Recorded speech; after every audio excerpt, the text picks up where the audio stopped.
Hello everyone, if you're new to my channel, consider liking and subscribing. It will make me feel wonderful if you do that. Thanks. By the way, I also have another Naruto and Luffy fanfiction channel. If you are interested, link is in the description. Rubber King and Mirror Master by Lonely Wanderer. What if Luffy had another older brother besides Sabo and Ace, one who followed him on his journey to be Pirate King? Between Monkey D. Luffy and Serpents D. Chaos, the Grand Line and the Marines won't know what hit them.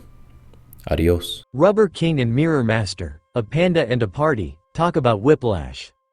I think everyone else should take a couple steps back, or begin running. This isn't going to be pleasant. Chaos says with a grimace, hubby already latched onto his arm. He's right, stay back, Kuma's called us out, it's only right we face him ourselves.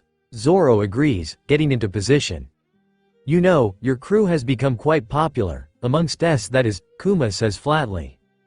Given you talk like a robot, I wasn't expecting you to be a 2, seemed like something your masters wouldn't have bothered programming, Chaos mutters with a half smile. But it's clear some of the rumors about your crew are true. Straw Hat Luffy does appear to have staffed his crew with rather strong and loyal subordinates. The warlord continues, the crew slightly flattered or else embarrassed by the praise, even if it was coming from someone sent to kill them. You leave a trail of trouble in your wake everywhere you go. We dealt with Alabasta's civil war, and the Buster call wasn't our fault. Spaz just couldn't help pushing the big red button. The researcher grumbles, but was ignored. Though the infamy isn't solely reserved for your captain, you've all earned your place in that legend. Zoro smirks, hands on the hilt of his blades ready to draw and strike, while Habi was beginning to spin, reflect armor spread from Chaos eyes like tear tracks. This is insane, you guys. That fight with Wars and Moria should have crippled both of you. Zoro, your bones should be powder, and Chaos, I don't even think you know the side effects of double dipping with devil fruits. Usopp shouts, getting concerned agreement from the two medical straw hats. You don't get to just opt out of a fight like this. You have to face it head on, Zoro argues, a smirk growing on his face. If I die here, then this was as far as I was always meant to go, no point fighting it. Plus, when does Zoro not enter a fight injured? The universe keeps trying to fuck you over and you still kick your opponent's asses, Chaos chuckles. Besides, I've not even started to abuse my body to win this fight, kufufufu. Nightoryu. Rashomon, the attack tore through stone but didn't seem to faze Kuma, who merely struck down, missing Zoro but leaving a distinctly paw-shaped indent in the ground. He then fires what looked to be a paw-shaped bubble, glancing off the swordsman before cutting through several walls. There it is. Tyrant, Kuma. Eater of the Nikyu no Mi. Now to answer an interesting question. Chaos grins widely, the smile spreading to the edge of his jaw. Myro, Oku Hansha Yari Puni. Chaos disappears for a second only to reappear inches from Kuma. His left arm coated and fingers extends, only to be blocked and stopped dead when the attack struck Kuma's pads. Shit, impenetrable defense indeed. He chuckles morosely, before he was sent flying back into the wall by a whispered pad ho, while blocking or more accurately redirecting a 36 caliber Phoenix attack towards some of Moria's former victims. He deflected their attacks with his bare hands, Chopper gasps. I may be a little late to the party, but I'm pretty sure I've figured out what your fruit does. In my defense, our first mate is also our devil fruit expert, so if I'd figured it out before him, well, I'd have to assume he's taken too many blows to the head last night. The swordsman jokes, but ready for almost anything. Kuma nods, your friend is correct. I did eat the Nikyu no Mi, or the paw fruit as it's known in some parts of the world. In doing so I became a paw-palmed human. He explains, showing his paw-wade palms to the pirates. What now? How can he say that with a straight face? That's the dumbest sounding devil fruit I've ever heard of, Usopp mutters. I don't know, I heard there's a jacket fruit. Does exactly what you think it does, Valentina retorts, but is also chuckling to herself. I may not know much about these warlords, but if this one's devil fruit is kitten hands, I don't see what the big deal is. Frankie's comment is interrupted by a paw bubble striking him and sending him flying back. You disappoint me, Cyborg Frankie. To be so loud yet so weak is a disgrace. Holy, he knocked Frankie out without even touching him, Nami shouts. Frankie coughs and wheezes as he sits up, with some assistance from Kaya and Chopper. We're completely fucked, aren't we? Alvida sighs. Anyone going to explain what he just did? Anyone? Brooke asks in confusion. Robin volunteers. From what little I've seen, it looks like he rejects or repels the air itself at high speed, creating a pressure wave that can then hit his enemies from a fair distance. Essentially correct. I call it the pad ho, and I essentially blast air pressure at my enemies at close to light speed, which in turn creates a shockwave that can pierce through anything. So you're the unbreakable shield and the unblockable lance at the same time. If not for your limitation, I'd say your fruit is broken. Even now I'd at least call it fucking overpowered and a good reason why they invited you. Limitation? Artemis asks, looking confused. It's not much, but the pads have to be unobstructed when they are used. Hence why it had to take off his gloves in order to fight us, as well as why he had to do something I've been trying to do for a while in order to block our attacks, put his pads literally in the path of the attacks. What I mean is that his fruit's power is localized to the palms of his hands. Otherwise he'd probably dress like Frankie in order to have enough skin showing to fire from almost anywhere on his body. Kuma doesn't comment, instead stomping his way into a sumo stance, directly in line with his two opponents. I don't believe in mercy, he whispers. This is going to hurt. A lot. Tisapari pad ho streaming wolf swords. Seneku Dansu Zoro's attack enabled him to bob and weave around the path of the barrage of paw bubbles, while Chaos used the almost boneless flexibility of her new devil fruit to essentially bob and weave his way through the bubbles as he walked towards the warlord. He was a little busy trying not to die, so missed Artemis asking if Papa can teach her to dance like that.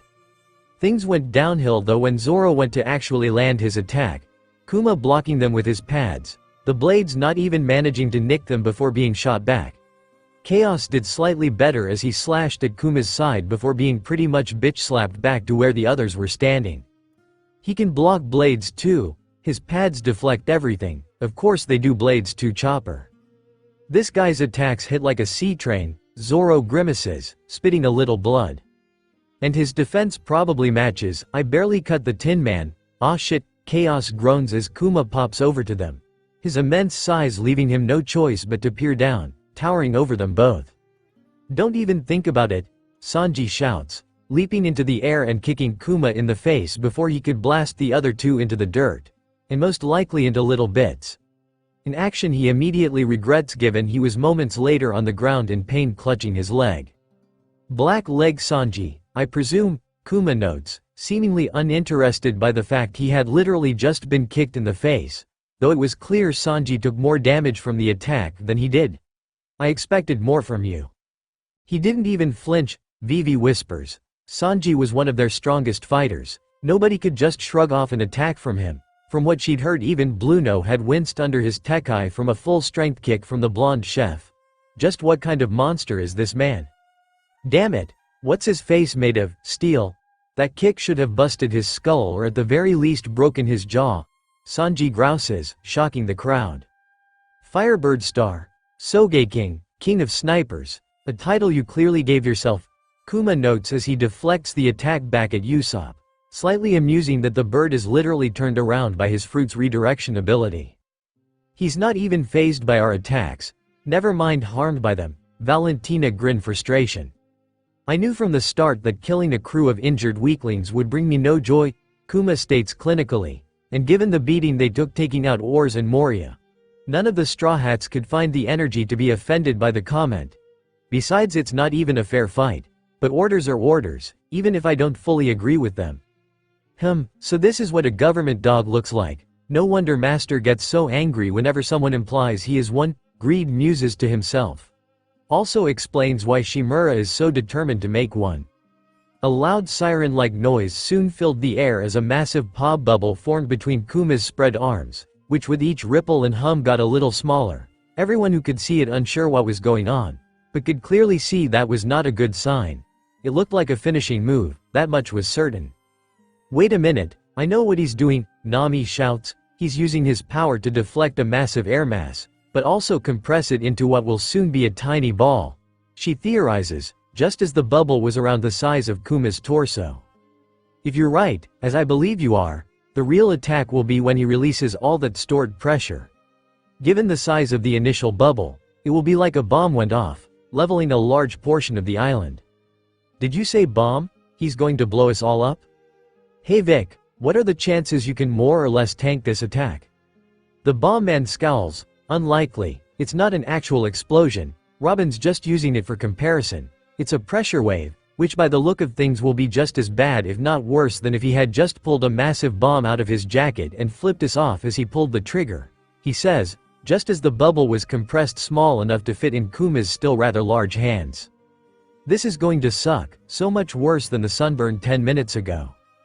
Kuma turns to the group, his face passive as usual.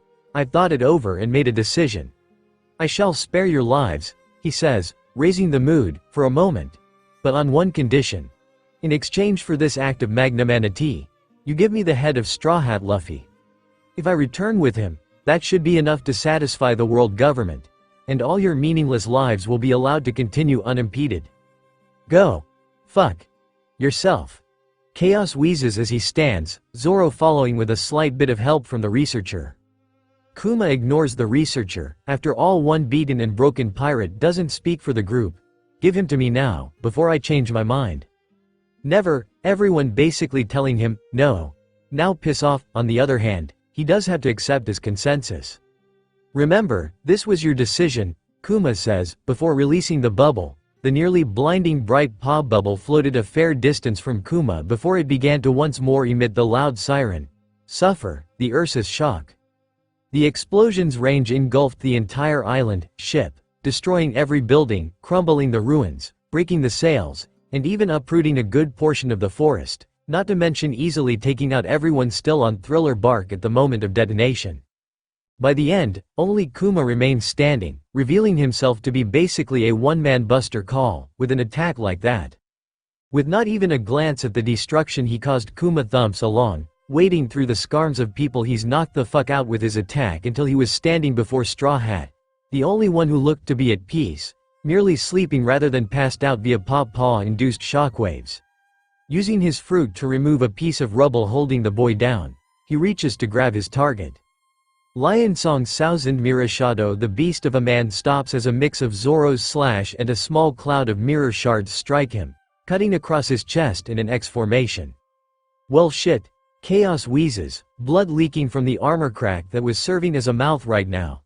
That's some serious hardware you got there, big guy. No wonder we didn't stand a chance.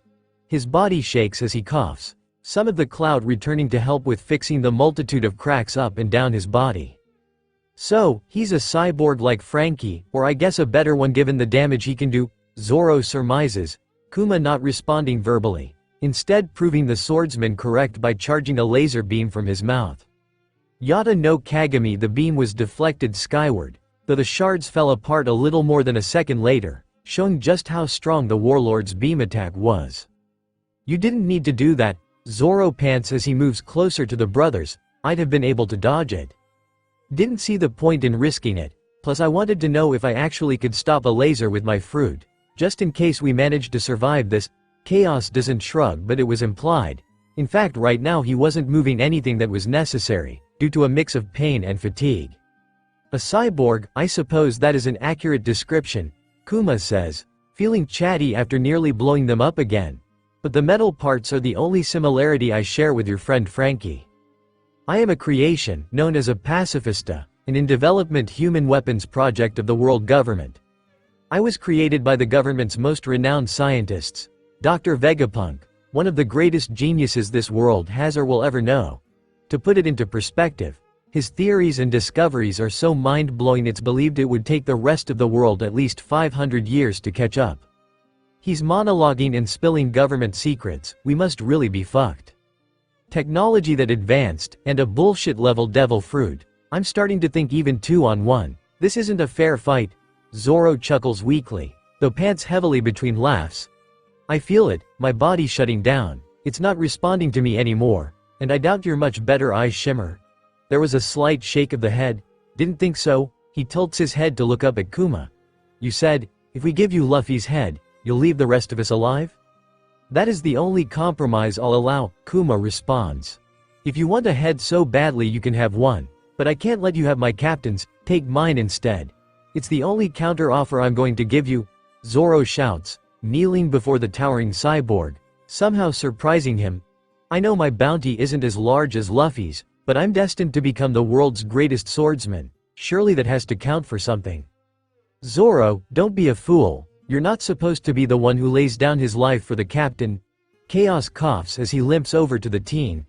That's the point of a first mate, to make decisions in the captain's absence. It has to be me, especially given you're about 70% of Luffy's impulse control and on a bad day 90% of his brainpower. The swordsman barks, getting a hollow laugh from the taller boy. You have this much ambition flowing within you, yet you're willing to give it all up, for him? Kuma asks, pointing in Luffy's direction with his fist. Right now, it's the only way I see to save the rest of the crew. Besides, what use is ambition, if I'm not strong enough to keep the people I care about safe? Zoro scowls, then declares, Luffy is the man who'll be king of the pirates. That dream is worth my sacrifice to see come to pass. A dismissive scoff turns attention behind Kuma. Damn moron, stop trying to show me up. You talk big, but you can't actually accomplish anything if you're dead. Sanji sneers as he lumbers over. The two surprised he was actually conscious. Never mind walking around. Listen here you big lug. Don't bother with Mosshead and Psycho over here. If you're taking a head it'll be mine. Sure I don't have the big bounties the other three have, but you'll see just what I can do when I want to make trouble. You'll regret it soon enough that you didn't deal with Black Leg Sanji when you had the chance. The speech was impressive. Shame it was followed by the cook being grabbed by the neck and thrown across the crater. You were just about standing arrows. Don't play the big man when you should be focusing. Oao's voice was a death rattle through the armor. Belatedly hoping his tail hadn't fucked the blonde up too much extra, or Chopper would never let him hear the end of it. Like you're doing any better, that why you haven't volunteered? Zoro half jokes. No, it's because I don't trust the murder bot to keep his word. He kills me, then follows his programming and takes Luffy to Marineford, Chaos hisses. Kuma frowns, something that any other time would amuse the researcher as he got an emotion from a robot. I vow on my former life as a revolutionary, that I will keep my word and not take Straw Hat's head after our deal is concluded. However, in order for even both of you to take his place, you must experience a living hell. He then picks up Luffy and pressing his hand to the boy's chest pushes out a red bubble even larger than he was. I've just repelled all physical injury from Straw Hat, his exhaustion, his pain. Oh fuck you that fruit's god tier, Chaos sighs, a bloody tear leaking from the hole on the right side of his armored face. What stands before you is the sum total of all the anguish he endured over the course of last night. If you truly wish to take his place, you must willingly inflict that agony upon yourself. Given the hell garp called training, I might actually survive this, the researcher chuckles morbidly. If you were at 100% you mean, Zoro argues, feeling rather than seeing the older boy's scowl. With how close to death you both are, not only will this process kill you, but your last moments will be blinding pain to which death will not come soon enough and be blissfully embraced, Kuma continues, ignoring the pirates' infighting. Why don't you see, if you really want to do this? He hums, slapping the bubbles so two smaller ones break off and float into Zoro and Chaos chests. There was a moment of silence before Kuma was proven right. Indescribable pain courses through the bodies of the remaining Straw Hats, their convulsions opening earlier wounds in the process. Do you still want to do this, to have nothing but pain as you die unacknowledged by anyone or anything else? Kuma asks once the sample had run its course. Yeah, we'll buy the farm. You said we could both take the pain, right? Correct, give dumbass 10%, then follow me with the rest of it, if I'm dying. Alone actually sounds kind of nice, Zoro says before Chaos could make another comment. Zoro? He growls, serpents. He snaps, you're literally falling apart right now. I know you want to split this, but Luffy needs you more than me. You know that, deep down. Let me take one for the team. Maybe try convince him to name one of the kids after me. He gives a half smile, weak as it was. I'll have him name one of the girls after you. Also if you do die from this, I'm going to bring you back just to kick your ass all over again, got it?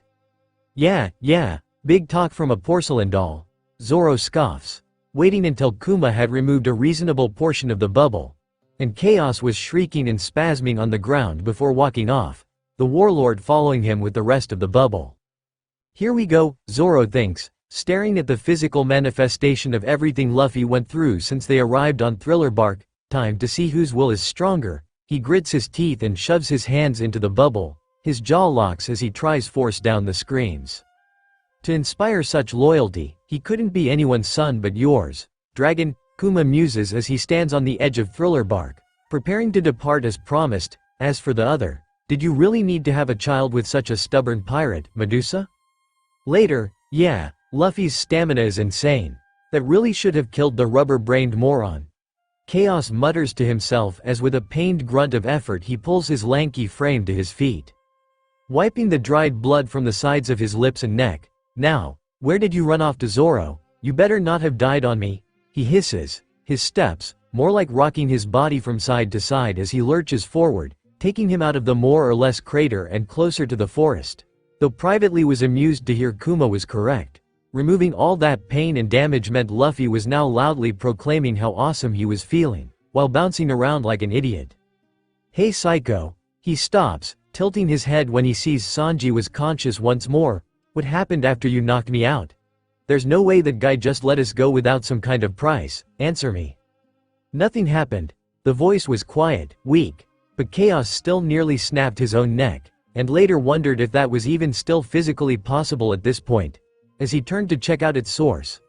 Zoro, torn up and bleeding heavily, but he was still alive, his face looking actually a little bored, nothing worth talking about at least.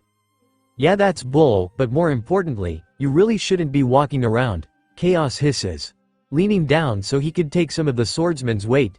Never mind Kuma, Chopper and Kaya will have our heads when they see you like this. At least you still have that shitty sense of humor. Paimon couldn't knock that out of you, it seems, Zoro says with a slight slur of his words. Nope, permanently embedded in my brain, now come on. One day later. I'm still surprised everyone slept in the courtyard for an entire day. Well, we did spend the entire night fighting Moria and Oars, plus that shit with Kuma. I'm pretty sure everyone just slept where their bodies fell. I sure did, Valentina chuckles, helping load up transport so Sanji could make a celebratory, we didn't fucking die, meal over in said courtyard. I hope you don't mind, after 5 years without the sun they want to soak up as much as they can, Lola apologies. Are we sure Chaos is the only one with the snake fruit? Alvida chuckles. Also, are you sure you have enough food for everyone, as well as for yourselves to at least make it to the next port? The pink-haired woman continues. Yeah, we got everything that had been stolen from us, food included, plus someone stocked up the kitchen with Moria's food, which is weird, but also nice. Guess there are some good Samaritans on this island after all. Lola muses, also they delivered you all this loot. You didn't even need to hunt for treasure, it just delivers itself. She chuckles, noticing Usopp sifting through to see what their haul actually was, while Nami just cuddled several bags of gold. Oh, score a cool armband. Captain Privilege. Luffy cheers, attaching the piece of jewelry to his arm. Hey Luffy, maybe you shouldn't be just taking random things, don't want to make Nami mad. It's fine, that's just costume jewelry. No value besides looking kind of nice, and it does actually suit him. The navigator smiles, peeking out of the treasure to check how the new gear looked on Luffy. But you, don't even think of taking a single berry, got it? I wouldn't even think of stealing from our saviors, Nami-zo. Lola assures her, causing the redhead to freeze. What did you just say? I'm sorry, it just slipped out. Don't even know where it came from, but it seemed to be the first thing to come to mind when I saw you. Wait a minute, you aren't Lola, are you? Yes. Why? The woman asks, then nearly jumps when Nami leaps from her hoard and hugs her. I'm so glad to finally meet you for real, Lola. Nami cheers, grinning widely. Lola? Wait a minute, you don't mean that crazy warthog zombie, do you? Usopp screams in panic. Nami chuckles. This doesn't make any sense, but I promise I'll explain later. For now, take this. I would never leave a friend out in the cold, she says, taking an armful of treasure and passing it to the older woman. Everybody panic. Nami is giving away treasure. Willingly. Luffy and Usopp scream over the side of the Sunny. 20 minutes later. Hey everyone, we're back, Luffy shouts, carrying a large sack over his head, Frankie and Greed doing similar, while the others carry smaller bags. Zoro awake yet? No, he's still sleeping. He's in the mansion with the other guy and your medical to brothers explain. Thanks. Chopper, Kaya, we're back. Luffy bellows as he enters the mansion. We brought those supplies you asked for. How's Zoro and Chaos? Better than when you left, but still poor. This is the worst I've ever seen Zoro. He was teetering on the brink of death when he was brought over. Something must have happened when we were all knocked out, as he was injured before then. We all were, but nothing like this. Chaos on the other hand is mostly in good condition, though there was what we believe to have been some minor internal bleeding and several of the wounds received during the fights with Ors and Moria reopened during what we assume was the shockwave. He does have a lower heart rate than most would consider safe, currently steady at 50 BPM, but given the new developments, he seems to think that is the cause as he isn't feeling and we're not seeing any of the signs such a condition would lead to in him. Kaya explains. The researcher more or less passed out in the chair he'd been sitting in against the wall. Artemis curled up on his lap. Oh, well, as long as he's okay then don't worry about it. Maybe just keep an eye on him to be sure though, Luffy suggests, as that was all he really could do in the situation. Honestly, while weird, I think the fact Kuma just kind of up and left after blowing us away is a bigger issue. Anyone else? Vivi asks, getting a nod from Robin. Yes. A man like him wouldn't get the epitaph of tyrant for nothing. On a more positive note, Luffy suddenly being full of energy must be a wonderful boon, princess. She teases, enjoying the pink cheeks the brunette was currently sporting. Nothing has happened, we've been too busy and the night threw us all for a loop, she assures the archaeologist who chuckles. If you say so, you want to know what happened? Then look no further. The risky brothers try to announce, only to leap back as a blade nearly pierced their leg. Papa, back to sleep, Artemis whines, sitting up as the pirates look over at the now glaring researcher, the patchy shimmer in his arm showing where the knife had come from. He sighs deeply, then pulls her close, muttering something into her hair as he calms down once more, during which Sanji leads the two idiots away to interrogate. That was a pretty stupid move, but it's also clear he just wanted to intimidate you into silence rather than actually silence you, Sanji muses as he takes a drag of his cigarette. That or all that damage really fucked up his aim. So, tell me what I missed after the bastard tail whipped me into unconsciousness, he demands. Well, for one, Kuma's devil fruit is even stronger and weirder than any of us thought. He somehow bubbled Luffy's fatigue and pain and removed it from him. He then offered it to the two of them.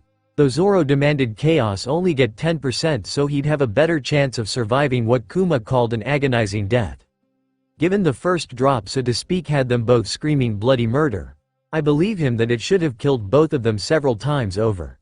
Especially given how badly they were doing before they took the pain bubbles. They did it anyway though, badass. Sanji sighs. Explains why Luffy's right as rain, Zoro's in a coma and Chaos looks like he took another bomb to the face. Don't ask, he tacks on, seeing the look of confusion on the two idiots' faces. Well, now you know, you see why we need to spread the word of how brave your friends are, facing near certain death to save everyone. Hold it, Sanji shouts before they could get far. You're not going to say anything, the near impalement should have been your first clue. Neither Zoro or Chaos took that pain bubble as you called it for accolades or praise, they did it to protect the crew. Plus, did you even consider what it would do to Luffy? To know his brother and swordsman are both in pain because of him.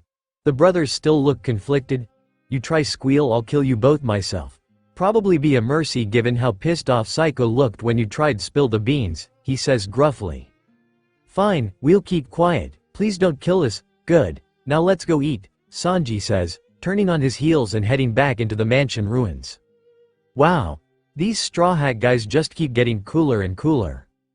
Robin chuckles as she dismisses her bloom, amateurs, she hums, ruffling Zoro's hair affectionately before walking over to Chaos and Artemis, kissing her lover's cheek. Thank you, for what you both did, she whispers in his ear, as expected his eyes snap open in shock. Don't worry, I won't tell another soul. Cross my heart. He smiles, and gives another kiss. Just try not die on me anytime soon, okay? A little later. There's plenty for everyone. So dig in, Sanji announces, Valentina and Greed grinning beside him as they admire their contribution. So much food. It's been so long since I've had actual good food, this is heaven. Oh god, that boy's cooking is divine. Mama has to know about him.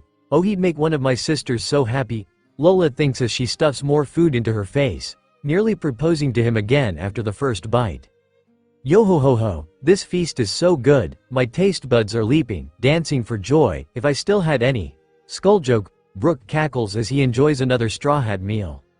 Shut up and eat ya damn bag o' bones, Frankie grumbles around his own meal.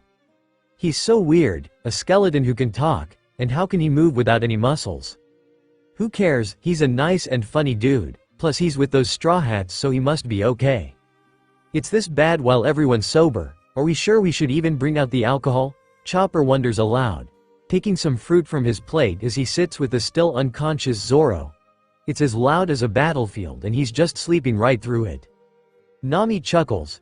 Yeah, that's Zoro for you. He slept through that snowstorm and accompanying typhoon we got caught in when we first entered the Grand Line. Dumbass.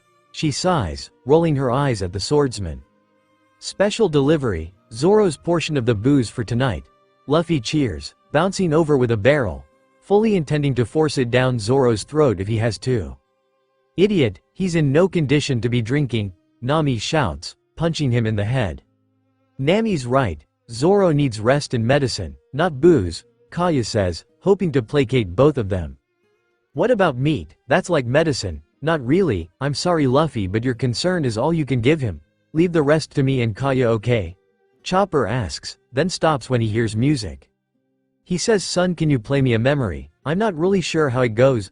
Chaos sings mostly to himself. A soft smile as his long fingers float across the piano keys. But it's sad and it's sweet and I knew it complete, when I wore a younger man's clothes. You play, remarkably well. He stops, seeing Brooke had made his way over to the piano. I can play pretty much anything, and I can say you're very talented. Thank you, it's only the piano though, so don't worry, you're still the ship's musician, if you still want to join. He chuckles lightly. Makino had one in her bar, it entranced me. It was well maintained but rarely used, until I started trying to learn, and clearly she was a good teacher. Kufufu, it's probably weirdly quiet in that place, unless Makino found someone else to play it, or she found the time to play it herself. Quite, Brooke nods then sits beside him. I know you saw your cook deal with some witnesses to what you and Zoro did. Well, I thought it fair to admit I was one too. I saw the whole thing from where I lay on the precipice between life and death. It was a very brave and noble thing, putting your lives on the line like that. Thank you, but please don't mention it, everyone survived. Even Zoro somehow, and that's all that matters. He then notices Brooke hadn't moved to stand. Did you want to play something? Only if you don't mind. Want anything in particular? I do requests? Binks sake, or whatever it's called in the West Blue. The researcher says as he stands, letting the skeleton work his magic. Yo ho ho ho, yo ho ho ho, yo ho ho ho, yo ho ho ho, yo ho ho ho ho, yo ho ho ho. Gather up all of the crew. It's time to ship out Binks brew. The wind it blows, to where who knows, the waves will be our guide. Or across the ocean's tide, rays of sunshine far and wide. The birds, they sing, of cheerful things in circles passing by. Bid farewell to Weaver's town, say so long to port renowned. Sing a song, it won't be long before we're casting off. Cross the gold and silver waves, chongin into water sprays. Sailing out on our journey to the ends of the sea. Binks brew, now this is something I've not heard in years. Robin smiles contently, sitting with Vivi and Valentina in what they dubbed the quiet corner, something that was needed with all the roughhousing everywhere else. It makes me feel warm inside, especially this version. It's always more happy and bouncy when played on a piano. The blonde notes, remembering how the song felt much more somber when accompanied by her brother's violin being played. Nice choice guys, Shanks and his crew loved to sing this song. Luffy grins from his place on the lid of the piano. Honestly, they're the only reason we know it, he chuckles. As you should, it's a classic, every pirate crew used to know this song. It was sung in times of sorrow, joy, everything yo ho ho ho. Luffy nods, still grinning widely. Yeah, it's a good one. So, gonna join the crew, we need a musician. A real one. Come on Brooke, you got your shadow back, so you can come with us if you really want to, day or night. He pitches, hoping to entice the skeleton in. I wish I could do that Straw Hat, but I can't, I must keep my word, fulfill the promise I made to what may be the last person alive who would remember me, my oldest friend. You mean Laboon? Yeah, Frankie and the others told me about it after we woke up from our shadows being snatched, Luffy explains. If Brook were human he'd have blinked, instead he just looks at the rubber boy. Oh, really? Laboon? I don't know how much they've told you but he's a whale, you see there's a cape. That's what I'm trying to say, we've been to the Twin Cape, we've met Laboon. Big strong West Blue Island whale, Brook stops playing in shock, then when he tries to restart the tempo is much slower. And you know what? He's been there for 50 years, still waiting for you guys. We made a similar promise when we passed by, that we'd come back to see him, when we finished our adventure. So you'll understand how surprised we all were to find out you were one of the friends he was out there waiting for, but it feels like a sign, that you should join us and we'll all reunite with Laboon together one day. Give me a minute here, you're telling me you actually met Laboon? Met him, had a scuffle, and Luffy showed he shouldn't steal Artemis' job as ship's artist when he painted the flag on his nose to symbolize his promise to return. Chaos answers. He hasn't forgotten you, Brook. He also isn't mad at you that you took your sweet time. He teases, winking at the skeleton. He's grown a lot in 50 years though. We thought he was a mountain when he first saw him in the fog.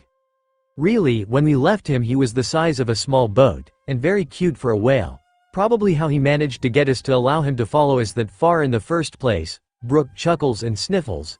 After all this time, he's still there. He's waiting for us and he's okay. The skeleton begins to cry heavily and the music stops abruptly.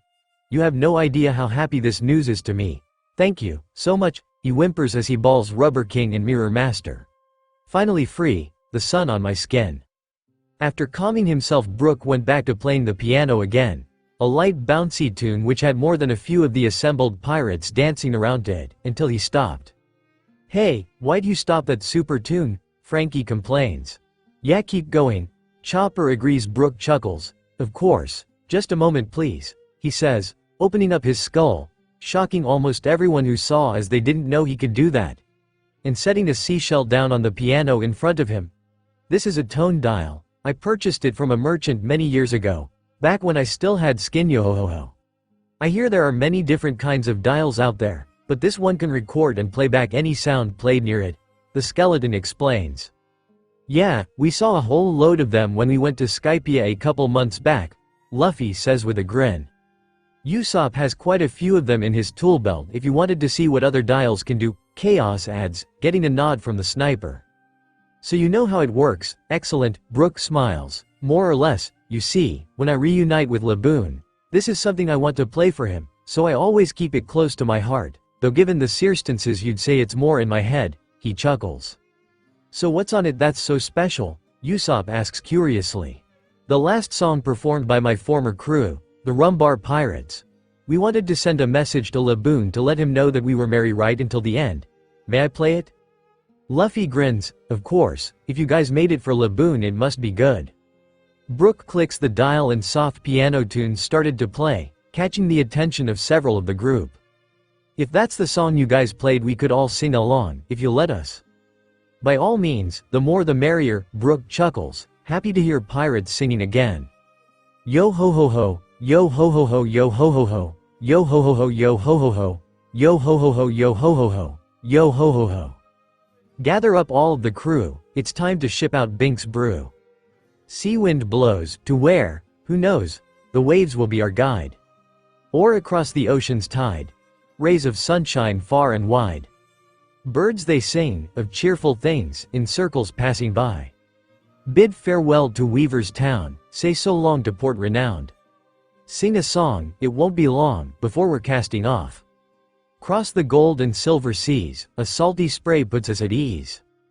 Day and night, to our delight, the voyage never ends. Gather up all of the crew, it's time to ship out Bink's brew. Pirates, we eternally are challenging the sea. With the waves to rest our heads, ship beneath us as our beds. Hoisted high upon the mast, our Jolly Roger flies. Somewhere in the endless sky, stormy winds are blowing by. Waves are dancing, evening comes, it's time to sound the drums. But steady men, and never fear, tomorrow's skies are always clear. So pound your feet and clap your hands, till sunny days return. Yo ho ho ho, yo ho ho ho, yo ho ho ho, Yo ho ho ho yo ho ho ho. Yo ho ho ho yo ho ho ho. Yo ho ho ho. Gather up all of the crew, it's time to ship out Bink's brew. Wave goodbye, but don't you cry, our memories remain. Our days are but a passing dream, everlasting though they seem. Beneath the moon we'll meet again, the wind's our lullaby. Gather up all of the crew, it's time to ship out Bink's brew. Sing a song, and play along for all the oceans wide. After all is said and done, you'll end up a skeleton. So spread your tail from dawn till dusk upon these foamy seas. Yo ho ho ho, yo ho ho ho, yo ho ho ho, yo ho ho ho, yo ho ho ho, yo ho ho ho, yo ho ho ho, yo ho ho ho. Yo ho ho ho, yo ho ho ho, yo ho ho ho, yo ho ho ho, yo ho ho ho, yo ho ho ho, yo ho ho ho, yo ho ho ho. Thank you for waiting all this time, Laboon, Brook thinks as he continues to play. Even after the tone ends, I know 50 years is a long time, but please, just a few more and we'll finally be reunited. I still have my pride as a pirate. I promised you I'd return after sailing the globe and I intend to keep it. He then picks up the dial and slips it back inside his skull for safe keeping. Thank you for informing me of Laboon's current condition. It fills my insides with warmth. So is the offer to join your crew still open? He asks, surprising more than a few of the observers. Yep, I've been wanting to have a proper musician on the crew for ages. Luffy cheers, laughing as the rest of the crew welcome Brook to the family. The skeleton unsure how to handle all this positive interaction after so long alone. Oh, almost forgot, Brook pulls himself free of the straw hats to pull a wanted poster from his head. Ooh, newbie came pre-wanted, Valentina teases, I'm sorry I failed to properly introduce myself before. I am Comic Brook, known as the Humming Swordsman. I have a bounty of 33 million, at least at the time of my original death. I was originally part of the Rumbar Pirates as a swordsman and musician, later becoming captain after the passing of the former, Captain Yorkie, and remained as such until its final demise. But now, I pledge my life and loyalty to Straw Hat Luffy. The skeleton declares, bowing to the rubber boy on bent knee. With their newest crew member acquired, the party got all the more intense as they had another thing to celebrate, going long into the night, not that anyone had a problem with that. 2 days later, oh my, this is wonderful, you're too kind, Brook gushes after being led to a memorial stone for the Rumbar Pirates. I don't know what to say. Thanks is all we really need, it was nice to work on making something for a change, Victor says half-jokingly. It was no biggie, I could make something like this any day of the week, Frankie boasts, grinning at Brook. It's fitting really, you might not know this, but Thriller Bark, much like my old crew, was also from the West Blue. As I can't possibly bring all those bones along with me on Mr. Lion, it seems appropriate that they be laid to rest in the soil of our homeland, Brook says, holding back tears. It's thousand sunny, but true, the cyborg nods in agreement. Want us to leave you alone to say goodbye? No, I'm fine, anything private I've already told them decades ago, Brook chuckles to himself. Still think you should be allowed some time to say goodbye before you go though, it's been 50 years, Victor hums as he turns to go. We'll be on the Sunny if you're looking for us, bye Brook. Goodbye my friends, Brook calls back, then sits down and begins to play for his old crew one more time. He only stops when Zoro comes up behind him, pushes a sheathed sword deep into the earth and sat before it. Oh my, you scared me for a second there. You were out for quite a while, people were getting worried. I just overslept a bit, no big deal, Zoro shrugs. Fair enough. What are you doing here? This is a dead sword, Yubishiri. I thought laying it to rest here would be the best thing to do, he says, closing his eyes as his hands joined in prayer. Brook stared for a moment, questions flowing through his mind but quickly silenced, instead merely deciding to get the swordsman up to date. You may not have been told yet, but I officially joined the crew while you were unconscious, he explains, getting a low chuckle from Zoro. Really, sucks to be you then, he laughs, and if Brook were human still he'd have blinked in confusion. Don't worry about it. I just mean this crew, they can be a real handful sometimes, but you won't find a better collection of snarky bastards, dumbasses and crazy people. He smiles, offering his hand. Welcome aboard, Skeleton Brook.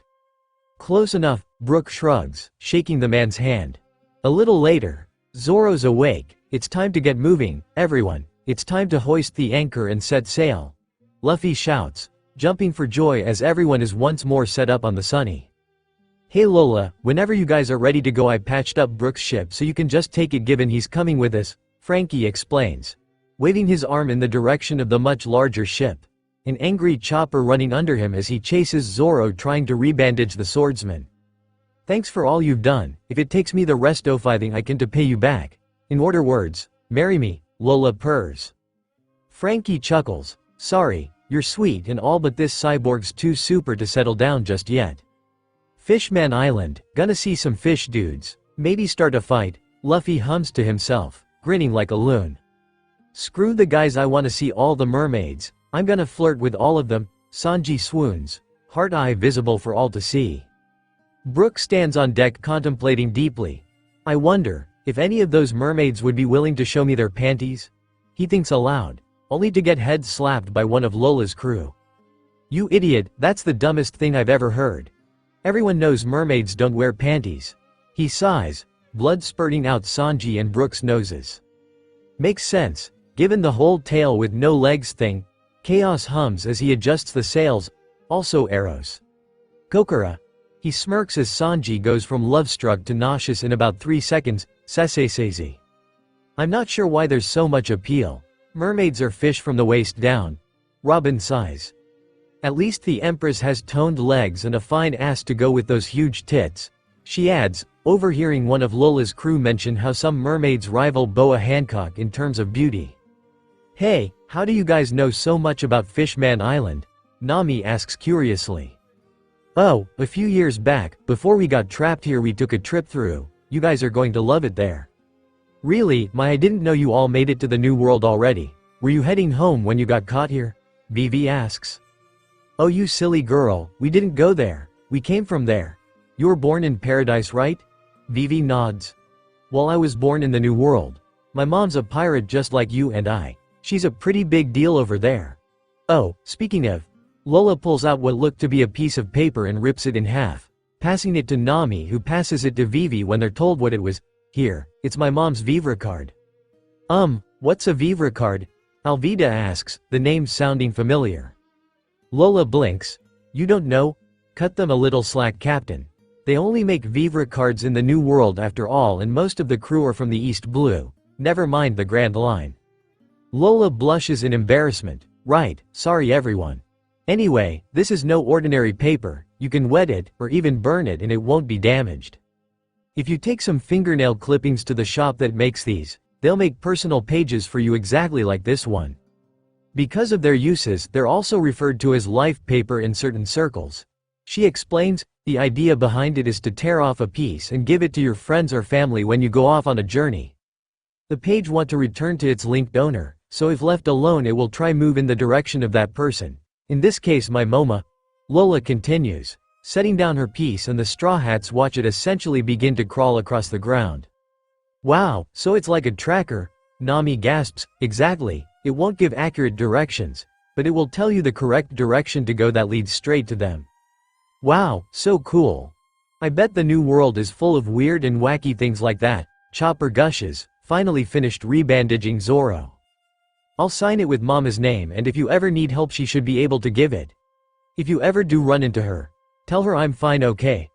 Lola says, signing the page and passing it back to Vivi, who, while curious who Lin was, would probably just ask Chaos later.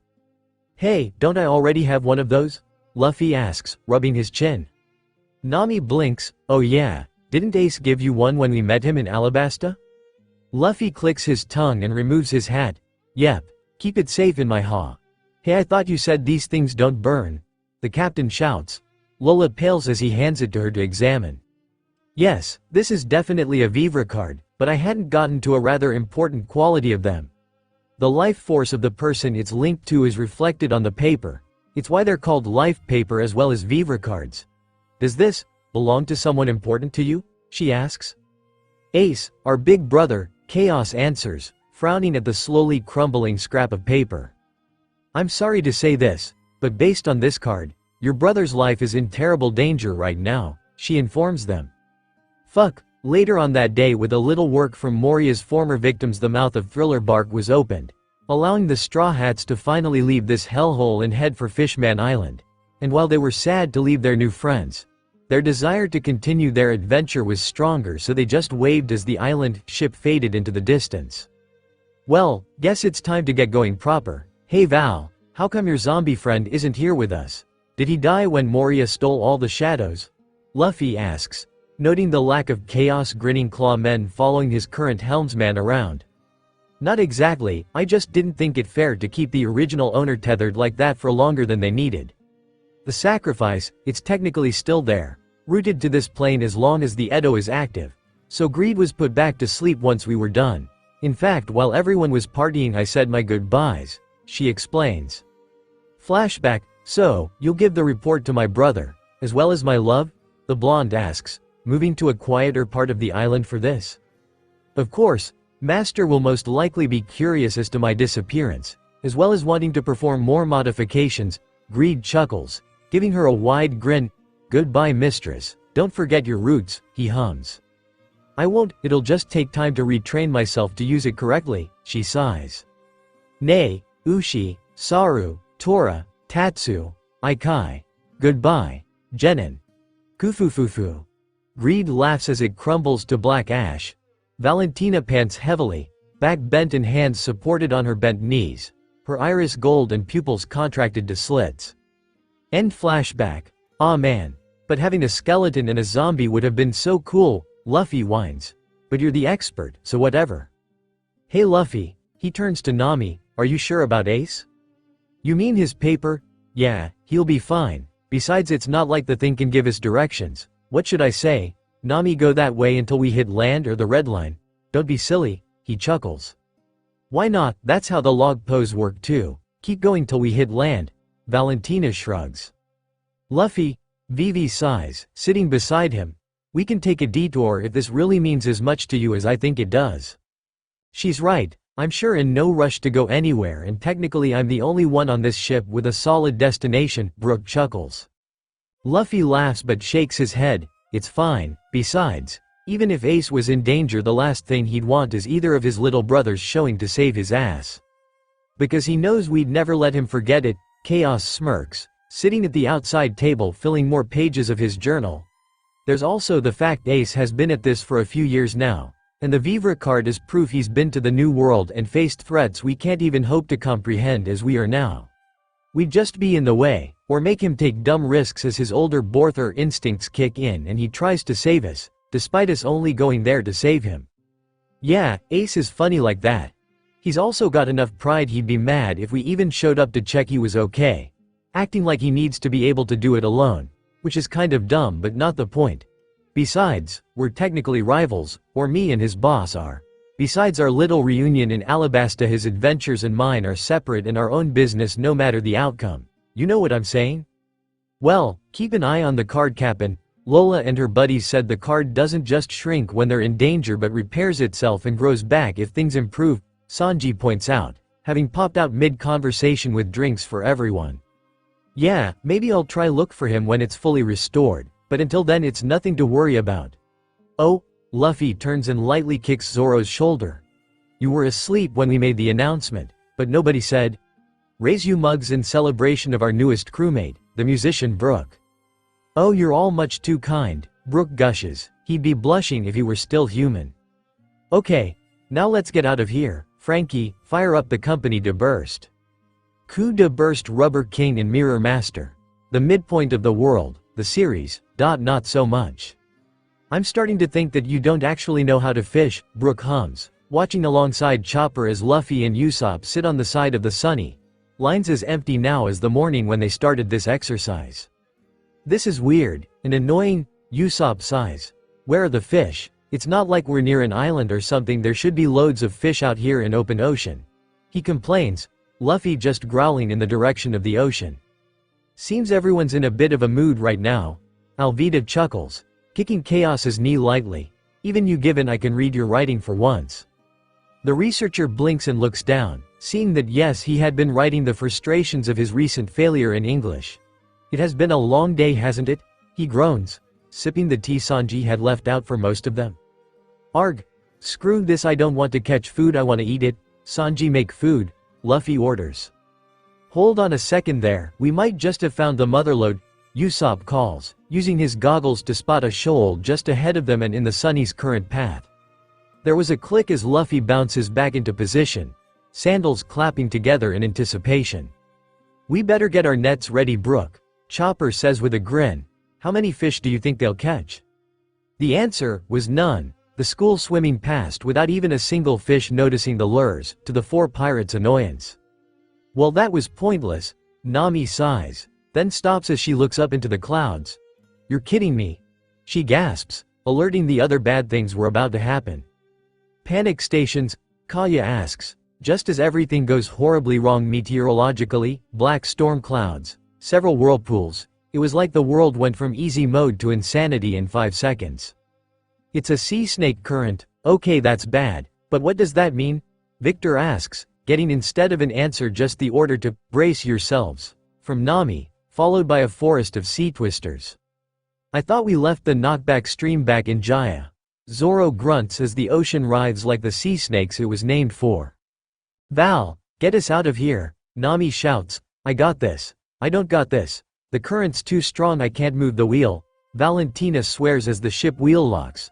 The timing couldn't be worse as 4 of the spouts began to tilt and fall, directly onto the Sunny. 108 caliber Phoenix, Zoro shouts, exploding one of the spouts and causing it to fall back into the ocean prematurely, only a small wave's worth landing on the Sunny. Weapons left, Frankie doing the same on his side. Gum Gum pistol. Luffy shouts, stopping the one right in front of them cold. Breeze breath bombs, solid syrup, round 3 verse humming, arrow notch slash. Trap tricks. Curtain of death. There's no end to these things. Please tell me you see something, Nami. Vivi frets, though also another wave away from helping Alvida load the cannons, until Lasso decided to sit in her lap. Hey, we could try just fly out of here on a coup de burst, Frankie suggests between shoot waterspouts.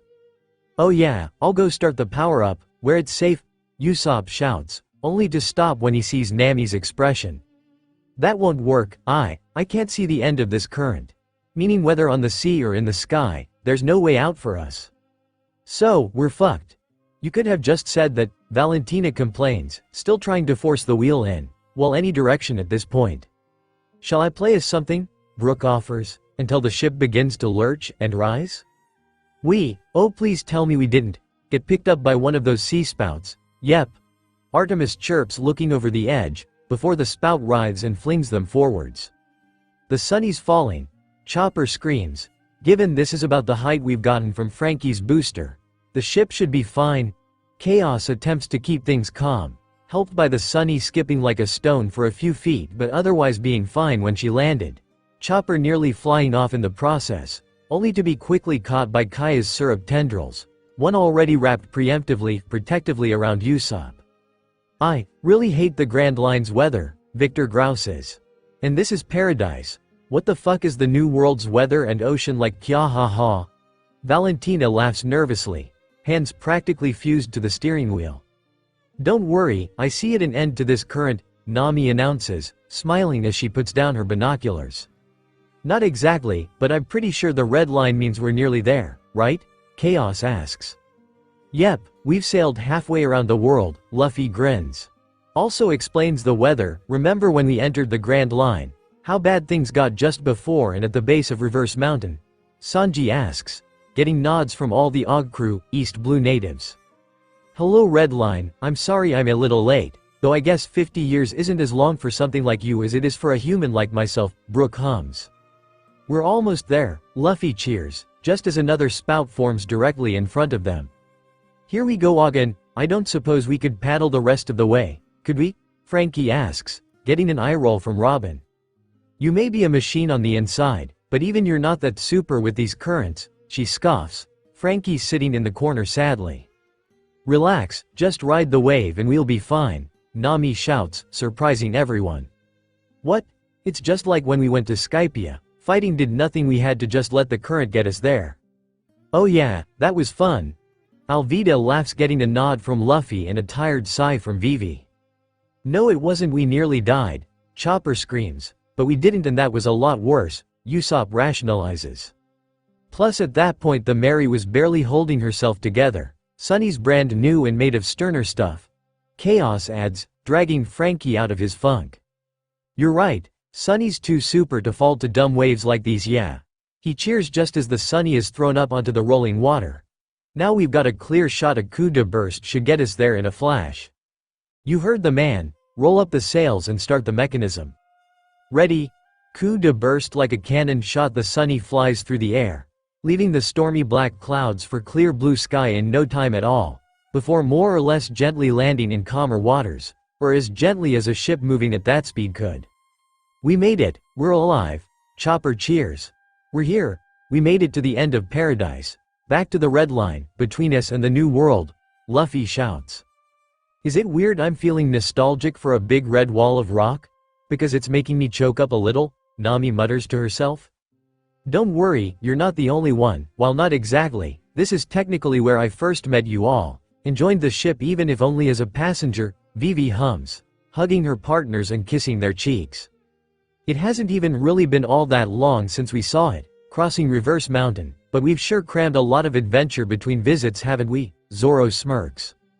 This is it, the midpoint of our journey, geographically speaking, Luffy says.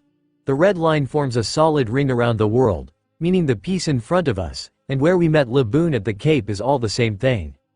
I came through the red line as a baby from the South Blue, but this hunk of rock means a whole lot more to me this time I see it, Frankie laughs. I came here from the West 5 years ago, but it feels like an eternity now, Robin sighs contentedly.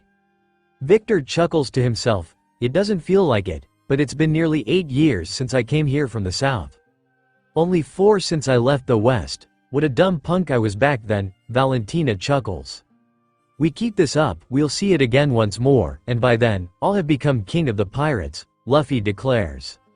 Nami then decides to give the sobering news, hoping to calm at least some of the more energetic of her crewmates.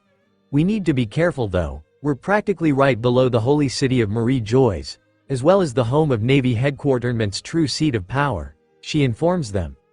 Speaking of, I was working on something that might make our lives just a little easier, especially in case we all get separated again like in Thriller Bark. Chaos says, catching enough attention it even drew Chopper and Usopp out of the Sunny's swimming pool and Zoro from his weight room. Chaos and Usopp's workshop. Well, they're the ones who use this room the most. Take one each. I've already performed the first step, Chaos announces, spreading his arm over the table beside him. They're mirrors, but necklaces. Nami deadpans. And the Amy no mi is a tangerine that tastes like moldy honey. Your point is? The researcher sighs deeply. I'm sure at least some of you know how I can use my blood to open gates between reflective surfaces, yes? You did something to the ocean back on Baratier. Sanji nods. Zeph was sure you killed yourself jumping into the sea like that. I think you called it a mirror gate. The navigator's eyes widen. The Mary's girls' quarters. She gasps, causing the now Snake Man to grin.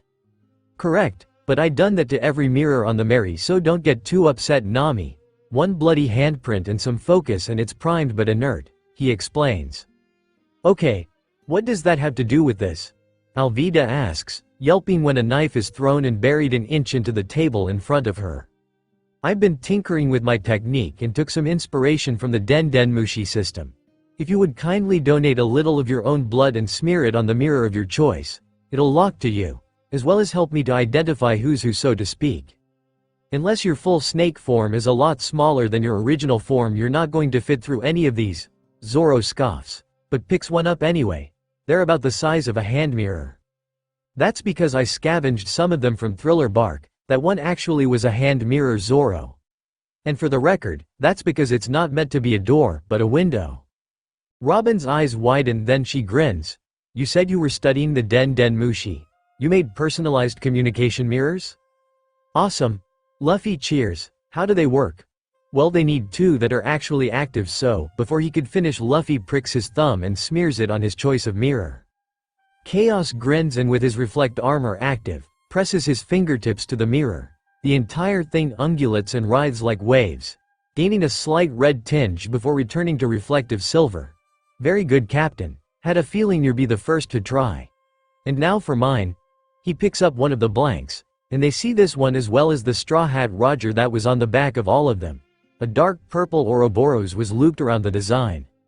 Setting it down for all to see, he'd take hubby off his hip and slashes across his hand, closing and clenching his fist to let the blood drip, shocking them as it turns from red to silver on the way down, before striking the surface and causing it to ripple like a puddle in the rain. He gives it 10 drops, then takes his hand away, letting the mirror settle before picking it up. To prove my point. Anyone want to try it? Just call for Luffy, he explains. Can I do it, Papa? Artemis asks, giving the eyes even though everyone knew it was unnecessary. Sure, give it a spin, Luffy, Artemis calls with a grin, then looks away when said pirate yelps in surprise. Ow, this thing gets hot, Luffy complains. Yes, how else will you know you're meant to answer it? He looks at his brother like the question was obvious. Just press 3 fingers to it, Lou. It's a simple process, mostly because I really don't want to overcomplicate things and risk it not working, he admits. Luffy shrugs, okay. Then Diz is asked, grinning as he sees Artemis' smiling face as she waves out of the mirror. Hi Uncle Luffy, I think it worked. It sure did, she. Impressive. Any restrictions we should know off the bat?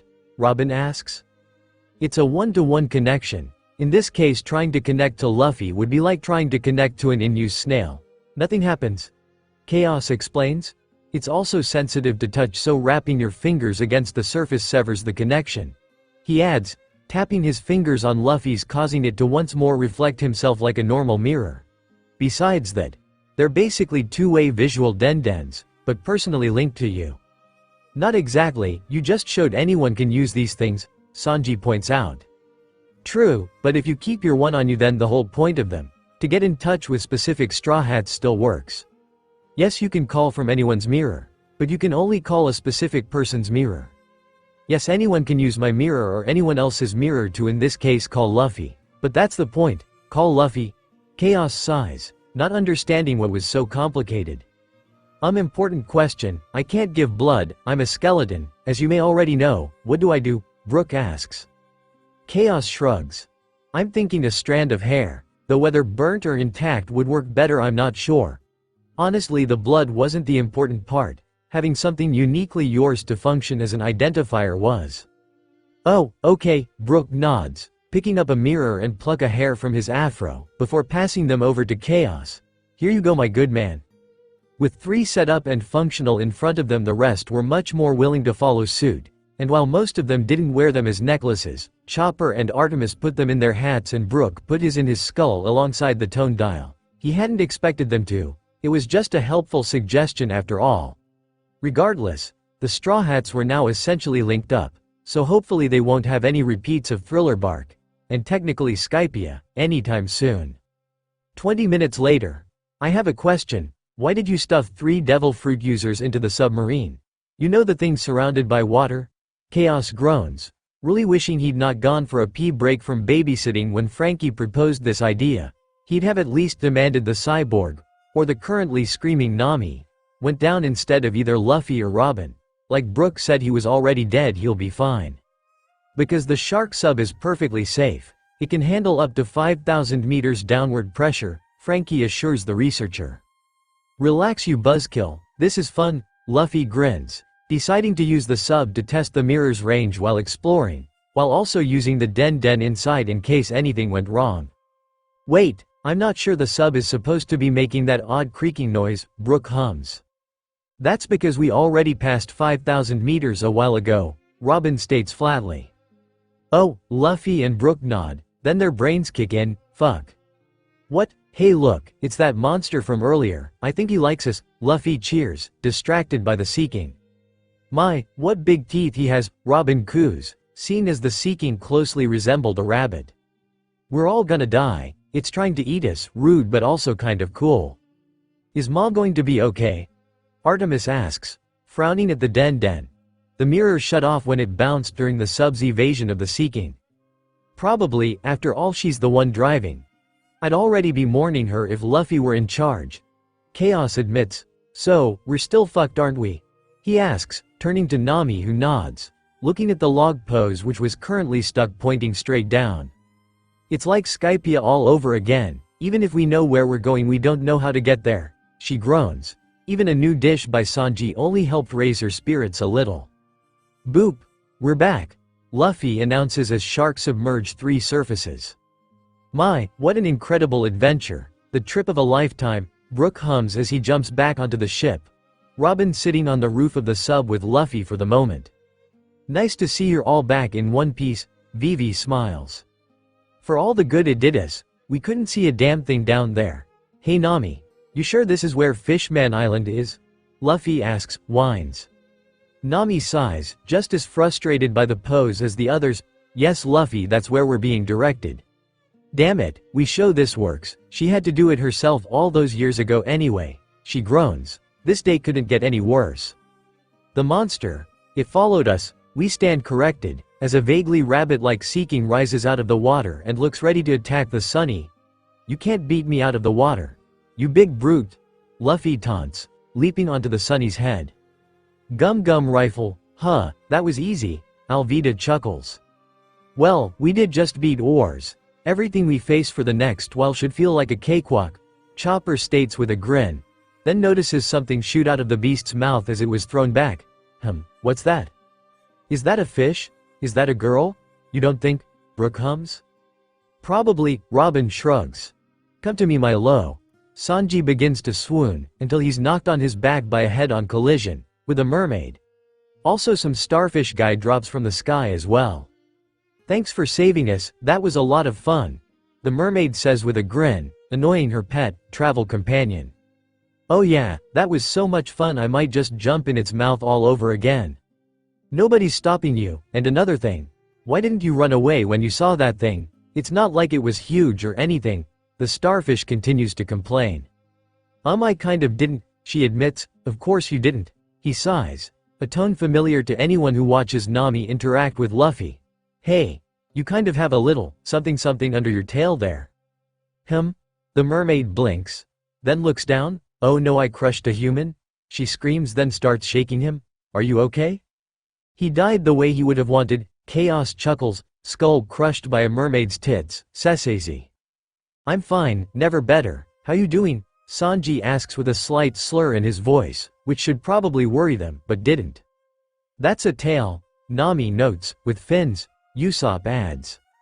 Which means, she's a mermaid, Vivi summarizes, blinking owlishly, our first mermaid.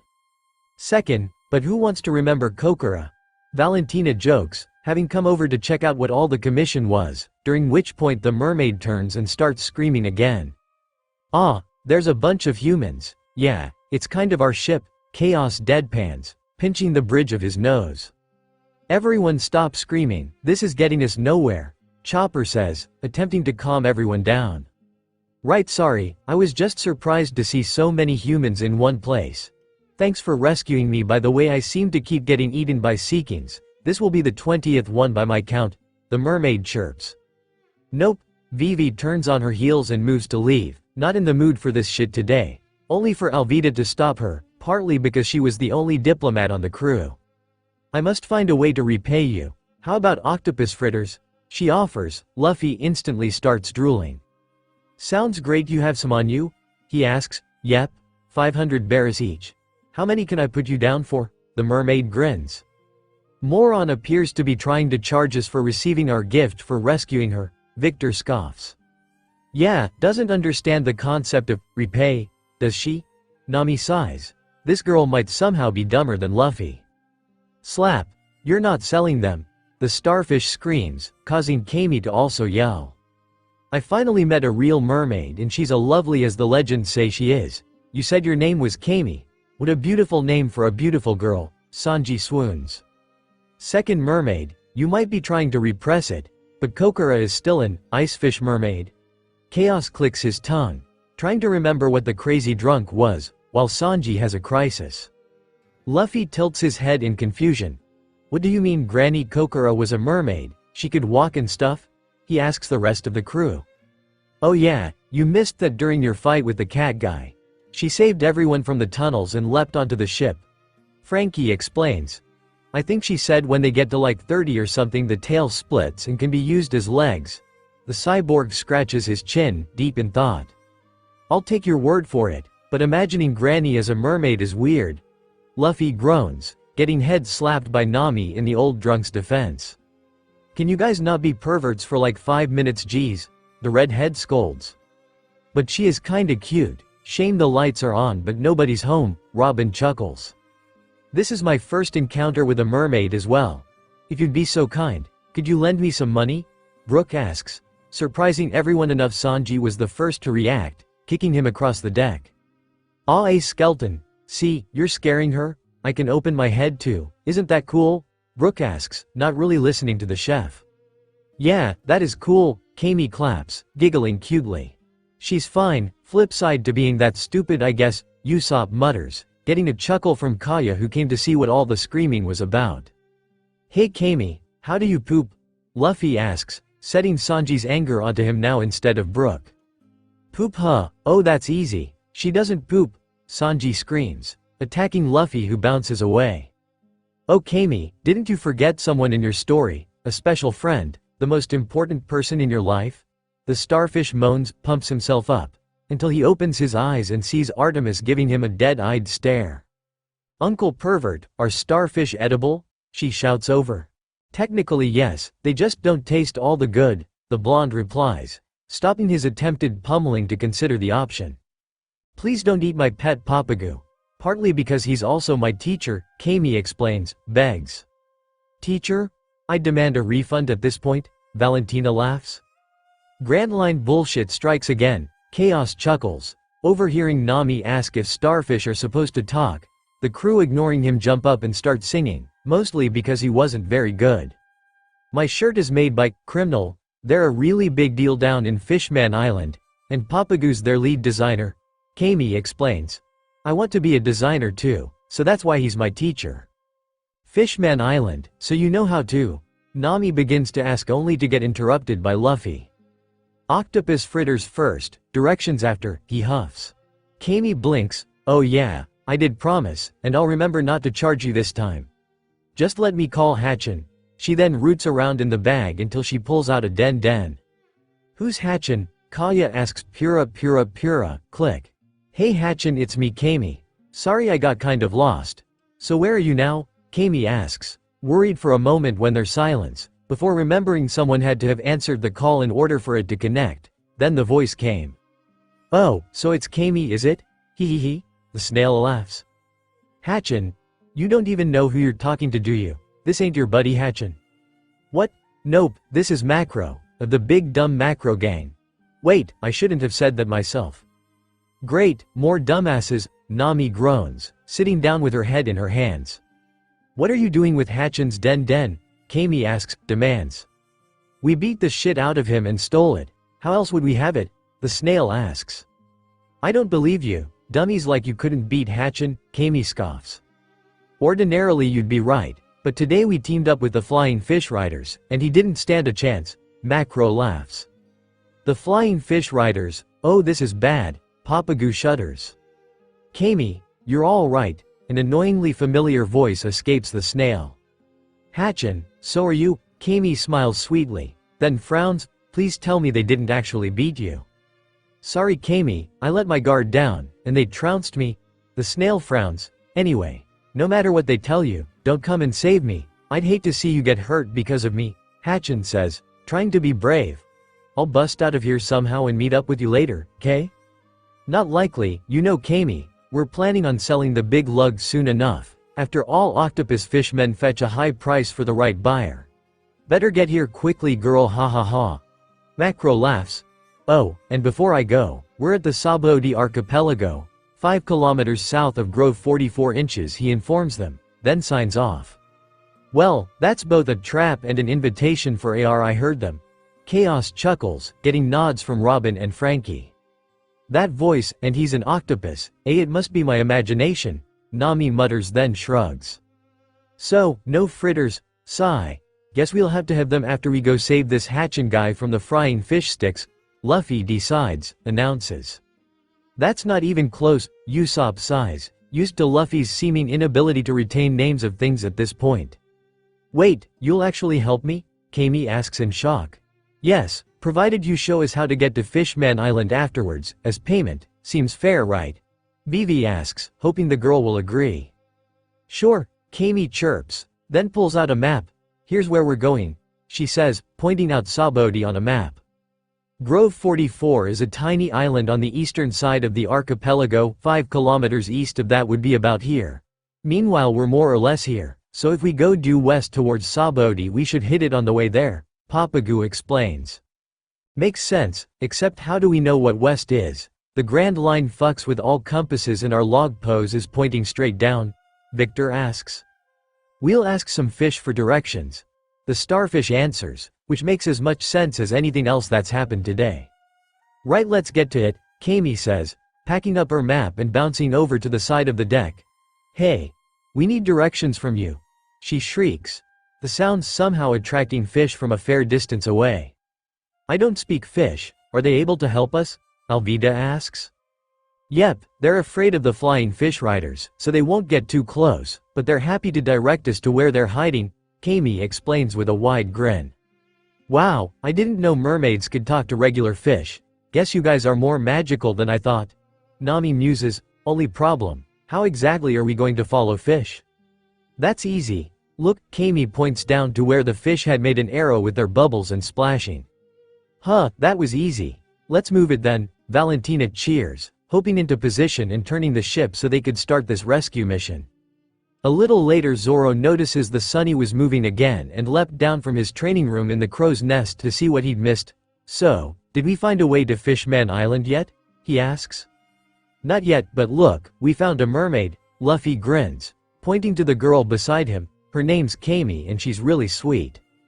Are you allowed to say those words about another woman these days? Zoro asks jokingly. So you're a mermaid, cool, never seen one of you before, just old stories. Anyway, we're going on a slight detour. Kami's friend who makes really good octopus fritters got kidnapped, so we're going to save him, go eat. Then either Kami or this Hatchin guy will explain to us how to get to Fishman Island. Luffy explains. The swordsman nods in understanding. Sounds simple enough, I might not even need to do anything, Zoro muses with a shrug. I wouldn't bet on it, these guys aren't the only problem around these parts. The archipelago is full of crews just like cause human trafficking is big business here, especially rare species like mermaids. Huh, didn't think you could run the slave trade so close to Navy headquarters, Chaos chuckles to himself. Sick bastards, Sanji sneers around his cigarette. Sure are, this one crew called the Macro Gang have been targeting Kami for years because of how much you can make for a mermaid in good health. We were in that Sea King so long Hatchin must have thought those goons had finally succeeded in capturing you, Papagu theorizes. You said Hatchin right? Zoro asks, name sounds familiar, pretty close to that dumbass octopus that ran with Arlong back in the east. Sanji exhales a cloud of smoke, if he is that guy, no way I'm helping him, but what are the chances? Names aren't as unique as we like to think they are after all. Normally Hatchin could take those losers no problem, but the flying fish riders make this a lot more complicated and messy. Okay, but besides a weird name, what are these guys? Frankie asks. They're another band of kidnappers, big deal, practically run the place these days. Word is, once they target you, you're as good as done for, Papagu explains. Their boss Duval is a big scary guy with an iron mask. Nobody even knows what he really looks like. Anyway, they seem to be looking for someone. Rumor has it they've been stopping every ship that passes them, and check their crews, member by member. Yeah, that basically means they're looking for a particular person, they just don't have the first idea where this person is, Chaos sighs. Luffy shrugs. Don't care, we'll still kick their ass and get those fritters back. Fritter salesman, Papagu corrects, but Luffy didn't care. At that moment the arrow dispersed, the fish too frightened to go any further, though they sent Kami an apology as they fled. So, are we here, or have they come to us? Robin wonders aloud, only for a panicking Papagu to answer the question for her. They're here, the flying fish riders. I don't see anything, Luffy shouts from the Sunny's head. That's cause they're in the sky not the sea, Kami calls up, pointing above them as the fish fly past the ship. They really do fly, that's so cool, Luffy whines. Swoon later, for now they're a problem. Chaos scolds him, especially because they're coming back for another flyby. They're dropping bombs this time too, Zoro grimaces, drawing his blades. 108 caliber Phoenix Crescent Wave Boom. These guys are a pain, but we can probably take 'em, Victor says, loading his guns just in case. Let's hope so. Once they take off, flying fish can remain airborne for up to 5 minutes, Kami explains. Guess they took the long way here, given they seem to be retreating, Robin muses, pointing out that yes, the guys were in fact abandoning their attack. They're leaving, Chopper wonders aloud. And they're the assholes who started the attack. It's not like we fired on them and they retreated, Frankie grumbles. Huh, that's boring. Well, at least we know which way to go. Valentina, follow those fish. You got it, Captain, she calls, turning the wheel to set the Sunny on its path. Not long after, hey guys, I see something, Luffy shouts. Floating structure, most likely well defended. Yeah, that's probably what we're looking for, Chaos hums, then notices Nami lost in thought. You okay there, Nami? Yeah, just, something about Hatchin is making me uneasy, which is weird given I've never even met the guy, she admits with a shrug of her shoulders. Not that weird, me and the guys are also feeling something familiar about this octopus guy. We just don't quite know why, the researcher admits, attempting to soothe her nerves. Meanwhile, Sanji was flirting as always. I'll go right in there and rescue him for you all by myself, sweet Kami, he says with a swoon and a spin, making the mermaid giggle. Really, thanks Sanji, she coos, then leans over and starts yelling down to the rest of the crew. Be careful guys.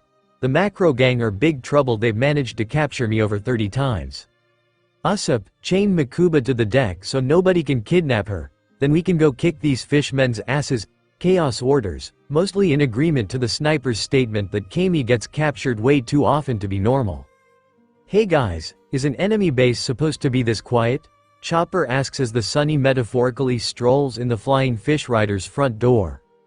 Probably not, something smells fishy, besides the mermaid's lower half, Alvida hums, tensely squeezing the handle of her mace. True, they're literally just letting us come in, this has to be a trap, Victor grimaces. Pretty much, but sometimes traps are better dealt with when we spring them intentionally, so we have time to react and counter, Zoro argues. Hey, Hatchin. Are you okay? Kami screams at the top of her lungs, proving if the riders didn't know they were here before, they sure as hell do now. Hey Macro, you big lug, show yourself and give Hachi back, Papagu shouts, joining in. I'd like a second opinion, am I seeing things, or is there some black thing in that CA gasks, pointing to the hanging cage just off the edge of the structure's docks. Yeah, weird black thing, I see it too, Frankie nods. Hatchin, Kami cheers, as she peers over the edge, then frowns, I think it's Hatchin. Yeah, it's him, and lucky for us there's nobody around, must be snack time, or the guards went for a piss break, Papagu grins alongside Kami. You people can't be this stupid, it shouldn't be physically possible. How do you both remember to breathe? Usopp groans, resisting the urge to hit one of both of them. You both clearly weren't listening to anything we've said in the last few minutes. This is obviously a trap. The gang are all hiding in those buildings waiting to attack us the moment we go try to save your friend, Frankie explains to the dimwit and the starfish. That's a brilliant plan, I'd never have thought of that. And that's why you've been caught 30 times and eaten over 20 inches Kaya size, wanting to slam her head into the mast of the Sunny, but resisting, for now. Hi Kami, as you can see I'm perfectly fine, you can leave now, came a voice from the cage.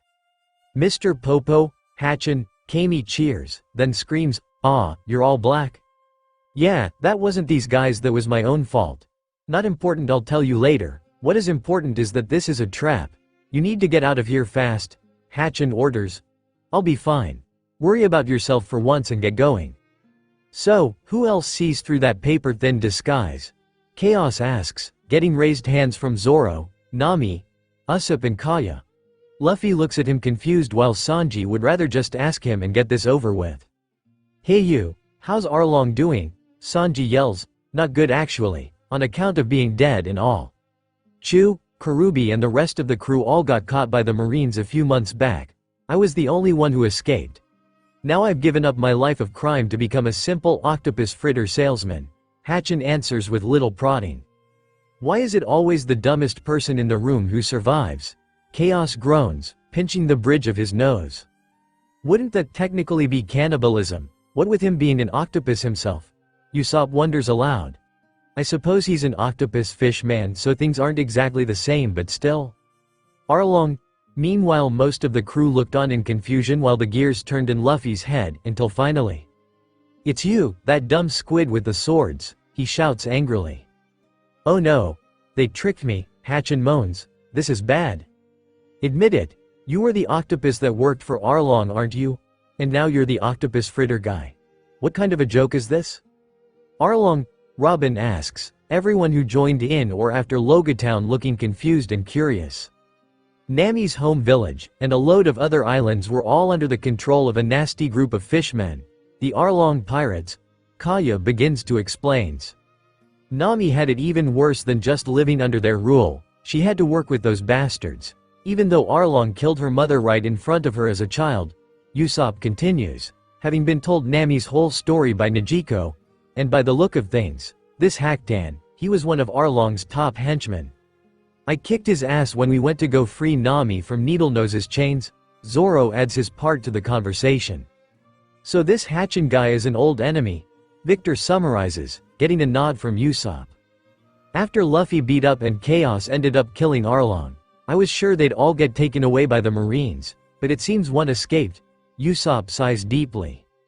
In hindsight, I'm surprised only he managed to escape. We did take out the corrupt Marine captain working with Arlong on the way out, so it may have taken a few days, maybe even a week for another ship to come get them, Kaya muses. Listen here, jerkface, now we know it's you, there's no way I'm helping you, so you better get used to that cage. Luffy shouts, Hatchin drooping in sadness, even if he did see it coming. Wait, you guys know Hatchin too? He must be an old friend of yours. Kami hops over giddily. He's not our friend, he almost killed some of us and helped make one of our crewmates' lives a living hell. Zoro bellows, scaring the mermaid so she leapt back smacking into the banister. Val, turn this ship around. I don't know how hard that is, but if we wreck the place on the way out nobody will care. What? You can't be serious. Nami-chin, please tell me he's joking, you promised. Nami sighs, eyebrows twitching at Kami's attempt at a puppy dog pout. I know that, but we didn't know your friend was this bastard. Oh come on, you can't just leave after coming all this way, Kami whine and pouts. Chaos nods. She's right. Best make sure we don't run into him a third time. Frankie, load the cannon, we're serving calamari tonight. What? Kami screams, I don't think Fishman is actually edible, but I suppose I can try. Sanji shrugs. You guys are the guinea pigs though. You jerks, if you won't save him I will, Kami declares, jumping into the water. Didn't think you people would be such heartless morons, but here we are. Papagu taunts, until he's kicked rather than jumps off the ship, by Artemis. And stay out, did I do it right? She asks, close enough. Do you think they're going to be okay? Chopper asks in concern. Oh, I'm sure they'll be fine, there's no way they jumped in without a plan, Usopp assures him, mouthing to the others, they're both fucking dead. Help, I've been captured, again, Kami screams, to the surprise of no one. Oh come on, even Luffy wouldn't have been captured that fast and he literally sinks like a stone in the water. Robin groans. Facepalming hard enough, Artemis and Chaos worry she'll end up with a bruise. Hey, let her go. Kami didn't do anything, Sanji shouts, moving to leap in until he's stopped by Nami. What gives? Hold on a minute, the redhead says, watching Hatchin pound against the bars of the cage trying to get to and rescue Kami, her mouth set in a frown, until she closes her eyes and sighs deeply. Okay. We might as well save him after all. He wasn't anywhere near the worst back there, and if I'm being honest, he'd basically harmless. Like Kami said, we are already here. We might as well try to save him, she decides. You sure about this, Nami? We can't exactly unrescue him if you change your mind, Zoro asks. I'm sure. Give the go-ahead, Captain. Okay, Nami. This situation was always in your hands, Luffy admits, revealing that while he was annoyed with the fishman, he didn't honestly care if they rescued Hatchin or not. It was all down to how this reunion was affecting Nami. Gum Gum pistol, unlike when he normally uses it, which is to punch someone, Luffy this time uses the attack to wrap his arm around Kami's waist and let himself be pulled towards her, then grabbing Papagu on the way as he springboards off one of Macro's idiots as well as Hachi's cage before coming to a stop on the platform. Luffy, You saved us, Kami and Papagu gasp. Thank you, Straw Hat. You have my undying gratitude, Hachi shouts, nearly tearing up. Cut him loose, Zoro, Luffy orders. You got it, boss, should be a piece of cake. Watch out, Straw Hat, the trap is still set. The flying fish riders have you surrounded. Be careful, Hachi yells, warns. Thanks for save. Kami begins only for Luffy to wave her off. I don't care if they come from the water or the air, we're still going to kick their asses, rescue you and get out of here. Luffy declares, guys, time to fight. Yeah, guys, they're coming out of the water, Usopp shouts, seeing the shadows just before a dozen or so flying fish ridden by biker dudes shoot out of the water and begging circling the sunny like buzzards. Now it gets fun. Rubber King and Mirror Master, Zoro's worst nightmare, two Sanjis. Get them.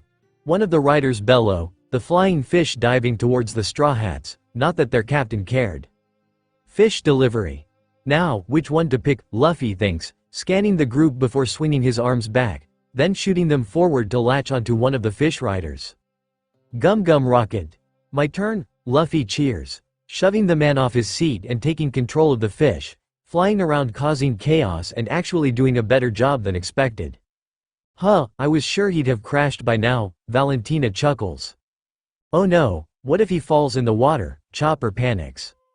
Relax, we'll just throw someone overboard to go get him, Robin assures him, a little blunter than she probably should, but it did its job. I'd be more worried about us.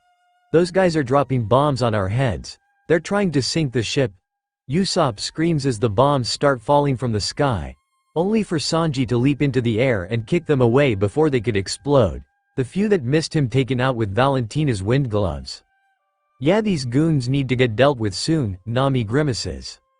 Nami Swan, did you see what I did there? Pretty cool, right? Heroic too? Sanji swoons. Damn, those Straw Hats have counters. Everyone return to base. Dive, dive, dive. One of the riders order, the fish all diving back into the sea in formation. Unfortunately, that included Luffy's one. No, Luffy, Chopper and Brook yell, leaping in after him before anyone could stop them. That just adds to the number of people we need to save, Frankie grumbles, jumping in to save them, but only after Sanji had been pushed. Dumbasses, the lot of you. The cyborg scolds after the three are pulled back up to the ship. Stop screwing around. You all have devil fruit powers. What did you expect was going to happen? Sorry, thought I had control of the fish. I just wanted to help. Got caught up in the moment. Well, next time, can refrain from trying to drown ourselves during a fight? Nami asks, then punches all three of them on the head. Sorry, Nami. They whine. Hey look, Kami's exposed. Let's grab her while the Straw Hats are distracted. Came a smart idea from the three dumbasses who swim towards Kami and her pet. Help Straw Hats. Stop drowning and do something useful. Kami, Papagu, I'm coming to save you, Hachi yells, continuing to pound against the cage. Shing splash. Thanks for that, Roronoa. I know we were enemies before, but you're a pretty cool dude, Hachi says, grinning now he was free from the cage. Whatever, I'm just following orders, Zoro shrugs, standing on the roof of the cage. I hope you had fun using me as a punching bag while I was tied up, because now it's payback time. The octopus growls, not even waiting for the trio to make some attempt at witty banter or even a dumb response. Takoyaki punch. Instead, just punching them so hard they blasted off like an even less competent version of Team Rocket. Kami, Papagu, Hachi cheers, leaping onto the platform and pulling the two into a hug. I can't believe I got captured by those idiots, but at least you're both still safe. I wouldn't count on it just yet. The three look up to see a flying fish rider coming straight for them with a harpoon. You didn't forget about us already, did you? Well, too bad, you're still on our turf, so we're gonna take you all out. Myro, Oku the fish, now Sans rider flops into the sea, Chaos landing softly on the platform with Zoro not far behind. You let your guard down too soon, Octopus, Zoro grunts, stay back and protect Kami, we'll handle these goons. Got it. You Straw Hats really are good at saving my takoyaki. I really do owe you a few when this is over, Hachi chuckles, holding his friends close. Boom, guess the others remembered we have cannons on board, Chaos chuckles, seeing several of the fish and riders splash back into the water rather painfully. This might actually be finished before lunch. Guys, incoming kamikaze fish. Valentina shouts, seeing a man swinging a club while the fish barrels stride for the sunny. Well, shit. Luffy, stop that fish, I'll handle the idiot on top, Sanji orders. Got it. Luffy nods, jumping onto the railing. Try all you want. I'm still gonna crash into your ship no matter what you do, the man boasts, right until Sanji's boot collides with his face. Meanwhile, Luffy uses Gum Gum Balloon to slow the fish, then grabs it by the head and basically suplexed it from the air onto the grassy deck of their ship. We're eating good tonight, Luffy laughs, while the others move forward to examine his catch. It's huge, Chopper gasps. Karoo nods fearfully. This would have done a lot of damage, Frankie? Robin asks. Yeah, it would have been quite the job to fix it. It's not outside my skill set, it would have just been annoying to have to rebuild so much so soon after she's been first made, Frankie sighs.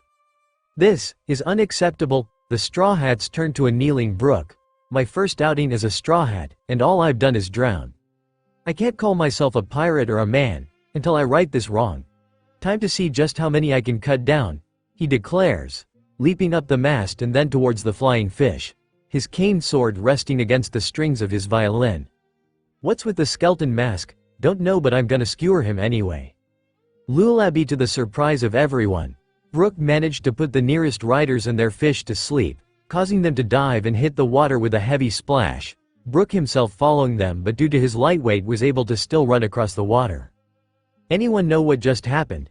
Vivi asks, Devil Fruit BU. No, that's not it. Artemis frowns. Magic? She suggests. It's the power of music, Brook declares with a laugh as he dodged fish trying to dive bomb him. I still want to ride one of these fish. One moment please. Luffy smirks, latching onto another fish before anyone could stop him. Whaaa. He's asleep. Damn it. You need to wake up or we're gonna crash. Luffy yells. But luckily for him, he managed to crash the fish on the platform rather than in the ocean. Well fuck. Anyone know what Luffy just wrecked? Zoro groans. I think the goons above said that was the head's room, so I guess the boss lives there or something. Chaos shrugs. Luffy skipped the process and decided to just kick the big bad's ass right away, I guess. In said building, you saw, didn't you? Duval asks as he puts his mask, helmet back on. A familiar face, I reckon. He hums, readying his multi-harpoon gun as Luffy stares in confusion at what he just witnessed. Outside, not looking too hot there, Zoro. Chaos frowns, sniping a flying fish out of the air with Shinso, then sidesteps Brook as he crashes onto dry land. Zoro meanwhile grunts. He'd argue back but was indeed having some trouble breathing at the moment. I'm done. I think I have muscle cramps, not that I still have any muscles to cramp anymore. The skeleton sighs tiredly, then notices Zoro. Oh my. It appears your injuries from Thriller Bark haven't yet healed fully. Maybe you should head back, he suggests. Zoro chuckles, though it was more of a wheeze. Not a chance. Whether I'm injured or not, there's no way I'm losing to a bunch of fish. Don't let your guard down, Straw Hats, Hachi shouts, having retrieved his swords before leaping at the flying fish gunning for them. Tentacle sword overload, he cuts the rider down, landing directly in the middle of the three Straw Hats. Zoro blinks. Was that you paying me back for earlier? Hachi chuckles. Nah, but you guys better watch your backs. I can't save your butts all day. That was so cool, Hachi. Kami cheers. You did? Aw, you shouldn't have. Hachi blushes, missing a rider pop out of the water. Die Fishman. He yells, throwing the harpoon, which was blocked by Brook's cane sword and then cut down by Chaos. You were saying, over by the ship? They're coming back for another attack? Frankie calls as the riders get into formation. Yuvu, oh boys, Nami coos from the top of the mast. She is cute, which is a shame because the boss said to kill them all. A rider grumbles at Nami. I'd like to see you try. She smirks before the weapon passes through her harmlessly. Mirage Tempo also might want to watch out for those storm clouds. Nami warns from the deck, then grins widely. We really did sail into a nest of idiots, didn't we? Olivia laughs at Vivi's description. That just makes things easier for us to deal with, so they're annoying at worst. Valentina shrugs, then points her purple glove skyward. Raiden. Reikiri der Manos. Clutch strong hammer. Cloven diamond. Looks like there's enough for everyone. Kaya half jokes, unloading normal and syrup bullets in the shoal above them. Wow, these guys are tough, like super tough, Kami cheers, grinning widely. Yeah, they're pretty strong, but I thought we'd just grab Hachi and run, not fight to the last man, Papagu hums. Then you've not met us before, we tend to end up beating everyone in the vicinity on the way out. It's become a habit at this point. Chaos muses, kicking one of the lower flying fish through a different building, then stops in confusion. Is that a bison? Hi guys, huge cow on my ass. Might wanna run. Luffy yells, crashing through a wall and reuniting with his crewmates on the shore. Did he say? Brook begins, just as Duval and his mount crash through the same wall, making an even bigger hole. Look at you all, getting swatted down left and right, Duval sneers, though it was hidden under his mask. You're not mosquitoes, men, you're flying fish riders. Oh crap, we woke up the big boss. Usopp screams, did he just destroy his own house, just for a badass entrance? Vivi asks in confusion. Well, was it badass? A little? Then it was probably worth it in his eyes, Victor answers. With the straw hats out of the way, I won't need this base, so men, don't hold back. Yes sir. I don't care about mermaids, fishmen or talking gloves, so get the hell out of my way or be crushed, Duval growls. The three skittering away sharply. I didn't get into the slave trade market cause I wanted to, you know that, don't you? Of course head, good luck. This is the greatest day of my life. Finally the source of my pain is within reach, and I can finally kill him. I may have suffered to get here, but it was worth it. Miracles really do happen. He laughs, I never did a thing to that bastard and he made my life hell, he ruined me. So, does anyone know which of the boys pissed in the big guy's morning coffee? Alvida asks. Probably Luffy, Nami sighs as she answers almost automatically. I've got nothing to lose anymore, I'm ending this. Even if I have to die to do it, I'm ending you. Do you hear me, Black Leg Sanji? Said Cook blinks in surprise and confusion. I've been waiting for this day a long time. Oh no, his accent's back, that means the boss is pissed. Me? What did I do to make you this upset? Sanji asks. Maybe something back on Batete? Nami suggests. Or back in the north? Valentina suggests, remembering the other blonde wasn't actually born in the East Blue. Nothing that far back, Val, but even just going back to Barati, damn, I did a lot of things to piss people off. I don't think I could even count the number of people mad at me for things I did back then, Sanji groans.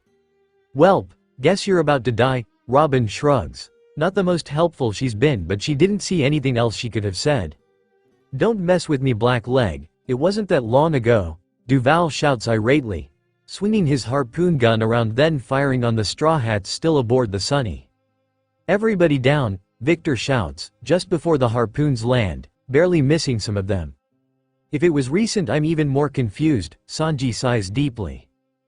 Guys, there's something off about these harpoons, Kaya notes, due to the purplish vapor they were giving off. They smell like death, Artemis agrees. My scorpion harpoons are coated in poison. You get even a scratch, you won't last 3 minutes, Duval shouts as he reloads another stack. I'm gonna kill you and all your friends. What is it with poisoners and scorpion venom? Robin mutters as she ducks behind the main mast, remembering Crocodile's hook was also scorpion venom. I don't know who you are, just tell me already, Sanji begs, kicking away some harpoons that nearly skewer Nami. You reap what you sow, Black Leg, Duval bellows, continuing to fire at the Sunny.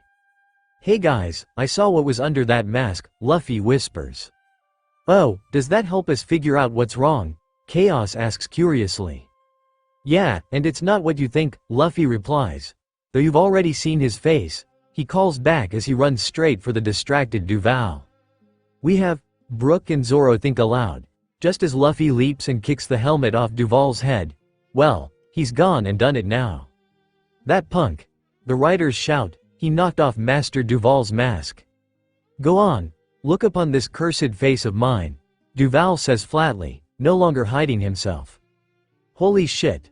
What? That's not possible, Putan demurred. Oh my. Also Artemis, no swearing, yes mom, you've got to be kidding me. Well I've been waiting for this day.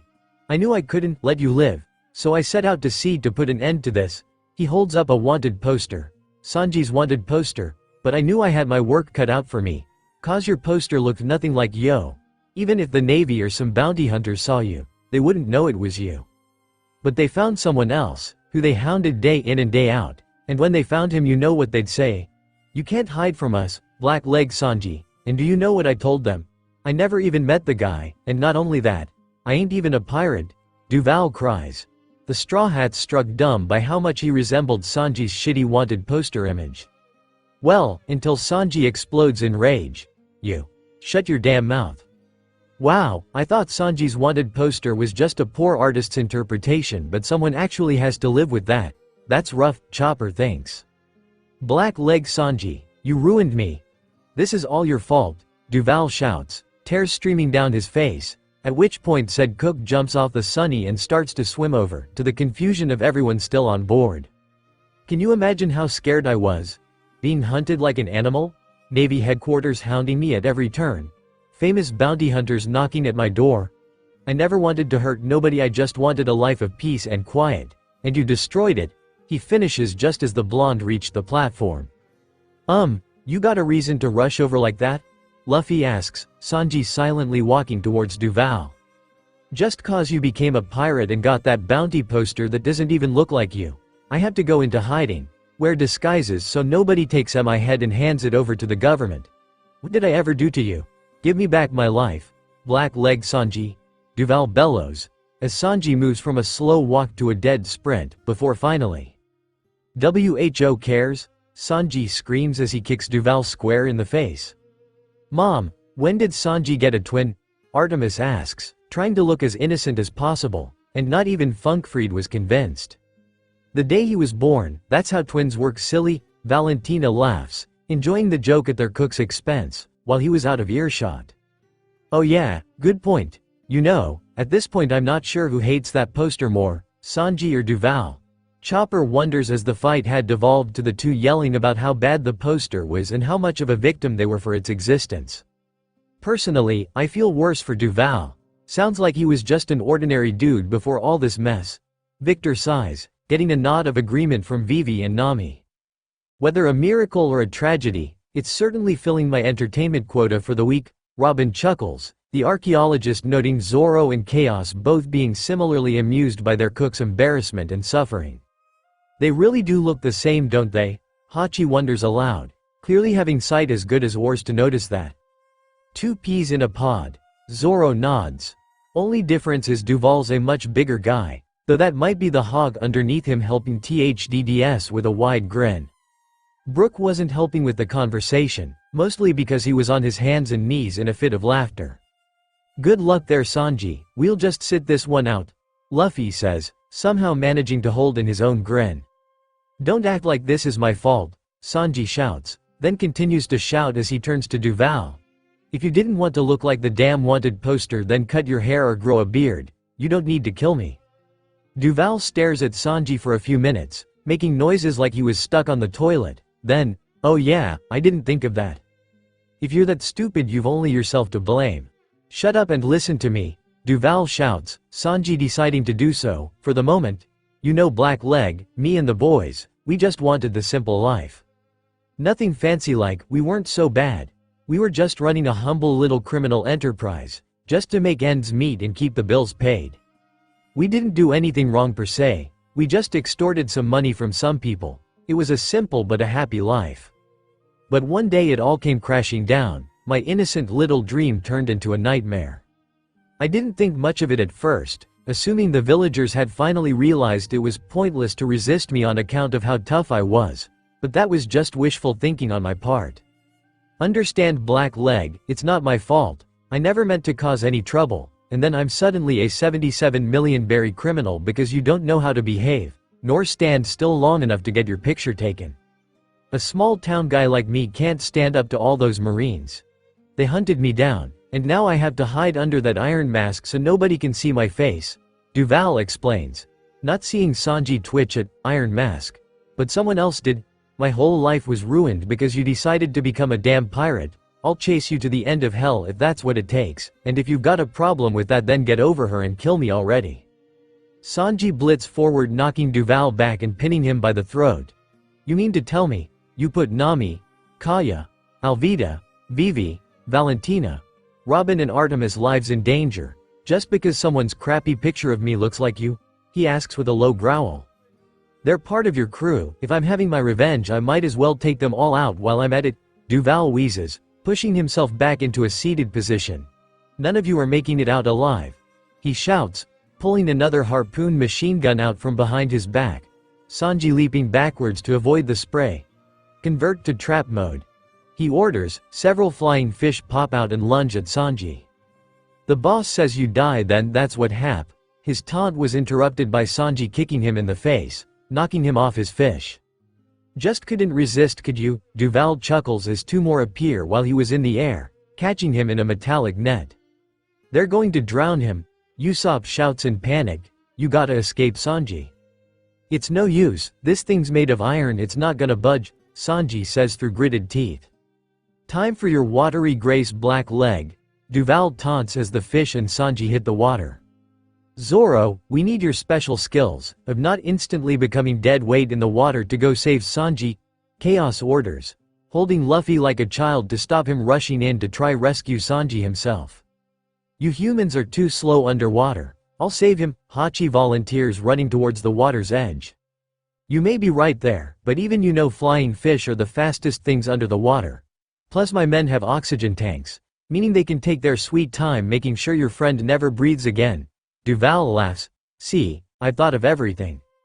Say the word and this bastard gets a new face hole, probably between the eyes. Chaos hisses, partly to distract Luffy, which fails. I wish I could have crushed the life out of that bastard with my own two hands, but at least this way I know he's going to die in agony and suffering every last second. Don't worry guys, I got this, came the most unexpected voice as Kami bounces off the deck into the water. Hey Bumpkin, I think you forgot something, Papagoo smirks. Sure flying fish are faster than fishmen, and they're in the top class of sea creatures, but there is one thing faster than that. Mermaids. All the seas great or small, there's nothing out there that can outswim a mermaid. Huh, so that idiot is useful after all, Alvida chuckles, while Chaos asks, and is ignored, why she keeps getting caught so much if that's the case. She's really that awesome? Luffy asks, yep, and if she wasn't always spacing out so much nothing would ever be able to catch her. Never mind. Thanks, Papagoo explains, it is what it is. Oh, Luffy hums then shouts, Kami. We're counting on you, good luck. Something rushes towards the surface, giving the Straw Hats hope, until it's revealed to be a horde of flying fish lifting a giant anchor out of the water. That can't be a good sign, Chopper squeaks. Aim for the center of the ship, the leader of the pack orders. Once we drop this it'll sink like a rock. He laughs, some even have devil fruit powers, meaning this will take out half the crew with almost no effort on our part. Please tell me we have some kind of escape plan, Vivi says, turning to Frankie. There's no time, but there might be one more option. Usopp get to the bow of the ship and stand by, Frankie orders running up to the wheel where Valentina was already nervously pacing. We're about to bust out the super secret weapon. Okay now you have my attention, Robin's lips curl into a smirk, eyes having already left the anchor. What super secret weapon? Usopp asks, voicing the thoughts of pretty much the rest of the crew at that moment. Drop the anchor men. Straw Hats, now you die, Duval commands. Sunny won't die, not just yet, emergency evacuation, chicken voyage. The Sunny's mane spun fast enough to form a mini propeller, shoving the ship back just enough they were out of danger, for the moment at least. While cool, that's not a weapon Uncle Frankie, Artemis complains. Oh I know that kiddo, I just needed some room for the main event, Frankie assures her patting her hat then orders, Usopp, get inside the prow. Get inside, it opens, Usopp shouts, surprised the stairs were removable and even more so by what lay inside, oh my. Frankie really outdid himself with this. Like I said, we're not just running away, we're getting into position to show off just what Sunny can do, Frankie grins as the Sunny's lion figurehead's mouth opens, revealing a cannon. Awesome, Luffy and Chopper squeal, cola energy charging, Frankie announces as noise begins to fill the air. What the hell is that thing? Oh dear, Duval swallows thickly. Okay, she's charged, now what? Usopp asks from inside the head. Get as many of them as you can in the circle, Frankie orders. The circle? Oh, I see. Usopp nods as he fiddles with the console and aperture, the cannon shifting as he does. Got it. What next? Lock on with the button below you. Then pull the lever and watch the fireworks. The cyborg laughs. Locking on, Usopp mutters, the green screen turning bright red, and here we go. Gon cannon. Fire BWOOM.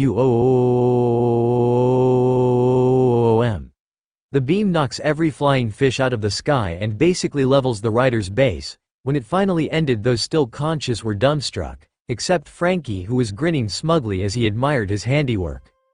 That was awesome, screamed Luffy, Usopp, Chopper and Artemis, the captain practically vibrating with glee. The cola cost may mean we can't use chicken voyage whenever we want, but it's always gonna be there if we need it for emergencies just like this one, Frankie adds. As while not as cool as Sunny's plus Ultra Cannon Blast, the escape method had impressed the crew and made them curious. It was a much clearer sky. Kami finally surfaced too, getting the pirates' attention. Kami, is Sanji okay? Nami shouts over. I thought he was, but he's losing a lot of blood. Kami screams in panic. What happened? Kaya asks. Well, we surfaced and it seemed fine, started pouring out of his nose. The mermaid explains, prompting the others to actually look at how she was holding their cook, with his face pressed against her reasonably sized breasts. Why am I not surprised? I'm pretty sure he'd have no problem dying like that. Damn pervert. Hang in there, Sanji Chin. Damn bastard, if you weren't friends with a mermaid you'd be dead right now. Actually, if we hadn't run into Kami we wouldn't even be here in the first place, so he'd still be alive. Chaos sighs. Zoro nods as he was the closest to the researcher and far as he could tell the only one who heard him. Looks like you lost a lot of men out there, Luffy says with a shrug, pissing off Duval even more, if that's even possible. Shut up. I don't need the flying fish riders as long as I have Motobolo. You think I ride this guy because he looks cool? Duval asks, actually pausing in surprise when Luffy and Chaos both answer, yes. Idiots, countless have fallen prey to his horns. As long as I have him no one can touch me. He punches holes in the village dam back home and smashes his way out of any cage he's put in. The Marines may hound me day in and day out, but I always come out on top because this guy here's always ready for a fight. They don't call his horns the Heart Tripper for nothing, Duval boasts. Okay, let's see how tough he really is, Luffy hums, cracking his knuckles. Go Motobolo, kill him, Duval bellows. The cow charges but is stopped dead by Luffy. Well, that was underwhelming, Robin pouts. His horns are too small, Artemis notes. They can't do anything up there, she adds with a frown. There's no point in fighting you, big cow, so stop it, Luffy commands. Motobolo twitches and sweats, staring deep into Luffy's eyes, before it backs away and starts to panic, buck and snort a bit before cantering away from Luffy.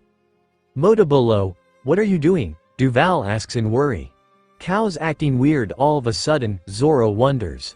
I didn't do it, Chaos defends, though was unsure if people knew zone fruits sometimes had an effect on normal animals too. Usually predator zones, like Lucci and Jabra. So was mostly just covering his ass. This was all Luffy.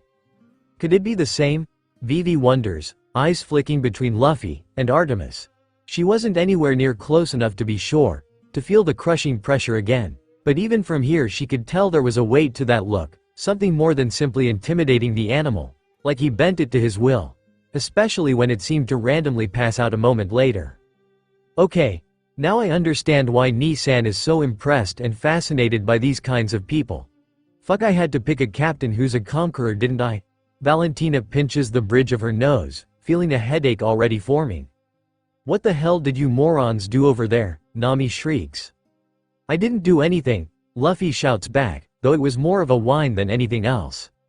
It wasn't an attack, not really, it was more like he won the beast over, or made it his bitch when he faced it head on, Robin muses aloud. He can take down wild beasts without even throwing a punch, and people thought we only married Luffy for his looks. Alvida teases, hugging Vivi and snapping her out of her inner thoughts. Our hubby's the baddest pirate in the East Blue. Straw Hat, I'm gonna murder you, Duval growls, standing up after checking on his mount. Luffy doesn't respond verbally, just gets into a boxing stance, his face set in a silent, come on then, until he's told off. Hey, hold on Luffy, Sanji says as he gets back onto the platform and slowly walks towards the two. Nice to see you're back to the land of the living spiral brow, Zoro chuckles. Oh good you're okay. Luffy smiles. Stand back I'll deal with this whiner. Only just met the guy and it's already been a pain in my ass for too long, Sanji scowls as he passes his captain. Your ass? I'm the victim here. Because of you an innocent man like myself can't get any peace, you're the criminal. Why do I have to be the one to pay for your crimes? That's enough. Do you have any idea how it feels for me, seeing that crappy, it's not even a caricature it's an abomination come to life before my eyes. Something this ugly, should not exist in this world. You don't want to see it, then die, Duval shouts, firing another volley at which Sanji dodges, then leaps and lands a flying kick to the taller blonde's face. The kicks just keep coming from the chef until he sends the other man flying, partially burying him under one of the destroyed buildings. Sue, given all the bad guys are unconscious and Hatchin is free, can we leave now? Chaos asks. You bet, octopus fritters for everyone, Luffy shouts, cheers. Frankie brining the Sunny over to it was close enough for everyone to get on before leaving as quickly as they could. A little later. This is so good, Luffy groans as he stuffs his face with fritters. The others also eating but only Alvida seemed to be anywhere near as quickly munching her way through the pile of food Hatchin was making for his rescuers, former enemies. Sure is, Hachi makes the best fritters this side of the red line, Kami chirps. These are actually really good, nice work big guy, Valentina grins. Gotta agree, I've not had food this good given to me in quite a while, you're doing well Hatchin, Sanji agrees. It was a brilliant idea to turn your ship into a food cart. Makes you a mobile food stand so more people can enjoy your food. Usopp compliments, himself and Kaya sharing a plate. I've not had such culinary delights in years, my stomach is fit to burst, or it would if I still had one, yo-ho-ho-ho, Brook laughs. Eat all you want, it's on the house, Hachi laughs as he continues to work.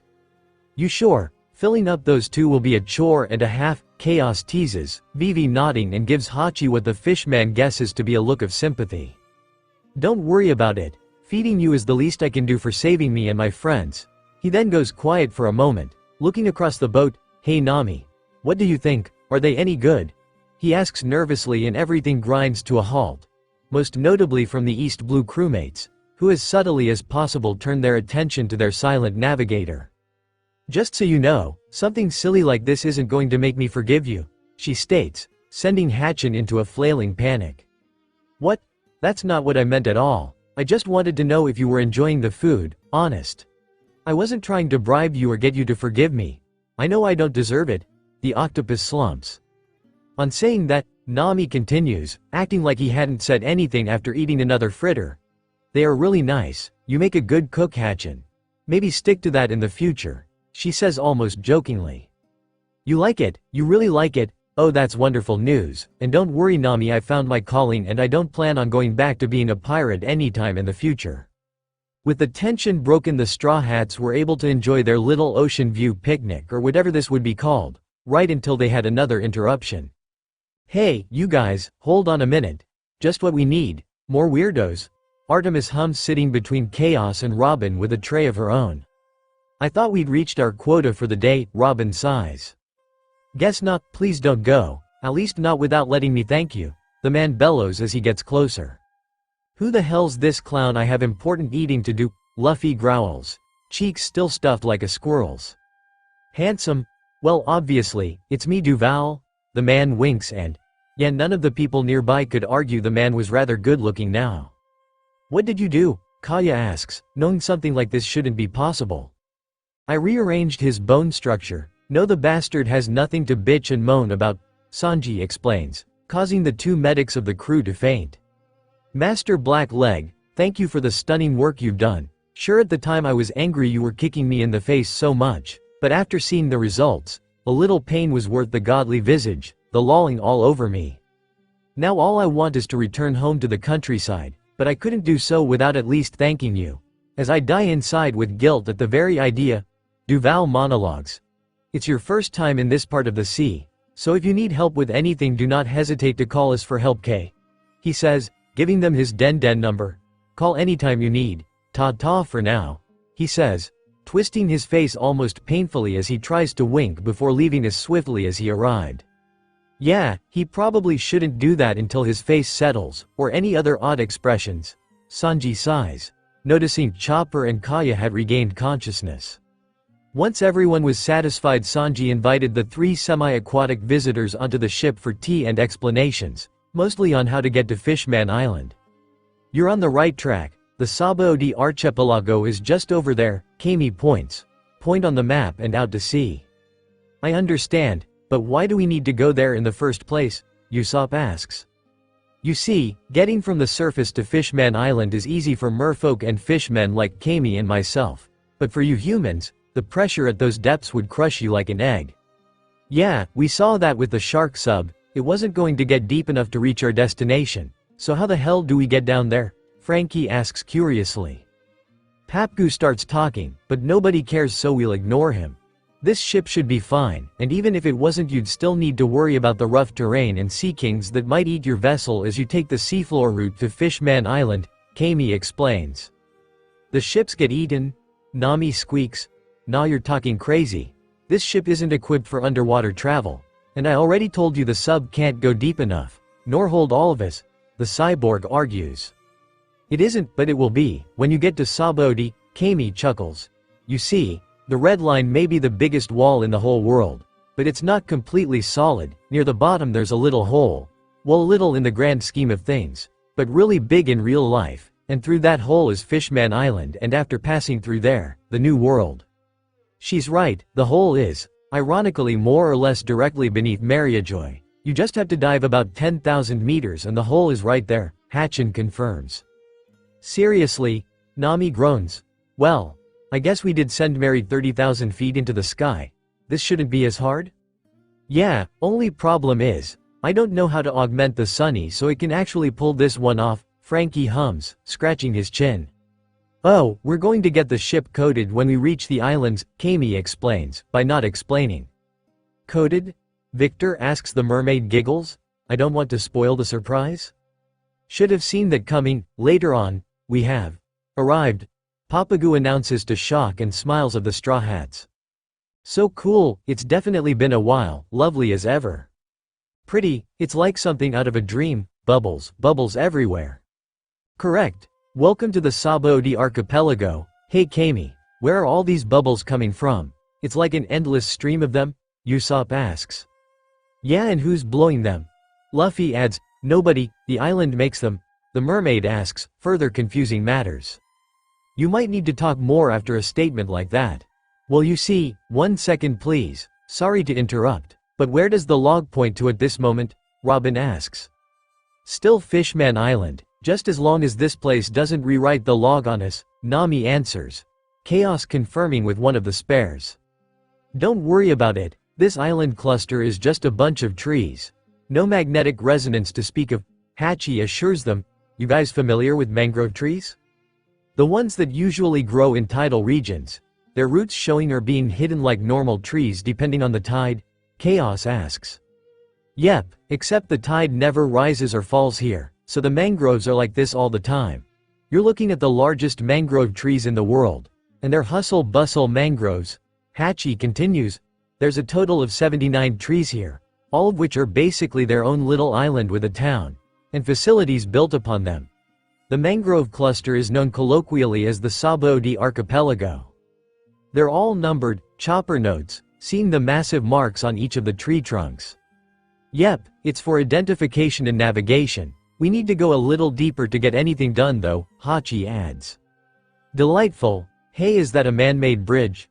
Brooke asks, seeing one between the trees. Yep, easiest way to get from one grove to the other. I see. Well, here we are. Get ready to disembark. Welcome to Grove 41 inches, Hachi announces. The Straw Hats once more excited to explore. Especially Luffy, who leaps off the ship the moment they stop. Remember what number you've docked at. All the groves are connected by those bridges, so as long as you remember where you docked you shouldn't get lost. Hachi adds, as everyone disembarks. We'll probably still lose Zoro. Anyone want to buddy up with him? Valentina says half-jokingly, but gets no response. Wow. Hey guys, the bubbles are coming out of the ground. How weird is that? Luffy shouts with a huge grin on his face, calling back to the others. So cool, Mom, can I bounce on the bubbles like Uncle Luffy? Artemis asks, pouting cutely. Nowhere near as high as the rubber brain, but maybe in a minute, Robin assures her, then turns to the fishman. How exactly do these bubbles form? Oh, the mangroves secrete a sticky resin, it's all over the place, Hachi explains, as the tree's breath. The sap traps the air and forms the bubbles. The resin also makes the bubbles much stronger than ordinary soap bubbles. Sticky sap explains why walking is a little harder than normal. Thought I was just more tired than I thought. Chaos hums, then chuckles as Robin wipes the mangrove sap off her hand and on Usopp's shorts. Hey guys. God damn it, Luffy. Get down here before you hurt yourself. Vivi shouts, acting more like a parent than she'd care to admit. I can see an amusement park over there. We should go check it out. It even has a Ferris wheel, he shouts down. That does sound like fun, doesn't it, Princess? Alvida coos. It does, Vivi sighs. We'll go if you come down safely. You talking about Sabodi Park? I'm so jealous. I always wanted to ride that Ferris wheel, Kami swoons. Why haven't you? Valentina asks, don't even think about it, Kame. Papagu scolds until he'd explosion kicked across the grove. What an annoying little starfish. Victor sighs, though apparently he'd acted too late as Cammy'd shuffled off sadly by this point. Crash, damn it Luffy. Chaos sighs, before walking over to help him up. What did you do this time? I didn't do nothing, all the bubbles just popped, Luffy huffs. Hey Hachi, you said we needed to see someone on these islands to get the ship coated, right? Nami asks, ignoring Luffy as she knew he was fine. Yep. We'll pop into one of the island's coaters and they'll slap a hardy coat of this resin on your ship. Then it'll be perfectly ready for underwater travel, Hachi explains. Really, it's that easy? Frankie asks, unconvinced. Yep, the process works wonders, and is the only way I know of for humans to get to Fishman Island. But you don't want to let some amateur do it, or coat the ship yourself. If it's not done right, the coating will fail and the ship will be crushed, along with everyone on board. I know one specialist I trust nearby, so you'll be in good hands, Hachi assures them. Though if we do this, I need you to promise me something. K? Luffy nods instantly. What? When we get into town, we might run into some Tenryubito, Hachi says, missing the blue net's fists clench. Tenryo? Luffy looks confused. The more well-known name for the celestial dragons are simply the world nobles, the people who live within the Holy Land Mariajoy.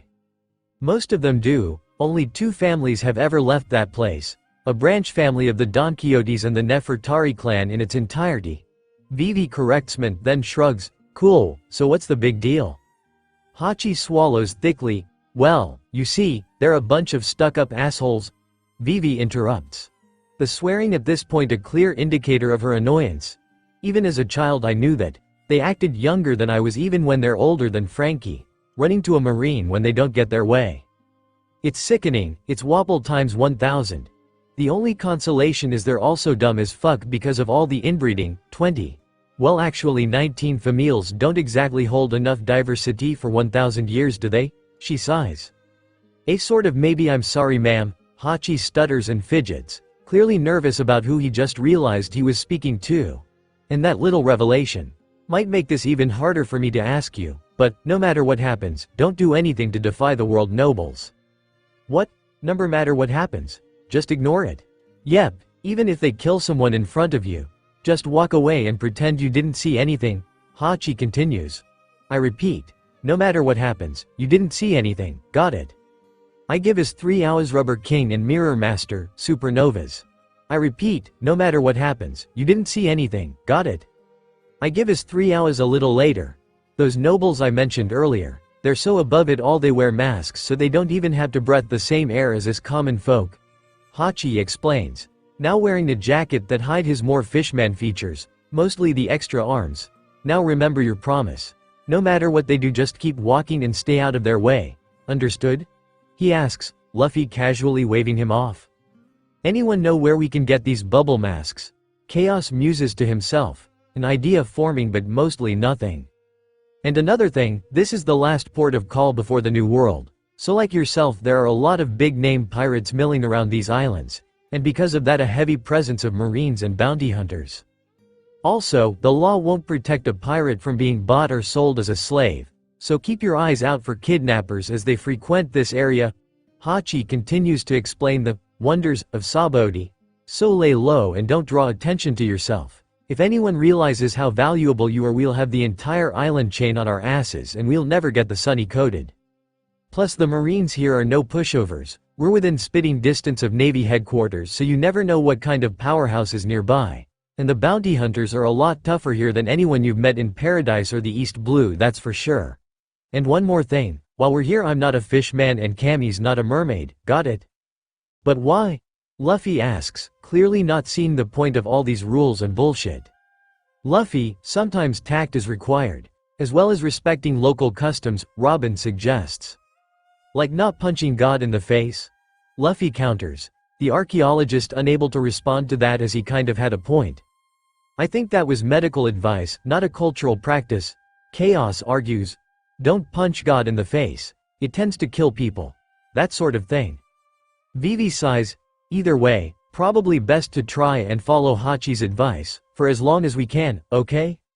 Luckily Luffy had something to distract himself with soon enough. A pedal-powered bubble bike. So cool, Luffy shouts as he zips around, Chopper chasing him wanting to turn in the bubble. These bubble bikes are the most effective way to get around the Sabodi archipelago. The store owner explains, affordable too, 500 berry each to rent, or you could buy them for 10,000 each. We're fine, just renting, Hachi replies, until Luffy comes back from making Chopper chase him. I've got the money, I wanna buy one. He cheers, Luffy, I'm pretty sure the bike is designed only to be usable within the archipelago, and given we're not staying long, buying one is stupid. Chaos argues, getting an annoyed huff from Boy and Reindeer. Thanks for that, I was worried he'd get loud and stubborn, Hachi whispers. That does sound like Luffy, but he does bend to logic, when packaged the right way, usually by this lanky bastard, as he's learnt he mostly knows what he's talking about. Alvida teases as the shopkeeper sets up another configuration of bubble bike for Nami to ride on, rather than in like Luffy was. This is so cool, Nami laughs, keeping pace with the larger one Hachi was pedaling with most of the group riding. Chopper looking to have almost fallen asleep in the little front basket. And so much variety, they really have one for every occasion, Robin chuckles. Hey Luffy Chin, if you're feeling down about not getting a bubble bike, you can ride them again down in Fishman Island. We have a similar climate and super strong bubbles down there too, Kami says, trying to cheer up the grumpy pirate. What you really ought to see when you're down there is the mermaid princess, so graceful, so beautiful, it takes great willpower not to just stare at her all day long. Papagu swoons in the bubble under Nami. Keep Sanji away from the princess, Chaos writes in his notebook. Any more advice? He asks. Then sees Luffy was getting distracted again. Food? He asks. Food?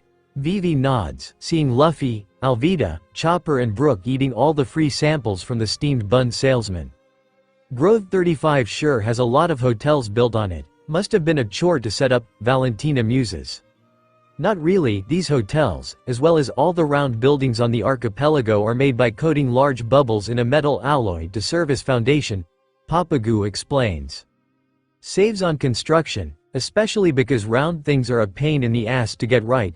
Victor chuckles, admiring the ingenuity of this place, then frowns as he turns his head. Hey, we just lost like half the crew. Where'd they go? Nami invited Robin to come with her to the shopping district on Grove 30. She brought Artemis along with her and I think Chaos is coming along for heavy lifting, Kami answers. Probably should have told them about bubble packing, could have saved him the trip, Hachi mutters to himself then shrugs. Probably the best protection those girls could have is the lanky bastard. Hey Hachi, where are we going next? Chopper asks, the four returning with snacks. Grove 31 for the coating. It's a long trek even by bike, so we should get going as soon as possible. With Nami and Robin. I wonder why Kami didn't come with us. You seemed rather polite when you invited her. Robin muses aloud. Artemis shrugs from inside the bubble and Chaos walked beside amused by such a strange place. No idea, but she has seemed a bit off maybe, since we got here. Also, what do you mean I seemed rather polite? Nami, you're kind of an asshole. Most of the time, Robin responds bluntly.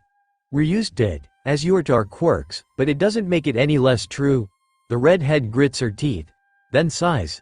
As for Kami, maybe it's the island itself. She might have bad memories with this place, so would prefer to spend as little time here as possible, she suggests. She wanted to ride the Ferris wheel until the starfish started yelling at her, Artemis complains. Sounds like the only way to learn is to ask her, but it's probably a sensitive subject, Robin frowns. Back with the others, this was a bad idea, Valentina says, though is still laughing as Hachi and Luffy raced against each other to see who could get to Grove 31 faster. When did this become a race? Chopper cries, clinging to the edge of Luffy's bubble while the others were holding onto or hiding inside Hachi's hovercraft-styled bubble. When Hachi said we should get there as quick as we could, Luffy took it as a challenge, Vivi guesses, pushing her hair out of her face to watch the mangroves fly past them. Hey, what's all that yelling about? Luffy wonders aloud as they get closer to the grove and start to slow down in response. Something we're not supposed to get involved in, Alvida guesses, seeing Hachi tense right in front of her. I don't want to go to the new world anymore, I just want out of this thing and to be with my wife and kid again. As they get closer the yelling starts to be understandable. I left when he was just a baby, he doesn't even know who I am or what I look like. This seems weird, Luffy hums, poking out of the bubble.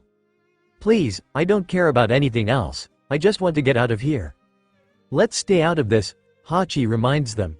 He's probably just some pirate who was caught by kidnappers and sold into slavery. The fact you can say that so casually is frankly disturbing all on its own, Vivi shudders. Especially as a former slave yourself. Valentina's lips curls as she sees Hachi twitch. Kisame told me about the sun, she adds, thinking he at least deserved to know how she knew. Tick tick tick tick, well, shit, Victor hisses, knowing what they sound meant, even if it took the others a moment for the pieces to click together. Explains why it's on the neck though, an arm or a leg would probably be worth losing in an escape attempt. This collar, if I could just get it off my neck, the man shouts, shaking it desperately. Boom, help me, he wheezes, falling to his knees. I was wrong, he did survive. Ow, Victor scowls. Every slave has one of those collars fitted to them, and if you try remove them or run from your master it explodes, Hachi explains clinically. Just let me go home to my family, I don't want to be a pirate in the new world anymore, the man says, now mostly to himself before finally passing out. It's a slave who tried to escape, quick you saw nothing. Right. Ignore, ignore, ignore, we have to do something to help that man, Brook shrieks. Idiot you promi, Papagu starts to scold, only to be reminded Brook wasn't Kami when he was forcefully thrown out of the bubble by an angry Valentina. The celestial dragons are going to be here any minute, Kami whimpers, what are we going to do Hatchin? Everything will be fine. Straw Hat, get out of that bubble bike and stay quiet, Hachi orders, Luffy frowns but complies. This place is sick, Vivi says through gritted teeth, not an ounce of decency or compassion on this whole archipelago. She mutters as she sits behind Hachi while the others kneel. Has that mug got a bubble stuck on its head? Alvida asks quietly as a long-legged pug walks over to the slave, and pisses on him. Saru, don't be so vulgar, a new voice scolds as a group enter the street. Those the dragons you were going on about? Luffy whispers, getting a nod from Hachi. Vivi's better, Alvida stage whispers seeing the female of the group. Also is their hair naturally that stupid looking? It's a fashion choice, Vivi explains. It changes periodically, last reverie it was neon mohawks. I'm not sure how I was able to hold in the laughter until the boat ride home. The brunette says with a twitch of a smile. Oh look father, another one of our slaves has broken down, the girl says in a haughty tone. Did you give it its daily sedative like you were supposed to? The man asks. The chain he was holding rattles as the large beast of a man behind him follows a few steps behind him.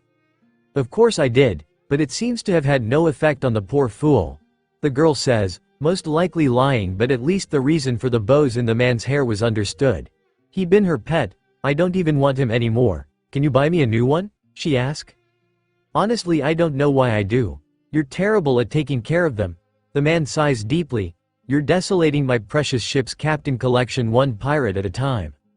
He was useless from the beginning anyway. She sneers. Family, children, stop crying you worthless lump. And get this into your head. You're nothing but a human slave, she shouts, kicking him in the ribs with every word. Luffy, Vivi growls through gritted teeth. We've faced God, and you decided punching him in the face was a good idea. Please tell me we can do something. The air seems to drain out of the clearing as the dragon girl draws a gun. You make me want to vomit, she says flatly before unloading the weapon into his head, then turning on her heel and complaining about what her next slave will be to her father. Don't even think about it, it won't end well, Hachi hisses, hands full restraining Luffy. Luckily the others were either in shock or shaking enough they couldn't actually move, so Straw Hat was the only problem child. We need to get moving, and fast, he says as the Marines finally show up to dispose of the body. A little later, a safe distance away. Would you care for some tea? It will help with the nerves and shakes, Brook offers Kami, who seemed the most affected. No, but thanks Mr. Skeleton, what happened back there was fucked, Victor scowls. Probably the closest to a good thing about it was it's over for him. Alvida groans, fists clenched into her pant legs. I don't understand why everyone was so afraid. An old man and some bratty girl are no match for that guy, Chopper says, voicing his confusion. If anyone harms a celestial dragon, Navy headquarters send an admiral and an entire fleet of battleships to deal with the problem. Papagoo explains, getting dead silence besides Brook's spit take. An admiral? You mean Aokiji? Luffy gasps. Him, Akainu, Kizaru, who knows? Point is if something happens to one of those pampered princesses, they come running. No wonder they walk around like they're bulletproof, they practically are, Vivi sighs. Until someone with nothing to lose shows up, then they'll see what a punch to the face feels like, Valentina laughs bitterly. What makes those dragons think they're so important? Chopper asks, now getting annoyed. They're the descendants of the 20 royal families who created the world government 800 years ago. Vivi replies, causing the reindeer's jaw to drop. Wait a minute, you're one of those Tenryo, dragon thingies. Why are you nice and they're a bunch of cunts? Alvida asks bluntly. Because my family decided to remain in Alabasta, where we've always ruled, and still interact with the people.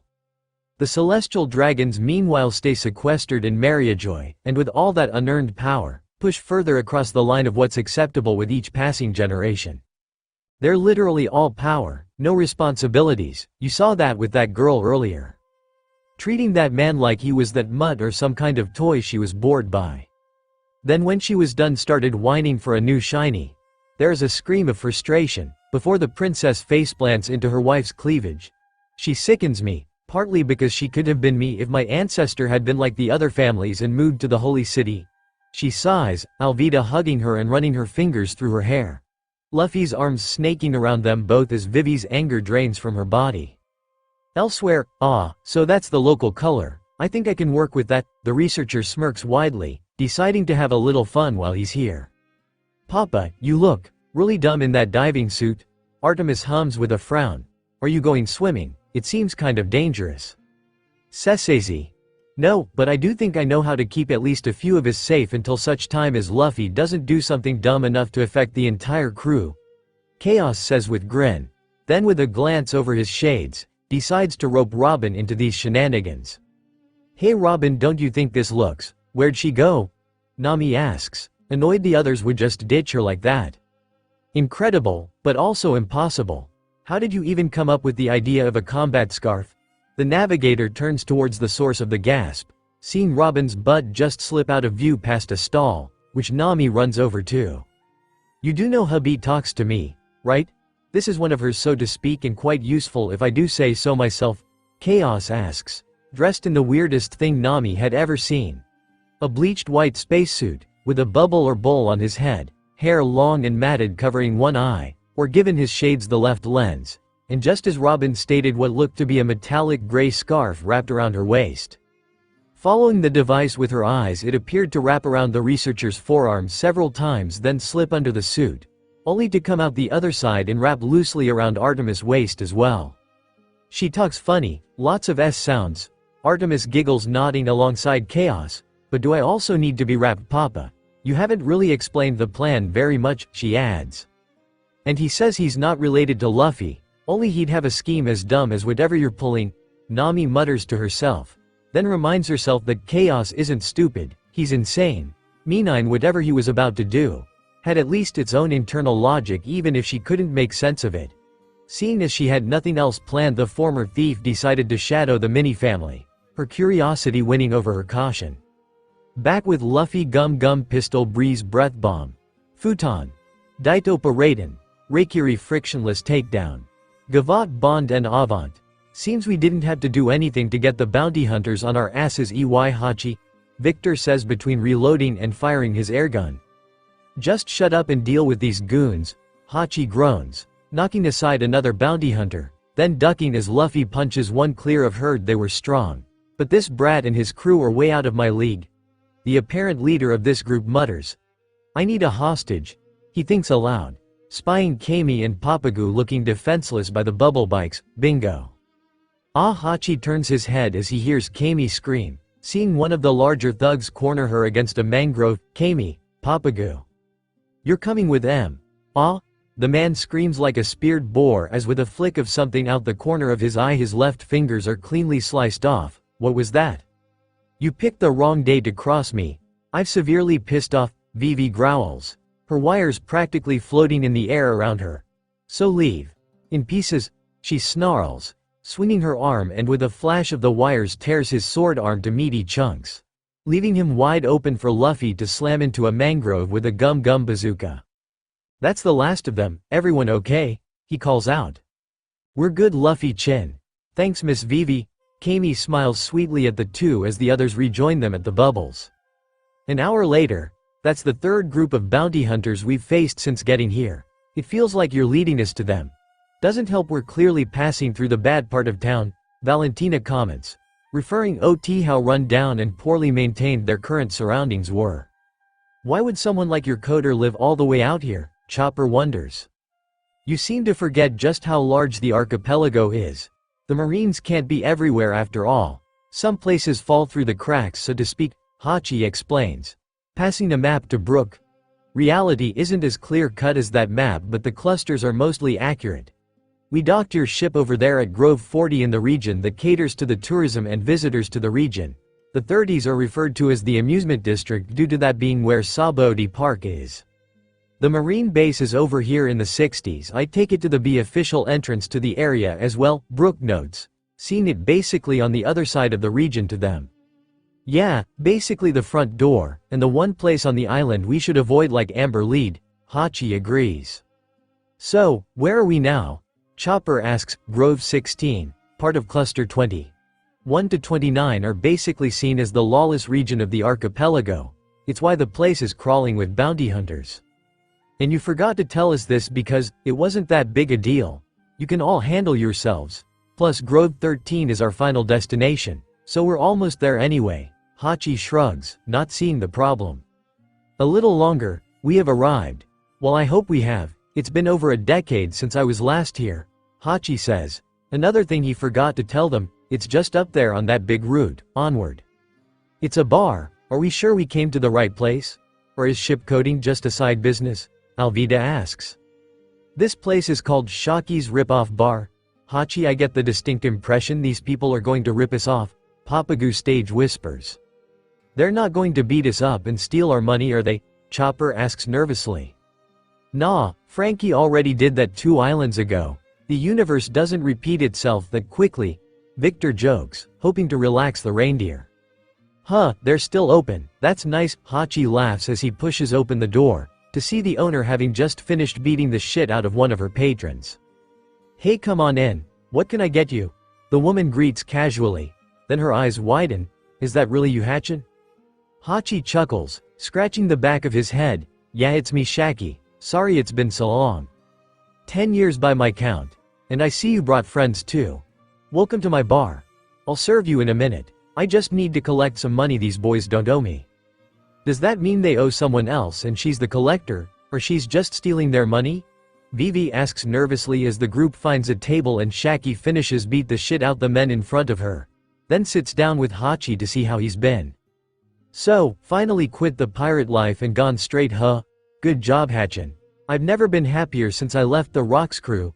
Shaki chuckles, lighting another smoke. And you miss Kami. Don't see many mermaids above water these days, especially not as young as you. You Hachin's girlfriend or something? Ah, no, I mean no offense, Hachi's great and all, but I'm way too young to get married, Kami screams and blusters. That's not what girlfriend means, Papagu sighs. I'm married at 16 inches, Vivi points out. Kami's an employee, at least for now, at my octopus fritter stand, ship, Hachi explains, sparing Kami the embarrassment. That's no fun. Speaking of, oh, you already started. Luffy, stop raiding the fridge, she's gonna rip you off, Chopper screams, but stops when Shaggy laughs. It's fine, take what you like, I might even have something you like too, little guy. She smiles and hands him a stick of cotton candy. Chopper's eyes shine and he dives in. Happy you like it. That'll be 100,000 Barris. Shit, she's a 50-year-old Nami. Valentina swears under her breath. Glad only Luffy and Brook lacked the self-restraint to start raiding the woman's fridge. I'm kidding, little man. I'd never charge friends of Hachin, and I'd certainly never rid them off, Shaggy assures the now shaking reindeer boy. How did you know that was Chopper's favorite food, lady? Luffy asks, mouth full of meat. I know a lot of things, Monkey D. Luffy. Shaggy smirks as she steps behind her counter. I may not be a pirate anymore, but I keep myself pretty up to date on current events. So does Chaos, has a bounty binder in his coat, Luffy nods. So I'm aware of most of your crew, didn't know about the skeleton though, that surprised me. Oh, my apologies, my name is Comic Brook, but most people know me as the skeleton, yes. Shaggy blinks, Comic, like Sans and Century? I'm familiar with one of those names, and given it's been over 50 years, it's highly possible, Brook nods. We met Century at that race thing, right? Where Kaya got her devil fruit? Luffy recalls. Probably, he's part of the Smile Pirates. I believe they're currently on the archipelago themselves too at the moment, Shaggy hums. You are quite a lovely and well-connected woman. By the way, what color are your panties? Inappropriate, Papagu shouts. What makes you think I'm wearing any? Shaggy winks, causing Brook to somehow get a nosebleed and Kami to faint. By the way, I read an article about you guys recently, the Enies Lobby incident. How much of it is true? Did you really pick a fight with the world government? Technically yes, Vivi answers, more or less talking over Luffy complaining about the topic being boring. They had one of our crew and the only way to get her back was to fight them. Interesting, I'd hoped you guys weren't just bored and stupid. Shaggy chuckles, ignoring Victor's joke about that solely being Chaos and Luffy respectively. By the way, Luffy, you wouldn't happen to be related to the Vice Admiral Monkey D. Garp, would you? Yep, he's my granddad. Why? Luffy asks in confusion. Small world, he used to chase he all over the sea back in the day, Shaggy says with a lazy grin. Shaggy used to be a big shot pirate, don't you listen, Straw Hat? Hachi sighs. Really, that's awesome. Luffy cheers, yeah, but I gave up that life 40 years ago. These days I just cheer on rookies like you guys, Straw Hat, she says with a wink. 40 years, how old are you, lady? Luffy asks before both of his girls' heads slap him into the table. Old enough, she replies unhelpfully, yeah, speaking of rookies, Hachi begins. You don't need to tell me, I already know. You and Kami got up on the land and led these lovely newbies here, so Straw Hat could get his ship coated. That sound about right? Pretty much. Chaos and Robin would like you, you're really smart. Sigh, why did they have to go shopping with Nami? Luffy groans. Long story short, you have a coat job for really, right Hachin? Shaggy asks. Yeah, so is he available? Hachi asks, I'd love to send you to him, but he's not here at the least assure you he's still on the archipelago. You're welcome to go look for him if you want, I'd check the local bars and gambling houses, Shaggy suggests. Sounds boring and tedious, wouldn't it be easier to just wait for him here? Luffy asks. Well, you could, but given he's been gone about half a year you might be waiting a while, Shaggy argues, ducking under Brook's spit take. Half a year? Yeah, he's probably drunk with some hussy, can't say I blame him. There's some good tale here and it's common for people like him. Old ex-pirates get wanderlust when they stay in one place for too long, you get me? Shaggy hums. Wait, this Rayla guy's a former pirate too?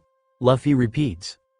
Yeah, used to be a big shot too, but then he got old, Shaggy answers, a smile more at home on Robin's face present as she takes a drag of her cigarette. That's unfortunate. If we're to locate this man, might you be able to narrow our search area? Brooke asks. Yeah, he tends to hang around anywhere between groves 1 and 29 inches. That sounds familiar, Chopper mutters, then freezes. So he could be out back and we wouldn't know? Valentina asks, only mildly sarcastically. Maybe, except he's not. I checked this morning. You want us to search the lawless area for some old guy? Chopper shouts in a panic. If he's as much a big shot as Shaggy claims, he probably does so he can get into fights, and win most of the time. Alvida guesses, making the older pirate chuckle. Partially true, the other is that he's quite notorious, even after 20 years of relative silence. He can't relax if there's a chance he'll run into the Marines, so tends to stay where they're unlikely to cross paths. On the other hand, if 1 to 29 doesn't work, check the park, he likes it there, enough to stomach the relatively heavy Marine prescience. The amusement park, that's where we were going to go later anyway, might as well start there, Luffy grins. Quite, though I recommend at least some level of discretion. According to my contacts, there are a lot of heavy hitters currently in the region, and with your arrival that makes 12 pirates with a bounty of higher than 100 million berry on the archipelago. Oh my, 12 people with bounties that high, Chopper squeaks. Yep, taking away Straw Hat, Mirror Master and Rorinoa, that leaves 9, more if the Smiles really are still on the groves and haven't moved on, but they're New World pirates so the whole crew are on that level. She chuckles. You started your journey across the Grand Line with a log pose heading and followed one of the 7 paths to your current destination, correct? Luffy nods, the statement being more or less accurate. Well, these pirates took the other 6 paths, and went through adventures just as perilous as yours were, to reach the convergence point of paradise, the Red Line once more, and everyone lands on Insabodi in the hopes of getting past that huge wall. It's incredible that the best rookies all managed to show up at more or less the same time though. Fate is funny like that. So notorious a lot you are this year too. At the top there's you, Chaos, Kid, Hawkins, Drake and Law. Basically all the ones with 200 or more. I'm sure you've seen those names in the newspapers alongside your own? Nope, Nami, Chaos and Robin might have, but they're not here at the moment, Luffy admits. Delegation is good, but information like this should be known to the entire crew. You should all at least know the names and faces of your greatest rivals. Shaggy smirks. And those are just the biggest of the bunch, with Luffy here being number 2. Wait, someone's on this island with a higher bounty than Luffy? How? We got the world government to level Anise Lobby to get those bounties, Alvida asks, her brain glitching at the idea for a moment. Capone, gang, Big, current bounty 138 million Jewelry Bonnie, Epitaph. The Glutton, bounty 140 million.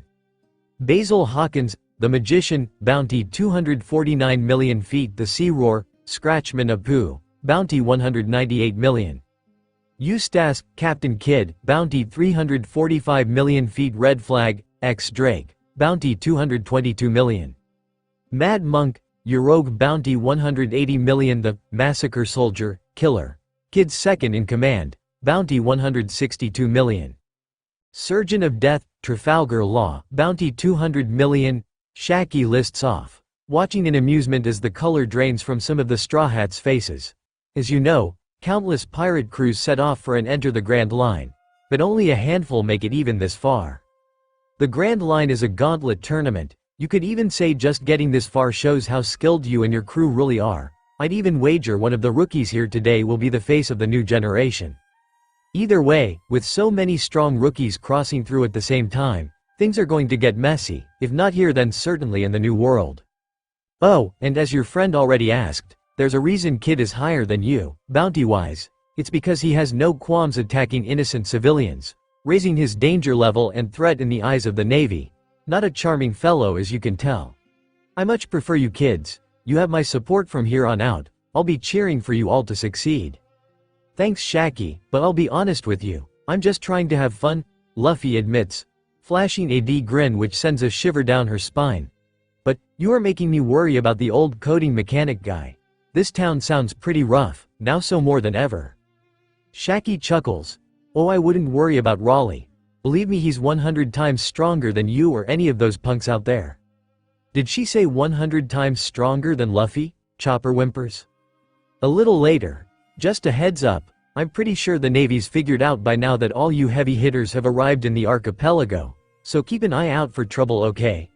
Shaki says as the group get back on their bubbles. That sounds bad. You're saying they could come from anywhere and capture us? Brooke asks. Probably not until we leave the lawless area though, Valentina argues. Pretty much, but due to the sheer number of other big names along with the usual riff-raff of the area headquarters probably has its hands full. So just don't give them a reason to focus on and capture you, then you should be fine, she assures them. "'Kay. We'll see you when we've found the coding guy," Luffy says as he turns his bike, waving back at her and pedaling down the hill, Hachi following close behind. "If you find him," Shaki says ominously, though the crew were too far away to actually hear her. Growth 30. "You there," the Marine jumps hearing someone yell, cursing under his breath as he sees the familiar spacesuits of a celestial dragon. Though oddly enough this one was without a security detail. "You will deal with this incident at once. My daughter tripped walking down one of your streets and shattered her helmet. You will replace it, as well as sterilize her immediately," the man orders. "Papa, this man looks mean. Just kill him already," Artemis whiles in what any of Luffy's group would call a passable imitation of Shaoria. "Also, I don't want a bubble. They're stupid and the air smells the same as it does back home," she huffs. "Most poisons are colorless and or odorless, child. I pray you don't ever need to know that," the man, long purple hair covering half the ashen white skin of his face, says coldly. I hope you're not accusing anyone in Sabodi of trying to kill you," the Marine asks nervously, getting a handwave. "Of course not, merely using a metaphor to prove my point. Dear Saint Artemis is just going through her rebellious stage. I hope she won't cause you too much trouble," he says to the person behind him, the Marine noting a metallic cord or material going from her waist to the man's wrist. "I doubt it, but I will work around her tantrums if necessary," Robin replies with a bowed head. "Good. Now about the protective headgear, of course sir, does your companion require one as well?" he asks, unable to make out much of her features with the position behind the man and her head bowed. The dragon seemed to ponder the idea, probably for the best, wouldn't want one of to get the wrong idea and try to claim her for myself. "My daughter required a tutor and when the work office told me this one had been brought I decided I must collect her personally. The good ones are always fucked stupid by the time the auction starts in my experience." He chuckles along with the two beside him, the Marine freezing when he sees Robin's face. "That's my daughter's new tutor, I've already gone over this." "I don't want a stuffy teacher. You promised me a mama," Artemis screams, stomping her feet and waving her arms like she's trying to fly. The Marine steps back while Chaos and Robin watch her act out, trying to hide their amusement behind parental disapproval. Chaos sighs. "Are you good with children, my dear?" he asks. Robin blinks as this was going off script. "I've never had a problem with children, they seem to like me well enough. I think I must have a gentle aura or something," she giggles. "Great, Artemis darling, Miss Robin is your new nanny for the foreseeable future, and we'll where things go from there." Artemis huffs, crossing her arms. "That'll do I suppose. Let's get this stupid bubble on my head already," she sniffs, nose turned up to the air. I suppose you'll also be requiring Nicola." Even through the shades the lieutenant freezes from the steely glare he was sent. "Nothing of the sort. For one, the capture weapon, developed by Dr. Vegapunk himself, is a much more effective method of restraint. Any attempts to free themselves is felt the moment they try and ensures compliance much easier than something so barbaric as a bomb collar." He flicks his wrist and the scarf pulls Robin closer, his long fingers gripping her hair near her scalp. "We wouldn't want to risk damaging that lovely brain of your, my dear," he purrs. Robin shivers, though only the Marine thinks it's fear as she catches a glimpse of a forked tongue flick past his teeth. "But I suppose a choker of some sort would be a reasonable substitute, maybe with the clan crest on it or something, so she can point to it if someone gets any bright ideas." The Marine hurries away to get the required materials, the family giggling to themselves once he's out of sight, Nami facepalming a safe distance away. It's like they have a death wish or something. Sabodi Park, with Luffy and company. "We're here, and it looks so cool," Luffy cheers as the amusement center comes into view. "Remember why we're here, Straw Hat?" Papagu nags, the others tuning him out as continues to complain. "Yeah, Shaki said the coding guy would be here, so we should look for him here, Luffy more or less repeats. Only if he wasn't in the lawless area, Papagu argues. Then you can check there, while we check here, Alvida huffs. Oh my god, it's the Pharrell wheel. I've never seen it this close before, Kami swoons. Don't even think about it. I forbid you. Papagu starts scolding Kami until Brook gets bored and walks away with him. The sign says no pets, and you even introduced yourself as Kami's pet, plus as your owner she's the one in charge. Remember that? The skeleton reminds him, then follows the others into the park, ignoring whatever was being yelled at him as he walked away. He promptly regretted following them in, as he kept getting tricked by the others, mostly Luffy and Valentina, into getting on rides that seemed gentle and sedate, only for them to immediately hit the nitro with no warning whatsoever, such as the roller coaster and the drop. Conversely, Kami was loving all the high-energy rides, and even Papagu had loosened up once he managed to catch up with the pirates. While her tastes in rides leaned more to Brook's quieter, smoother rides than her adrenaline junkie partners, Vivi was more than happy to use them as an excuse to latch onto Luffy like a cute blue limpet and laugh, scream along with the rest of them. Their eagerness and need for speed did cause them to break a few of the spinning teacups, but honestly, for a Straw Hat visit, collateral damage was oddly low. The Ferris wheel was everything Kami dreamed it would be, though she did worry the others when she started to cry. Luckily, she was able to very quickly assure them that they were happy tears, caused by being somewhere she'd wanted to be her entire life. Of course, things didn't all go the Straw Hat's way, as seen by some creeper in a bear costume making his way towards Kami, silently staring at the mermaid with cold dead eyes. Grove 24. High Priest Uroge. Look over there. A large man with what looks like a pillar hefted over his shoulder turns in the direction his subordinate pointed. My, what a sight. A celestial dragon in these parts. Pretty ballsy, or just plain stupid to come to the lawless area without even an escort. Never mind some kind of security, the Mad Monk notes, referring to a dumpy, dim-witted looking man riding an emaciated man like a horse, two women in harem-esque clothing following attached to chains, while a man in a suit and three men in armor follow at the snail's pace. His mount was going. I don't like it, but our only option is to kneel and let him pass. We don't need the kind of heat pissing one of them off would bring. Father and Shauria led me, and in this shithole of a grove. The man snorts. Where did they wander off to this time? He wonders aloud. Well, we may not know where they are, but we know where they're going to end up, so don't worry, we'll simply meet up with them there, the suited man assures his charge. Charlos sneers and lashes out, kicking his mount repeatedly in the back of the head. This is all your fault. You're slow as a turtle, you can't even crawl right. Imbecile, he shouts, then sees something and jumps off the man's back, panting from the exercise. You there? Why are you moving? You should be still and bowing. He asks, demands of the three people now in front of him. I'm sorry, good sir, please overlook this accident. This man is critically injured and we need to get him into the hospital for immediate treatment. It's right there to your right. I see, this is very bad. In that case you must be swift, and put him out of his misery. Charlos yells as he kicks the man out of the stretcher. Please have mercy. The nurse begs. Well, I knew the nobles were selfish assholes, but he must be trying to win an award or something. Uroge chuckles to himself. Tell me, what's more important, showing me respect or the life of some commoner? Charlos asks in a nasally tone, snorting loudly. Every commoner owes their existence to the celestial dragons, Suitman states, ever the bootlicker. I want this one, she's my new wife now, Charlos decides, finding he liked the look of the nurse, especially on her knees. Very good sir, I'll arrange the paperwork to have her sent to Mariajoy as your 13th wife. Asskisser bows in agreement. Also wives 1 to 5 bore me now, have them sent back down, Charlos adds. Of course sir. You can't do this. Keep your hands off her, she's my fiancé. A man starts to argue, only for Charlos to shoot him. Who said you could speak to me? Commoners like you are only good on your knees. Oh God, you shot him, you murderer. Someone please help us, he's going to die. Please someone. The woman cries, twitching when Charlos's fat head enters her personal space. What's this? You'd have these insects stand against me? He asks mockingly, as one lost idiot strolls down the street. Take ye to the harbor for me. I've other business to deal with. He orders, not seeing Zoro until he turns and sees the swordsman not bowing as if the sun shone out of his ass. Something wrong? You need directions or something? Zoro asks.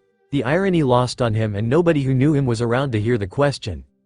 Charlos's brain couldn't comprehend what he was seeing, so shot first, Zoro dodging both strikes. But just before he could cut the bastard down where he stood, he was flying tackled by a little girl with pink hair. "Big brother, why'd you have to die?" Bonnie cries, weeping, over Zoro's corpse. "The anchor to the head couldn't have messed your brain up this bad. Why'd you have to do something that stupid?" Now I'm all on balls, clutching at his shirt as Charlos stares blankly at the scene. "Just stay still and act dead tough guy," she whispers when Zoro opens an eye to see what the hell was going on, complying only because he had a feeling this kid had some sort of plan. And if not, he still had all 3 swords to cut the dumbass apart like he'd originally planned. I guess I did shoot him. Was sure he dodged at the last second, but oh well. This common air must be making me hallucinate. Charlos shrugs and gets back on his ride like nothing happened. Okay, he's gone. Want to explain to me what the fuck that was all about now? Zoro asks, wiping the tomato sauce off his face.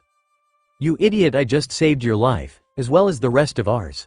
What were you thinking attacking a celestial dragon like that? It would have led to an admiral being dropped on our heads, Bonnie shouts, then notices Zoro had stopped caring. Hello? Do you know where the nearest hospital is? He asks, hefting the man from before onto his shoulder. Hospital? But you're not injured. But this guy is. That fat ass just shot him. Are you blind as well as retarded or something? Zoro asks, starting to get annoyed himself. Forget him, he's a total stranger. Bonnie scoffs, then blinks as Zoro shoves past her looking for the hospital. You've got to be kidding me. She groans. A pirate helping some random guy, never seen that before. Those straw hats are quite the surprise, aren't they? The turns and sees a girl with pink curls under a lighter pink beret and a scepter on her back. I didn't get to meet them last time my crew crossed paths, but they're as wild as the captain says. He laughs, hand covering her mouth. Her high heels clicking against each other as he steps back. I better tell the others. They want to meet the D's. Then runs off with surprising grace considering the high heels they were wearing at the time. Was that Forest of the Smile Pirates? Bonnie gasps. What are they doing here? Thousand Sunny. You'll never guess what I saw when I went into town. These weird bubble bicycle things seem pretty cool if you ask me. Sanji recalls, sitting with Frankie, Usopp and Kaya on the deck with tea. Yeah, I saw a few of them too. We should buy a few while we're here, Usopp suggests. I bet something like that's a real smooth ride, Frankie guesses, sipping his tea. Pura pura pura, pura pura pura. The snail? Give me a minute. Kaya stands and goes to the den. Hello, Thousand Sunny, who is this? Kaya. Chopper screams, we had a huge problem, and now we don't know what to do, WHAA. Okay, maybe calm down and tell me what happened, Kaya suggests, worried about the doctor. Something wrong, Kaya? Usopp asks, peeking in the door. Cammy's been kidnapped, Chopper shouts, getting the entire ship's attention. What? The people here? There are a lot of kidnappers and slave traders. Apparently fishmen and merfolk fetch a lot. Cammy's about to be sold as a slave and it's all our fault. Chopper weeps. There are loads of human shops on these islands. There's no way to tell which one she's at and when she'll be sold. We don't even know WHO kidnapped her. This place is gigantic and we only looked away for a couple minutes to get us all ice cream. We need to split up. Don't move, tell me exactly where you are, Sanji orders, having taken the transmitter from Chopper. What, but why? Because we know some people who can help us, so there's no need to run off in random directions. I'll be right there, after I'm finished calling the flying fish riders, Sanji explains, surprising everyone within earshot. Later, you did give them the right number, right? Usopp asks as Sanji puts out and fishes for another cigarette from his pocket. Of course young master, Handsome's here. I mean Duval is here. How are you today, Master Blackleg? Duval asks upon arriving along with his entire gang. Pissed off that you took so long, Sanji shouts then sighs deeply. It's our mermaid friend. She was just kidnapped in Sabaody Park before I rang you. We need help to find her, he explains. Kidnappers, such scoundrels. Duval gasps. You were a kidnapper this morning. It's kind of how we met, Usopp grumbles. They say the best way to catch a thief is with a thief. So can you help us? Frankie asks, currently the most level-headed of the group. Of course, sir, we shall do our very best to serve you, Duval promises, bowing shallowly. His men follow suit. Can we trust them? Usopp asks the others. But of course you can, I'm indebted to you. Plus it's no trouble at all. We just need to find your mermaid friend before she gets sold, correct? That's the plan. Yes, Sanji nods. Since you're basically a local, we figured you'd be better at finding the place than we would. Or even just at navigating the islands better than we can. Duval laughs, but of course, Sabaody is practically our backyard. We know all its secrets. You won't find a better tour guide than us. Hop on, one of the other riders orders, each straw hat finding a fish to stand on.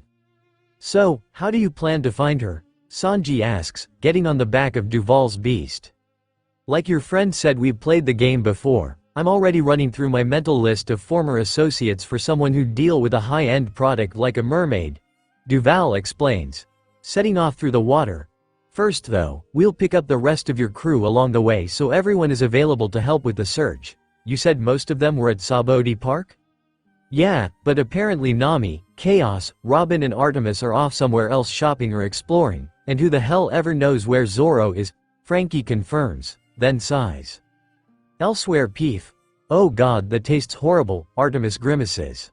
I'm sorry, this is the same sanitizing equipment as used when you come down, the poor officer fidgets. Yeah, but they warn us before squirting me in the face. Who just walks up to someone and does that? The redhead whines, spitting in his general direction and looking grumpy. I could just kill him, sir. I have had some formal training from the Dark Brotherhood in my youth, Robin offers, crossing her arms across her chest. I'm sure it was just nerves. He won't do it again.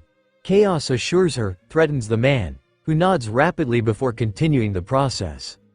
You seem to enjoy playing the bad guy, as much as Artemis is playing up the spoiled brat routine. Robin whispers as she watches the team be fitted with a bubble helmet. Also, I am curious, what is this crest? I've never seen it before, she asks, referring to the 3 eyes engraved in the metal tag of her choker, 2 slit like serpents, with the third sideways above the main 2. If I knew how to, I'd put a picture of the symbol right here, sorry. It's the Serpent's clan crest. I only know it because I was left a ring with Mother's personal effects. When Garp eventually gave them to me, I mean. He said it was supposed to belong to the clan head, but she willed it to me so her sisters couldn't have it. His tone was melancholy, and Robin frowns. Apologies, though, you never mentioned having family besides Luffy, Ace and Garp, she notes. Nothing much to tell. I apparently have had aunts at one point. Multiple as Garp said them rather than her, but besides that, I don't know a thing about them, he admits. Look, Papa, I'm a space alien. Artemis giggles, now decked out and ready to go. And yet, there are still no signs of intelligent life, Robin mutters, causing both of her companions to giggle as they leave for who knows where. Sabaody Park, damn it, Luffy. Why do you have to rush off, though that is at least consistent for you, Chopper sighs. Pacing just in front of the den he'd used to call Sanji, during which Luffy and Hachi had rounded up the rest of the crew and run off, long before he could tell them to stay put. Unfortunately, only Brook and Valentina were still here waiting with him. Everyone else was off who knows where. Chopper had been stressing himself out until Brook pointed out that as they were going to be picked up by whoever Sanji sends over, there wasn't anything they could do about their current situation. So trying to remain calm as time passes would be best for all of them. So he managed after some effort to chill out. Unfortunately, Usopp wasn't too happy to see them all calm and chill when they arrived in a rush to collect them, but they got on the fish and prepared for the next part of their journey, finding the others, as well as saving Kami. Elsewhere, there were times Zoro was amused by Robin and Chaos' Plan D. Kill everyone strategy. But listening to this supposed doctor blather on about how they charge extra to treat slaves and how it was often just cheaper to let the old one die and buy a new one irritated him enough to consider upping it to Plan B. Slamming his sheathed Watto on the ground, he snapped the doctor out of his spiel. I don't give a rat's ass about any of this. This man is hurt, can you help him or not? Of course, right. Just this way, sir. There should be a bed free in the room to your right. The doctor mutters anxiously. Zoro nods and complies, setting the man down as gently as he could, then getting out of the way so they could work. This whole place is starting to piss me off. I'm heading back to the ship. Now to figure out which way is Grove 1 from here. The perpetually lost swordsman mutters, heading off aimlessly. A human shop slam. I said don't cause trouble, Hachi whines as the man's head hits the desk. Knocking him out. I just got Straw Hat to settle down and you do this. Are you trying to get us arrested? He didn't know anything. This way he can't tattle to whoever does have her that we're looking for her. Alvida responds with a shrug. Think the others are having any better luck? The next shop over. I'm sorry lady, but we don't have any mermaids in stock. This is so unfair. Daddy said I could have one slave, and while a devil fruit user would be cool and all. You know mermaids are better, especially as it's a proven fact they're all super cute till at least they enter their 4NKS. Imitating the vapid cow she'd seen earlier in the day. Victor playing the role of bodyguard while she was in picking out a birthday gift. Her first slave straight from market. Come on Walter, we'll just have to go to a more prestigious workhouse. These low-born dealers clearly have no eye for quality. She huffs. Nose so high in the air the bomberman was unsure if she could actually see where she was going. And was mentally preparing himself so as not to laugh if she crashed into something or someone while doing this. But she did manage to avoid walking into the wall, so they were golden. Well, that was a failure, Victor sighs, flagging down the others who clearly had as much luck as they did. Nothing? Hachi asks. Vivi shakes her head. No mermaids at all. Never mind the one we're looking for. Hopefully it means Kami hasn't been given to a dealer yet, as even a mermaid wouldn't have been sold this quickly. I knew this was a bad idea. Nothing good could come from undersea people being in this place, Papagu cries loudly. Shut up, there's nothing we can do about it now. All we can do is find and rescue Kami. That's all that matters, Alvida growls, smacking the starfish with her mace. You're getting a lot of use out of that thing, Hachi mutters, partly to help keep his own spirits up. Then sighs, sorry about all this Straw Hat. I was trying to help but just made things more complicated and messy. Stop apologizing, it doesn't matter. You three are my friends now, and ask anyone on my crew. I would do anything to help a friend in need. So we're not giving up on Kami. Especially when there's still a chance to save her, Luffy declares. Hey, Straw Hats. Everyone looks up, seeing a gang of the fish riders heading this way. Huh, guess they're out backup for this job. Well, let's get moving then. He laughs, wrapping his arms around his girls and spring jumping up to the riders. Hachi, Papagu and Victor jumping on when their remainders flew a little closer to the ground. Somewhere else, Nami, why are you on your own? Frankie asks, his rider having managed to find the navigator and her supplies, pedaling her bubble bike alone. She sighs deeply. Dumbass disguised himself as a world noble and roped Robin and Artemis into his stupidity. He's lucky she didn't get a bomb collar put around her throat. Nami grits her teeth, wanting nothing more than to beat the mirror-skinned bastard black and blue. Shit, guess we won't be able to find them as they are. But not important right now. Kami's been kidnapped. We're regrouping and searching for her, so get on a fish. Now, Cyborg orders, deciding to worry about the Demon Twins and Artemis later. Grove 1. Human auction house. Why did you bring us here? Robin asks. If the location didn't disgust her, she'd be amused. Chaos had managed to create a male version of resting bitch face as they examined the area. Because this is the worst place on the island. Knowing the luck of our crew, something bad is going to happen here, and Luffy and the others will be right in the middle of it. We just got here early. He explains, thick blue rings puffing out of his pipe. How can you smoke with a bubble on Papa? Artemis asks. How can you eat that ice cream with a bubble on Kiddo? He responds. The girl blinks, huffs and moves on, eyes widening as she sees someone changing the product list. Mom, Dad, they've got a mermaid. Should we bid? She asks. The message clear? Is this the big thing we're here to screw up? Maybe. Let's see if we can get a sneak peek at the merchandise. He smirks for a second. Then they enter the building. This bow whenever a dragon is nearby thing made getting around this place a lot easier, that's for sure. Seems there are a lot of pirates in this place. I much prefer Luffy's recruitment methods, Robin jokes. Happy for the choker in a place like this. Especially seeing some actual world nobles entering the building a little behind them. True, kid, I expected. He's rough and tumble but practically a saint compared to this place, Trafalgar Law, and if I'm not mistaken, Deadshot, Nori from the Dead End race. Those are more of a surprise. Chaos muses, chuckling to himself. Hubby no longer a capture scarf but a small dagger once more, lazily spinning between his fingers. Anyone here we know besides Nori? Artemis asks, curiously, not seeing anyone, but the polar bear mink did look kind of cool. He also looked to be here with Law rather than Kid, so maybe he was friendly. Afraid not, seems to just be run-of-the-mill slave owners and S-bags. Shame really, I'd hoped to get the fight over with sooner than later. The faster this place gets destroyed the less people leave this place in chains. Chaos hisses, hubby's dagger sparking off his reflective scales. Then cut easily across his palm as his eyes widen. Oh, now that's more interesting, he smirks. Want to have a look around, my dear? He asks, giving a secretive smile. Am I going to like what I find? Robin asks. Was it that thing that felt like a full-body shiver, Papa? Artemis asks. Yes. Whatever that was, I doubt it was a member of staff, so keep an eye out for interesting products.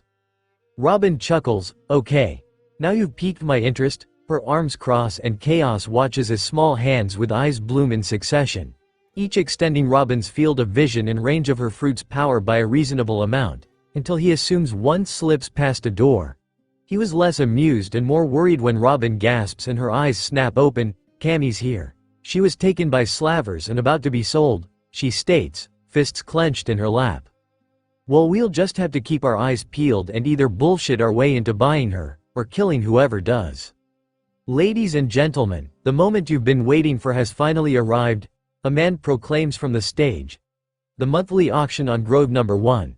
And here comes everyone's favorite MC. The walking super bazaar himself. Mr. Disco. I don't like this man. Can you kill him, Papa? Artemis whines as an escaped mental patient walks on stage. Artemis, you're playing the world noble thing a little too well. Behave yourself. Robin scolds. Also, it would be safer for us if I kill him. Your father is many things, but his subtlety is on par with the captain at times. I mean, you're not wrong, but watching his fall to bits would be more fun. Chaos pouts, then the trio quiet down as Disco finally starts talking. Thank you everyone. As always, we've collected the finest lineup of slaves for all your wants and needs. I'd love it if everyone here gets to go home with their own slave. But there are so many of you, I'll have to make do with seeing those that do manage to win get to leave with the slave of their dreams. Now I believe that's enough talk. Let this month's auction begin. Anyone else have the urge to kill everyone in the room, or is that just me? Robin asks, fists clenching in anger. Not just you. The trio follow the voice to see a familiar snow-haired archer in the seat in front of them. The disguises are nice, but you three are way too loud. Nori chuckles, winking at Robin, then turns back to the auction, just as the first human is sold. Guess it's a good thing all the non-pirates in this building are retarded. Chaos laughs quietly. Unfortunately accurate. Elsewhere. Location unknown. That bison is fucking slow. Please tell me this isn't what I think it is, Duval?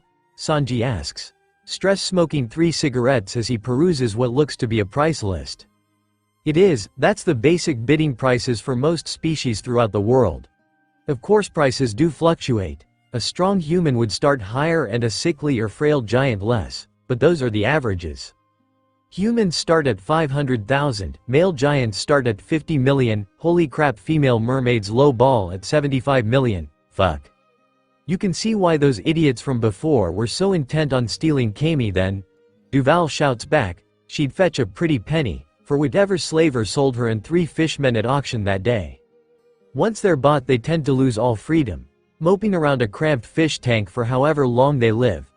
Shame really, if you're going to invest that much money, even on essentially a pretty thing to impress your friends with or gawk at least give her a pool or something, the man mutters to himself. Then shut up and step on the accelerator, damn it, Sanji shouts, hitting Duval with the price list as he does. With the others, Grove 20's shops are clean, no news about a mermaid for weeks. Same here, whoever took her isn't looking for a quick buck it seems. The last shop just had humans, doesn't even stock the exotics, as he called them, just reliable humans. Guys, Usopp's cry comes through the dens. We found a lead on Kami. You did? What did you hear? Luffy asks. We ran into a slaver who managed to catch a giant, seemed pretty pleased with himself, only for Peterman to show up with a mermaid and show him up. His words, not mine. Kami's at the auction house on Grove 1 inch, the sniper explains. Why am I not surprised the biggest auction house is in the center of the lawless region? Vivi laughs bitterly. Because not all criminals are morons. Putting the shady shit where the Marines never go is common sense. Honestly surprised they aren't doing it in the Light District though. This shit is legal in Sabaody, apparently. Alvida scoffs. All units converge on Grove 1, and someone find us the auction schedule for this quarter, Duval orders. It started about 30 minutes ago. Given she's a last-second entry, she won't be on the docket. But you know mermaids, she'll be a big payoff, so Disco will want her to be his end piece. Mostly because anything that follows her would be a disappointment. Okay. But can we even make it there in time with this snail of a buffalo? Sanji grunts. But of course. Did you by any chance see me change direction since we heard where Kami was taken to? Even a little? Duval asks, seemingly at random. Sanji blinks. Actually, no, you're still plodding along as if nothing happened. Why is that? I'm the boss for a reason, Mr. Blackleg. I've been steering Motobala towards Grove 1 from the very beginning. Like I said, mermaids are a prize catch, so I wanted to be sure we had someone on the biggest game on the island. It feels so good to be right. He smirks just as the auction house comes into view. He was almost first too, except Chopper's ride got in just before them. We made it, now to rescue Kami. Hatchin shouts once most of the group convenes and disembarked. Sanji running ahead as usually happens when women are involved. The others following a little behind. What do you mean you can't give her back? Listen punk, I don't care how things work around her, you can't just sell Kami, the cook shouts. You're the one who's in the wrong, boy. Everything here is above board and legal. Now run along. Any more harassment and we'll have to sue you for obstruction of business, the goon threatens. If that were true, you'd set up your dog and pony show in one of the higher numbered groves, not the dead center of the lawless zone, Vivi argues. She's right. Slavery is pretty much banned the world over, meaning lawless zone or not. You're clearly pulling something with higher ups in order to keep the doors open, Nami scowls. Such a rude girl, but she's not entirely wrong. The man chuckles, even when Sanji grabs his shirt, clearly intending to beat the compliance into him. I mean, whenever the government or the Navy come around these parts, they can't seem to hear the words human trafficking. It's almost like they don't know we're selling people at all. He laughs. Just like the moron parade, everyone on this island has their head so far up their own ass they don't see clear and blatant crap like this even when pointed out to them. Alvida sneers, about ready to turn this smug prick into a bloody pulp. Even if they look away, what you're doing is still wrong. Akatsuki should have torched this place years ago. That's just the way things work around here, so accept it, and move along, the man states, looking even more arrogant and smug than he did a moment ago. Please don't make me have to call secure. I have an idea. Let's go around the bellhop and just rescue the damn mermaid already, Frankie groans. Then opens up weapons left and aims it at the wall, only for Hachi to get in his way. You can't do that. There are celestial dragons in there, the octopus shouts. Yeah, that stupid brat from earlier, that guy parked outside the front door, is her dad's, right? Alvida asks, pointing to the giant, glaring at them. Not to mention if they've already started the auction, they've definitely collared Kami by now. Shit, we don't know how to get those off without them blowing up, Valentina grimaces. Even when they explode they still don't come off, Victor corrects. Guys, we do have one more option, Nami says, her tone flat and cold. What's that, besides beating this bastard black and blue? Sanji asks, looking confused when the redhead points to Vivi, who groans while Victor chuckles. Putting that noble bloodline to good use, Ms. Dragon, Valentian teases. Actually it's Miss Monkey. Dragon is my father-in-law. The brunette fires back, putting on a haughty tone. Yeah. Really regretting waking up this morning. She groans. But we have to move it. Also, you have permission to knock him out. Sanji looks like Christmas came early as he kicks the guy into the wall hard enough he's out cold before he hits the ground. That'll do, I guess, she mutters as the Straw Hats enter the auction house. Seems some of the others have arrived, minus Luffy of course, and a few others, Chaos muses, peering over Robin's head to the group entering the building. So the bad things are about to happen. Well, besides everything we've just sat through, Artemis asks. Yes dear, the crew are about to cause another incident, Robin agrees. They're really gonna do that to Kami? Papagu whimpers, watching the humans being paraded out and sold. We're not going to let them. We're doing this legally-ish, for once, Nami whispers. How? Simple. We've got a lot of treasure on the Sunny, probably about 200 million berries after Thriller Bark.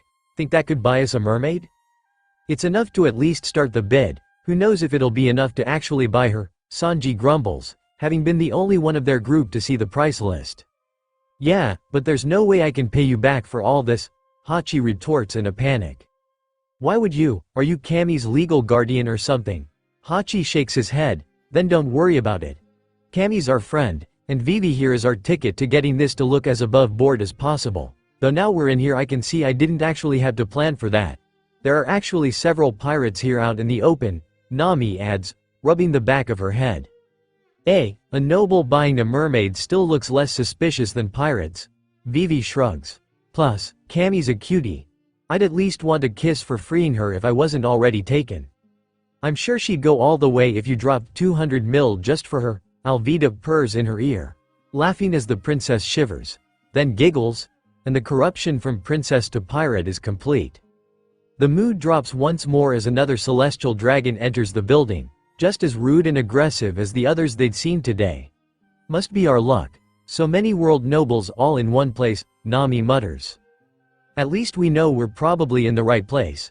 Valentina argues, these guys wouldn't go just anywhere for slaves, only the best for their spoiled little brats. What I really want is a mermaid. I do hope they have one this time. The man grunts, picking his nose through his bubble. Seriously, how do those things work? And being side-glared by the assembled straw hats. Merfolk are notoriously difficult to capture. I feel you shall leave this place disappointed once more, Kissass states flatly, just as one of the staff rush over, dropping to his knees before he reaches them. Saint Charlos, what a surprise! He yelps. I suppose it is. Now take me to my seat, Charlos demands, following the fearful clerk, oblivious to the disgust and hate aimed at, and probably reveling in the fear from the rest of the room. And to think, Morgie could have been one of those weak punks. Seems there was going to be an incident even without our involvement, Robin muses as the next item. A pirate captain decides, fuck it, and bites off his tongue in an attempt to end his life on stage, causing a commotion and leading Disco to have to draw the curtains while they cleared up the mess. True, but he'll work through this little setback and keep going. He has a mermaid to sell after all. Chaos sneers, and he was right. I'm sorry everyone, our last item, was so nervous to see you all. He collapsed from a nosebleed. The doc will be checking him over, maybe give him something for his nerves and his auction will be postponed for the moment. Disco bullshits once the curtains reopen hash. A nosebleed, these people can't be that stupid, can they? Chopper wonders aloud. Seems they're, Victor hums, then freezes as the next item is dragged on stage, Kami in a large fish tank, chain tethering her neck to the opening at the top. Fuck. Luckily I have a real showstopper for you next, a sought-after item that I'm sure is on everyone's wish list, bring her out. Disco shouts, a tarp covered. Something was wheeled out to a drum roll, but this is such a rare product we can't just ruin the moment with a lame reveal, so let's do it piece by piece. First a silhouette, he says as backlighting revealed a distinctly aquatic humanoid figure. Did that whet your appetites? Well, prepare to feast your eyes on this. Disco grabs the tarp and rips it off the tank, exposing Kami to the entire arena. All the way from Fishman Island, a real genuine mermaid. I present for your bidding pleasure, Kami. We had to do something. Hachi nearly shouts, but this time Alvida covers his mouth. We know, but 200 million, that should let us outbid most of these punks. Kami will be back in your care by the end of the day. The smooth woman assures him, the octopus annoyed, but trusted the Straw Hats. Now I can see you're all impressed and intrigued. This is the first mermaid we've had in this place in a while, so let's see where the bidding will begin, Disco announces, banging his gavel. Whatever they bid we'll top it, Nami assures herself, fist clenched around her number card. 85, 500 million, Charlos bellows as he stands up, shocking everyone, I bid 500 million for the mermaid. Fuck, yeah, I can't bullshit my way to a higher bid than that. 300 was probably going to be my highest, otherwise Nami would hang me for spending all my and her money. Chaos sighs deeply, wishing it had been anyone besides the celestial dragon who won her. Ah, everyone seems to be at a loss for words. but I'll follow protocol and ask all the same. Do I have any counter offers to St. Charlo's 500 million? Going once, going twice? This can't be happening, I'll have to rescue her by force, Hachi growls, all of his fists cracking as they tense up. Hachi, I know it's not my usual game, but stay calm, or at least don't bum rush a dragon in such a crowded setting, Alvida hisses. Sold to the benevolent world noble, St. Charlo's. Boom, Dad, I think Uncle Luffy owes the dead man a new door, Artemis deadpans, as a flying fish containing Luffy and Zoro crash into the building. Sesezi, very true, now might be the best time for a costume charge, kiddo. Go meet up with the others, I have something important that needs doing. Come back alive, idiot, Robin whispers, as she and Artemis climb the seats in the commotion. Who are those ruffians, and where did they come from? Some noble-looking guy asks. Again with the ruffians, is it taped to our backs or something? Nami mutters, pinching the bridge of her nose as Valentina chuckles. Kami? Luffy cheers, I've been looking for you everywhere, he shouts, rushing down the stairs, only to get tackled by Hachi. What's the big idea? Idiot, look before you act, Kami's rigged with one of those slave collars, she'd never survive if it went off, the octopus scolds, causing the pirate to slow but not yet stop. Plus the celestial dragons are here, so don't do anything rash. Too late, Alvida face palms then mutters, wasn't he literally about to do the exact same thing Luffy is a minute ago? Guess you're a better negotiator than we thought, Vivi jokes, mostly to avoid panicking. Don't care, they can all kiss my ass, Kami, I'm here to rescue you. Stop being an idiot, Straw Hat, Hachi shouts, grabbing the boy with all his arms, before remembering why he was hiding them in the first place as everyone promptly freaks the fuck out and starts screaming or yelling obscenities at him, during which Luffy was able to just keep running, knocking off any of the goon who tried to capture and stop him. Bang until someone fucked up big time. Hachi tumbles down the stairs as Charlos shoots him. Kami watches in horror as the Straw Hats freeze in shock. Hachi, are you? Papagu begins to ask, bouncing down the steps as he tries to check on his friend. Ha ha ha ha, I did it. I shot him. I took down a fishman, Charlos boasts. As usual, oblivious to the emotional state of the room as he prances around. Look, father, I caught a fishman. I shot it and captured it all by myself. That means I can have it for free. Free, an octopus for me. I caught a fishman by myself.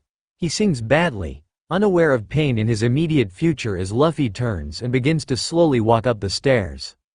Wait, Straw Hat, Hachi wheezes, latching onto his arm and leg as the boy steps around him. Don't do this.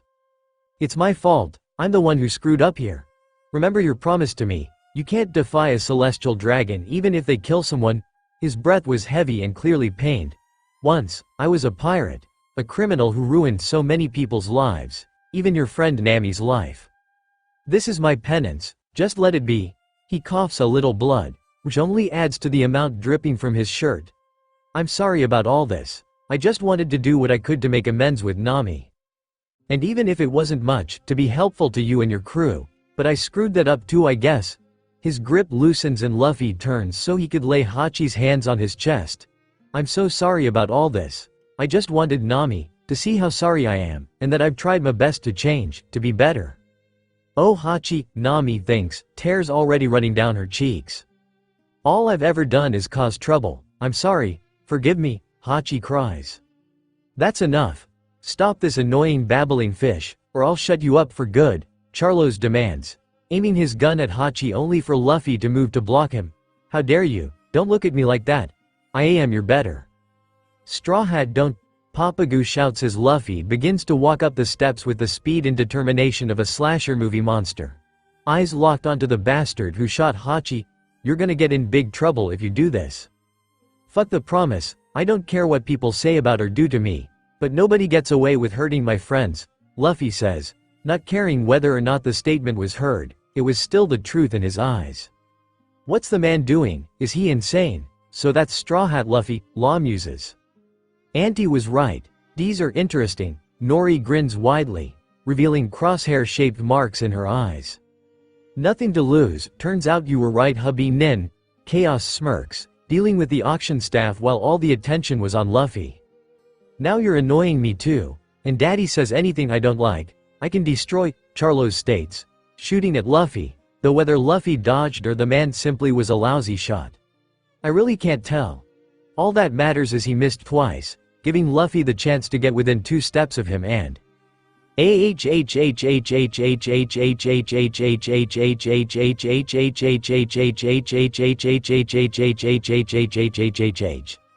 deliver what would probably be considered the mother of all, I am a man, punches to the asshole's face, showing that his grandfather's fist didn't skip him one bit as he sends me man right into the nearest wall. Punch.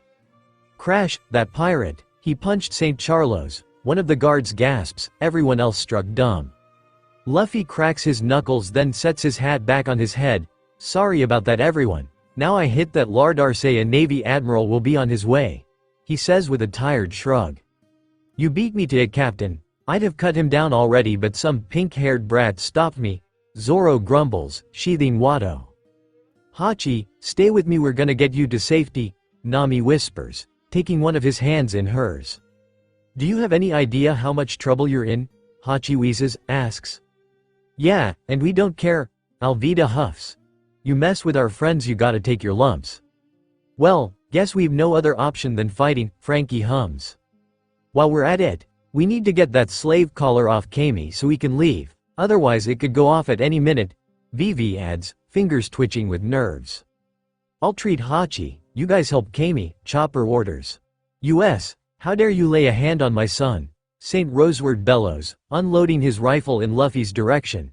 But clearly being a bad shot was genetic as Luffy didn't even need to turn and acknowledge him when his fruit sent the bullets back, because they didn't.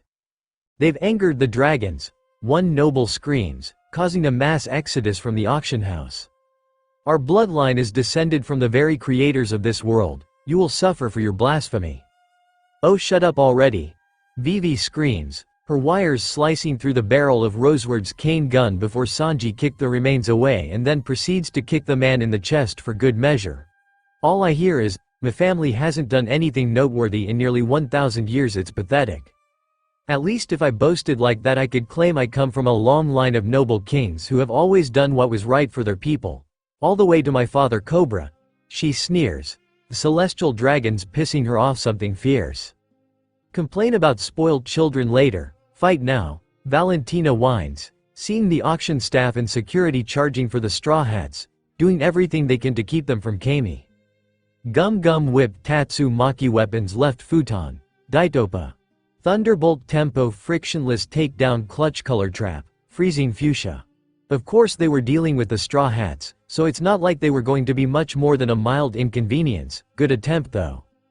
You disgusting peasants continue to defy us, why can't you just accept your fate and kneel, Roswell growls. Maybe cause fate is bullshit.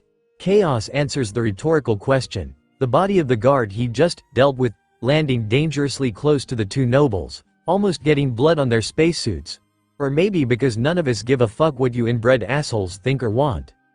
You, Roseward yells, grabbing Asskisser, summon the admiral and the warships, now, he orders. Cry to mommy, real brave there Mr. Dragon sir, the reflect human muses. Duck, 36 caliber Phoenix, your aim sucks, actually never mind, fish tanks open, Chaos chuckles, turning on his heel and bouncing onto the stage. Kami, the mermaid looks up, now finally able to hear and be heard. Those creeps didn't hurt you did they? Hachi asks. I'm fine, what about you? You're the one who got shot by that fat guy, Kami whimpers. Hachi laughs, then coughs violently. You know me better than that Kami. It'll take more than some dumb human with a gun to take me down. And now we're here we can rescue you, he cheers. So the rumors were true, Straw Hat is crazy, Kid chuckles, getting a shrug from Killer. You kids have gotten so much stronger since the race. Nori mutters with a slasher smile. It makes me wish I had time to spar with you. Crash, oh I think I fractured my spine. Brook whines as he drops off one of the fish that flew through the roof to drop him off then left. Because the rider had self-preservation instincts, unlike the Straw Hats. Drink this, Kaya sighs, passing his a bottle of milk which he downs in under a minute. Thank you my dear, I'd almost forgotten milk can patch me right up given I'm all bones, he chuckles then lightly burps. Thud, that didn't hurt as much as I expected, Usopp wonders aloud, having fallen from the roof of the auction house. You brute, you've crushed father, Shaoria whines. Meanwhile the sniper looks down at the unconscious man, gets off him and apologizes, not that he could hear him, nor would he have cared. These guys took out 2 celestial dragons, a guard gasps. And only one of them was on purpose, Alvida laughs. Luffy, where's Kami, did we find her? Usopp asks in panic. We found her, but we need to get the collar off her before we can leave, Luffy explains. Preferably before the Navy get here. Nami adds, then I regret to inform you, they're already here. The Straw Hats stop fighting for a moment to follow the voice. Who are you? Luffy asks. The man just gives a lazy smile. And what's with the bear? He adds, pointing of shy-looking polar bear mink. The Navy has been here since before the auction officially began. Clearly they're looking for someone, though I doubt it's your friend down there. I don't know who exactly they're looking for, but I doubt any of them expected someone to kick a celestial dragon's ass while they were here too. Bad timing, I guess. It was entertaining, shame I was the only person to show up, Nori sighs, wondering if Forrest and the captain got lost again. Trafalgar Law, nice to finally meet, and Deadshot Nori, fancy meeting you again here of all places. Luffy, they're pirates like us. Really, even the bear? We have a reindeer. Why's the bear so strange to you? Frankie asks rhetorically. Oh, and before he thinks I'm ignoring him, the redhead at the back is Eustace, Captain Kidd. Another pirate crew. Robin snarks, giving a half smile at the pirate who laughs. Wait, that's the guy with a higher bounty than Luffy? Brook asks nervously. Impressive, we had to declare war on the world government for Luffy to get where he is today, so to get higher, takes a lot of work, Chaos thinks. Eyes trained on the 3 devil fruit users, curious as to what they can do. If this worthless fish is the cause of all this commission, I'll just have to kill it, Shaoria says. Having during the pirate meet and greet acquired a step ladder, set it down beside Kami's tank and used it to get a better shot with her pistol. She's not worthless. Disco pleads, Saint Shaoria, please reconsider, at the very least pay for her first, then you can do whatever you like, I don't care as long as she's not mine when you do it. I'd really prefer you don't kill the mermaid, especially while surrounded by people who will murk you if Kami is even injured, never mind killed. Chaos argues, standing on the other side of the tank. What did you, wait, I know you, from before, Shaoria tilts her head in confusion. Yes. You came to the auction with a child and a whore. I'll take that big-titted slut in exchange for your life, breaking bimbos like her is always, deeply satisfying, the noble purrs. Chaos eyebrows raise. You like to watch bitches getting broken? She nods. Hey Robin, is voyeurism on the kink list? He shouts, confusing Shaoria. Only if blooming eyes around the room to watch you fuck me from different angles counts. We never got around to exhibitionism either. The Sunny was always too busy. She responds, getting yelled, I didn't need to know that, by Nami and Sanji, and a more amused, I did, from Valentina and Alvida. Sorry, I'm in a committed relationship, so I'm afraid I can't break your bimbo ass anytime soon. Chaos apologizes as insincerely as physically possible. It was actually impressive. Not that you have one. Watching Artemis get into one of those suits proves that thing's 90% padding. He smirks, watching the tick marks pop up across her forehead. You worthless ass, I'll end your pitiful existence then put this fish in the ground. She screams, aiming for right between the researcher's eyes, and probably would have succeeded as she appeared to have a better aim than her brother or father, and BWAAM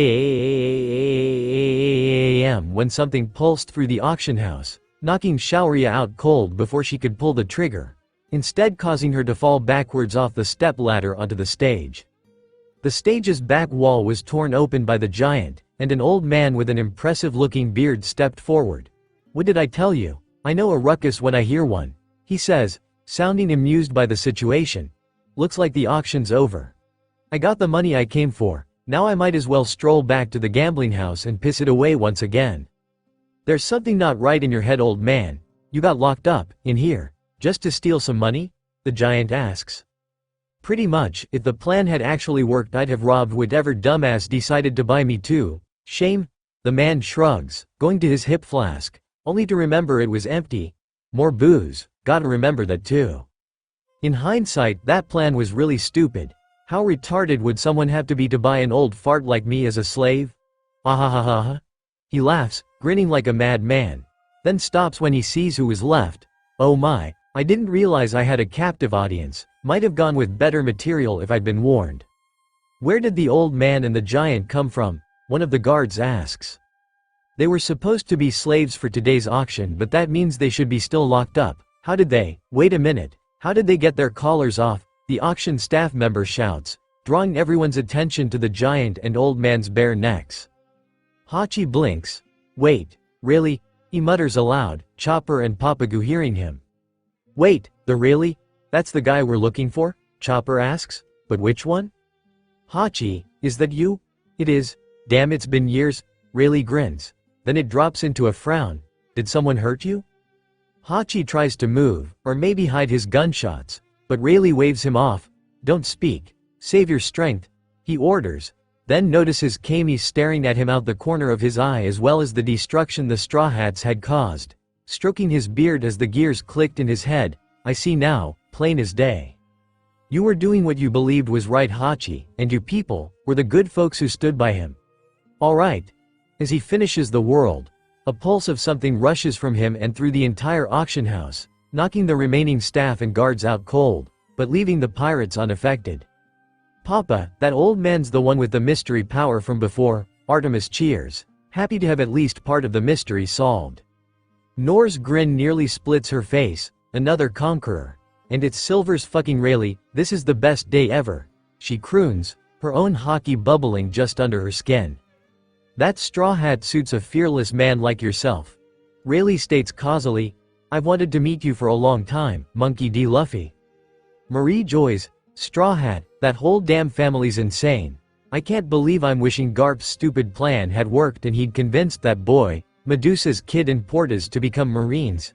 Sengoku mutters to himself, as an underling relays the report and a large man in a yellow suit sits a little off to the side. Facial expression one of mild amusement but mostly boredom, indifference. The main perpetrator being Straw Hat Luffy, who assaulted a celestial dragon. We've lost all contact with the guards in the human shop. I mean employment office, the man relays, the snort from the suited man telling Sengoku his thoughts on that matter. Given the reports of what's happening in that area, they've most likely all been subdued. Regardless, the act of taking not one but 3 celestial dragons hostage is a vile transgression. Have they made any demands? Sengoku asks angrily. Nothing yet, sir, but they will. They're ballsy enough to do this. They can't be too stupid not to know how big a deal what they did is, the Marine replies. Whatever the case may be, we need to take immediate action. The suited man pipes in. After all, the world nobles are the victims here, correct? Sengoku makes a noise that technically counts as a yes. But don't worry, I'll handle this myself. I won't be gone long, Fleet Admiral, he says, standing up and walking out the door, almost through the other guy. Back in Sabaody, now just relax. I'm going to remove your collar now, Rayleigh says to Kami. Calmly and gently, the mermaid whimpers but nods in understanding. What? You can't do that, it'll explode, Papagu screams. Yeah, we saw it happen before, Chopper squeals in confirmation. Bad idea, Mr. Really bad, Brooke adds. Luffy, do something, Usopp stage whispers, but his captain just watches. Frankie's looking for the key and Chaos has fucked off again. He sighs. Can't we just wait for one of them to get the key instead of whatever this old quack is going to do to her? Rayleigh tunes out the young ones, focusing solely on Kami. Now the important thing is not to flinch, okay? I don't know what he did, but that's no ordinary human, Zoro states, curious as to what the old man could do.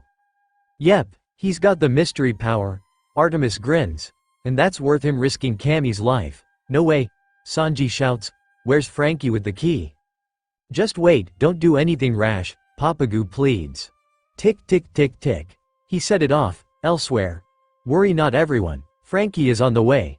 The cyborg cheers, nearly colliding with Chaos as he runs. Oh good, you found the key. Well, you found some keys. The researcher hums with a smirk. Yep, one of these has got to. What happened to you? The cyborg shouts, seeing the lanky first mate covered in blood. Long story, not important. Boom. Fuck. Guess we didn't have as much time as we thought. Chaos grimaces, following close behind a much more frantic Frankie. What I miss? Did something explode? The cyborg shouts as he runs on stage. Kami, look what happened. You didn't leave well enough alone and now she's dead, Papagu blubbers. Or not, Victor deadpans, causing the starfish to look up from his hands and see a confused but smiling Kami staring at Rayleigh with stars in her eyes. Don't scare me like that, guys. I thought she was a goner, Frankie sighs, tossing the keys to the researcher. I went to all that trouble and you didn't even need it. Better luck next time. Rayleigh smiles. Carry her, he orders, then turns to Kami, who was being hugged by a crying Papagu. You're safe now. How did you do that? Kami asks with a faraway look in her eyes. Trade secret, he whispers and winks, causing the mermaid to giggle. Anyone want to explain what we just witnessed? Kaya asks, really confused and her heart beating at double its normal rate. Meanwhile, seeing as he'd gone to the trouble of getting the keys, Frankie passed them to the slaves so they could free themselves. I think it was hockey. I've heard it mentioned back home but I've never seen it used before, Hachi wheezes. Luffy, how do you know this guy? Usopp asks fearfully. I don't, but he clearly knows me, Luffy sighs. Stupid old geezer with mystery powers, he grumbles. Rayleigh blinks, stopping his ascent up the steps of the auction house. Sorry, I didn't realize there were more pirates still in the building. You must all be pretty strong to sit through what I just did, he says with a grin. Well, I'll be. Never thought I'd meet a big shot like you in a place like this. Kid laughs. The Dark King silvers Rayleigh himself. What's a living legend like yourself doing in a place like this? He asks. On these islands I'm just Ray the coding mechanic. No need for titles and heirs in a place like this. He waves off. Besides, I'm retired now. All I want is a peaceful and quiet life. He adds, before hunkering down to check out how Hachi was doing. You alive, kiddo. What did I tell you about walking around the archipelago, Hachi? Rayleigh scolds teasingly. I know, I'm sorry, and you, I'm glad you stood by my friend here, and saved his life. Luffy nods. You said you wanted to talk to me, what about? He asks. Rayleigh chuckles lowly. That's something for another time, first we need to get out of here. This is the Marines, D family immediately. An admiral has already been sent for. I recommend you surrender immediately, and don't blame US for whatever happens, you rookies, came the booming projected voice of the Marines outside. Well, shit, we were just innocent bystanders. It's blatant profiling to think we were accomplices just because we were in the same building, Law half complains, chuckling to himself. True, but it was worth it to see Straw Hat Luffy do something crazy, so I'm satisfied for this week. Kid smirks. Still, I'm not exactly in the mood to try fight an admiral. Least of all given the rumors the current 3 are all logia users, making them an extra chore to fight. It's true, though I hope you're not expecting me to help. I've used my power enough today, plus if the Navy realize who I am, things will get even messier out there than it already is. Rayleigh argues, but the redhead didn't seem to care. I don't need a fossil like you to protect me, besides the longer we stick around the worse things get outside. If you babies can't handle a few Marines, then watch and learn as I show you how a real man handles things. Kid taunts, about to walk out of the auction house. Then I recommend you use the other door, Nori smirks. What's that supposed to mean? Kid asks, only for the door's handle to not move even a cm. What did you do, you crazy bitch? Nori laughs. Let's just say I put the building on lockdown after the civvies ran out like headless chickens, she says, shoving past the punk rocker captain. So who wants to bust heads while the others run off? I'm happy to murk the lot of them if nobody else wants to. Watching you straw hats kick ass was a lot of fun. She licks her lips, then places her palm on the door. Lock. Release. So that's where the Raku no Mi ended up. Rayleigh mutters as everyone hears the click before she swings the door open and steps through, the 3 captains rushing forward to get ahead of her. Is every captain as stupid as these 3, or was it just bad luck times a million those 3 ran into each other? Nami asks the open air, not really expecting an answer. How about you complain less and instead we just use the distraction those 4 are making to escape, Usopp suggests. Sounds like a plan. In case we get separated, how about we all meet up at Grove 13, okay? Rayleigh suggests, hefting Hachi onto his back, showing surprising strength of his age. Let's get out of here, they can probably only hold the Marines' attention for so long, Frankie reminds them. Kami and Papagu nodding from his back. while Artemis climbs onto Chaos like she was a shoulder lolly. Outside, mortars, fire, gum balloon repel. Room. Shambles, watch out, all three of them have powers. I know it's not a flashy power, but I hate to be ignored, Nori sneers, looking the apparent head of the group dead in the eyes before pointing her bow straight up. Lock on. Kill shot. The arrow flew straight up, then tilted forward, dropping and piercing the man in the heart. You don't screw with me, boys. I got the name Deadshot fair and square. She laughs, knocking another arrow, this time firing the inky black projectile at a mortar, causing it to explode. Men, concentrate fire on the front of the building. We'll evacuate the celestial dragons after the pirates are in pieces. The next down bellows.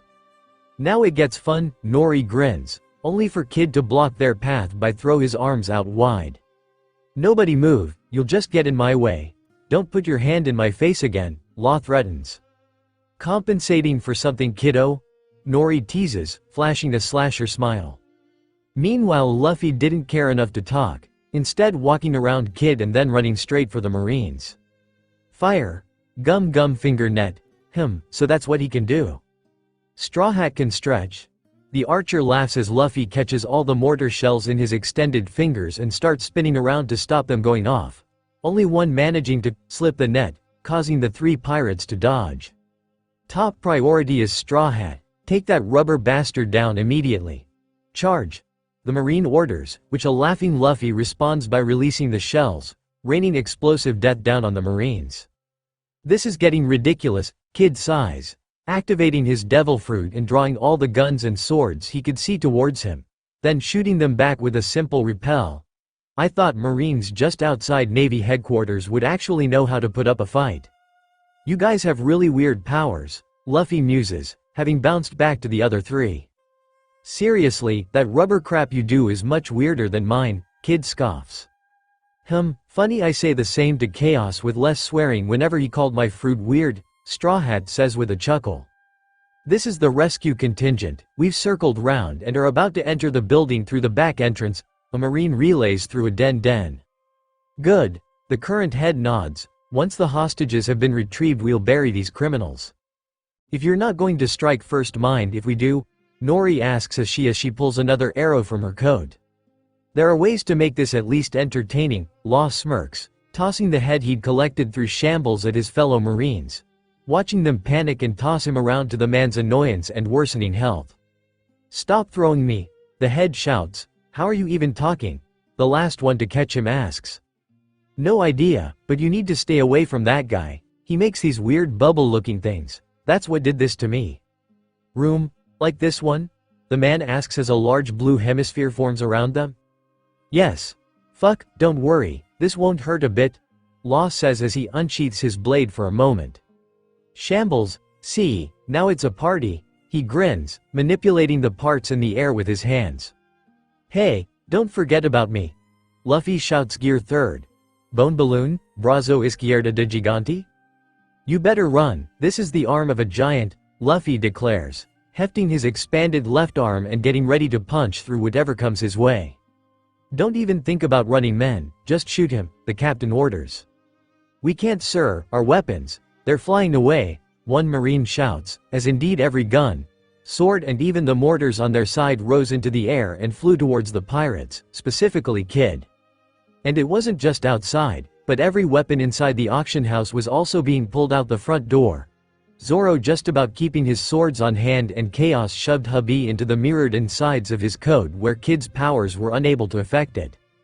Kaya doing something similar with her guns, surrounding them in syrup, while Alvida slammed her mace into the ground and held it in place.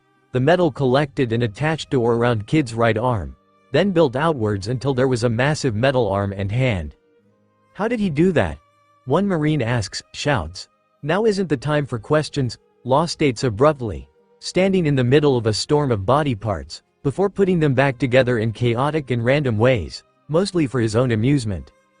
Gum giant pistol punk Gibson. Both giant fists plow through the Marine barricade with minimal effort, clearing the area just as the rest of all three crews exit the building. Looks like someone had fun, Chaos grins seeing the destruction the three had caused. Yeah, if I knew these kids had AoE attacks I'd have stood back and watched. Least I got to take out the boss man before reinforcements were called. Nori pouts, having not gotten to do much. Later, gotta find the captain before the admiral arrives. I doubt the others want to get in the middle of that kind of fight. She grins and waves before running off in the confusion. The captain seems to have gone overboard again. One of Law's crewmates note, as a head spider crawling away on a hand crosses his path. Luffy went overboard again. Vivi sighs and chuckles a little. Seeing he was in his smaller form due to using gear 3rd. Seems excessive for ordinary marines though. You say that like Luffy knows what restraint means, Nami argues. The hostages have been rescued, everyone ATR the crew members without powers, everyone else. Throw everything you've got at these criminals. They're not leaving this place alive, the marine head bellows.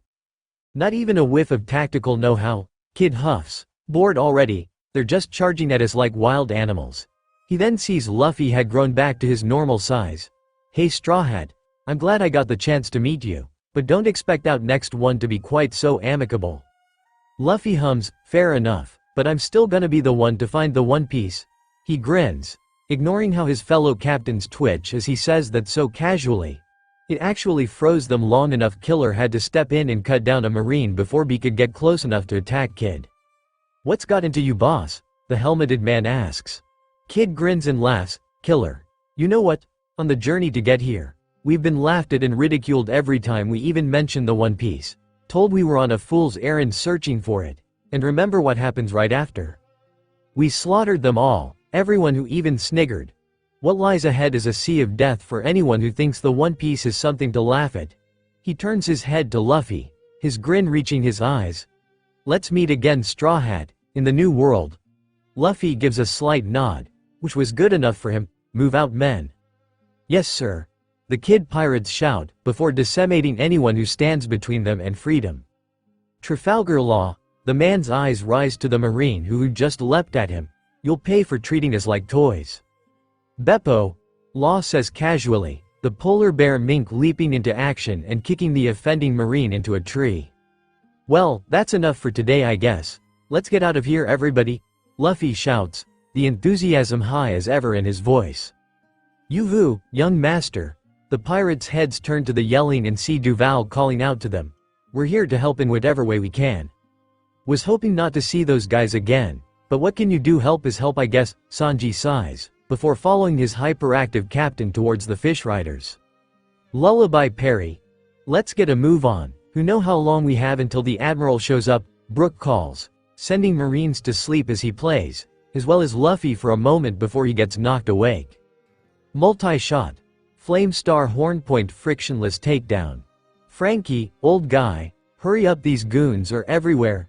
Zoro grunts through Wado as he blocks another sword strike before his opponent is knocked out by a glaive strike to the back of the head from Chaos. Eventually there will be too many of them for us to escape from.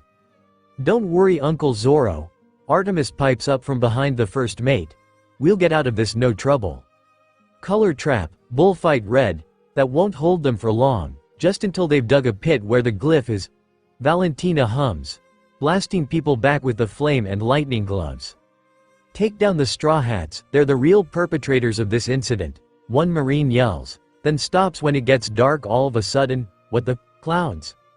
Thunderbolt tempo, come on everyone, our ride's here, Nami calls, jumping onto the back of one of the flying fish, quickly followed by the others, each fish now holding either 2 or 3 passengers as they took off, hopefully while the marines were dealing with other things, such as Law freeing Roswald's slave and him more or less backhanding his way through the crowd. Well, we lost them, but I feel like we lost more than that. Chaos frowns, Artemis sitting pretty with Robin on a different fish. It's not Zoro, is it? Alvida asks. I'm right here you know, said Swordsman grumbles. Probably that idiot Duval, his bull moves at barely walking speed in the water, Sanji sighs. Which means Rayleigh, Frankie, Hachi, Kami and Papagu are also back there, Vivi lists off. After all the bull was the largest vessel so it made sense to put the injured on his back. Chuga chuga chuga chuga. So cool, Luffy cheers, looking down at the source of the noise. Frankie having tricked out Motobola with essentially a boat engine, train attachments, putting him on par with the flying fish in terms of speed. I'm impressed, kid, to remodel this craft so quick and effectively. Shows you're quite skilled. Rayleigh compliments while laughing. I'll say, Motobolo has never been faster or happier sounding, Duval agrees. No biggie, it was actually kind of fun to sup up your ride, Frankie grins, then sits down to rest. Elsewhere, well, fuck, Law thinks, as him and his crew once more run into Kid, the problem being the man blocking their path. Bartholomew Kuma of the Seven Warlords. Trafalgar Law, Kuma says softly as his attention is drawn to the other captain. You know my name, I'm honored, the pirate chuckles, then his eyes widen as a laser is fired from the warlord's throat. Captain. Beppo shouts in panic. This guy. He's unreadable, damn scrapple, Kid mutters, then turns his head. Trafalgar, stay out of this fight. You'd think by now you'd get that I'm not part of your crew, so you can't order me around, Law retorts, looking none the worse for wear. He then turns to Kuma, the Opi no Mi's power gathering at his fingertips before forming a disk of swirling blue energy. Now big guy, we've had enough surprised for one day. I'd rather not have an admiral drop on my head. So I suggest you let us pass through, or we'll force our way through, Grove 13. Well, that happened, Chaos hums, though happy Duval and his guys were able to return Cammy's backpack, after they beat the ever-loving shit out of Peterman for kidnapping her in the first place, before leaving for wherever they were going. Just block it out, it's what I'm doing, Sanji sighs, taking another drag from his cigarette. Complain later, we need to get Hachi somewhere safe quickly, Chopper shouts. Shaki's place is just up there, she'll be more than happy to help us and Hachi. Rayleigh explains, leading the way and then knocking on the door. Hey Shaky, you there? Open up? Oh, it's Ray, Shaky purrs as she opens the door. I wasn't expecting to see you today, or I suppose I wasn't expecting those pirates to find you in less than a day. Congrats by the way for that one, kids. Hachi was badly injured in the rescue. Any chance you have a bed I can put him down on? Rayleigh asks, gesturing behind him to the octopus over his shoulder. Oh my, that looks serious. Follow me right now, Shaky gasps, letting them in quickly. One they get in, Luffy's brain clicks and he turns to Rayleigh. Hey old guy. The white-haired man looks over at him. You said you had something to tell me, what is it? Rayleigh smirks. Honestly, I just wanted to see how the current holder of my old captain's hat was handling himself. It was a pretty big deal when Roger passed it to Shanks after all. So hearing Red Hair had done the same, well, it piqued my interest. There was a moment of silence, at which point Luffy's brain zeroed in on what was probably the big deal there. You were on Roger's crew, he screams, while Brook closed up the shop for Shaki. Rayleigh continued to smirk as he poured himself a drink. Correct, not just that, but I was his first mate. I think we're long overdue an official introduction. My name is Silvers Rayleigh. Gold D. Roger's first mate. The Straw Hats shout. You didn't tell them? Shaki asks in amusement. Didn't seem relevant, we only needed Rayleigh to coat the sunny, Hachi replies with a mild shrug. Robin blinks. Wait, you guys genuinely didn't know who he was? Are Chaos and I really the only people who keep track of these things? She sighs deeply, wishing she wasn't the ship mom, as Nami had joked a couple weeks back. Not his face, but everyone knows his name. Usopp cries, Kaya shivering as she also panic cries. He's in basically every book in recent history. The man's a legend, Nami agrees. Everyone's heard of that name, especially the East given it's Roger's home region, Sanji nods. Not just the East, the North and West too. Victor adds, Valentina confirming. Gold Roger, the name sounds familiar, but besides some punk-ass rookie I don't think I know of him. Honestly, if memory serves, the guy I'm remembering looked a lot like Luffy, especially his enthusiasm. Yo-ho-ho-ho, Brook chuckles, then continues eating. So how did a big shot like you and an octopus come to know each other? Zoro asks curiously. Hachi saved my life once. I'd been stranded at sea and he found and rescued me, about 20 years ago at this point. We've been friends ever since, Rayleigh explains in broad strokes. Hachi was still just a kid when it happened, but he still saved Rayleigh that day. Shaki confirms, elaborates. We were good friends and kept in touch, until he joined the Sun Pirates at least, Rayleigh sighs. You mean Arlong? Luffy asks, still stuffing his face. Roger, he was executed 22 years ago, but how, as his first mate, Did you manage to avoid following in his footsteps? Sanji asks. The Marines captured the entire crew, didn't they? Rayleigh went quiet, the tense, uncomfortable silence where something's clearly wrong, until he smirks. I believe you've mixed us up with the Demon Eye pirates.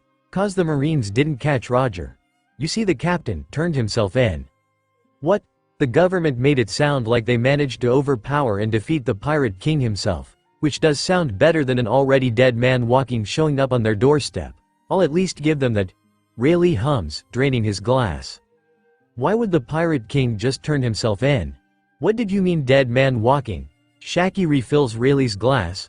Roger saw the inevitable end to our journey. You see, about 4 years before his execution, Roger began to fall ill. Turns out, he developed an incurable and fatal disease. The pirates gasp. No matter how strong he was, nothing our doctor or any of our allies' doctors tried could do more than hold it back for a little while. So Roger knew it was only a matter of time before he would fall to its poisonous touch. But there was one man who could do something to help, a skilled doctor, who lived out on the Twin Capes, named Croaks. Eyes widen, as they'd almost all met Croaks when they entered the Grand Line. No matter how far back that was. We took him on as our ship's doctor for our final voyage, our most famous voyage. And 3 years later Roger had done it. He'd conquered the Grand Line, reached Laugh-Tale and found the One Piece. Wait, so that old geezer sailed with the king of the pirates? And here I thought he just lived in that lighthouse for 50 years, Usopp hums. He did say he had been a ship's doctor back in the day, but I never knew it was Gold Rogers, Nami gasps. Rayleigh grins. Oh, so you've met him. Glad to hear he's still alive even after all this time. He may have only been part of the crew for those last 3 years, but we still saw him as one of our own by the end of it. So, after Laugh-Tale, what happened? Chaos asks, a small smile as his chin rests on his knuckles. After that, the world changed, started calling Roger the king of the pirates. He'd never been the king of anything before then, nor did he want to be. Not that a title like that meant much to a man about to die, either by a blade of a disease, but he still found some amusement out of it. Roger always was a man who liked to do things in bold and flashy ways. Probably why Newgate and Apophis liked him so much. Whether it was battle or even a party, he always did what he could to live life to the fullest. He even seemed to take pleasure in setting out plans for the future, even if he wouldn't be around to see it. Rayleigh sighs deeply at that. Eventually the Rogers crew were secretly disbanded, everyone quietly going their separate ways. As comrades we spent so many years together and it was a crazy adventure, but I haven't the slightest idea where any of them are or what they're doing these days. Then a year after we disbanded, Roger just up and turned himself in, and was incarcerated. It was soon decided that he would be executed in Logia Town, the settlement in the East Blue where he'd been born. I've heard many of the young faces in the crowd that day went on to become pretty well-known pirates in the years that followed. There was a silence that gripped the world the day Roger was executed. I wasn't there for the event myself, but I heard his last words went something like this. While they may execute me, I won't die. The world government and the Marines must have been shocked, as with a single sentence, the public execution that was meant to be the death blow to the pirate era, was the spark to set it off even bigger and brighter than before. If anyone wants my treasure, then it's yours for the taking. Go find it. I left everything I gathered in one place. At that moment his flying embers became a raging hellfire that spread across the world, igniting the hearts of pirates in every sea. I haven't laughed as much, nor cried as much, nor drank as much now I think about it, as I did that night. Rayleigh finally finishes. Roger was an incredible man, and sure lived one hell of a life. Wow, everyone knows that story, but hearing one of Roger's old friends and shipmates tell it, it has a bit more, I don't know, gravitas? Vivi hums, still partially in shock. Wait a minute, you make it sound like Roger started the Great Pirate Era, on purpose, Usopp accuses, theorizes. Rayleigh shrugs.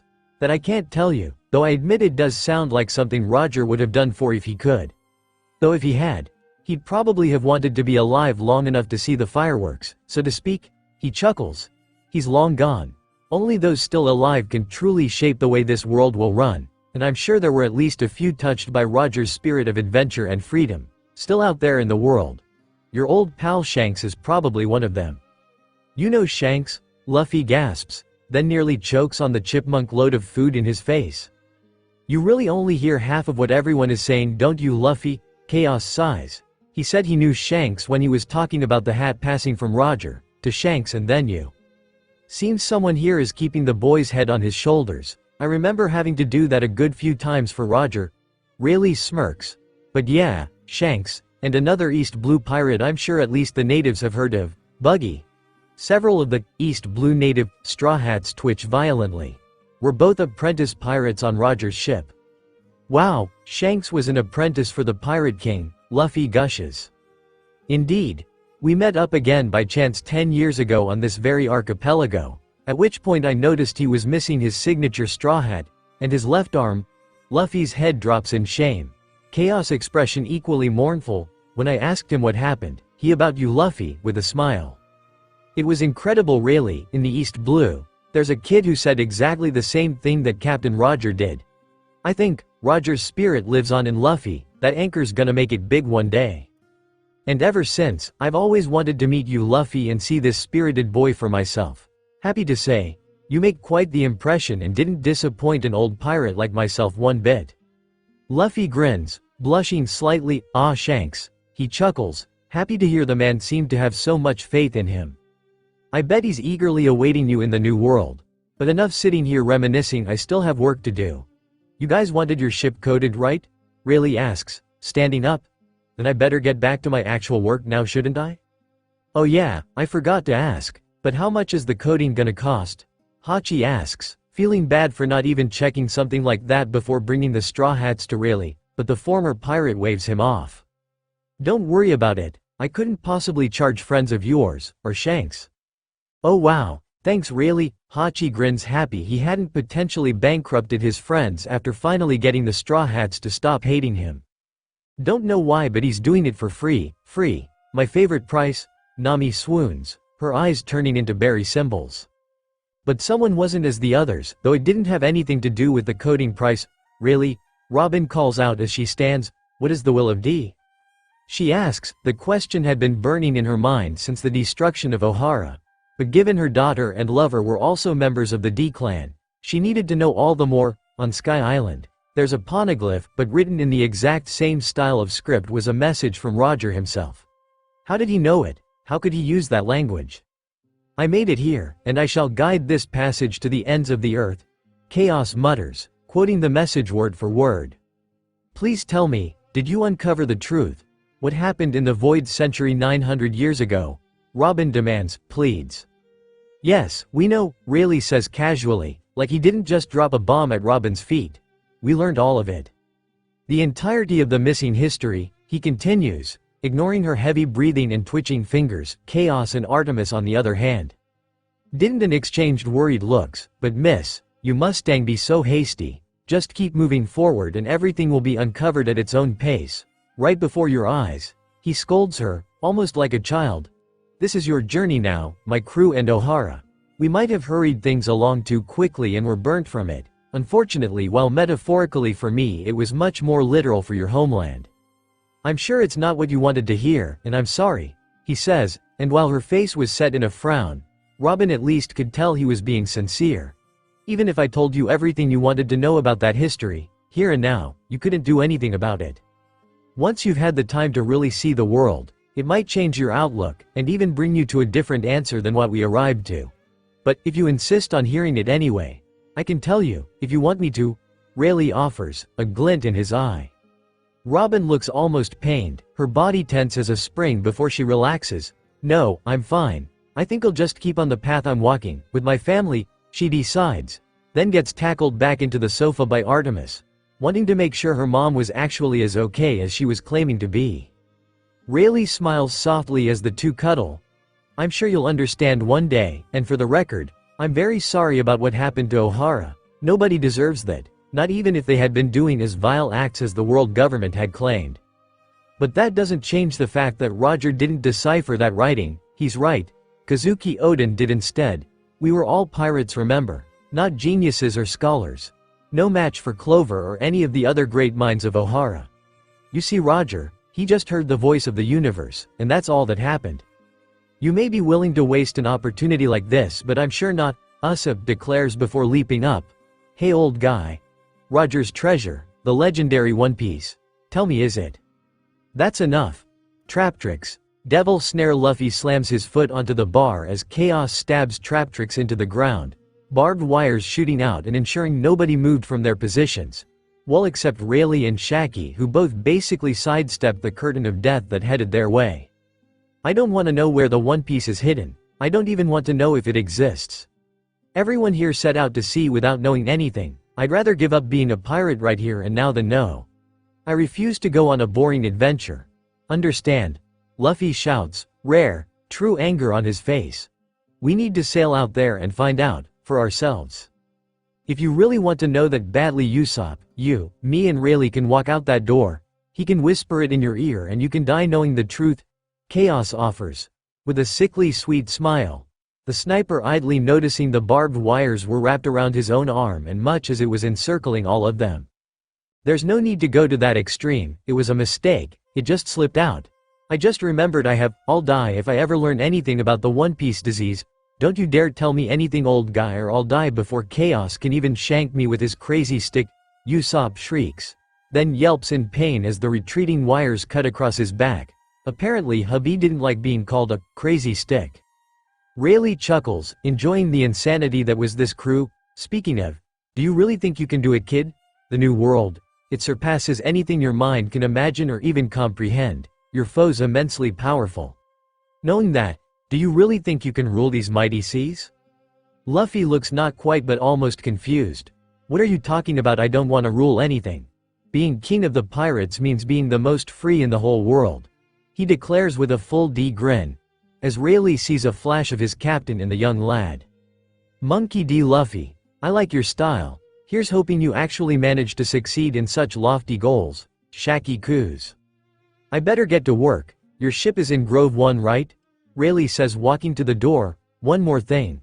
What exactly do you plan to do? An admiral should be dropping in at any moment looking for you. He's right, they did say anything happens to a dragon and an admiral is called, and Luffy punched one in his fat face. Valentina nods, clicking her tongue. Well, we can't stay here, so let's go shopping, Nami announces. Are you insane? There's an Admiral Gunas who knows how many Marines. We should be laying low and hiding, Usopp argues. He's right, but all of us grouped together would be an easy target for the Marines, so we should probably split up into smaller groups before we get of this archipelago. Plus it will probably be easier for the old guy if we're not here and instead lay low in town for a while, Frankie adds, giving his 2 cents. Right, so I say we split up, keep track of the work and meet back up here when it's done, Zoro suggests. Someone remembered to stick close to Zoro, but besides that it sounds like a good plan, Chaos agrees. Hey Shaki, we got any cards left? Rayleigh asks. Yeah, we've still got one, she nods outside, after Rayleigh had gotten his coding supplies. Wow, this is a Vivre card, Nami gasps. Oh good, you already know what they are. Saves me the trouble of explaining then. Given I'm kind of a notorious pirate myself, I'm gonna take your ship somewhere a little more secluded to work on it. This job should take me 3 days. What? Why does it take so long? Luffy asks, whines. It needs time to seal properly, so I can't rush the job. Rayleigh explains. The pirates nod, remembering Hachi's warning about how bad things can get when codings are done haphazardly. Let's all meet up at sundown in 3 days. I don't know where exactly I'll be, which is what the Vivre cards are for. Use them to locate me and make your way to whatever grove I'm holed up in. Understand? Nods. It's probably a good idea to use at least some of that time to pick up supplies for your journey to Fishman Island. Sorry about everything, Luffy, Kami and I will still be happy to guide you to and through Fishman Island, so see you in 3 days, Hachi promises. I'll be there too, to see you off on the next stage of your adventure, Shaki promises. K nice lady. Welp, we're going up against an admiral. Let's all try not get killed. Luffy chuckles while Usopp, Nami and Kaya panic. Where to first, Captain? Alvida purrs, wrapping an arm around Luffy's shoulder and grinning. A little later. This place has been insane, but running into Roger's second in command, that I didn't see coming, Olivia muses aloud. Given how well known the Roger pirates were, I'd always expected someone like Silver Rayleigh to be a big scary guy, but he seems like a really sweet old man, Kaya mutters with a slight blush. He seems like a nice fellow, but you can tell even at his age he's no pushover. Shows how strong the men of the Oro Jackson were if that's him when he's retired. I can't imagine him or Roger in their prime, Frankie adds. Impressed and happy to meet a man who sailed on his father figured Tom's most well-known, infamous ship. Elsewhere kaboom. This is Admiral Kizaru. I have arrived, spoke the man as he emerged from the smoke. Hello? He repeated, talking into his wrist. The black den just blinking silently up at him. Hello? Heelu. Well, this is odd. The man sighs and continues talking to the snail. Meanwhile, Marines were attacking and trying to capture any of the multitude of criminals all throughout Grove. Bang, can anyone hear me? Sengoku, Garp, is nobody manning the den? Kizaru asks in confusion, and if it were anyone else they'd assume annoyance. But how? I shot him in the fucking head. The pirate hiding in the alleyway gasps. How is he still standing and talking? He obviously has some kind of freaky devil fruit power. Run for your life. His companion screams. The two men run as fast as they could out of the alleyway, only to stop dead seeing Kizaru was already standing at the other end waiting for them. Pardon me, but I was wondering if you could help me out, he says with a surprisingly friendly tone of voice, a kind smile and everything. I'm here looking for a man named Sentamaru C, and I was hoping someone knew where to find him. He's a subordinate of mine. Do you know him? Section these children know nothing section. A voice purrs, only for him to make a shooing gesture with his hand. Look what you've done. Scared them away, Kizaru chuckles, then raises his leg as if to kick the retreating criminals, but instead shooting a beam of light between them, striking Mangrove 23 and causing it to collapse in a fiery explosion. Oh wow, I forget my own strength sometimes. Good thing I missed Sandira, or I'd have more paperwork to fill. Section for once aiming like a drunkard is useful it seems section. You wound me so dearie, Kizaru groans pressing a fist over his heart. But alas, work must continue. He walks through the streets until he comes across a group sitting by the fountain. Unfortunately they were Hawkins and his crew. Hello there. I was hoping one of you fellas could help me out, he says in a rather drawn-out way. That's Admiral Kizaru. One of the pirates shout in panic, but Hawkins looks more bored than anything else. We'll keep him busy, Captain. Please sir, you need to get away. No need to panic, I won't be dying today, Hawkins states confidently, pulling out his tarot cards. Captain, you need to go now. Combat. Chance of survival 0%, Hawkins reads, holding the cards with tendrils of straw. Excuse me, I was wondering if you could help me, Kizaru repeats. Escape. Chance of success 12%. I'm looking for a man named Sentamaru. Do you know him? Kizaru continues, both seemingly ignoring the other's non-answers, responses and continuing their own conversations. Defense. Chance of evasion 76%. Heelu. The Admiral calls, trying to get the pirate's attention. I know of no such man, go ask someone else, Hawkins answers dismissively, as if answering the man's question wasn't worth his time. Well, that's a problem for both of us. If I can't find him, then I have some spare time, you see, and if I have that spare time, there's no reason for me to just let a wanted criminal with a bounty as high as yours just walk away, is there, Magician Basil Hawkins? Kizaru asks, his tone much more serious, as well as shocked Hawkins' crew that he knew who they were the entire time. He smirks and his shades flash. Speed is weight, now observe. This is what it feels like to be kicked at the speed of light. He intones, his leg up to his knee shining a bright yellow, before slamming into the side of Hawkins' head faster than anyone could blink, sending him through several walls in the process. Shit, I knew he was an admiral, but that strength's insane, Apu mutters from his rooftop view. Wait, what's he doing now? The answer was laser beams, specifically one from his fingertip which when fired engulfed the building Hawkins had been thrown into in a massive fireball. Strange, he mutters as he watches Hawkins step out of the building none the worse for wear. Section, stop toying with the boy and kill him. Section, you far surpassed my expectations, Hawkins noted as two straw totems push out of his arm and drop to the ground. To think you destroyed two so quickly, though against a man of your caliber I'd be nervous even if I had 10. Ah! Thud. Even Hawkins was surprised when Oruge dropped from the sky and landed between them. The man clearly having seen better days as he looked to have gotten the ever-loving shit beat out of him. The source of said beating didn't take long to divine as Kuma drops down not a moment later. You're strong, I'll give you that. The mad monk groans as he looks at the cyborg's unresponsive face. There's another here even stronger than him, Hawkins points out, drawing Naruto's attention as well as directing him to the admiral. Kizaru, damn.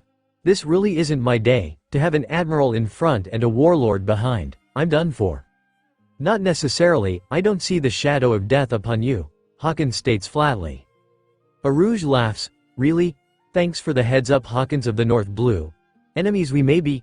He smirks as he pulls himself to his feet, just as another shows up and knocks Kuma through a building. Is that the extent of your power, Mad Monk? Drake scoffs. Rear Admiral Drake, Kizaru muses, chuckling to himself. Ah crap, I didn't plan on running into Kizaru.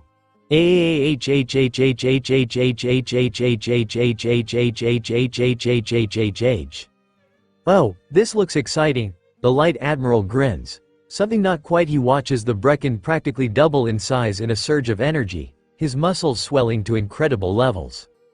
Now standing taller and wider than the cyborg, he squares off against the now recovered Kuma. I've taken quite the beating, but let's see if the magician's prediction was right. Let's take this from the top, nice and slow. Back with the Straw Hats, you just want to screw around and have fun. Do you remember why we're hiding? Usopp argues, trying to get Luffy to give up on his dumb idea that they should go to the amusement park. Well yeah, but we're stuck here for the next 3 days. We might as well enjoy ourselves, geez. Luffy huffs, just before a large thud distracts them, as well as the man who dropped into their path. Not again, anyone know who this guy is? Luffy asks, the Straw Hats all remembering he'd been passed out when Kuma made himself known back on Thriller Bark. Get back Luffy, he's one of the 7 warlords of the sea, Nami warns. So, we already kicked 2 of their asses, what's one more? Kuma seems to have decided to skip conversation, not that he was much of a talker anyway, and simply remove his glove to attack, though a few people noted there was a port in the center of his palm, rather than a paw pad. Luffy, get out of the way, it's a shockwave attack. Luffy yelps as a beam is launched from Kuma's hand, and redirected straight up. That wasn't a shockwave, idiots, wait a minute. I know who this guy is. He's the guy you told me about on Thriller Bark but didn't get to fight, Luffy whines. Close enough. Simple statements for the metalhead. I don't know who or what the fuck you are, but we're not sticking around to find out, Chaos hisses, clenching and unclenching his hands to try get the tingling pain from redirecting the laser to pass as quickly as possible. Then let's get a little payback from the thorough ass-kicking we received on Thriller Bark, Frankie suggests, arms already inflating. Coup de burst. Well, that was easier than expected, Valentina hums. Don't count on it, he's down but far from out, Frankie argues as Kuma drops out of the dent he made in the mangrove and rows back to his feet. Gear second, we know he's strong and dangerous, so there's no reason to hold back, hit him with everything we've got. Luffy orders before leaping at him with the enhanced speed of Gear second. Diable Hambi Reflect Armor. Kuma returns fire with the more familiar, at least to Zoro and Chaos, mouth laser which the Straw Hats dodge, carving lines into the ground with the beams fired from his mouth and hands. Refraction. This tech, it shouldn't be possible, Frankie grunts as he drops to the ground. Laser beams like this, they're nothing but fantasy. So are clones and automatons, and Kuma's at least one of those, so why not laser beam technology? Chaos retorts, his body fully coated in his reflect armor so he could send any of Kuma's beam he was able to block away from the battlefield. Cause he's not got his devil fruit, that I can tell you that for nothing, he adds as he rushes in alongside Luffy, Zoro and Sanji. Gum Gum Jet Gatling Diable Mutton 600 Caliber Phoenix. Sene Jashu.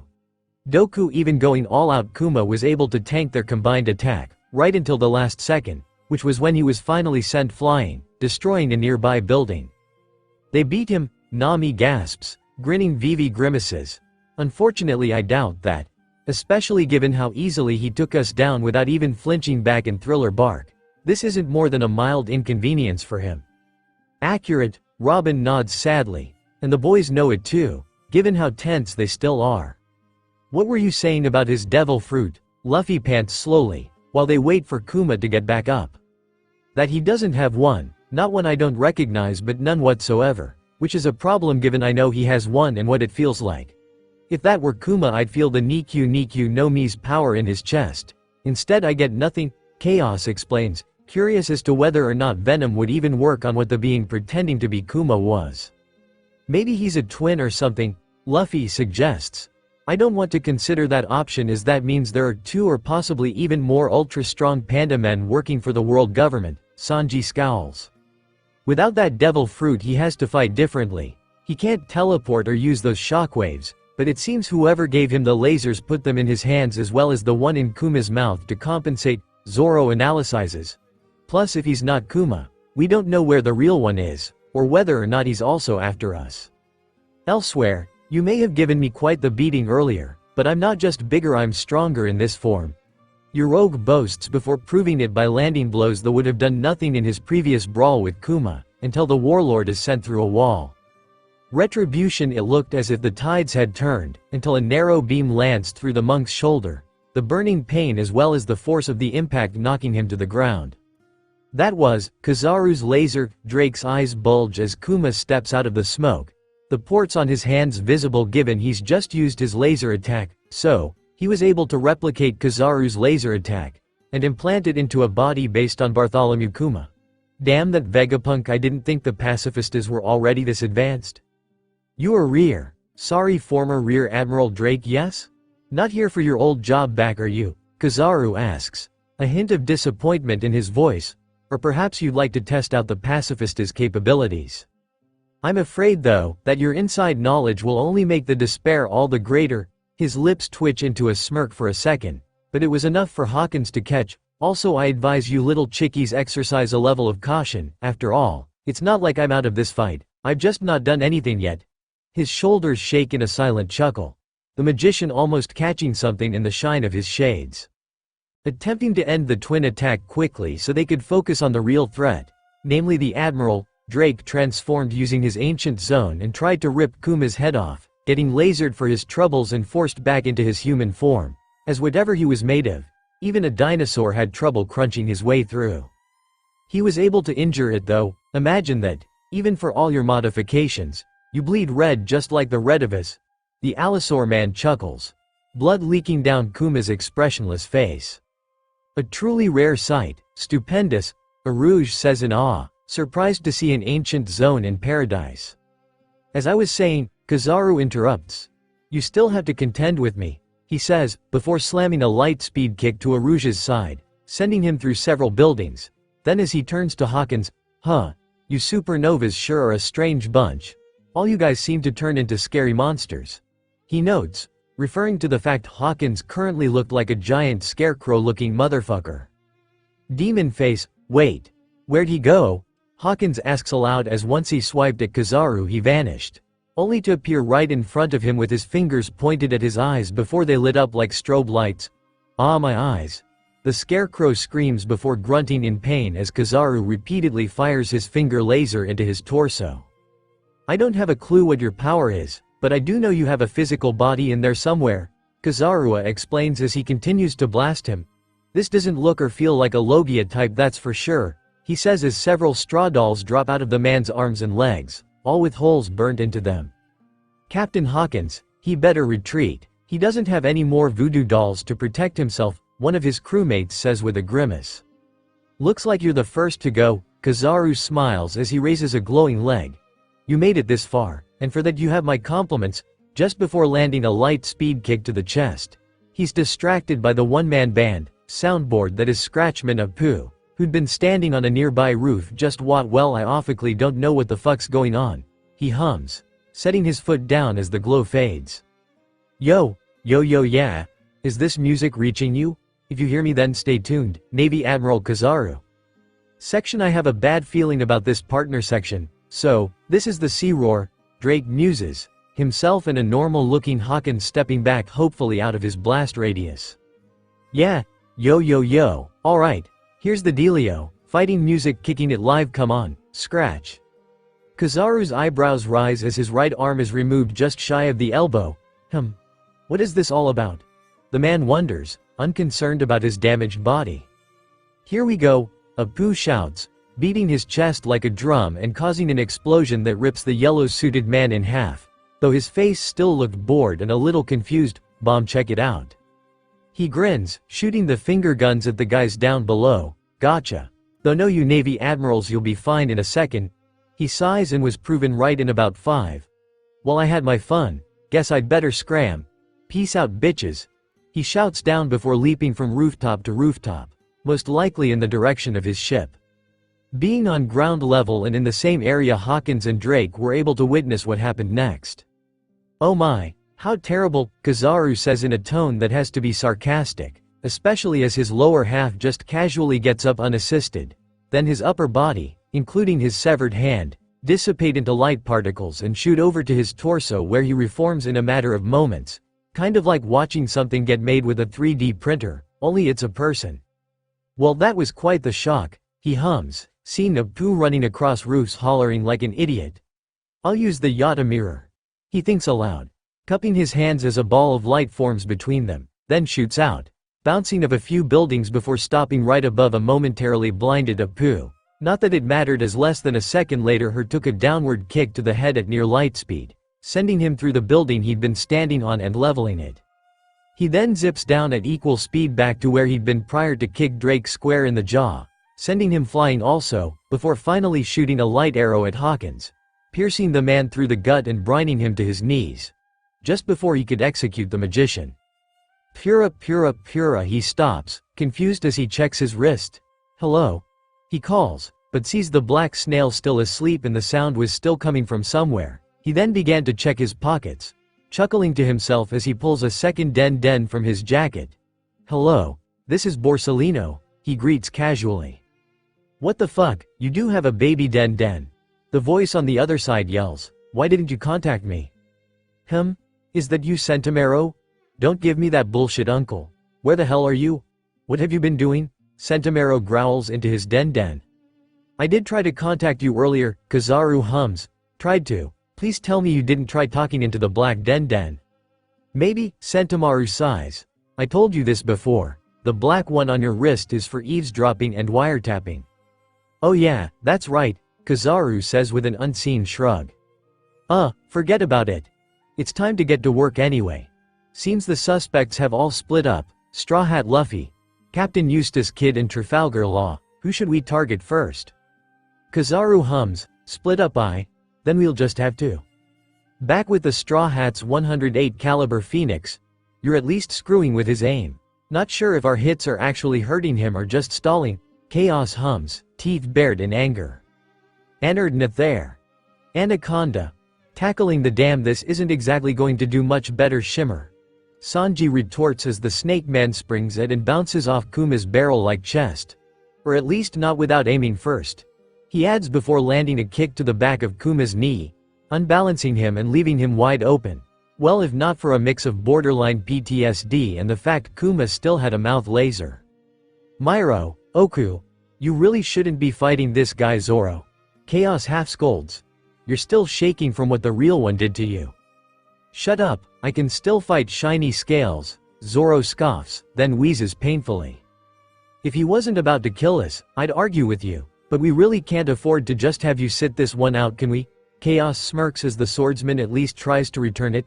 By the way, how much of him would you say is still technically human? Enough to bleed, but not enough to be considered a man. A lot more machine than Frankie, that's for sure, Zoro guesses. That's what I thought. Shame, I was hoping to actually use this on something worthwhile, but I suppose the speed-strength trade-off will help us regardless. You're muttering again. Zoro points out, pushing himself to his feet. I suppose I am. She silver reptile grins before preparing his next move. Rubber King and Mirror Master, Straw Hats disbanded?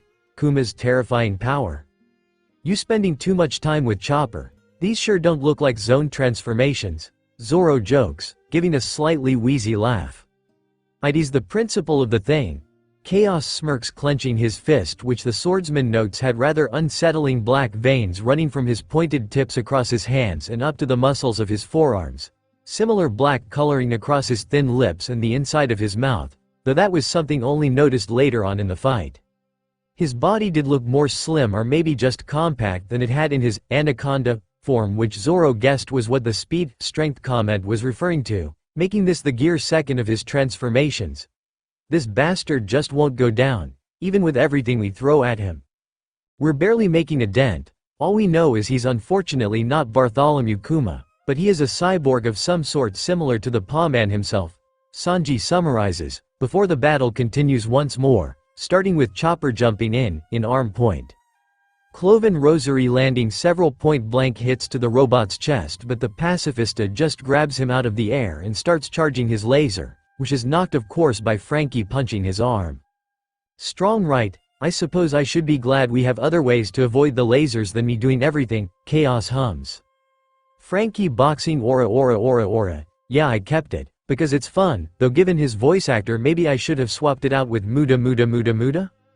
Much like Chopper he landed every hit, but the pacifista just tanked the hits and punched Frankie away. The blue-haired cyborg saved by Robin's spider net blooms breaking his fall. Good thing you're standing in one place, that way I can't miss with this. Broom laughs as he runs up one of the mangroves and leaps, striking down on the pacifista's shoulder. Aha! Wait, now I'm stuck. Idiot! The machine is unimpressed and just starts charging the laser. Special attack. Atlas Comet. Luckily for the skeleton, Usopp's multi-shell attack caused enough of a distraction and Shockwave Brook was able to rip his sword out of the machine and get away. Even better, it seemed to be the potential final blow as the Kuma facsimile dropped to his knees. Is it over? Nami pants, just before Kuma drops face first onto the ground. I think he is. Damn, those fuckers are made to last, Chaos groans. His heart rate definitely high enough for a human now. Never mind, I think he's getting up again. Seriously, what are these fuckers made of? Valentina groans before slipping behind cover when she sees the pacifista charging his mouth laser. Better gear than me, that's for sure, Frankie groans. They're modified humans, stuffed to the brim with weapons and armor. But they're still alive, and they bleed like a normal person too. Achenta Fleur. Cuatro Manos shock. Robin smirks as her move was timed perfectly, slamming the robot's mouth shut just before he could fire, causing it to detonate inside itself. Huh, why didn't we think of that sooner? Usopp asks rhetorically. Probably because dodging and using Chaos's mirrors to reflect the attacks elsewhere was quicker, Victor guesses with a shrug. He picked a bad place to stall in, given the thunder warning for the area. Nami grins and holds out her Climatact, the lighting connecting from the small cloud behind him to her weapon, hitting him dead on center mass. Thunderbolt tempo. So, is he dead this time? Brook asks, getting the negative response when the robot once more begins unloading laser beams in practically every direction. What's he even aiming for? This looks like spray and pray, if ever I saw it. Alvida asks, peeking out from behind cover. Methinks Nami broke his brain, or at least his targeting system. Chaos muses, keeping himself essentially behind Kuma at all times as the machine flails chaotically. Hopefully we won't need to break too many more parts before he learns to stay down, Sanji growls. Diabol Hambi. Flambe shot demon aura. 9 sword style, Asura. Mikayasen Habi Kosho. The 3 attacks not only bring the machine to his knees, but get him into the perfect position, lining him up for Luffy's final strike. Gear 3rd. Gum Gum giant rifle. Finally, under a giant drill spinning fist, the pacifista finally shuts down, to the joy of everyone involved. Even if Luffy wasn't pleased with being Minimoed again, he was fine with being nestled between his wives while the Straw Hats all try catch their breath after that fight. Well, that's something I don't want to have to do again, at least not in the next week, Frankie groans. Is it actually dead this time? Kaya asks, given how many times it stood back up. That wasn't a stupid question. It looks like it. Also, it seems his ripped shirt gives us some pointless information. Anyone know what PX4 means? Valentina asks. No clue. Why did we fight instead of run? Chopper asks while panting. Because we're being hunted. It's better to take them out as they come rather than risk being cornered and outnumbered. You think one is bad? Imagine we did run and a few hours from now run into 3 or even 10 of them. Robin argues. The others shiver but know she speaks from experience. This thing, it's not Kuma, it's a cyborg of some kind, but why does it look like him? Sanji asks. Intimidation most likely. Chaos shrugs. From what I can tell, Kuma doesn't have to do much to make most people piss themselves. So a cyborg army of this walking tank of a man would definitely sound good. Yeah, but the amount of work to do that. Modifying a person to look essentially identical to Kuma on top of everything else these things can do. It's mind-blowing. All I can say is that it did have a human base before they began work. You can't make something like this from scratch. The human body doesn't work like that, Frankie adds, groaning heavily. We need to find somewhere to take a break and catch our breath. Luffy sighs, happy to once more be normal size. But leaning against his girls regardless, I was up for a fight, but that guy, that was way too much. They say be careful what you wish for, Luffy. This might be one of those times. Vivi hums, head resting on his shoulder. We need to find shelter if we plan to actually recover from that battle. Agreed, but can we stay here just a little more, like maybe 5 minutes? Luffy asks, whines. You brats got a lot of nerve, just look at what you've done. Some angry bastard yells at the Straw Hats, getting the attention. Well, more so when he drops out of the sky with a loud bang. Ah crap, just what we need. More trouble, Alvida groans as the crew get back to their feet. I'm disgusted, you're an utter disgrace, PX4. The man sneers, ignoring the pirates for the moment. The Navy's not made of money. Building one of you pacifistas costs as much as an entire warship, and yet you were taken down by these punks. Seriously, do you know how embarrassing this will look in my report to that bastard Vegapunk? There was a moment of calm as the smoke cleared, revealing a chubby-looking guy with a bad attitude and another Kuma, crap. He's got another warlord. Is it the real one this time? Nope, Chaos answers, talon-like fingers clicking, still no devil fruit in his chest. Not that it matters, bastard still won't go down easy whether he's Kuma or a copycat, Sanji retorts. So, big guy's another Kuma copy, but what about Axe Boy? Frankie wonders aloud. I have an identity outside my axe, you know. Then feel free to share, cause we're probably going to call you that head with the axe, until someone comes up with something better. Valentina snarks, or at least I am. There's no point asking questions of me as I have no reason to answer you. I am the most well-guarded and tight-lipped man alive. Nobody can break down my impenetrable defenses, Sentomaru declares. Bullshit, oh come on, even I don't believe that, Usopp shouts, at least give us your name. Geez, Val's nickname is looking pretty accurate right now. Did you hear a single thing I just said? There's not one person more secretive than me. Sentomaru? Sentomaru, got it, Usopp nods. I prefer, head with the axe. But at least we have a name now, Val huffs. Sentomaru blinks, looking oddly flustered for a moment. To be clear, I wanted you to know that, which is why I told you, and not because you wanted to know it, he says, trying to cover his ass, and failing. PX1. Let's get started, he orders. The pacifista glowed before seeming to self-destruct, throwing everyone away due to the shockwave. So much for costing a battleship, Chaos coughs as he gets back to his feet. If you can just casually kamikaze them like that. Of course you're not dead yet, he groans, seeing the cyborg still perfectly fine. We can't fight this guy, not another one so close to that last fight, Sanji pants. Well, what choice do we have? Zoro growls, but his hands shake even as he tightens his grip on his swords. The only other option, Luffy states, drawing their attention to him. We retreat, but not all together. The four of us will head the groups. We're the strongest and so are the best chance and distraction if we're the ones not Kuma decides to target. Sounds good to me. Usopp, Chopper and Nami shout their agreement and lead the retreat. Hey guys, meet back up on the Sunny in 3 days. Luffy shouts as teams were made and the crew went their separate ways.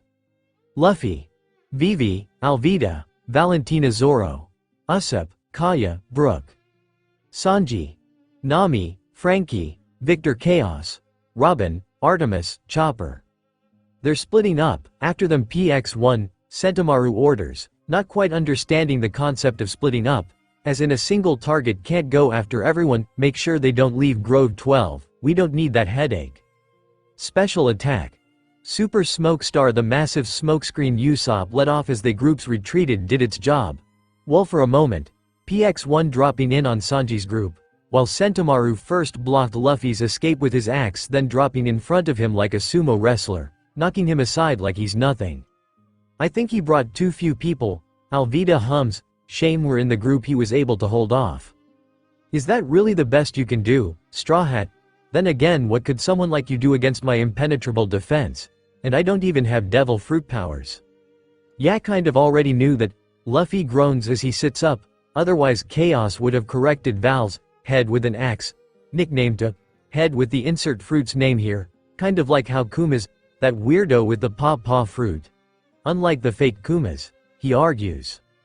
Boom, Zoro no, Kaya cries. The swordsman one-shotted by the man in front of them. He took a direct hit from one of those laser beams, Brook shouts. Sentomaru scoffs. Took you long enough, did you get lost of something Uncle Kizaru? Robin stops, causing Artemis and Chopper to run into the back of her. Fuck, guys watch out, Kizaru's a Navy admiral, she shouts. Are all the admirals Logia users? Chaos wonders aloud, turning on his heels and considering what to do next. So this is Pirate Hunter Zoro, for someone with over 100 million on his head. I'm frankly disappointed. You're supposed to be some great swordsman, but one hit and you're on death's door, you bore us child. Section 1 of these days headquarters will be quit pissing their pants and label bounties correctly section. Section not today I guess section, Kizaru turns his head as the researcher steps closer, drawing eyes on him while the rest of his group check on Luffy and Zoro. My you have grown, scrawny like your mother that's for sure, the Admiral chuckles, good to see another survived. Not quite to adulthood but close, guess Garp was good for something, he hums. Firing a finger laser which is soon followed by a clang like cymbals crashing as it's ricocheted into the air, to which the man grins. Interesting, both your parents could have tanked a hit like that too, but they'd have had to use hockey, that devil fruit of yours is pretty handy there kid. Chaos doesn't reply. The laser having broken his shoulder even under his reflect armor. Seems you're lucky to find a counter to my Pika Pika no am I so easily, given you can't actually harm light. Pika, wait didn't Chaos once say his fruit was its little brother or something? Nami thinks, racking her brain to find the memory, or maybe that was back when he was still fucking with people. He didn't actually tell us his devil fruit until they took on Arlong. One moment, we'll continue this later. Kizaru shifts purely into light and zips across the clearing, where Zoro had been rolled on his way to Robin and the others, only to stop him cold with a boot on his back, the other foot glowing with a charging laser beam. I'm not as blind as you pirates seem to think I am. See? Now I think it's time we start clearing the field. Sentomaru? You already wasted enough time, just kill the bastard already, Sentomaru sneers. Geez fine, no sense of humor these days. Is being Vegapunk's bodyguard really that boring? Kizaru sighs, about to blow Zoro to Kingdom Come. Chaos tearing at his arms hoping there would be enough material to block the attack. Thousand Mirashado. Not that it mattered as Rayleigh shows up to save their asses, kicking Kizaru's leg sending the attack flying up and hitting one of the mangroves instead, causing a huge explosion. Everyone in Grove 12 was sure would have left nothing but a steaming crater where their swordsman was. You sure picked a strange time to come out of hiding. Are you sure it's really worth it, Dark King Rayleigh? Kizaru asks, his tone more curious than anything else. Rayleigh smiles. Don't go picking these buds before they sprout. Their story has only just begun being written. Why cut it off before it gets good? I believe you have a different meaning of good than the two of his silvers. The devil's child, serpent's heir and dragon's boy. That's not something the Navy can just ignore, Kizaru argues. Rayleigh just saved Zoro. Valentina shouts, several of the crew sighing in relief. That's the Dark King, Sentomaru huffs. He doesn't look like much, but he did just counter Kizaru. I'd heard rumors that you had set up shop on these islands, so to speak, but I thought they were just that, rumors and ghost stories, but here you are right in front of me, defending these rookies. Even after all this time, those instincts are hardwired. Rayleigh? I'd like nothing more than to retire and lead a quiet life, maybe drink and screw some of the pretty ladies of the island from time to time, but it's kind of hard to do when you guys keep putting up wanted posters of me everywhere, Rayleigh shrugs. You're not dead so of course they do. You are one of the Rogers pirates Rayleigh, that shit doesn't just go away. You will pay for your crimes one day, Kizaru states. But if we were to make an honest attempt to capture you, that would require some serious preparation on our part.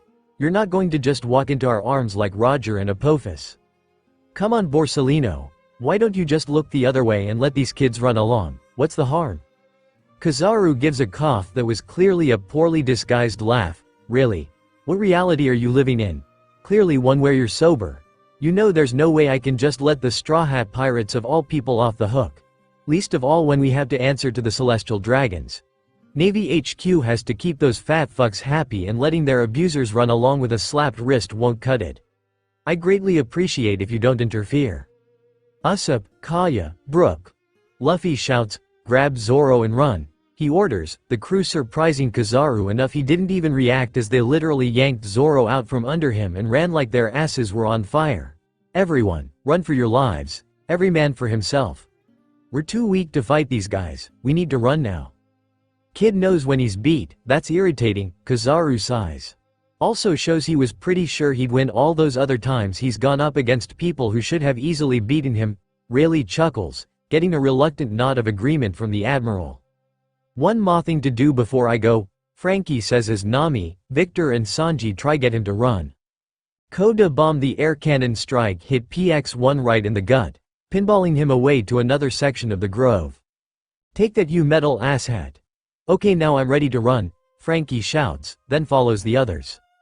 Thanks for the save old man, we'll pay you back one day, Luffy yells as his group also make a run for it. It was a pleasure, see you around kiddos, Rayleigh chuckles.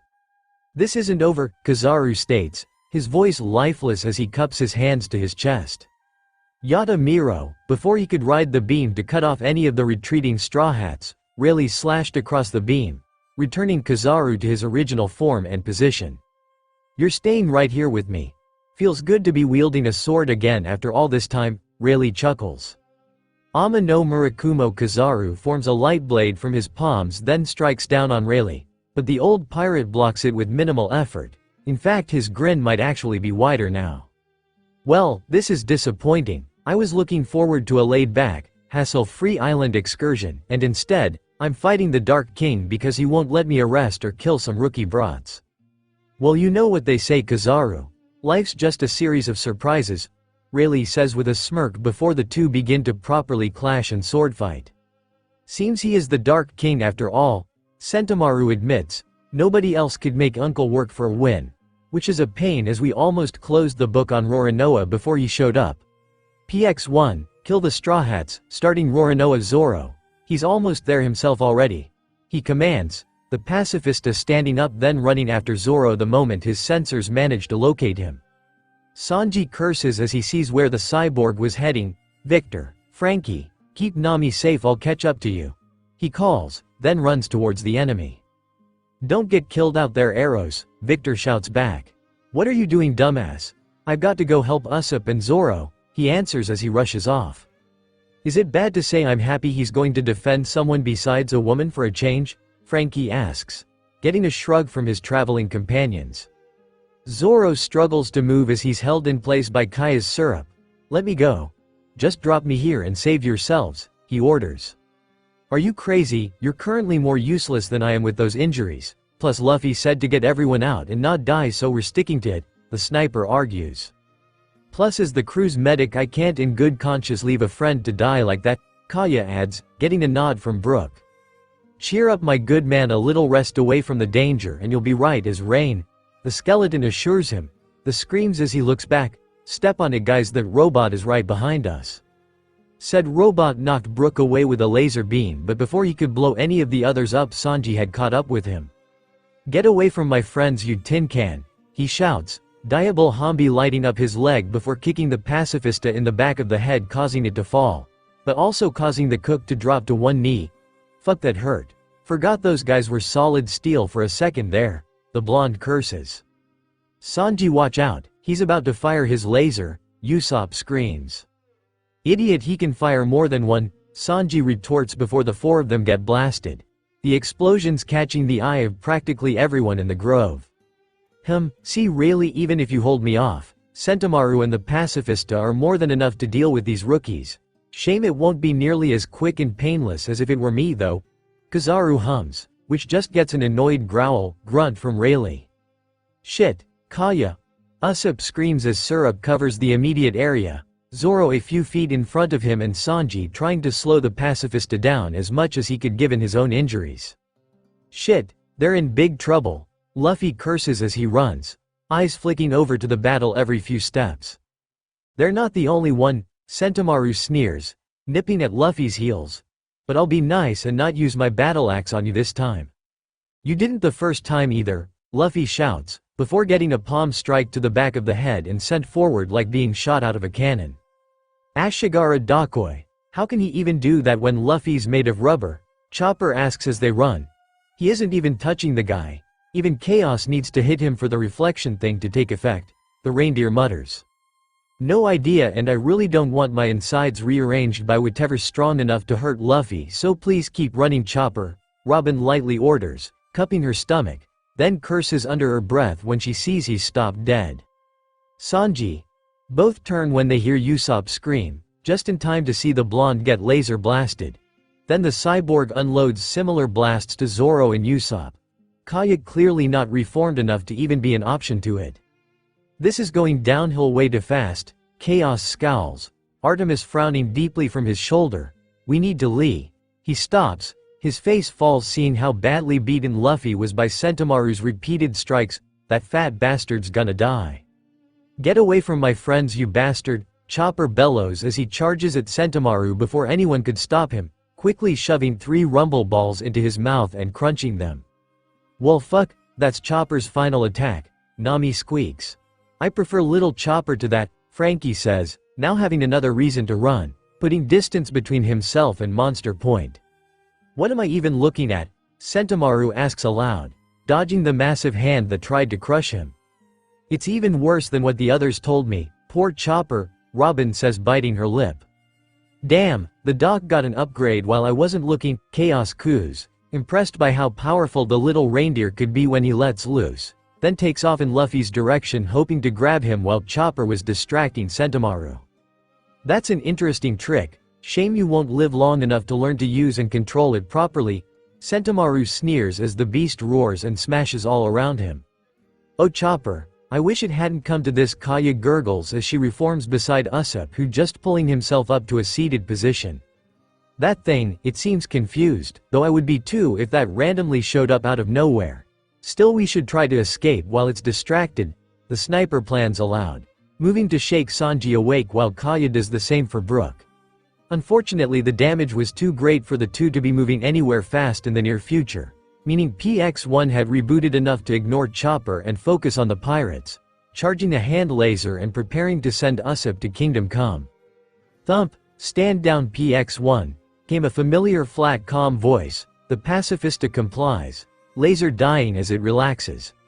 The 2 Straw Hats turn their heads slowly, their fears confirmed when they see the real Kuma standing behind them. I see you survived. Roronoa, he states, alerting the two that Zoro was awake once more, as did Serpents, but he was more likely to do so given your intervention. Just barely, I guess that's what you call mercy, huh? Zoro groans, slowly rising to his feet. Kuma is silent for a moment, slowly removing his gloves. Tell me, he says once his hand was uncovered. If you could take a vacation, where would it be? He asks, then swings his hand at the swordsman. Pop! There was a collective stumble in the brains of the Straw Hats as Zoro just vanished before their eyes, unable to understand what was right in front of them, or I suppose wasn't anymore. No, that's not possible, Zoro, Luffy shouts, then gets pulled sideways when the issue of their missing swordsman meant he'd taken his eyes off the also real danger of Monster Point Chopper smashing everything in his general vicinity. Whether that was an ally or the now axe-wielding Sentomaru, it didn't really matter. Chopper, you need to stop, you've lost control. Zoro, where are you?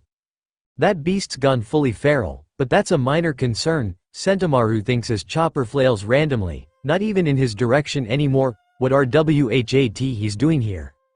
Well, isn't that a surprise, Bartholomew Kuma in the flesh. Can't trust pirates. The warlords are supposed to be at Navy HQ at this very moment. Kizaru muses, catching the cyborg out the corner of his eye. Relayed also taking a side glacé. I wish I could help, but there's nothing I can do, especially with my hands full at the moment, the older pirate mutters to himself. He was there a moment ago, and then, nothing.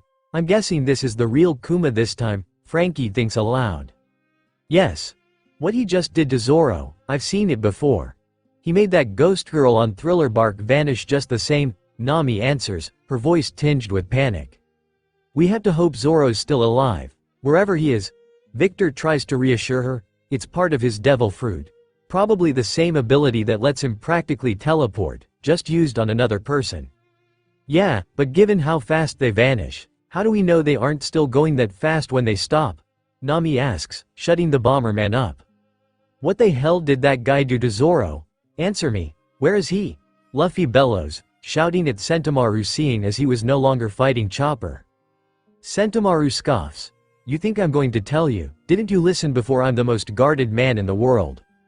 But someone might tell you he can send you flying for 3 days and nights with those paw pads. Can't say if it's true or not, but that's what they say, he answers, watching those close enough to hear his expressions fall. Only Kuma knows where anyone goes when he uses that power.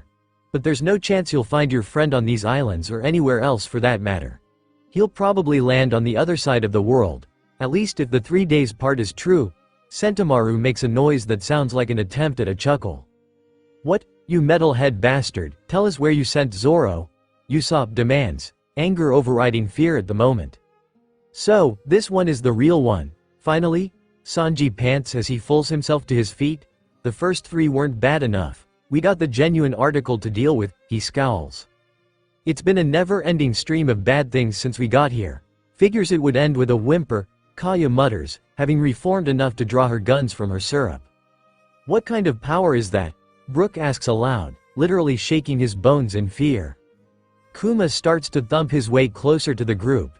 Usopp pulling back his kabuto as Kaya pulls back the hammers of her revolvers.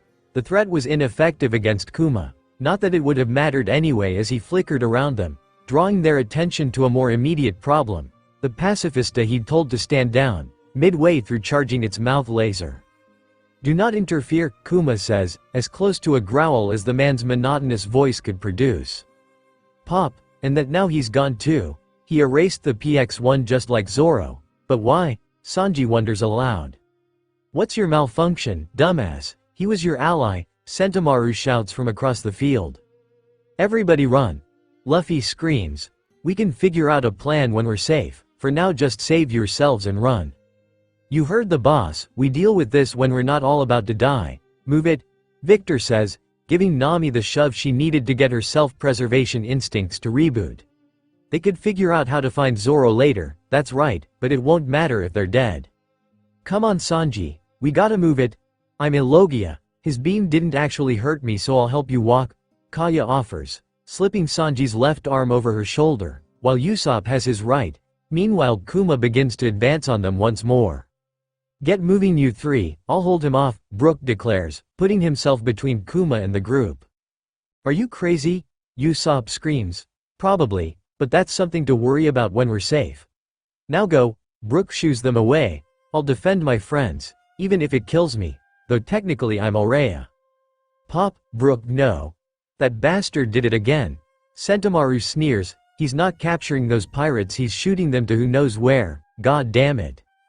I can't take it anymore, I won't just stand here while that bastard erases my friends, Sanji shouts, shoving aside Usopp and Kaya. You guys need to run, like already be running 5 minutes ago, urgent.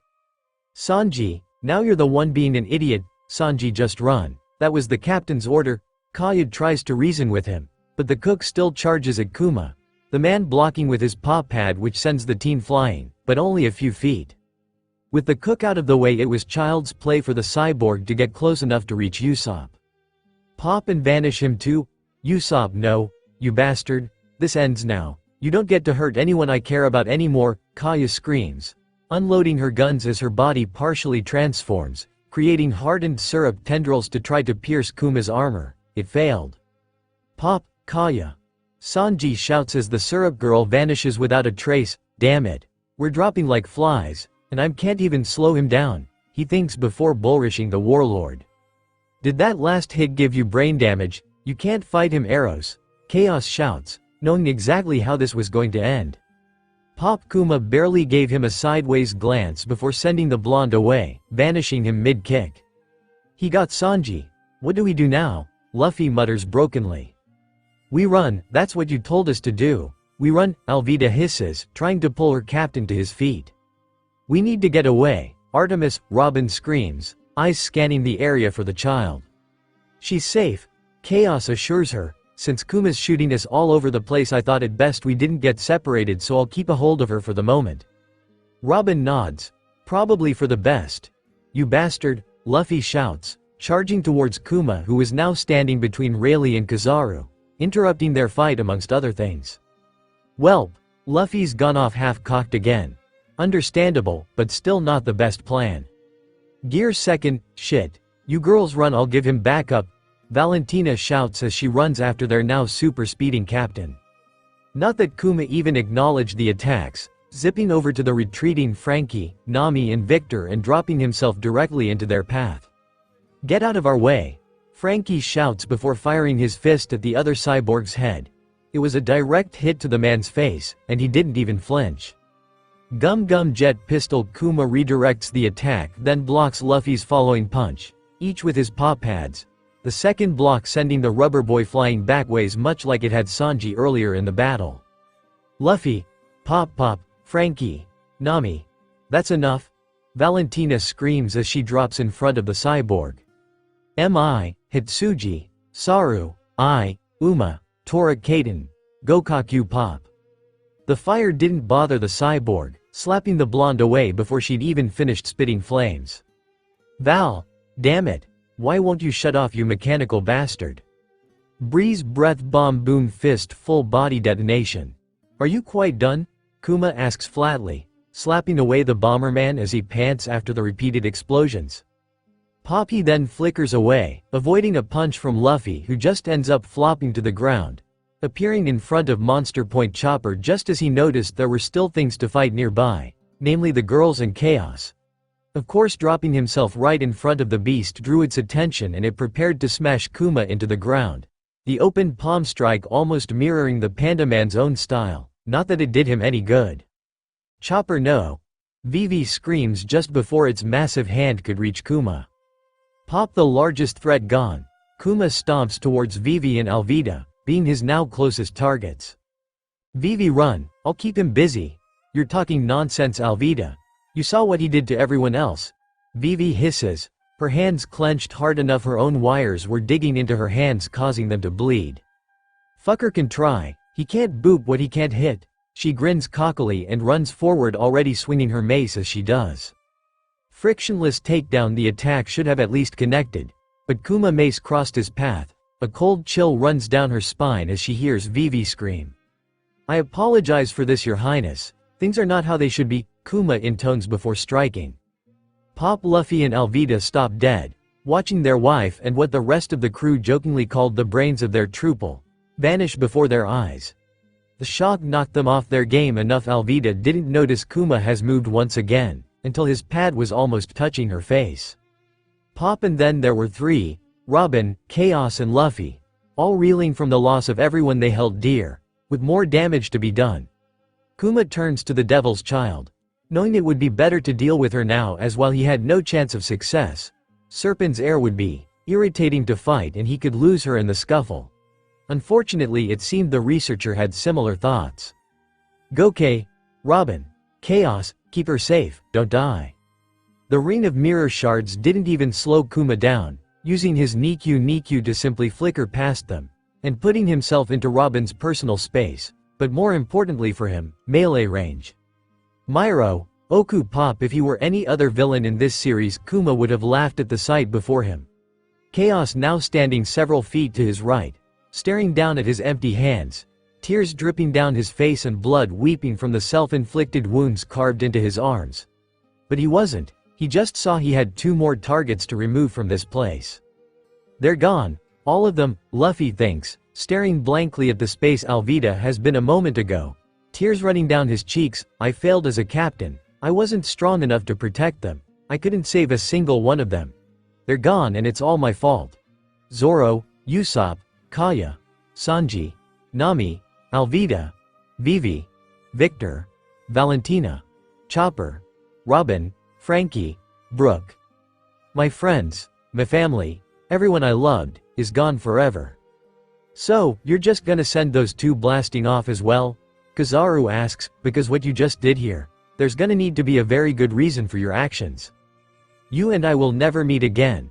Farewell Straw Hat, Kuma drones as he stands over Luffy. The rubber boy tenses as long, bony arms wrap around his neck and waist. Pop, you'll never be alone Luffy, not as long as I draw breath, 3 days after the previous chapter. CL. Lu, UF.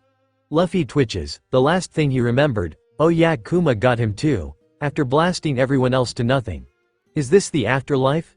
It's cold and, as he moves a little something digs into his back just below his shoulder blade. It hurts. Shouldn't you not feel bad in the afterlife? Something's wrong with this picture. Uncle Luffy, Papa I don't think he's waking up. Oh, never mind. Luffy cracks his eyes open to see Artemis sitting in front of him, her expression pretty close to blank, both sitting in what looked like a silver pool, though given he wasn't feeling the usual feeling of physical exhaustion he got from water it was clearly something else. Papa bled a lot from that fight, now his coat's all weird, it's kind of gooey and stuff. The artist chirps, causing the boy to tilt his head. Yep, he was essentially sitting in Chaos' lap. All three of them partially submerged within the mirrored lining of his cloak, which in turn was sitting in the middle of a suspiciously paw-pad-shaped crater in the dirt. This is weird, Luffy mutters. Also I'm hungry. Can I stand up now? He asks, getting a nod as first Artemis then the rubber boy in question stand up and get out of the paddling pool. The eldest's cloak was currently the consistency of, grimacing as he sees the fading scars running along Chaos' pale forearms. Don't worry about it, not your fault. Chaos gives a half smile as he unclips his cloak and lets it drop off his shoulders before standing, then stepping out of it and picking it up, giving the misbehaving fabric a flick then putting it back on. That Kuma bastard really did a number on us huh? He frowns, readjusting his shades as he did. His hat somewhere in his cloak but he wasn't exactly in the mood to go looking for it. So, it's just us for now, isn't it Papa? Yeah, but given how we landed, if it's anything like that for the others then they should all have made it relatively unharmed. He replies, a little worried about mostly Zoro as he'd been heavily injured before being bubbled, so out of all of them, he probably had the worst odds of survival. We'll all meet up again eventually, so first stop is getting back to Rayleigh, Luffy decides, pulling out the Vivre card Shaky had given him. Now which way is it? He hums, holding his hand flat to let the little card shuffle across his palm. That way. Grr, ah crap, the trio thought, turning around to see a very angry and hungry boar about to attack them. The brothers run, Artemis clinging to Chaos like a shoulder lolly. No real plan besides, Rayleigh is that way, and, don't get eaten. This thought process was halted when they reached an obstacle, that being a rock, or possibly a mountain it was hard to tell from here. Point being there was solid rock between them and Rayleigh. Luffy being Luffy went with the simple option. Gum giant pistol trying to smash his way through with Gear 3 road unfortunately all that did was put a crater in the wall and traumatize the giant boar that had been chasing them for the last 10 minutes. Who am I kidding, that's not going to work, Luffy groans, having already shrunk down to mini mode. So hungry, Sanji I need food. He shouts, ah who am I kidding he can't hear me. Luffy sighs, his stomach growling like a caged beast. Food. 1 meal later. Why were we running away from that again?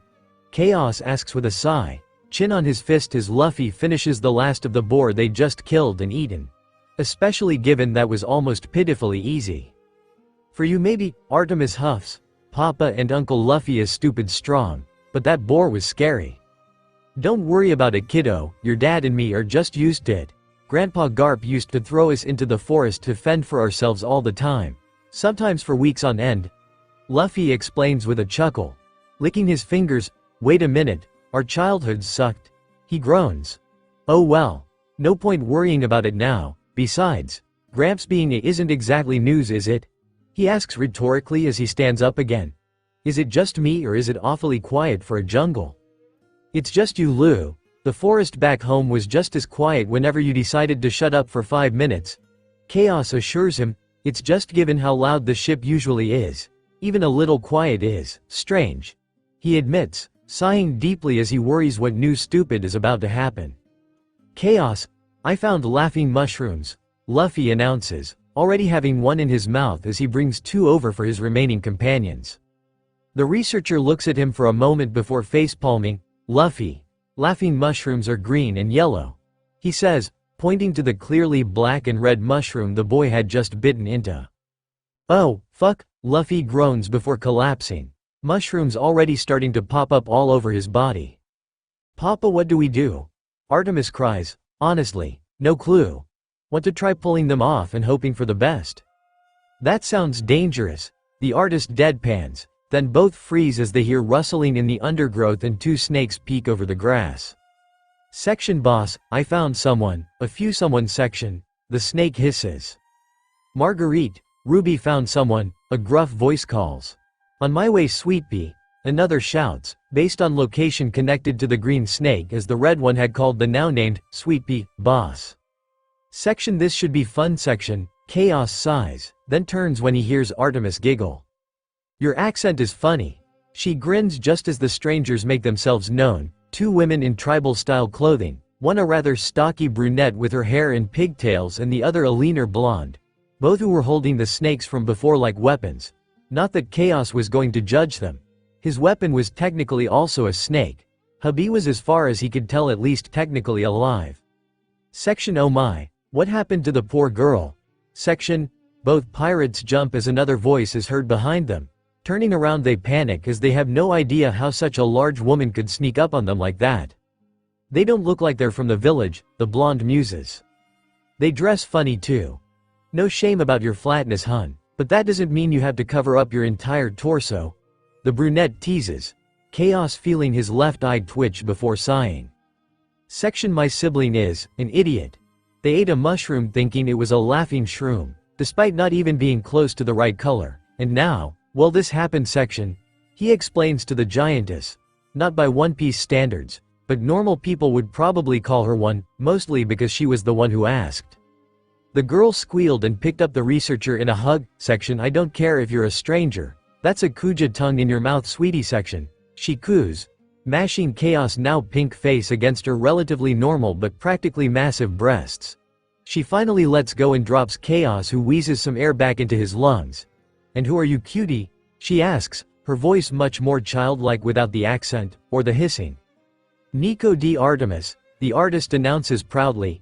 She's my daughter, Chaos explains. Sure it was adoption but he didn't really care and he doubted these women cared either. Now, about the mushrooms and Luffy the idiot? The blonde, Marguerite, blinks. Right, sorry. Your sister appears to have eaten a parasitic mushroom. When you eat them a whole sea of them sprout out of your body. This must be dealt with quickly, or they will drain her of all her strength and kill her. That tracks with what's happening right now. Chaos and Artemis nod. Is there a cure? Yes, but I don't actually know the process. The stocky one, Sweet Pea, replies looking ashamed and awkward. Aphilandra, carry her to the village. Post haste, Margaret order. K. The giantess nods and salutes, picking up Luffy and throwing him over her shoulder. To da village, away, she cheers.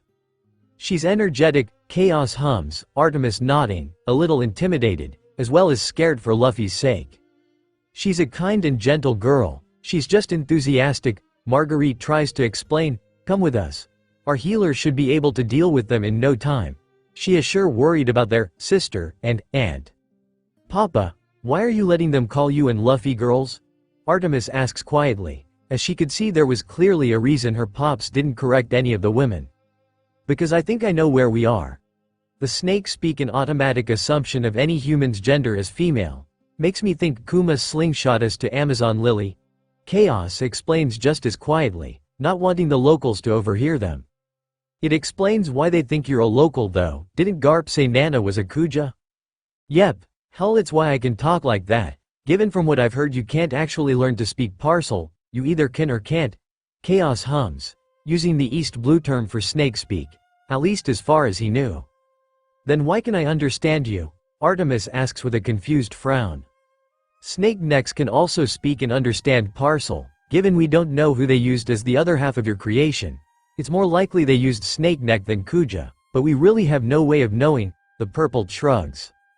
True, shame too. Artemis sighs, then calls loud enough for the others to hear. Are we there yet? The village is just another 5 minutes away. Sweet Pea calls back. Thank you, Both Straw Hats respond with smiles a little later. Kuja village. Wait, so plan of just pulling them off would have worked? Chaos asks. The doctor, Belladonna, nods. Correct. You would just have had to be thorough. Made sure you removed all of them so they wouldn't just regrow and infest her again. The pirates shrugged, then with the help of Marguerite and Sweet Pea remove all the bright red mushrooms from Luffy's body. The boy's twitching, the only sign he was still alive. That's the last of them, but some of the bases are still inside her, Marguerite notes with a frown. Don't worry, I'll deal with it momentarily, Belladonna says before lighting a match off her serpent companion's head and dropping it on Luffy. Was setting high.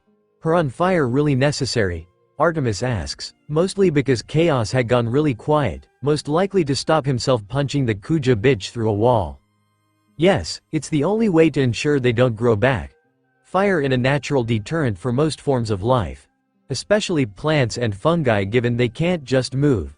She explains, then kneels to check on Luffy after the fire puts itself out and he passes out, again. Oh my. It seems she was covered in quite serious injuries, before being covered in mushrooms. Why didn't any of you say anything? We didn't expect you to set her on fire, and the mushrooms seemed the more pressing issue at the time. Chaos hisses. We were told Luffy would die if the mushrooms weren't dealt with post-haste, so telling you about the fight we were in beforehand didn't seem relevant. Regardless, we'll need to treat her wounds, and hopefully you two will also allow us to examine and treat you for any injuries as well. First though, Marguerite, take her to the river and clear her up, Belladonna orders. A small crowd following due to the strange woman none of them recognized. Even now the mushrooms were removed. Chaos and Artemis J pointing them, mostly because Stupid tends to follow Luffy wherever he goes. He didn't even need to be conscious for it to happen.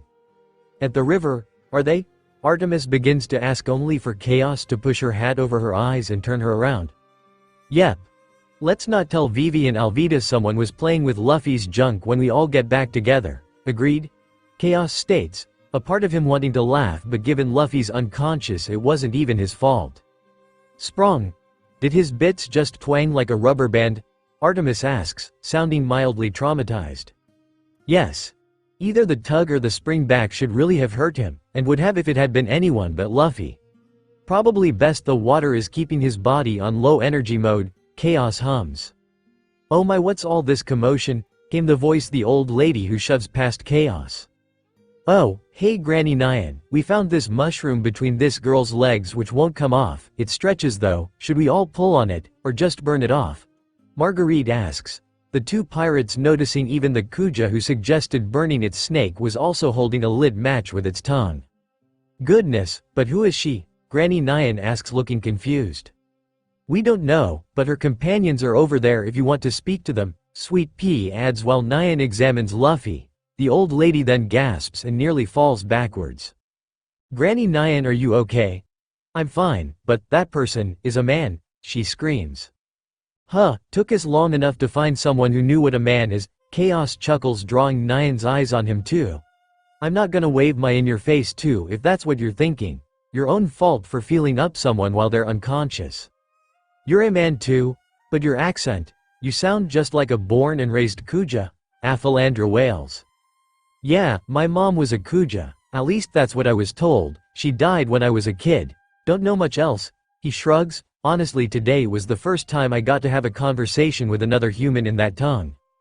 You know the rules, girls. Lock these men up immediately, Nyan commands. What about me? Artemis asks. I'm a girl, what happens to me?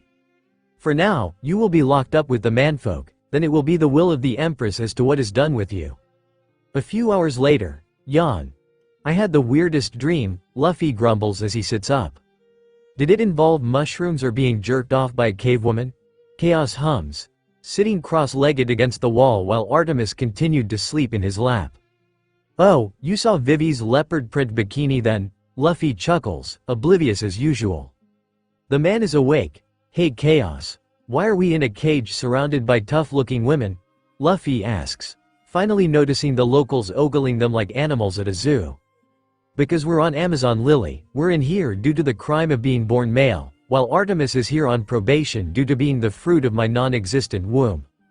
That last part didn't make any sense. Pops claimed me when some of the women found us. Therefore I'm his problem, responsibility, and I might get punished alongside you guys for being on the island.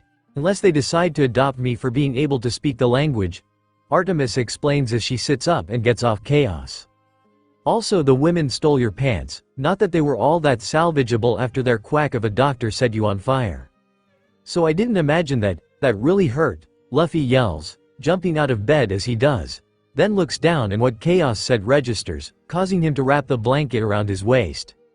No, don't cover up, we want to see the mushroom.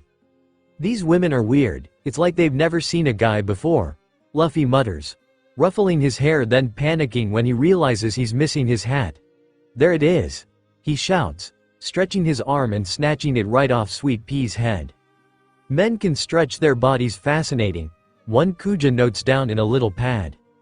They haven't, especially not a naked one. This is the Isle of Women. Located in the calm belt, Chaos answers, getting to his feet. Hey, can I have some clothes please? Luffy asks the audience, it's kind of drafty in here. You know Luffy's a special case, right? Not all men are as oblivious as him. Chaos chuckles having overheard the muttering of the one clearing taking notes on male physiology and behavior. Same with the stretching. Did you seriously let these weirdos play with my family jewels? Luffy groans. Family jewels? Jewels, not mushrooms? Intriguing? Is there any point asking if they know what marriage is? Hey weirdos. Stop trying to stare through the blanket at my junk, they're for Vivi and Alvida only. Annoy my brother is at least non-committed, and Robin seems more forgiving than most. I'm not exposing myself for your amusement, and while there were discussions we were both fine with our current level of commitment, Chaos hisses. Really, not even for your own amusement, that tends to be why you do most things. Also did eating that devil fruit change it? D some snakes? Luffy asks, his brain going off to weird places. Is now really the best time to ask if I have hemipines? If that means 2S, then yes. These girls were playing with my penis while I was unconscious. I'm not going through this awkward weirdness alone. Some men have multiple protrusions, the researcher, Kuja notes. So, can I have some clothes now? This cloth was clearly not meant to be rubbing against a sensitive area like this. Luffy asks again. Marguerite blinks, oh right, your old clothes were damaged, partly by fire. I'm really sorry but we would have removed them beforehand had we known Belladonna was going to do that. So I made some new ones just like them, with some improvements if I do say so myself. She smiles and hands a small pile to Luffy. Thanks, and I don't even know your name, oh well. Oh fuck, it's so flowery and girly, Luffy twitches and grimaces as he's now fully dressed but also clearly uncomfortable for different reasons. You probably should have seen that coming, Lou. This is an island 100% inhabited by women. A certain level of frill and flail is expected, Chaos chuckles. The vest says, I'm serious but the frills say, I'm cute, it's the perfect blend. His enemies will quake with fear in his prescience. They'll quake with something, Artemis thinks, what the hell, are you trying to make fun of me? Luffy shouts, slamming his fists against the cage. Quick as a flash the Kuja leap back, several of them notching arrows which were aimed squarely at the guys. I think you pissed them off, also they changed their tune pretty quickly. Chaos hums referring to how they went from star-struck and almost childlike in innocence to hardened warriors, as well as now calling him a beast, savage, inelegant, among other things. Got a plan? Please say you do, Luffy stage whispers. One, but it's not really much of a plan at all. It'll probably do, Luffy shrugs. Then something clicks, wait a minute, they said something about saving my life earlier. They did. You ate a parasitic mushroom and had you not been rushed here by their ladies you would have died by the end of the day, Belladonna states. You're the bitch who lit me on fire, Luffy claps, then turns to Marguerite, Sweet Pea and Aphilandra. Thanks for saving my life earlier. Sorry about flipping out about the shirt, I shouldn't have gotten so mad about it just because it's not my style. He smiles sweetly, melting a few of the Kuja's hearts. Your apologies are worthless, this is Amazon Lily, female empire. Men are forbidden and for centuries we have upheld this absolute rule. You shall die like every other man before you, the angry-looking one shouts as them pulling her snake bow back a little. Ready to skewer the vile penis heaver, I don't actually remember where I just referenced. Do we really have to kill them? They seem rather nice, Sure, the small one raised his voice, but I can point to like 10 of us who are even more violent when angry. Aphalandra, grumpy bitch, yells, "The snake princess will soon return. How do you think she'll feel? There is no chance she would allow such a transgression to occur under her reign. Better to execute them now than bother her with something so mundane." Myro, Oku, section enough. Section, Chaos growls. Snapping the arrow with blade-like claws as the snake she'd been using as a bow actually whimpered and slipped through her fingers as it was once more limp as an animal. "Wait, you could escape the whole time?" Luffy gasps. "You really have no idea how Pop's fruit works, do you?" Artemis sighs. Luffy chuckles, rubbing the back of his head. "Nah. Devil fruits have always been more Chaos line of expertise, sorry." "Can we just escape now, Uncle Luffy? Pointy Hair's brain has just finished resetting," Artemis asks. The Straw Hat nods, then picks her up and kicks a hole in the room to escape. "Was that really necessary?" Chaos groans, holding another arrow between his fingers. "If you're still alive when the princess arrives, the women who led you to and allowed your entrance into the village will be executed alongside you. We won't need to report your infiltration if the three of you are dead." A tail wraps around her throat before slamming her repeatedly into the ground, knocking the grumpy bitch out cold. "Nobody touches my family," he growls, shades slipping down his receding nose as he just barely avoids slipping into his hybrid form. "Now if you don't mind." He winks and flickers over to the roof where Luffy was running, Artemis jumping from his back to Chaos. "Where do they get all these arrows?" Luffy shouts as the Kuja recover enough to start shooting at them. "They make them themselves and seem to be a mostly hunter-gatherer civilization, so need a lot of them. I'm more surprised by the speed.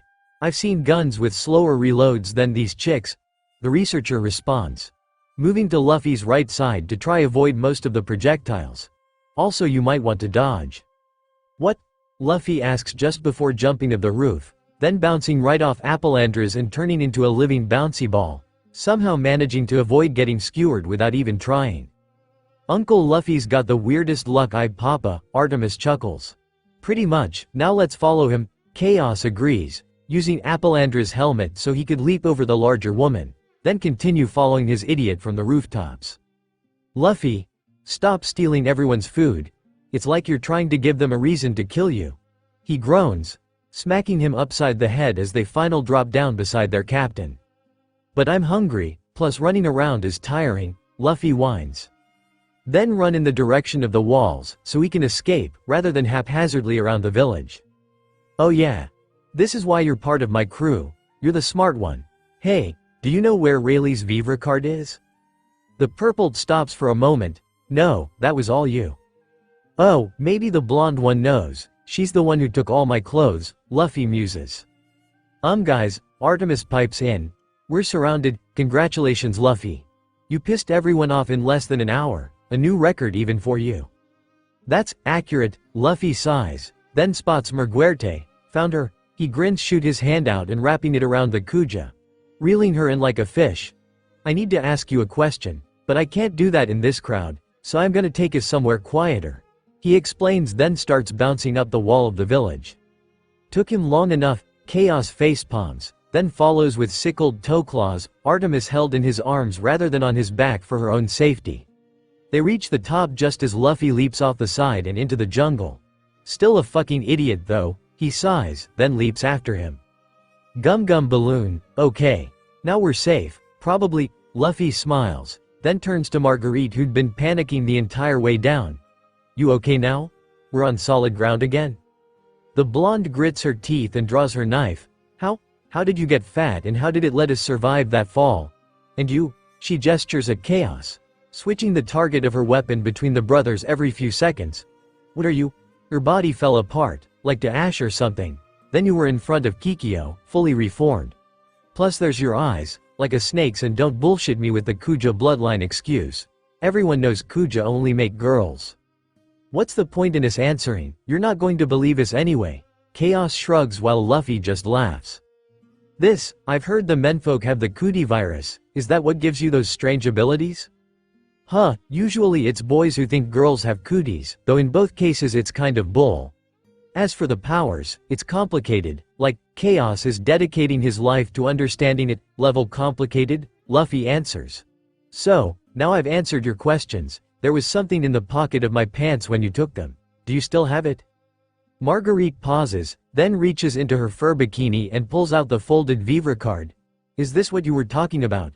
She asks, then gets almost jumped by Luffy. Yes. Thank you so much, I was freaking it, he gushes. All the while Marguerite tries to pry his hands off her own. Finally she gives up and lets him release her on his own, as well as take the page off her. It had a name on it, so I kept it in case it was important. What is it, if you don't mind me asking? Just look, Luffy offers, setting his hand flat so he could determine where next to go. How strange, it appears to be moving. That's not ordinary paper, is it? Nope, it's something called a Vivre card. It's supposed to tell you where someone is, vaguely, as well as their overall health. This one is for a friend of ours. We're supposed to meet up with him and the others in a few days, Chaos explains. But we all got blasted off to who knows where, so it's up to us to all get back to him. Which is a pain. Luffy sighs, then perks up. Oh yeah, thanks for saving my life and everything earlier. Anything you need, just ask. Her eyes sparkled. Can you pull out your family jewels and show them to me? What, no way lady, I want to have kids someday, Luffy shouts defensively. Plus they already belong to 2 other ladies, who would beat him black and blue, then kill you slowly and painfully for even touching them, Chaos adds, a sadistic purr in his tone. Men are liars and cheapskates. Marguerite huffs, then sits on a root. Same as the others. These friends of yours, what are they like? Oh, we're all pirates. You do know what pirates are, right? Luffy asks, a reasonable question to ask someone who didn't know what men are. Of course I do. Never mind. In fact, the empress of this country is a pirate herself, Marguerite replies. Oh, cool. So you have an all-girl pirate crew then? Are they strong? Cause if I'm being honest, physically speaking, only Alvida is a strong woman on my crew. The others have important roles. But only she can hit things even as close to as hard as I can. Luffy asks, then tangents. But it was more mumbling, so the other Straw Hats weren't sure if she even heard that part. Marguerite scowls. What a foolish question. Only the most elite warriors are allowed to sail as a member of the Empress crew, so of course they're all strong.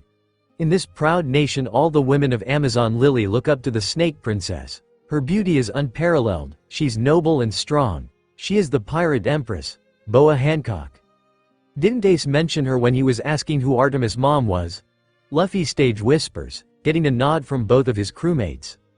She and her sisters, they're the protectors of the island, and, if I'm being perfectly honest, they're our heroes. Marguerite says with a slight blush. Bong bong, oh shit. She's back, and you're all still alive. The blonde starts to fret. I'm too young to die. Back in the village, warriors, into the forest. We must find the men and end them. Kikyo bellows. The warriors salute and begin their search. My, someone's having a bad monthly. A silky purr sends a shiver down the woman's spine. Who let you out? She sneers. Sasei, I can't leave village dearie, but I can leave my home, so says the Empress. The woman grins widely, running her fingers across the scorpion bulb-like tip of her ponytail. I hear we have manfolk in town. Decided to bring the baby batter to the women instead of sending them out to get it, she teases.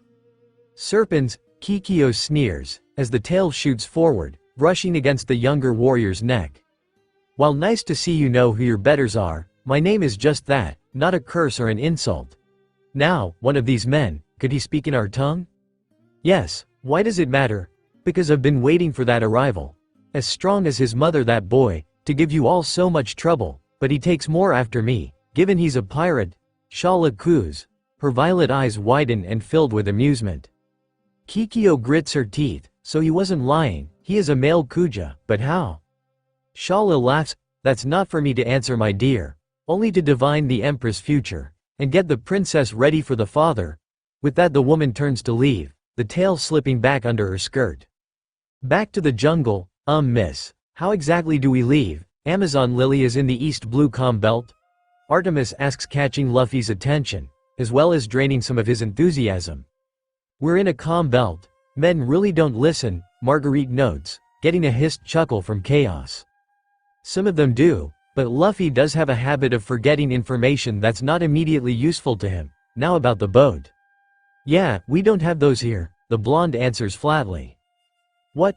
But you said the princess or empress or whatever is a pirate. How do you do that without a ship?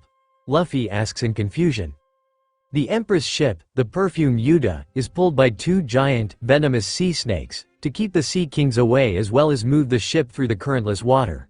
It's the only ship, because it's the only one we need, Marguerite explains.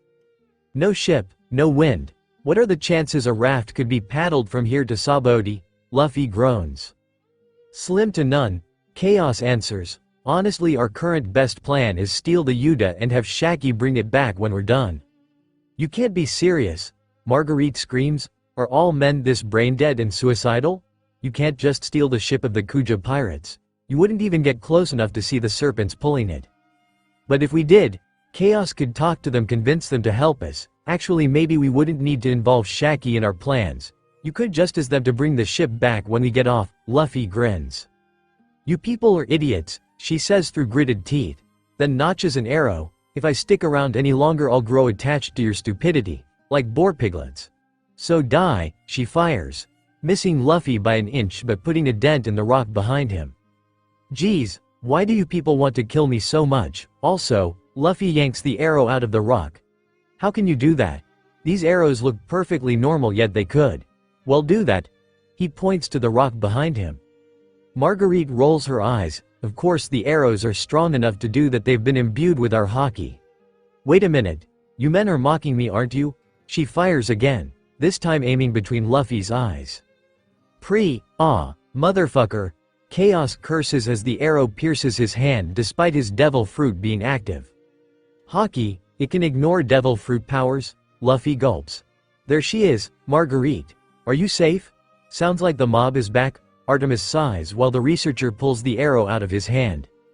They're here, eliminate them. Well, guess we're running again. Luffy leaps to his feet and leads the charge. Artemis once more clinging to Chaos' front, her arms wrapped around his neck like a constrictor. A little off the coast of Amazon Lily. You're quite bold to lay anchor in Sea King-infested waters. Well, either that or just dim. A Kuja pirate notes, the entire crew giving the Marines opposite them the stick eye. Yes, we did notice the Sea Kings, thanks you. A late warning is better than none, I suppose, the boss Vice Admiral Momonga states calmly. The sea stone lining the hull of our vessel may mask our prescience for a while, but in the time we spent waiting for your arrival, they eventually became aware of our prescience. We would prefer to do this another way, but the agreement between the Kuja and the government forbids us from getting any closer than 3 kilometers of Amazon Lily. So here we are, sitting in a monster's nest while you ladies take your sweet time to answer our summons. Hey, did you hear the rumors about the Kuja's captain? That she's the most beautiful person alive? Yeah? But nobody who claims that has ever actually seen her, so it's really just rumors. One rumor says she's a monster who can turn people to stone just by looking at her. That's the dumbest thing I've ever heard. The Kuja notices the Sea King floating dead behind the marine vessel. So, you killed that. I'm actually kind of impressed, especially one that size. Momonga nods. Those of us who travel on the Grand Line are familiar with these beasts, but I'll admit the ones in the calm belt's difficult. He sneers, flicking blood off his sword. Let's get down to business.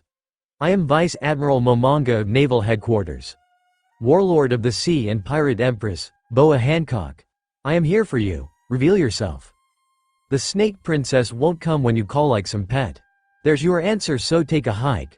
We received a message from your Empress that she would reply to our summons, but it appears she was insincere, Momonga states, throwing a paper across to the pirates. This morning's paper, the location and date of Portas D. Ace's execution has been decided.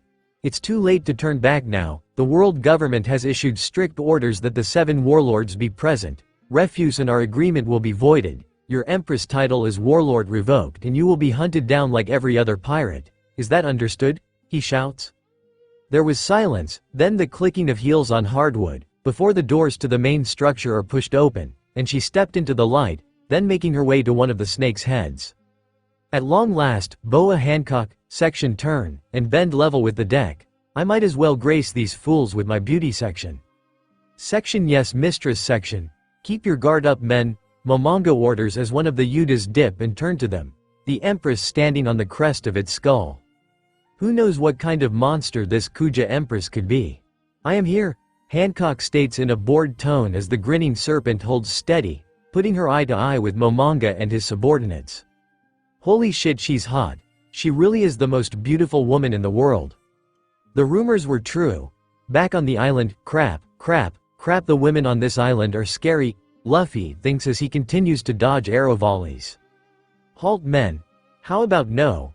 Also remember to write down that, to the shock of most women, men do in fact have self-preservation instincts, Chaos shouts back, giving the Kuja a tight smile. Screw it, time to get away from these crazy bitches, everybody jump, Luffy calls to his brother. Gum Gum Rocket Akuma Kagami, Gomu Gomu no Zenmai. It's going to be one of those days, let's see if things are going better out at sea. Nope, all the Marines are still drooling except Momonga, who's glaring at Hancock, now joined on the Yuda's head by a large panther, a hawk and her personal snake weapon, familiar Salome, shortly followed by her sisters, the green-haired, large-headed and fork-tongued Sandersonia and the strong but stocky, red-headed Marigold. So, you've come for me at last, Hancock practically purrs, stubborn and meddlesome I see. I shall be frank you right now, I have no intention of keeping that promise, even less so as it was never mine in the first place. To put it another way, I refuse to go to war for you.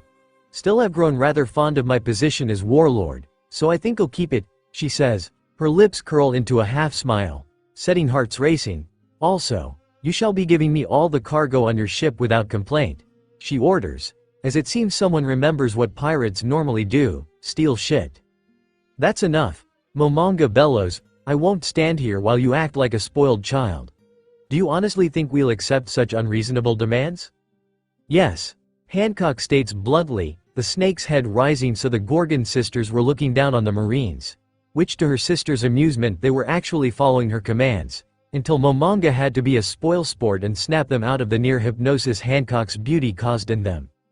Portas de Ace's public execution will be 1 week from today, held in the town square of Marineford. In other words, we're doing this right in the middle of Navy headquarters itself. There is no doubt Whitebeard will attempt to rescue him in the next few days, likely with the strength of his entire crew and many allies behind him. Under the 3 admirals and with the aid of the 7 warlords, Navy headquarters is determined to stop him at any cost. So you found a replacement for Crocodile, good for you. Also I feel you should get your head examined if you think I'm going to stand between a Yonko and one of his crew. Especially Whitebeard, Hancock hums. Though whether Momonga was meant to hear her or not was difficult to tell. Will you give up your title of warlord, or accept your orders? Momonga asks as he finishes his speech. Make your decision quickly, you've kept us waiting long enough. Hancock sits down and smirks. I've already told you, I like being a warlord, however I also despise the world government. I have no desire to follow their orders, surely I can find a better solution. She muses, then gives a sanguine smile. Oh, I know. The Marines who were escorting me had a mysterious accident. When they were discovered they'd been petrified and prompt disposed of. You know how I hate ugly things after all. I've tolerated your childish temper tantrums long enough, you don't get to make idle threats to a vice admiral. Silly men, thinking big sis makes idle threats, Marigold scoffs. She's a stone-cold bitch, but she always gets what she wants, Sandersonia laughs, as Hancock slides down the snake's snout and drops onto the deck of the Marine's ship. Do you want to know why? Because whether I kick a kitten, tear off your ears or feed your loved ones to my partner Salome, you would forgive me. Why? Because I am beautiful? Hancock states, oddly without the arrogance you'd expect from such a statement, more like she was talking about the weather. Personally I prefer Robin, but Hancock is up there. Strangely enough the reactions from 99% of the people within earshot were the same, screams of agreement, though in the Kuja's case it was also a mix of how strong and beautiful their snake princess was for such a fact to apply to her, while the Marines were just going, yeah I'd do that. The guilty thoughts swimming in your hearts, Hancock says, flicking her hair and tilting her head back, then making a heart shape with her hands, shall turn your flesh to stone. Section Marrow Mellow section in an instant. A heart-shaper beam of pink energy washes over the deck of the vessel, turning all but one of the Marines to stone. I can't say I'm surprised a vice admiral would find a loophole. Hancock smirks amused that Momonga had stabbed himself to avoid falling under her spell, especially as it had seemed like he simply didn't find her attractive until this point. But even he found her beautiful, as all men do. Clever strategy. Forcing the wicked thoughts from your mind with pain. I applaud your conviction and willpower. Your men, on the other hand, not so much. They should be ashamed, Momonga whispered. A marine should be above the temptations of the flesh. Now there's just you and this vice admiral, so, what now? 1 is not 0. The vice admiral sneers, ripping the knife from his hand and standing tall once more. 30 minutes later. We shall return to our peaceful home of Amazon Lily, Hancock orders, the perfume Yuda now heavier with cargo. Aye, Snake Princess. Listen and listen, good Boa Hancock. I won't turn away, Momonga bellows from his ship. I refuse to return empty-handed. Unless you return in 2 days, your position as warlord will be revoked. Hancock tilts her head just enough to see him out the corner of her eye before replying, do as you wish, Rubber King and Mirror Master. We who are about to die, salute you. When the perfume Yuda entered the port of Amazon Lily, something odd happened, well when compared to most pirates' arrival to an island. There were crowds of screaming locals cheering and gushing over how awesome they were. Treating them like rock stars, even rolling out the red carpet, and while Hancock had the clearly decade-perfected resting bitch face, the others well less stoic and were laughing and shouting back how they'd returned with a good haul this time. Even her familiar seemed to be enjoying herself, though was still sticking to her mistress like glue, easier said and done for the largest of the companion animals on the crew. They're even more hyped than usual, something must have happened while we were gone. Sandersonia muses, tongue flicking around like its own separate entity. Nonsense, they're just happy our dear sister has returned. The journey did go on longer than planned, Marigold argues lightly. Welcome back, princess. We've prepared a monkey carriage for you. The Kuja at the end of the carpet greets, standing next to what looks like a palanquin, set between 2 large, casa hat-wearing monkeys. Is there anything to report? Hancock asks flatly, the Empress noticing the slightest twitch before she is given a no from the woman. Fine, I'll take my leave then, she shrugs, entering the carriage. Later, are you making deals with the government again? Was the first words out of the Snake Princess's mouth as she enters the palace. The woman she was speaking to gave a half smile, her large blue-gray eyes looking to be half closed in a bored expression. Someone has to keep this island safe, my dear. Your inability to compromise with outsiders, particularly men, means it falls to me. Her head tilts as she speaks, the web-like collar of her dress shimmering in the sunlight. Hancock grits her teeth, not wanting to have an outburst here, mostly because it would prove her point. Serpens arachne. She growls, never go behind my back again. Anything you agree to, you let me know about, immediately, she commands, getting a high-pitched chuckle from the woman before she bows. But of course, my Empress, I live to serve, she says before leaving, her backless dress exposing the large spiderweb tattoo across the back of her ribs and spine, as well as providing easy access for integrating with her familiar without having to repair outfits like some bonded Kuja. Dealing with her put the Empress in a noticeable bad mood. It also explained why, despite being the eldest of her family, Arachne wasn't the one to have a child. The middle sister had, at least if Shala was trustworthy enough when it came to her own family history. Of course, she couldn't throw a screaming tantrum, that wouldn't be proper for someone of her status and beauty. Though she did still vent her frustrations at the rather sad-looking little emerald, which she threw near one of her many admirers' subjects. If she'd wanted to hit the woman, it would have pierced her skull and come out the other end. Her hockey would ensure the outcome, as well as a simple, but also creepy in the eldest Boa's mind clay statue of Well herself made by some of the local children. Honestly, the outfit was cute, but the face, God, the face. It's me, she muses, giving a smile, cute smile, which sharply drops, but made out of mud. Ah shit, why did the spider whore have to be here when mistress arrived? Salome whines to herself.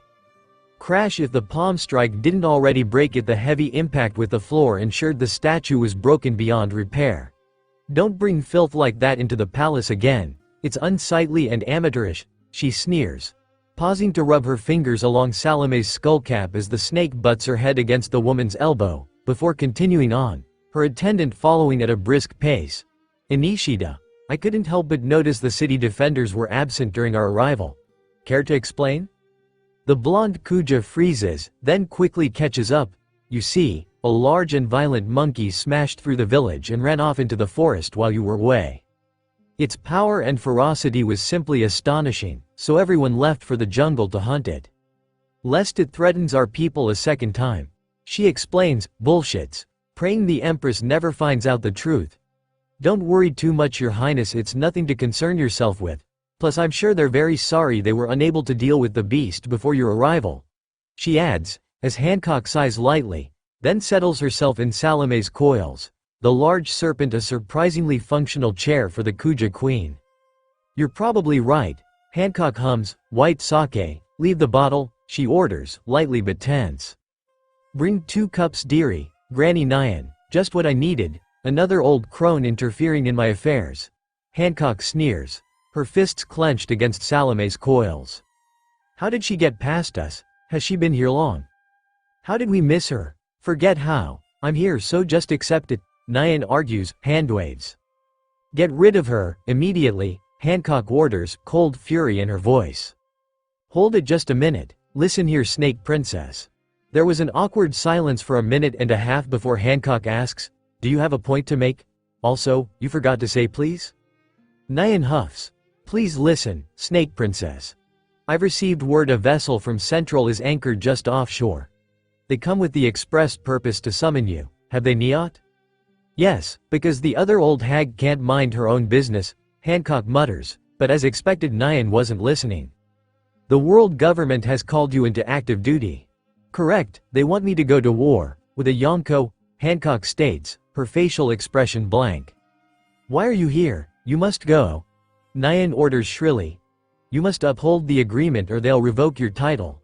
I know you've just returned, but surely Princess, you have the strength to fight. I do, but I'm afraid to go. I don't want to die Granny Nyan, Hancock admits, pouting cutely. Ah, she looks like a puppy. Wait no I'm not falling for that again. Nyan shouts then sighs. Listen here, Princess. The only things keeping this island safe are your title and Arcane's dealings. Especially after Medusa's passing we've never been that secure from that point on. Our greatest deterrent and protection from outside forces is Amazon Lily's location within the Sea King-infested waters of the Eastern Calm Belt. But as time marches on, so does technology. Once only the Kuja Yudas could cross these waters, but the Navy now have ships with the power to do so easily. We need new weapons now the sea is no longer a deterrent, and we no longer have a vice admiral in our corner. Your title is warlord and the protection it gives your home island is the only reason the central dwellers leave our vessel alone. Think of your people, our island is home to many children and elderly, they can't fight against the central forces. They would be senselessly killed by the savagery of man. Without your title, we would be just a nation of pirates, and we would soon be overrun and destroyed. The corner of Hancock's mouth quirks upward as she accepts her drink from Inishida, now who sounds afraid, you old coot. I'm old, I could drop dead at any moment, Nyan retorts, a collective, please do, passes through the Kuja in the room, as the woman always did a number of the Empress' patience and restraint. But if I can't convince you, I shall use my mystic orb to show you the path to your future. She drones, pulling out a crystal ball and setting it within the coils of her snake. Granny Nyam's predictions are never wrong, Inishida squeeze, while Hancock frowns, unimpressed. I shall conjure an image of your fate. Yam, yam yam. The old lady hums, circling the orb, and as subtly as a crazy OAP can, pulls out a brush before stepping away. Behold. On the crystal ball, was the word, go, Hancock's eyebrows twitch. You're not getting your old job back. That woman is a hack and an addict. She should have been executed when Medusa brought her back, not let run free because why Nyam sneers, ducking when Hancock throws her sake glass at her. Enough of his bullshit, I let you prattle on and you treat me like a child. Get it through your thick skull Gloriosa. You're not the Empress of Amazon Lily anymore, I am. This time I mean it. Throw this old hag out immediately. Yes Snake Princess, hold it just 1 minute, and why should I? Listen to a disgraced former ruler who abandoned her people to explore the outer seas or a crone who makes deals with the people I despise more than any other behind my back? You may think Shala is a hack but she was a pirate and a warrior, the same kind of person every Kuja either is or wishes to be, she hisses, her spine tilting back enough she was looking at the ceiling, her breasts the highest point of her body at the moment. Oh my gosh, it's incredible. The Empress looks down on someone so hard it comes back around to the point she's looking up. A few of the Kuja servants gush. Hancock then straightens up and lifts Nyam by her hair.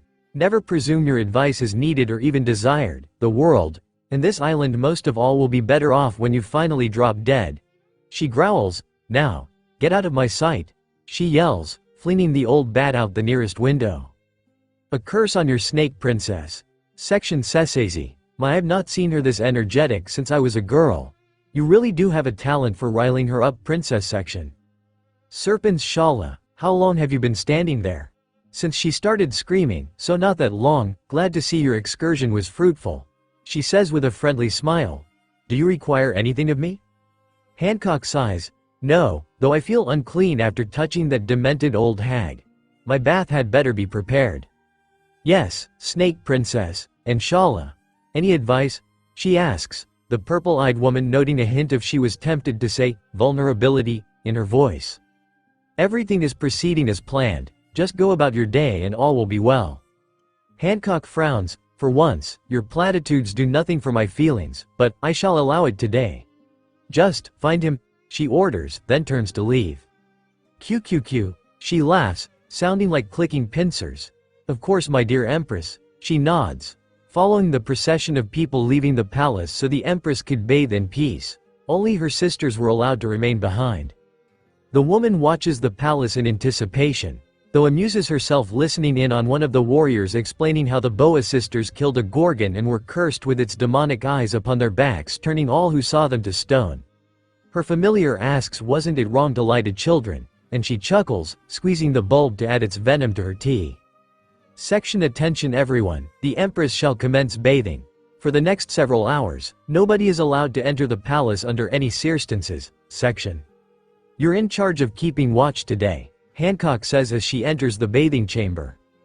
Of course, dear sister. Marigold nods. Take your time. You need to relax at some point today. Sandersonia muses, flashing a cheeky grin. Then pouts when both her sisters ignore her. Hancock silently stripping her cloak and dress before slowly padding her way into the cool, knee-high water. Elsewhere, ow, fuck, damn snakes, hey, how come they're only biting me? Luffy whines as the trio run, stopping oddly enough back where they started, on the walls of the Kuja village. They're afraid of Papa, and I asked them not to, Artemis chirps, which the captain nods in understanding to. Given he ate a snake fruit, they probably see him as a big, scary uber snake or something.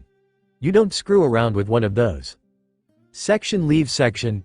Chaos growls. The snakes immediately let go and flee in terror. Thanks, Luffy grins, then frowns. Hey, does snake talk always sound so gravely and throaty? Yeah, seems to just be the way everything is spoken. Honestly surprised I haven't torn my throat yet, Chaos chuckles, clicking his tongue against his pointed teeth. It sounds weird sometimes, but before Papa, I'd only heard snakes talk, so I guess it does, Artemis shrugs. K. Now onto the plan. We ask the locals to borrow their ship, hopefully, they can drop us off somewhere near Sabaody, Luffy explains. This might be the dumbest plan you've ever had, Chaos deadpans. Whirlpool, barrel, Luffy refutes, and the researcher nods sadly. Anyway, someone with access to the one ship on the island would need to be someone pretty high up, so they must live in a tall building. Luffy thinks aloud. Artemis about to argue with his claim, but Chaos stops him, mostly because he wanted to see where this was going. Now where would that be? Screw it, we'll just try the first tall building we see. Like that one. He grins, then pushes Chaos off the wall, jumping after him, with Artemis following suit in worry. As well as little annoyance, her uncle thought it was best to volunteer her pops to take the dive first. Crash, something just fell through the castle roof. Oh no, that's where the Empress is taking her bath. Shala grins, they finally arrived, not a moment too soon, now to wait for the new Kuja. Section Monkey D. Luffy. I hate you, from the bottom of my cold blackened heart. Section. Chaos hisses, pushing his wet hair out of his face as he stands up after falling into the bath. Luffy arriving a moment later, though catching Artemis did get him some points back in his first mate's book. Huh, this is a huge bath, Luffy muses, setting Artemis down, then freezes. Crap, I think we interrupted something. Chaos turns, his eyes widen and his pupils dilate to the point they look almost human again. As Luffy was right, they had interrupted someone's bath time, given the naked woman standing opposite them, looking at them over her shoulder in shock. "Men?" she says with a confused tone, but it was different than the ones outside. She knew what a man was, she just didn't know why two of them were in her bathhouse. "Hey, that thing on your back," Luffy hums. "It looks kind of familiar." And given until he mentioned it, they were essentially behind her. Chaos knew he was right. They knew exactly what that mark was. Of course, once he did, a switch was flipped in the woman's mind. Confusion giving way for anger, seems to be the Kuja way. As her innocent expression quickly morphed into a hateful sneer. "You saw it? Hard not to, it takes up quite a bit of the middle of your back." Chaos mutters just as the door behind Hancock swings open with a loud bang. "Everything okay?" "I heard a crash," Marigold calls as the two sisters force their way in, then stop and stare in shock. "Men, on Amazon Lily," Sandersonia gasps, her tongue dipping into her cleavage as her jaw drops. Meanwhile, Hancock steps out of the bath backwards, hiding her shame, though not her modesty, until a robe is laid on her shoulders. "Cover yourself from their leering gaze." 2 zones. Number 2 hubby no mi zones and a paramecia. Interesting. "That seems rude, Uncle Luffy's committed, and actually you do kind of look like Mama. Maybe Uncle Ace was right?" Artemis hums, tilting her head cutely, drawing attention to herself. "Ah, she's adorable," Sandersonia gushes. "Can we keep her?" "That's not how that works, sister," Marigold scolds her older, but oddly more childish sibling. "Yes, it is. Ever heard of a pirate adoption? Find a child either without family or in a shitty home situation, bring to ship, and leave. Simples." The Verdette cheers. "My secret, it's out," Hancock whimpers, clearly not paying attention to the conversations going on around her. "They saw my back." "Oh, explains why you were fine with flashing the men your tits. What's on your back's a much bigger deal." The middle child nods in agreement. "Then we can't let them leave the castle alive," Marigold hisses, clutching her weapon. "Geez, what's with you chicks and being so murder happy on this island? All I saw was your back. No big deal?" Luffy groans. "Though that mark, it did look kinda familiar," he hums. "Let's see if the hamster's still alive in there," Chaos thinks, wondering how long it would take for Luffy to figure it out, or if he'd have to tell him. "What you willing to die for, or I suppose more accurately kill for," Hancock states flatly. "Seriously, what's your problem, lady? Enough talk, drown in your perversions." "Mero mello akuma kagami, Papa. Don't worry, child, everything will be okay." "I'm so confused. Why isn't anything happening?" It's not Splithead's power cause Chaos still has his fruit, but it is a bright pink beam, so I dunno. "Sister, stop the beam. Not until they're release." Hancock practically screams, her eyes wide as she looks down at her left arm, petrified as if struck by her own perfume femur attack. "How? What are these men?" "Out of curiosity, how do you reverse these effects?" Chaos asks, with a wide grin that exposed long narrow canines. "Mizamayo," Hancock spits, getting madder when her arm remained in its statuesque form even when she used the release command. Section Mizamayo section, good to know, Chaos smiles sweetly, watching as the stone flakes off Hancock's arm to the Boa sibling's shock. He has the snake tongue, but he's a human male. More importantly, why did neither of them turn to stone? I understand the child, I doubt she's old enough to understand true beauty, but they saw my body in its pure nude form. They can't have not felt even a hint of lust for me. My beauty is without peer. Hancock shrieks until something clicks in her mind. Hang on, she notes that after repeating her release phrase, the taller male pushed back his cloak with a shoulder shrug. Sure, it may have been accidental or coincidental, but if he'd been wearing them even half as long as she had, you learn how to get them to move and sit how you want them to. So he must have been hiding something. The child said her uncle was in a committed relationship, so he probably could overcome my power with the pure thoughts of his beloved. But the other one, he must have been partially petrified like myself, hiding it so we'd think they were both immune to my powers. As for his ability to speak our tongue, I don't know, you can't fake something like that. I mean, you're probably as big up top as Robin, and Alvida would definitely want to touch your butt, but I ain't getting within 10 feet of that conversation alone. So bye. Luffy shouts, looping his arms around Chaos and Artemis, then leaping out the window, to what for anyone else would be certain death. They're getting away, sister, not for long, pistol kiss. While it also failed to petrify the rubber boy, it did distract him, so he landed on his back rather than his feet, Artemis and Chaos being thrown a few feet in either direction. We have intruders, 2 men, and a child. Capture them immediately, Hancock orders from the window. Men, but how did they even get on the island? One Kuja pirate wonders. Who gives a shit? I hope they're strong, or hot, maybe both. We better catch the bastards before someone else does. Kuja don't exactly get mail company often, you know, her crewmate cheers. Well, that sucked. Weird bullets the crazy lady had. Didn't bounce off me like a normal one.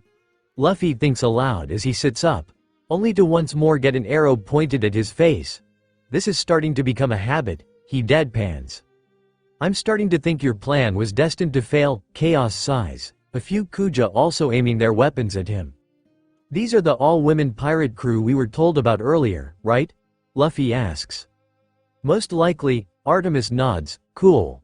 Where's your boss? I want to talk to her, Luffy asks with a grin. Why do you want to know that, and why should we tell you? The lead pirate asks. 'Cause I wanted to ask her if we could hitch a ride on her ship to get back to my friends, if it wasn't too much trouble, I mean, Luffy replies. As to why, it gets us out of your hair without bloodshed, Chaos adds, though is unsure if it would actually mean anything. That's ridiculous. All men are forbidden on Amazon Lily, therefore you two are trespassers. The kid is mostly just collateral. There's no way she'll let any of you leave this island alive. Men are so dumb, one Kuja chuckles, section Kuja aren't much brighter section, Chaos hisses. Artemis chuckling as he scoops her up, we're leaving right. Yep, guess we're doing this the long and complicated way. I really hate it when this happens, Luffy sighs. Stop them. Gum gum rocket dazzle Myro. Oku, shit, they're getting away. After them. You heard the Snake Princess, they can't leave the island. Well, they're chasing us again, what's the next plan? Find the ship and steer it ourselves. Chaos sighs deeply. Yeah, I kind of guessed that. Aw crap. He stops grabbing Luffy as the hunters appear in front of them. Guess they're back from the forest. Great, more crazy people trying to stick up full of arrows. Luffy groans as the 3 leap and run across the rooftops. Well, until Luffy stops for a snack. This isn't really the time. Chaos face palms as the old bat looks from her paper to Luffy and back. There's no way, but it is. You. Man, stand still and let me look at you. Not into old ladies, thanks, Luffy shouts back, then gets pinballed when Nyam Gran Torino kicks the 2 into each other, and in doing so the wall. Great. Even the old ladies are crazy strong. You do realize Garp isn't much older than her, right? Chaos groans. There were easier ways to get them to stop, you stupid hag, Shala coos, leaping over a railing as the Kuja pirates surround the pirates. But I guess if you can't kill me, these men will have to do, she says with a tone of mock hurt. The arena, and once again I'm the only one who's tied up, Luffy shouts, as the snakes currently wrapped around his body straight up refused to go anywhere near Chaos, to the amusement of the woman standing with Artemis by her side, the bulb of her ponytail swaying hypnotically. I feel like a lawyer. Where's Nami when you need her? Chaos hums, clicking his tongue as the Boa sisters take their place on the top platform. I'm waiting, you know, for my explanation, on how you got to this island and what you intended to do, Hancock orders, her tone firm but noble. I don't know, 1 second I was fighting Panda Man, then we were flying through the sky, I think I slept through most of that, and then we landed here. An unlikely story to the point it's farcical. I should inform you that lying to me will only make your death more painful in the long run. Bartholomew Kuma. He sent us and the rest of our crew flying to the 4 corners of the world. We only all ended up here together because Artemis was already clinging to me when I grabbed Luffy just before he was cannoned to. Well, this place, Chaos clarifies, shrugging futilely when he sees the princess still wasn't convinced. How really doesn't matter if I'm being honest, why is though, and you want something, Hancock says, changing the subject, or maybe just stopping it from tangenting. A ship, or at least a lift off the island since I heard you only have the one. Luffy asks, just to the nearest island. We can make our own way from there, I promise. He smiles, but apparently it's like staring a chimp in the eye or something for Kuja as they start to lose their shit. Huh, people less reasonable than Gramps. No knew that was even possible. Chaos chuckles to himself, turning his attention to the woman supervising Artemis, confused when it looked like something moved in her hair, and more worryingly, several somethings pierced the flesh around her hairline, digging in deep. Section something wrong kiddo? Section. She coos softly, tilting her head curiously, wide purple eyes poking at a part of his brain that should be able to identify her. Oh, they were his eyes, before eating the fruit, different color but same shape. Section our clan is made of stupid section. QQQ, you're not entirely wrong. But given there have never been men on the island in recorded history, you understand their panic and anger. Shala chuckles, smiling impishly. Then her eyes flash and her grin widens. Now that's interesting, she coos. Snake Princess, please, he's not lying. Marguerite shouts before leaping from the stands to the main platform the boys were sitting on. Guess didn't even incriminate her or anything, so she's really doing this because she cares. Good job not being a cunt, Blondie, Chaos thinks, smiling at the young Kuja warrior. I know it sounds strange, but I don't think this man is the kind of person who can tell a lie, she states in Luffy's defense. I mean, she's not wrong. Most people think Luffy's too stupid to lie, but really he just doesn't see the point in doing so most of the time. Chaos mumbles, but nods in agreement with Marguerite. Please believe me, Snake Princess. This man appears to be unable to express anything without a childlike level of sincerity. I honestly think he would never try to inflict damage or bring danger to our land. Luffy grins. Really? Thanks, Margie. I knew you didn't actually want to kill me, he almost chirps. You're one of our warriors, correct? Hancock asks. Yes, my name is Marguerite Princess, the blonde nods. Given men are forbidden on this land under penalty of death, I believe both their fates were sealed the moment they stepped foot on this island, so why defend them? Then put up signs or teach Kuma to aim better. If he wanted to kill us, do it himself. Chaos huffs. Luffy frowns but nods. Damn pop pad fuck. Marguerite bites her lip, because the burden of guilt is not his alone. I was the one who brought the men into the village, she declares, getting gasps from the obvious and a facepalm by angry bitch. Yeah, forgot her name again. Sorry, not sorry. Snake Princess, steal your fury, Sweet Pea begs, dropping to her knees beside Marguerite. She's right, but it was an accident. We found the short one in the forest, covered in mushrooms. We thought they were one of us, so brought them back to the village for treatment. Add that the other could speak our tongue and the third one actually is a female, though not one from the island, and we had no way of knowing we were bringing a man into the city. Aphilandra adds, we're just as guilty as Margaiate, but under all those mushrooms we just couldn't tell. Not all of us have heavenly bosoms like you, princess. Some of us are almost as flat as the menfolk, it appears. The mini giantess argues, ignoring her friend's attempt to get her to shut up, or for both her and Sweet Pea to let her take the blame alone. Ah, you three aren't so bad. Sure, you were trying to kill us earlier, but it turns out you're all pretty nice. Luffy smiles. A flutter passes through the three warriors' hearts at the genuine and kind look in his eyes. Pistol kiss finally. Hancock had had enough of this trial. Anise Lobby called from hell. They want their gimmick back, and strutted down the steps to the main platform, stopping in front of a now prostrate Marguerite. It's all right, she says, surprising all but one, who frowns. Lift your head, honest little Marguerite. She coos, pushing her head up with a finger so the blonde looks her in the eye. I have a soft spot of hopelessly sincere people. Now, my dear child, do you wish for my forgiveness? She purrs, the warrior's cheeks flush at being the sole target of the Empress' attention. I do? She nods sharply. Then, you may rise to your feet, Hancock says, giving a half smile and a hair flick. Now all three warriors were flustered and blushing. Crap, this is going to suck, Shala grimaces, then looks down and her jaw drops. Fuck. Let's see if sister's powers didn't get broken from the men seeing her shame kufufu. Marrow mellow. Luffy's jaw drops and Chaos eyes bulge as with barely a flick of her wrist she turned the three warriors to stone, then turns on her heels and begins to casually walk away. That's all. Four are your conspirators dealt with. All that's left is to decide your method of execution. While not the brightest tool in the shed, and reeling from the casual killing of her own people, Luffy could count, that's just 3 inches. Shala sighs. No, it's not, she says, stepping to the side, revealing a petrified Artemis, and the temperature in the arena sinks like a stone. Hey, hey you.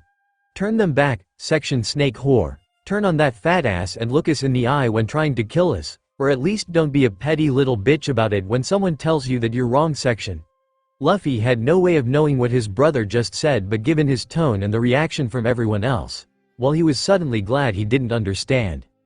Shala facepalms. She fucked up big time, you stupid child. You had to get petty. Hancock's jaw clenches to the point her sisters hear her teeth grinding. Release Bakura. She bellows. A massive panther leaps onto the platform. Bakura is the current generation's official execution method of the Kuja. Be thankful she's not been fed in a few days. She'll kill you quickly. Marigold explains as it was clear Hancock was in no mood to speak. Just watch the bastards be torn apart if the bloodlust billowing offer was anything to go on. Kufufu, blink and you'll miss it, girls. Normally she'd torture and torment them for hours, but now, they'll be dead in moments. Sandersonia laughs as the snakes uncoil from Luffy's body. I don't care about your stupid kitty. Turn them back now. Luffy shouts while Chaos silently glares, then turns. Sene Jashu.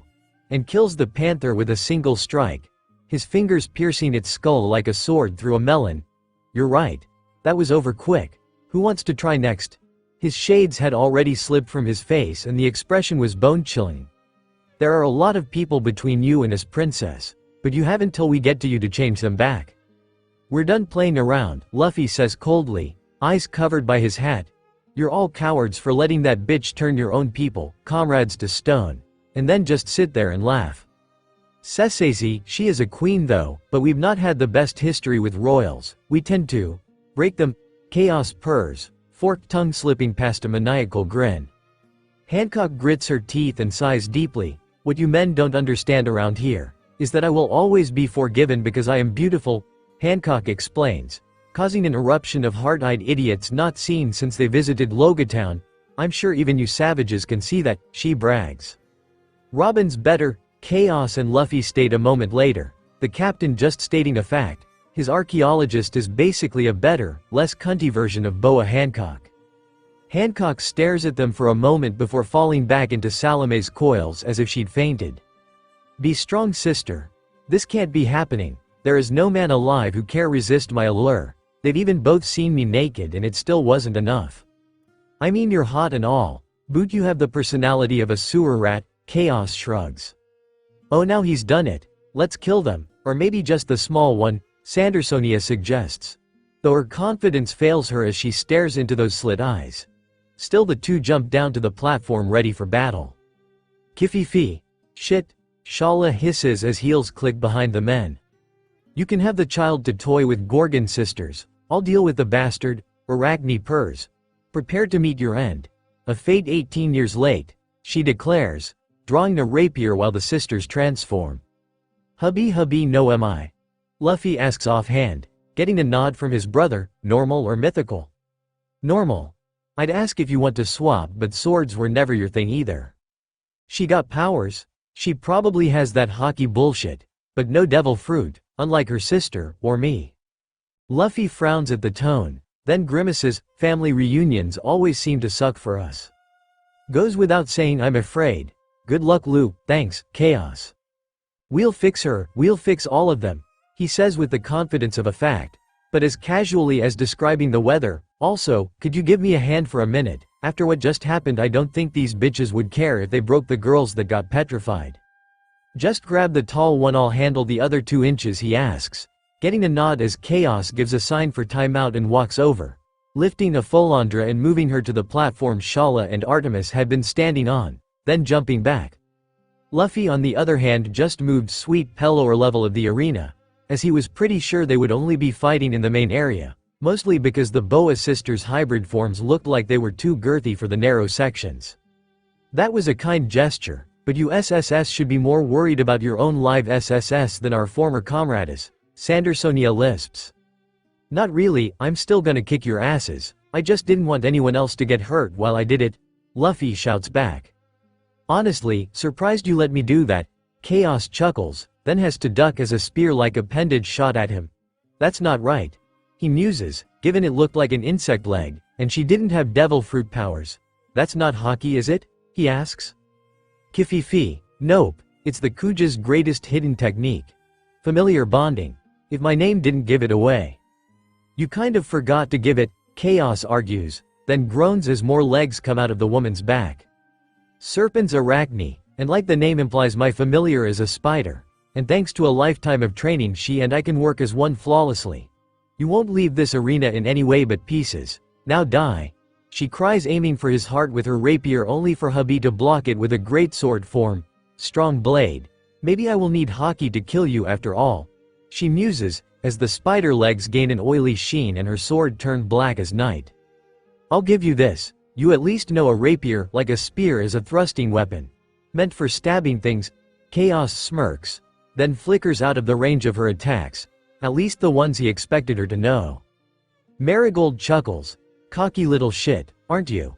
One word of advice, man, don't fall into the pit between the arena and the stands unless you can somehow survive being impaled on razor-sharp blades, K? Thanks I guess. Are those blades secured to the ground? Cause otherwise, someone determined or desperate enough could probably rip one out and use it as a weapon. Luffy asks but was ignored as the Cobra woman lunges at him with her naginata. Though after managing to dodge enough of her strikes she switches to spitting poison at him. Okay, so you're one of those snakes, Luffy sweat drops, dodging the purple luggy. Now there's an idea, why didn't I think of that? Chaos hums, grunting as he's pushed back after another blocked strike from Arachne's spider limbs. Life or death is probably the best time to try new shit out. He muses, Arachne confused when his throat bulges for a moment, as he expels a fine lightly purple mist from his pursed lips, followed by a quick snap from reflect armored fingers. Section Udakuna Hinotama section. You really think a little fire will be enough to put me down? Freak, Arachne sneers as she dodged, then pins her blade through his hand, only ripping it back when he kicks her right in the gut. No, but I'm improvising here. Chaos hisses, his fruits mixing power to make jagged-looking claws on his left hand, the right still spinning hubby. Poison, that doesn't narrow it down at all. Lots of snakes have poison. Luffy mutters to himself, dodging toxic spitballs as he rushed headfirst for the larger lamia.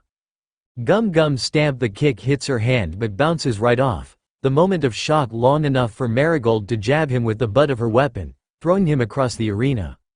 Shit, forgot that Haki stuff cancels out devil fruit powers. Luffy groans, not used to someone even having a chance to kick his ass the conventional way. So focused on the yellow one, he forgot about the green one until her tail had already wrapped around his waist. Not fair, sister, hogging all the fun with the man. Guess I'll have to steal him for myself if I want any playtime at all. Sandersonia whines, then winks and giggles. They say you're made of rubber. But how tightly can I squeeze you before you pop like a balloon, kufufu? She laughs and begins to constrict.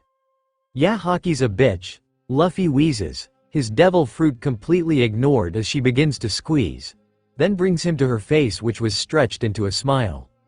You have powers just like we do, my sisters and I, the soothsayer and him. Paramecia, if I'm not mistaken, Sandersonia hums. Low enough they wouldn't be heard in the stands. Ha, so you do know you have devil fruit powers, not some Gorgon bullshit. You and the other one are snake zones, but the princess, well, I guess she's like me, a Paramecia type. More observant than your idiot persona leads most to believe, it seems, Sandersonia muses curiously. I just don't like overcomplicating things. Besides, my brother's the devil fruit expert. He knew you were hubbies the second he saw you. I bet he even knows what model too. I just picked up a few things from listening to him talk to himself and more recently Robin. Luffy tries to shrug but can't. Shame then. I presume neither of you can use Haki then, given there have been no SS signs of it so far. I mean, it's rare in the outside world from what I've seen, which is why you're all weak. Also, that left kick won't work. She laughs, dodging the attack with minimal effort. Luffy's eyes widen. Fuck, chaos. Mantra is Haki. He shouts as Sandersonia swings him with her tail before plowing him face first into the main arena. Section Snake Slam section. Despite the dust cloud, Luffy happily bounces his way through a few cartwheels before coming to a stop. That didn't hurt a bit. Guess Haki affects their bodies and weapons. But I still have my powers, so blunt damage from everything else is useless. He smirks. Well, that does explain why I can't hit you, Auntie. Chaos frowns, getting a cut across the chest for the statement, taunt. Medusa should have ended you when she learned you were a boy. You're a disgrace to the Kuja bloodline. She sneers. I may never be able to kill Borsellino, but at least the taint of the main branch will be removed tonight. Her left arm's blocking hubby as she aims once more for a heart strike with her rapier. Piercing stab, motherfucker. Chaos hisses, the blade grinding against his armored hand enough to tear up the palm flesh while retaining enough power to enter his chest, though luckily was blocked by a rib. I can do this all day, you little shit, whether I get my kill shot, or just fill you so full of holes you bleed out on the floor. You die tonight. She declares as she pulls it out once more, the teen leaping away to give himself a moment while the woman watches with sadistic glee. Gum Gum Gatling snake dance, the two soon separate, Luffy panting while Sandersonia is oddly enough whining like a kicked puppy. Sister, what's wrong? Your hockey should have been more than enough to dodge all of his attacks, Marigold asks in confusion.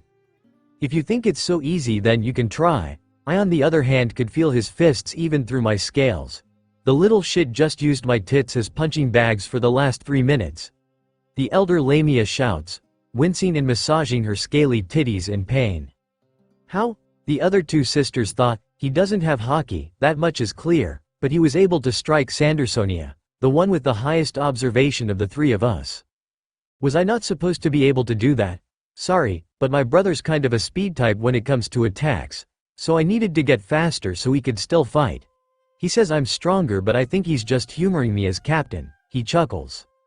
Snake Stick, his moment of levity was taken advantage of with a sucker punch to the gut by a hockey-reinforced tail courtesy of Marigold, causing him to shoot off the platform and right over the spikes, luckily managing to grab the railing just before getting skewered. I'm starting to think the hate you feel for me is reciprocal, Chaos hisses, swinging hubby as a hand side. But the older Kuja just dodges or blocks with hockey-reinforced spider legs. How about you? Your existence is a blight on the female nation of Amazon Lily. Whatever you feel for me isn't even a blip, she sneers. Section find me, come to the pit, and let us be one. Section, great, take too many blows to the head and the voices tell you to kill yourself. Charming, Chaos thinks irritably. Section Akuja indeed, even with the SS snake between your legs. Stubborn bit, the voice continues, scolding the teen. Section, you want answers. You thinkers always do. Offer yourself to the pit, and you'll get those answers. Section.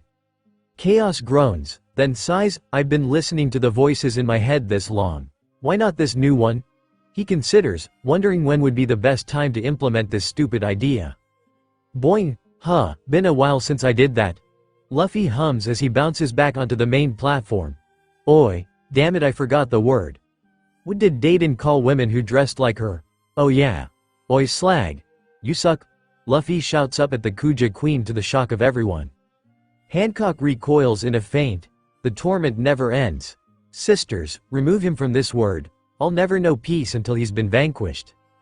On its sister, Marigold coos. But first, let's break him in another way. Sandersonia grins, her long tail reaching over the railing, and pulling up a statue. Hey, put her back, she has nothing to do with this. Luffy shouts, growling as the anaconda woman bounces her around with her tail like a toy. Stop that, you'll break her. That's the point, hun, we're gonna break all your little friends. Arachne's gonna kill the other man, and then we're going to end you. Marigold laughs. Don't you dare, Luffy yells, running straight for them. Section leap, then fall. Section. Sandersonia narrates, predicts as Luffy dodges Marigold's spear before being slammed down by the cobra's tail and lifted to their eye level. You appear to be under the impression we're playing fair. Why should we let you make the rules when we're here to execute you? Marigold asks with a laugh while Sandersonia bounces Marigold on her tail tip like a ball. Though given her hockey she would probably only actually drop her if she chose to. Compared to what you've done to our sister, this is nothing, the vedette purrs. You bitch, do you have any idea how she felt? Marguerite loved this country and the princess, and you don't even care. Of course she does, everyone on Amazon Lily loves Big Sis. And I don't see anyone but you telling us to stop kufufu. Now let's get this over with. 3. Put her down, this is all because of me. 2. Are you even listening to me, you stupid snake? 1. 0. Sandersonia coos, before swinging her tail down. That's enough. A pressure wave rushed through the arena with Luffy at the epicenter. Of the less than half not knocked out cold by the wave. Only 2 people weren't pushed back by the force, one of which grinning madly at the revelation. Especially when both Luffy and Marguerite were gently set down on the arena ground. Just like Rayleigh at the auction house. Oh, this has to be a sign I Luffy. Section A Conqueror, of course. The only men to show up on this island are conquerors. Fucking perfect section. The voice grouses, to which Chaos clicks his tongue and leaps, catching the lowest platform with his clawed fingers. Given this is the dumbest thing I've done since taunting God, what now?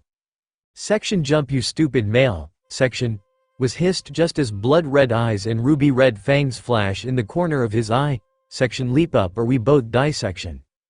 Fuck it, I literally have nothing else to lose, he groans, reaching out and sliding his fingers across the back of her skull. The snake coils around his arm as he kicks up and off, landing on the main platform, just as 6-inch fangs enter the left side of his neck. Kififi, you really are destined for death. Did you think being Kuja would save you from the venom, if what I see is true? No living being can survive for longer than a minute with neurotoxins that strong running through their veins. Arachne laughs, while Shala sighs, climbing the platform to reach Hancock. She wanted to see these boys finally kick ass. She'd waited this long. The eldest serpent's laugher was interrupted by a younger, which had her eyes widened in shock, Sessazy, who said anything about dying. As a fellow bonded, you think you'd know that already, a dual-toned voice purrs, and a grinning Chaos tilts his head, the left side scales mostly black with a golden-yellow eye mask, ruby-red lips, and a saber-tooth-esque upper fang the same shade of red, while the rest of the snake had merged with his arm like a tattoo. Except its blade-like tail, sticking out of his palm like an assassin's hidden blade. So, now we're on an even playing field, still think you can take me down section Obasan section? He purrs, a memory shooting to the surface of her brain as he puts his hands to the edges of his lips. You don't really think you're my equal Onisan? Medusa coos with a sadistic grin across her features, the hockey-infused kick having ripped another of her familiar's legs off, then gripping a joint between her toes. Rips another clean off, the woman's own Vimonian shadow viper coiled around her shoulders and right arm, partially merged like a raised tattoo. Your power is a flicker compared to mine, even if I'm merely the second born. You play the big fish while I've gone into the world. I'm a marine captain and a conqueror. You never stood a chance, but what's new there Sessazy? She laughs, forked tongue flicking past her teeth. Technically I could end it here. But this is only a 2-episode fight, so I'll just keep writing to the end guys. He really is one of us, but that's not possible. Especially not one of them. Nobody's been able to bond with, she thinks aloud, then feeling a prescience casts her gaze rightward. Something to say about my failure? Or just give me judgmental looks? She asks heatedly, not turning her head, knowing she'd see disappointment in the eyes of the closest thing she had to a maternal figure. Oh, I'm here to watch the fireworks. We don't get many of them out in the sea or Amazon lily for that matter. Conquerors, or male Kuja. Yes. But seriously, besides you the last conqueror I knew was my old captain. Alcoholic head. She mutters, oh and you're wrong, there has been a venom in bonding in living memory. Well a variant but it counts. My sister, Serpent's Medusa. She bonded with a phantom viper, she smirks. She was, the vice admiral yes? Hancock asks, correct. Says something about the kid doesn't it? Both of them given he's not the captain. The Straw Hat Boy is.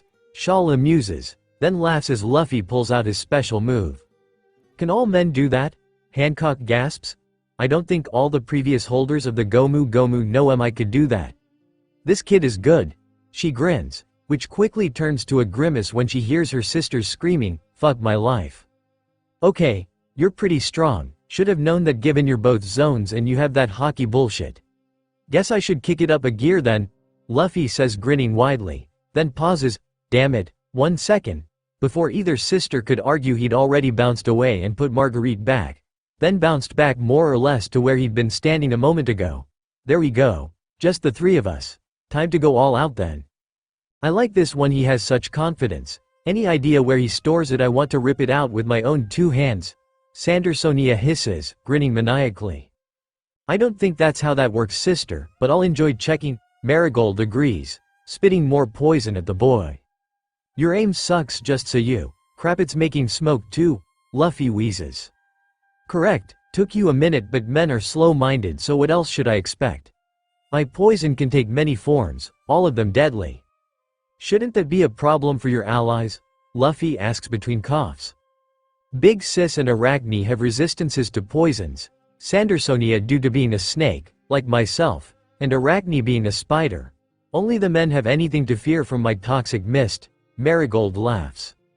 Laying it on a little thick there, little sis Sandersonia grimaces. Sure, she did have some resistances, but as anacondas are non-venomous, if the battle goes on long enough she'll start to feel the effects of her poison cloud just as much as the boys.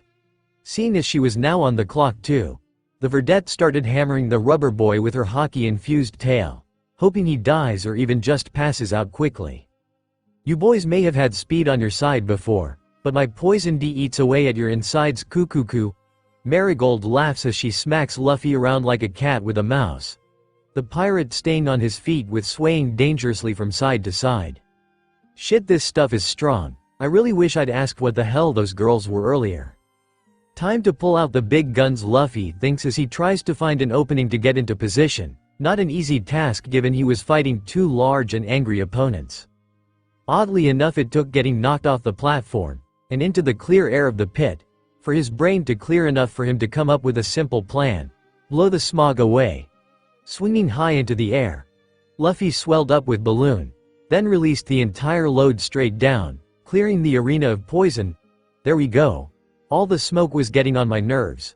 Now back to your properly scheduled ass kicking. Commence the gear change, he says, getting into position. Given how badly we've been beating you, this confidence of yours is bordering on insanity, kufufu, Sandersonia cackles. Gear second, oh shit, both sisters think before getting a high-speed punch to the face courtesy of a steaming rubber boy. Fuck, his speed is higher than our hockey's perception, Marigold winces. Yours maybe, he's still within my view, it's just my reaction time is longer than the gap between observation and reality. Sandersonia corrects through gritted teeth. Still means we need to use our finishers, doesn't it, big sis? Of course, SSSSSSSSE. Are you mocking me, boy? Your snake won't save you from me? Arachne shouts, all 8 legs striking out in an attempt to skewer him. 8 precepts of death, Seneku Dansu. Arachne stops, her eyes wide as saucers. You dodged every strike, how? I'm very good at not being somewhere. Thriller Bark has made that easier. He teases, then dismisses both his current weapons, letting his familiar sink deeper into his body and compressing hubby from a great sword to a small one-handed sword with a green feathered, furred hilt. Hockey. It screws with devil fruit powers on contact. Meaning my Suru no mi is worthless in this fight, yes? He asks as Marigold starts spitting poison around the arena. Arachne smirks, checkmate you little shit, of course it is. There was no need to name drop your damn fruit boy. You're essentially powerless here, familiar or not, she coos, glee showing in her features. Chaos laughs, yeah almost, except for one thing. Do you know how many devil fruit users are in this arena? 4. I paramecia, 1 special paramecia and 3 hubby no mi zones. That's 5 you dimwit, Arachne hisses, 5 devil fruits, yes, 4 users. Oh, I've wanted to do this correctly since Thriller Bark. He grins madly as his body expands, removing his cloak with a click and tossing it aside, letting it drape across one of the railings, then flicking his arms back like Luffy preparing bazooka. Her lets the waistcoat drop, revealing where his familiar had run off to.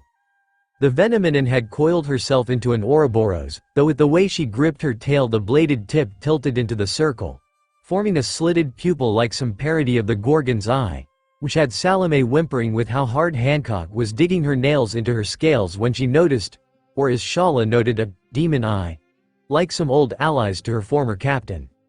Hubby no mi. Hybrid form. That's not possible. Nobody can eat 2 devil fruits and survive, Arachne screams. Oh they can, it's just the odds. Fuck, are they tiny? Chaos laughs, his coils collecting in such a way he was sitting on them much like Hancock was. Oh, and the poison you were hoping would kill me, both of them? He purrs, just as Luffy blows it all away. Huh, never mind. But regardless, they wouldn't have done shit. My devil fruit makes me immune to snake venom. Call it a royal privilege. The way he says it, and the shit-eating grin meant he knew exactly what he was saying, as well as that she'd understand, and that pissed her off even more. "You're as much the father of serpents as I am. Now die in agonizing fire." Arachne bellows in rage, the tips of her spider legs turning white-hot like diable hambi. Arachnophobia. Hellfire barrage X scissor. They didn't see him move, only the end result. An X-shaped gash across her stomach, starting just below her breasts and ending at her hips, and her familiar now limbless. All 8 legs still smoking on the ground around her. And due to an unfortunate side effect of the bond, all that pain was shared between the two as she drops to her knees, then her face in agony, a muttered, gurgled, "Edward," passes her lips before she passes out. "All you've done, boy, is awaken our wrath." Sandersonia taunts as much like Kumadori back on Anise lobby. Her hair takes on a mind of its own, only this time forming snakes, at least keeping to the theme of this fight. Medusa hair.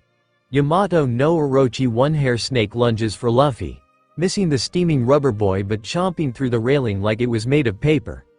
This repeated for about a half circle around the lamia, gear second just a little faster than her body and Haki could follow, culminating in Luffy managing to get in close enough as he jumped past her, wrapping his arm around her long neck and slamming the back of her head into the ground with a thump. "Sonia, are you okay?" "Fuck you." The anaconda slurs, "Seeing stars, man hits like a warship." One down, one to go as they say, and Luffy was thinking as he prepares himself behind Marigold, though she notices and turns. "Gum gum. We've done this before, boy. You bounced right off me. As long as I can match your speed, my defense is impenetrable." "I met a bullheaded bastard who thought the same. This took him down too." Luffy smirks and fires. Jet bazooka. The force of the attack not only shatters Marigold's weapon but sends the Cobra reeling, her upper half basically thrown from the arena itself by the shockwave. With both Naga injured but conscious, they pulled themselves back to the main arena, just as Hancock spoke. "Sonia, Mary, I thought you two were supposed to kill the rubber man, not play games with him. Now get on with it and end him." "Damn it. Big sis is mad. Why did Arachne have to be unconscious? We could have diverted blame to her. Give us time to inspect the new arrival." Sandersonia giggles, hoping the nosebleed could be blamed on how hard Luffy punched her in the face earlier, but given Marigold's unimpressed side glare it wasn't fooling her at least. Medusa hair. Yamato no Orochi. Medusa hair. Salamander. For anyone confused by the weird shit Oda has done to dinosaurs and prehistoric spiders in the Wano arc, he made King Cobra's flame retardant in the Amazon Lily arc. There's nowhere left to run, man. This finishing move is designed to have no weak points, SSS or openings. It's a literal cage of death. Kufufu. Sandersonia cackles, as her metal and Marigold's flaming snake hair lunge for her pirate in the middle, who looks unperturbed, instead readying his own finisher. Gum Gum Jet Gatling. Not only did his attack shatter the snakes back into normal hair, a split kick as he dropped knocked both Boa sisters into one another, setting Sandersonia on fire, which, unlike her little sister, she was very susceptible to. "Big sis, I'm sorry, I didn't mean to. Quick, get away." Marigold shouts in a panic, shoving the larger snake away, almost knocking her into the pit, but she was luckily long enough to grab the edge of the stands rather than being skewered to death but the blades down below.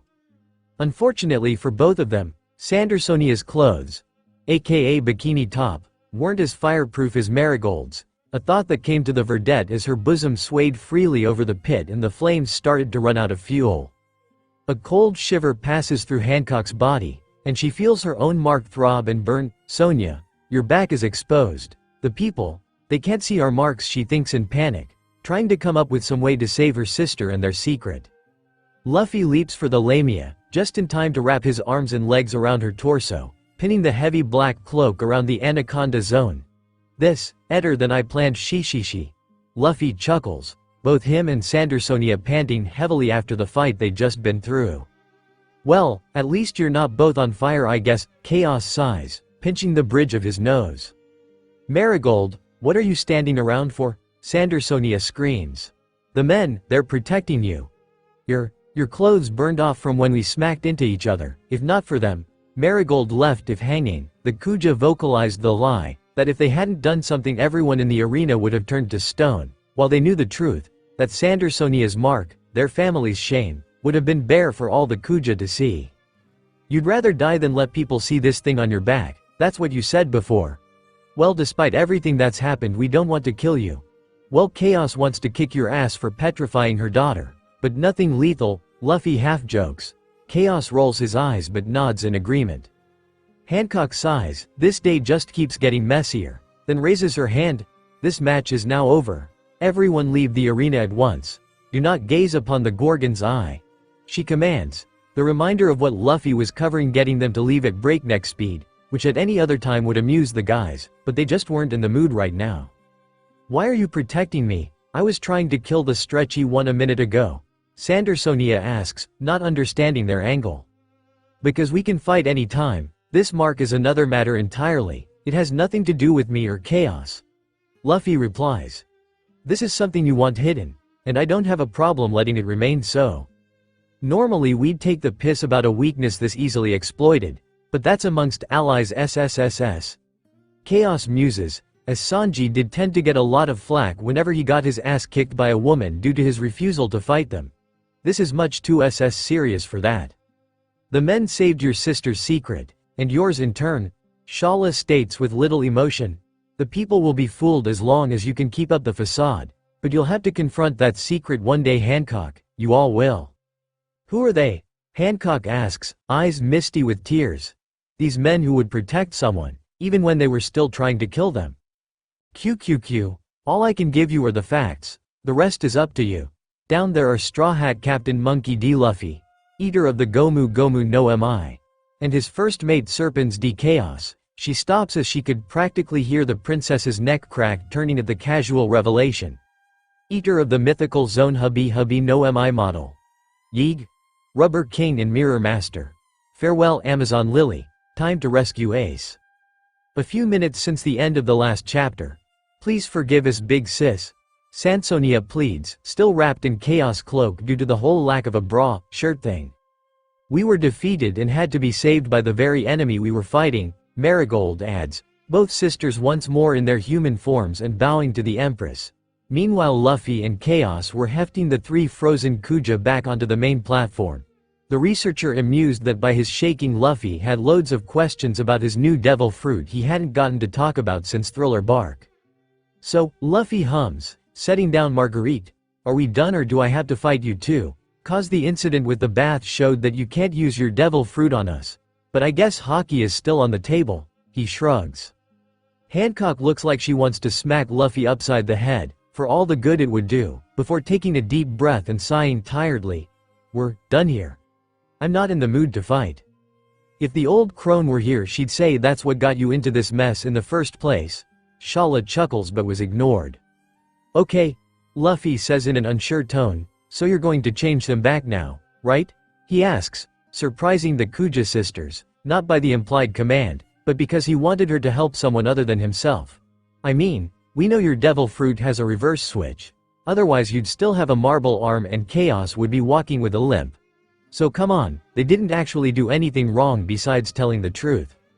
Artemis didn't even do that, she got petrified because she was following us around, Chaos hisses, looking at the artist's blank, expressionless face. Understandable given Hancock essentially shot her in the head with a silent pistol kiss. The girl only have a moment of confusion if she felt anything before it took effect. Hancock frowns then stands, keeping eye contact with the captain. You're right. I can restore them with simply a word and my will. However, I remember you mentioning looking for a ship, she hums. Yeah, we were looking to catch a ride to Saboti, or even just the nearest island and we'd figure out the rest of the way ourselves, Luffy replies. Interesting. Well then I'm afraid I must disappoint you. I can grant you a single boon for surviving the arena. A ship through the calm belt, or your friends returned from Stone. The Snake Princess announces. Shala facepalming as the girl continues to be a petty bitch. Luffy blinks for a moment, then grins, thanks, that's a great deal. He says as he drops to his knees and bows. Feel free to turn them back whenever you're ready. He laughs, causing the three of them to freeze while both serpents grin. Chaos moving to collect Artemis and add her to the group. That heart is too pure for a pirate. QQQ, you didn't even consider it? You went to all this trouble for a ship and you're just going to discard it without a thought? Hancock shouts, angry mostly at her own confusion. Well yeah, it's my fault they're like this, so I can't just leave them like that. Plus Artemis is my niece. I'd never abandon my family, Luffy answers. His grin hidden by his face being just shy of pressing against the stone. Big sis? Hancock slowly makes her way to the platform. Eyes flickering coldly from one frozen female to the next. Settling on the child, they soften ever so slightly as she commands. Section Mizamayo. Section Marguerite blinks as her consciousness returns. Right before being pulled into a brief but tight hug from Luffy, Sweet Pea and Afolandra were conflicted between being confused by that scene or amused by Artemis trying to get away from a surprisingly cuddly Chaos. Boy, am I glad you're okay, I was worried you guys were gonna die for a minute there. Luffy says while grinning, then turns around, revealing a slowly retreating Hancock. Thanks for that, lady, he chirps, sending the three once more into bowing and praying for mercy. Section Thank you, Boa Hancock, Empress of the Kuja. I apologize for what I said earlier, I wasn't in a good place emotionally. Section Chaos states with a bowed head, Artemis looking confused by the statement, as well as why the green-haired lady was wearing her papa's cloak. Hancock seems to acknowledge the apology with a head nod, then peers over her shoulder at the Warrior Three. Continue to dedicate yourselves to the protection of our nation, she orders, then continues walking away. It was a dismissal, that much was obvious, but given they were expecting a death sentence, it was the best thing any of them could have heard. Get moving, pirates, we have much to discuss, Shala purrs, clapping her hands giddily as Sandersonia and Marigold rise and follow their sister out of the arena. She means this right, I mean those three are pirates after all? Luffy stage whispers. Yes, otherwise she wouldn't have spoken so loud, or in a language you understood. Chaos nods, then stops in front of Sweet Pea. Hey, sorry to ask you to do me a favor after all of this, but when you leave could you take Arachne with you? Kuja Castle. A little later. This place looks really nice, Luffy muses as their trio follow the sisters. Things usually are when you enter via the front door, rather than the roof. Chaos deadpans. Luffy grimaces for a second, clearly his brother was still annoyed about the dropping through the roof of the bath incident. Or maybe it was the snake he now had coiled around his neck and shoulders like a living scarf giving him death glares. So, why are you taking us here? Is it for an after-battle meal or something? Oh, I hope there's meat. What is good eating on this island? Luffy asks, as they settle down in a half-circle. Luffy between Marigold and Sandersonia. Chaos between Sandersonia and Shala. And Artemis sitting on his lap, unwilling on her part as he didn't seem like he wanted to let her go after what just happened. We'll feed you later, also just so you know, I'm very grateful for both of your efforts to help conceal my mark. Sandersonia says with a cute smile, passing the cloak back to its owner now she'd at least managed to bind her chest to the point of decency. She's right, if anyone had seen that mark, we'd have been made outcasts and banished from the settlement, Marigold adds with a shiver. You may enter, Hancock states from behind the curtain she'd slipped through when they entered the room. Where? Luffy asks, getting facepalms from both Serpents and the one Nico in the room. Behind the curtain. Section Idiot Boy section. Hancock sighs, both guys getting up and stepping forward, Artemis now on Shala's lap to the girl's amusement. Is the meat back there? Seems kind of weird to just put a curtain in the middle of a room. Why are you naked? Luffy asks, then stops and stares, making sure to stare into her eyes rather than other, larger things. Astute and charming, aren't you, Straw Hat? Hancock says with a hint of sarcasm, cared to add to the comment section. Besides my initial thoughts that I'd seen bigger being wrong, well, do snake titties count? Yes, sister, you're embarrassing us, don't care, he liked my boobies. Kuja are weird. Artemis deadpans while Chaos tries not to laugh and Hancock pinches the bridge of her nose, muttering about horny idiots. Anyway, Hancock says loudly, hoping to change the subject quickly. Look here, she adds as Salome turns her, hands twitching as she tries to move her hair out of the way. The mark on our backs, you said you'd seen it before? She asks with a slight shudder. I need to know, so take a closer look, she asks, pushing her hair away and revealing the brand on her back. Look at it closely. Do you know what this mark means? Luffy frowns and clicks his tongue. I know it has something to do with those spacesuit-wearing heads we ran into in Sabaody. The boy mutters, but I don't know what. Chaos sighs deeply. They were going to be here all day with this one, Luffy, the snake princess, and her sisters were branded by a celestial dragon. Can you figure out the rest, or should I explain so the girls don't have to? Branding, by Bubblehead, Tiwi saved Kami from, the rubber boy shouts. Hancock looks over her shoulder at the boys. Explain, who is Kami and how are she and I related? Well, Kami got kidnapped by some asshole while we were in Sabaody, cause mermaids are expensive or something. And we tracks her down to the auction house. I punched some snot-nosed pencil in the face, and we rescued her. Also, old man Rayleigh got the bomb collar off her so we didn't need to worry about that. Luffy explains cheerfully. The dots lining up in all four Kuja's brains, and they promptly self-destructed. Section: You punched a celestial dragon. What the fuck is wrong with your brain? Section: Chaos. Translation please. I don't speak snake, remember? Luffy asks, turning away from the twitching Hancock to his now rather amused brother. She asked what's wrong with your head that made you think punching out Charlos was a good idea? Luffy blinks. Oh, well, he shot Hatchin, so I punched him, Luffy states, showing he was definitely Garp's grandson. Hancock blinks. Marguerite was right. Your face seems built so it can't tell a lie, which means you're serious. You actually struck a celestial dragon and survived, she whimpers. Incredible, Sandersonia gasps, then turns to the other pirates. And what about you two? Artemis decides to answer. Papa wanted to do things the stealthy way, so he put a fishbowl on my head and Mom had to wear a collar, cause everyone knows her face too well. The girl stuck her tongue out. We didn't get to hurt any of the other bubbleheads, but Papa did turn the guy in charge of the people auction into a red mist. She giggles at that. Sure, she'd been joking at the time, but Chaos did follow her command and kill Disco when he had the chance. Hey, are you crying? Luffy asks, just as the tears start to cascade down Hancock's cheeks. Shit. Chaos show her use hemi-peens. He shouts, getting punched into the brickwork by said purplet. A growl of, don't ruin the moment, was barely heard through his clenched teeth. Such brave and wonderful fools, I never thought any more existed, Hancock mutters to herself. I thought he was the last, or at least the last I'd ever meet. He who? Luffy asks in confusion once he was standing up again. Hancock sits up, her eyes not meeting anyone's gaze.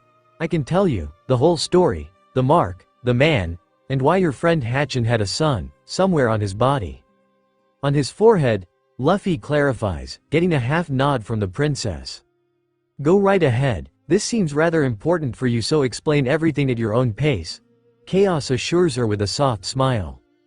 The mark on my back is the claw of the celestial dragon, the emblem of the world nobles, she declares. Luffy frowns while Chaos' eyes narrow, realizing where else he'd seen the mark. In the right eye of the marine who nearly killed him, white on blue like some kind of odd birthmark. It's branded upon any the nobles take as slaves, reminding them that their existence is now nothing but squirming under the dragon's hoof. And you were branded, all three of you, Luffy states coldly. Correct. We, that is to say, my sisters and I, were once slaves to the world nobles, Hancock forces herself to admit, the thought and memories painful for all three Boa siblings. Luffy's eyes bulge. You guys, were their slaves. But, how? And how did you escape? I will get to that. We were children when we were stolen away, off a Kuja pirate ship, no less to our shame. I was 12 at the time. We were quickly sold off, and those years as his slaves were a hell I don't want to dwell on longer than absolutely necessary. The first men we ever met were worse than beasts. Nothing dwelled in their hearts but cruelty and greed. If it hurts this badly, just skip to the escape. It's clearly uncomfortable for all of you, Chaos states, grimacing as Sonia looks on the verge of a panic attack. Yes, please move on. I don't need to know this that badly that you should be suffering on my part. Luffy pleads, causing Hancock's mouth to twitch upward for just a moment. Thank you, but I must continue. I can at least tell you we received our devil fruits while under their heel. Sick bastards thought it would be funny to watch us eat a devil fruit, or I suppose more accurately choke one down. As for skipping to the light at the end of the tunnel, that happened after 4 years of captivity. It was an unspoken rule of the world, that the world government would never be challenged, and until that moment it wasn't. However, that night things changed. as a man scaled the red line with his bare hands and snuck into the holy city of Mariajoy. This man was an adventurer and the future captain of the Fishman pirates, Fisher Tiger. He entered the city with the sole purpose of releasing all the fishmen taken as slaves by the world nobles. Despite his clear hatred of humanity, he still set us free. He set every slave free, not just the fishmen and merfolk.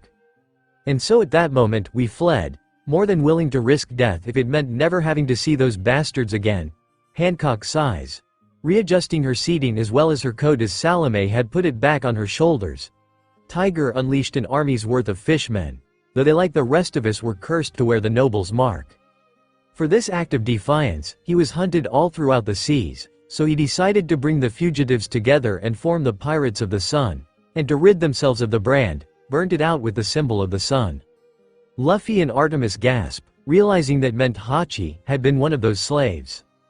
And now you understand, you sit before 3S, survivors, Chaos interrupted, because the thing is, yes, the mark means you were once a slave, but look at you now.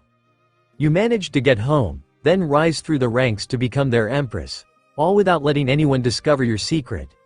Especially given you could probably have had someone burn over it with the Kuja pirate logo, the skull and snakes would have been big enough.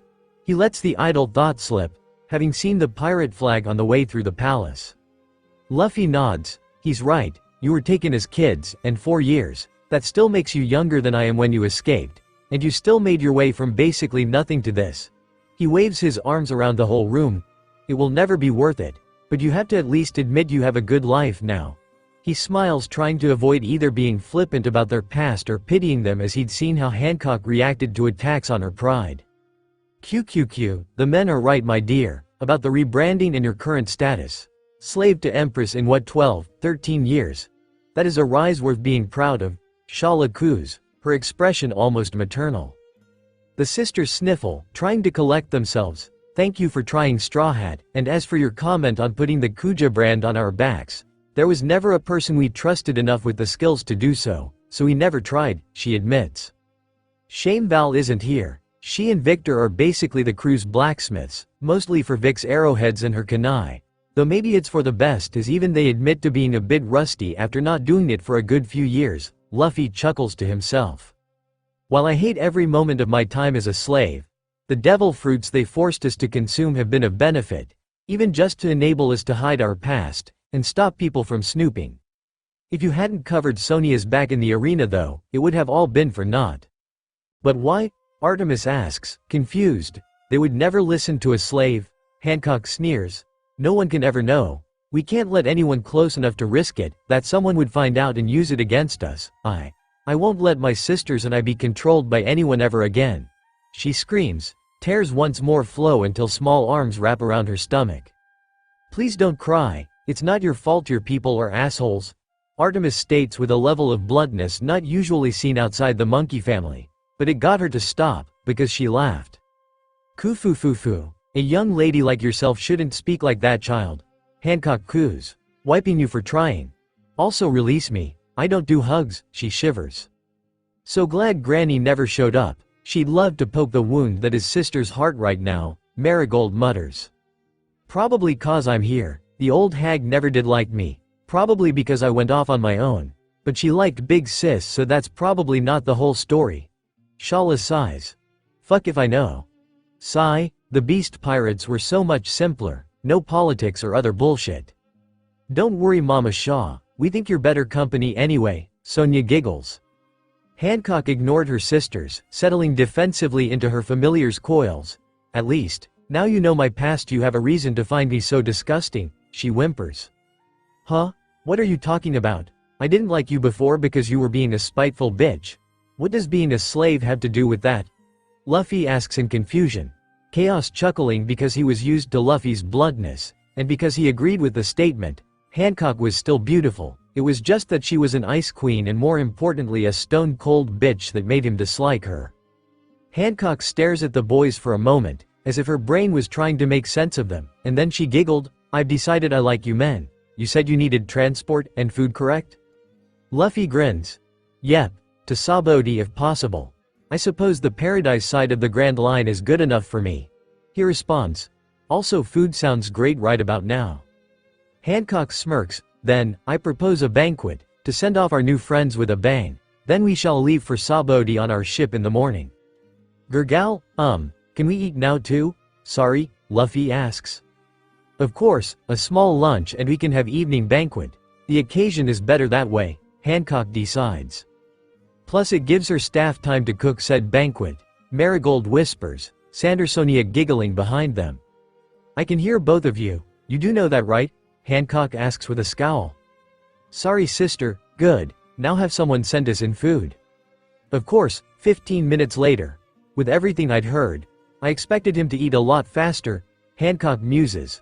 Luffy instead eating at a steady pace, which was a snail's pace compared to his normal one. The boy's head must be in other places. His crew was scattered to the four corners of the earth after all. Shala muses, sipping her wine. Hey, Sonia said you were a soothsayer or something, right? Luffy asks. That's correct. My familiar and the venom my devil fruit allows me to produce give me the ability to divine the future. Then tell me, are my crewmates okay? Shala gives a grin he was used to. Chaos had the same expression when something interesting happened in front of him. Are they? Present tense. Not will we reunite. How long will it take? Will we make it to Sabodi in time? Just are they alive and well, right this minute? Funny thing that, she purrs. I don't like psychics. Fate is bullshit, Luffy states. You're giving us the answers to questions we haven't even thought of yet if it's true. Shala grins wider. Self-determination then, or free will as they say. What if I told you those two things can coexist? That you're full of it, as I expected. Child, foresight doesn't mean the world is written out to the second like a play. After all, you don't need any special power or advanced hockey to know a ball will hit the ground if you throw it up.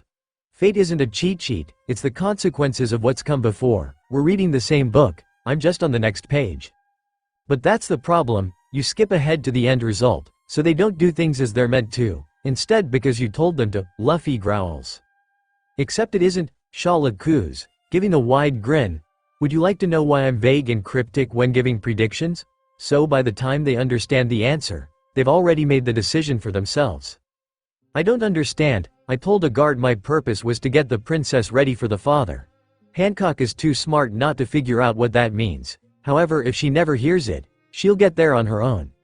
Another is one that describes your brother. Care to hear it as he never will? I don't see the point in making a prediction nobody will hear, Luffy sighs. It's not that they won't hear it, it's that the subject won't, but you will and you'll see it play out just as I will. Young love can be quite constricting, but they say the best things come in pair SSSS. QQQ. She whispers then sits back watching Luffy look at her in confusion. Maybe the boy misses his lost love. She says loudly, drawing the rest of the table into their conversation, or maybe the other way around. Marigold gasps, of course, the little miss said you were committed, so when you landed here you were separated from your wife. Wives, Artemis corrected. They're a throuple, I think that's the right word.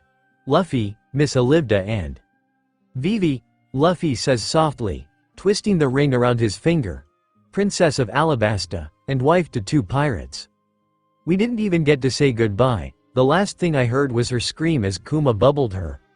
Luffy, Alvida and we froze up, losing what most of the crew call the damage control of our group, or self-control more like. Sigh, I miss her.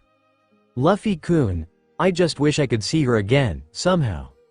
Luffy you idiot, don't tell me you someone called me by accident, I was worried sick about all of you. This time everyone heard the princess's cry. Artemis's eyes widen, the mirrors. She shouts, Luffy take off your hat, chaos facepalms. Vivi, he cheers seeing his first wife's smiling but tired face as he removes the mirror from inside his hat. Hello my love, I'm so glad to see you survived, wherever there is. Amazon Lily, there are a lot of snakes here. Met two of Chaos aunts, one's a bitch, the other is kind of like an older him but with tits. Amazo, only you Luffy, Vivi sighs fondly, though pinches her nose due to stress. Yep. What about you? Where did you get bubbled to? Luffy asks, the other two Straw Hats eager to hear. I doubt you've heard of it, according to the guy who found me I'm in the Black Forest of Misthaven. They were here to kill some bears or something when they found me.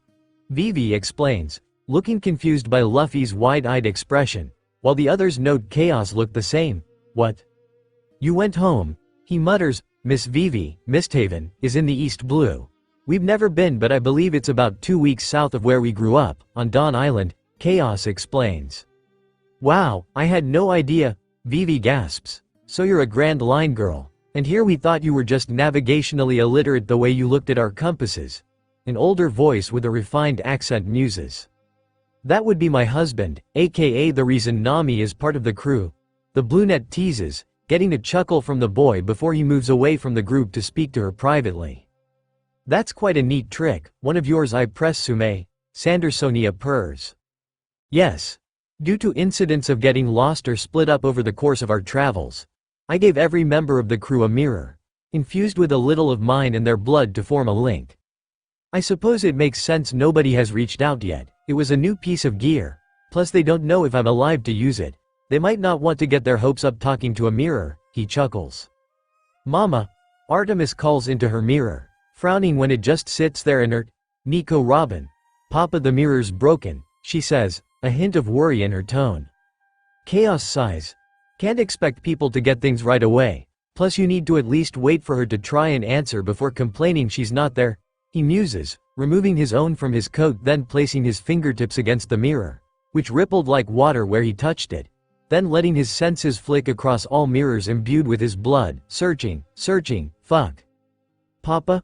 Artemis asks as the tallest straw hat goes silent, his eyes closed and muscles tense, before she yelps as the mirror goes flying across the room and shattering against a pillar, the Suru hubby user leaving in the commotion with a D-click of talons on stone. Finding an empty room was surprisingly easy, as was coming with a list of ways he screwed up or was just wrong in his current assumption, but he still noticed someone approach him, probably because they had a devil fruit. I did not expect to be the one to follow me out, he says with a tired drawl, not even looking behind him as Marigold stood in the doorway. Believe me, I'm not the only one who was worried, though both of my sisters are conflicted but also didn't want to make you feel like they were trying to take advantage of your compromised mental state. The redhead explains. Sonia is currently trying to comfort Artemis. The girl was always good with kids, probably because she still is one at heart after all these years, while big sis Hancock, she's pacing, muttering about how to deal with this, and how they might be blowing everything out of proportion. Hopefully, Luffy or Shala will get her to stop or she'll just make things worse, the youngest Boa sighs. The mirror, what happened? Hopefully I screwed up somewhere along the line when I made hers, because if not then Robin is dead. There's no connection to her mirror. The one linked with her lifeblood. No life, no connection, no mirror. He lays out clinically, or at least it looked that way until she noticed the blood dripping from the deep punctures in his hands and the way his eyes glisten, like tears were welling up but refused to fall. That can't be the only explanation, Marigold argues. The mirror itself, was it special before you messed with it? No, it was one I stole from Thriller Bark a week prior. There were a lot of them just lying around that old place, so I took them, Chaos answers with a shrug. Then, wouldn't it be more likely the mirror broke, rather than Robin did? Your own one shattered when you left, and I bet it was more sturdy and modified than hers.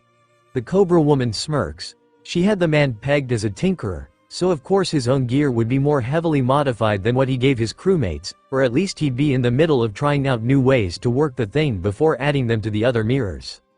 I've been tinkering with it, he admits slowly. Yeah, and it still shattered when it bounced off the wall. Who knows what happened out there? But a broken mirror doesn't mean a dead Robin. Chaos sighs. You're not entirely wrong. Growing up with Hancock, that's high praise, she chuckles. Though I was curious, how did you know it was me? It's the way you walk. At her confusion he continues. You're strong, solid and stable, like Frankie or Heavy Point Chopper. Sandersonia is like me. Carries the weight of someone our height with a kind of flow. Partially because besides the height we're both rather slender and maybe both being hubby users we just move differently. Hancock. She walks like Robin and Nami, but with more strut. He clicks his tongue, wondering if it was the right word. Marigold laughs. Sounds like her. Ever since she became Empress, Big Sis does tend to strut when she walks. Now, let's get moving before Big Sis starts a war on your behalf. Like I'm worth the effort, he chuckles but nods, following the Cobra woman back to the main hall. Hancock was no longer pacing, which is a good thing, and Artemis was sitting in Sandersonia's lap, as the woman runs her fingers through the girl's hair, though she notices his return almost as fast as he would have. Devil fruit detector be damned. Is she gone? The girl whimpers, heavy tear tracks staining her cheeks, her eyes red and puffy. And when the petrification reaches his heart, "Oh, you're back. Thank you, Mari." Hancock smiles, nodding to her sister. "You can calm down, sister. All is well, more or less." "I severely doubt that," Sonia mutters as Artemis is scooped up. "I can't connect to your mother's mirror, but that doesn't have to mean what you think it does."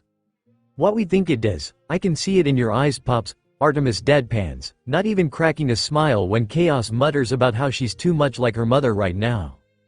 "Little one, I feel I should remind you that devil fruit created artifacts, while stronger in some ways, that their normal counterparts still behave like them," Hancock explains. Artemis nodding as she worked with Mr. Three's waxworks, strong as steel, but they melted like normal wax. "Actually, sister, the mirrors they use are ordinary, just modified by his devil fruit," Marigold corrects. "Even better, Artemis my dear, I'm sure even you were aware of how fragile a mirror is, and how much of a survivor your mother is. Which sounds more likely, something killed your mother, or her mirror broke, which, bear in mind, is just an ordinary mirror." "The mirror broke," Artemis replies, still looking sad. "Exactly. Keep that in mind, you two will be reunited one day. I make a royal promise on that," she says, winking at the child. "Hey, what happened?"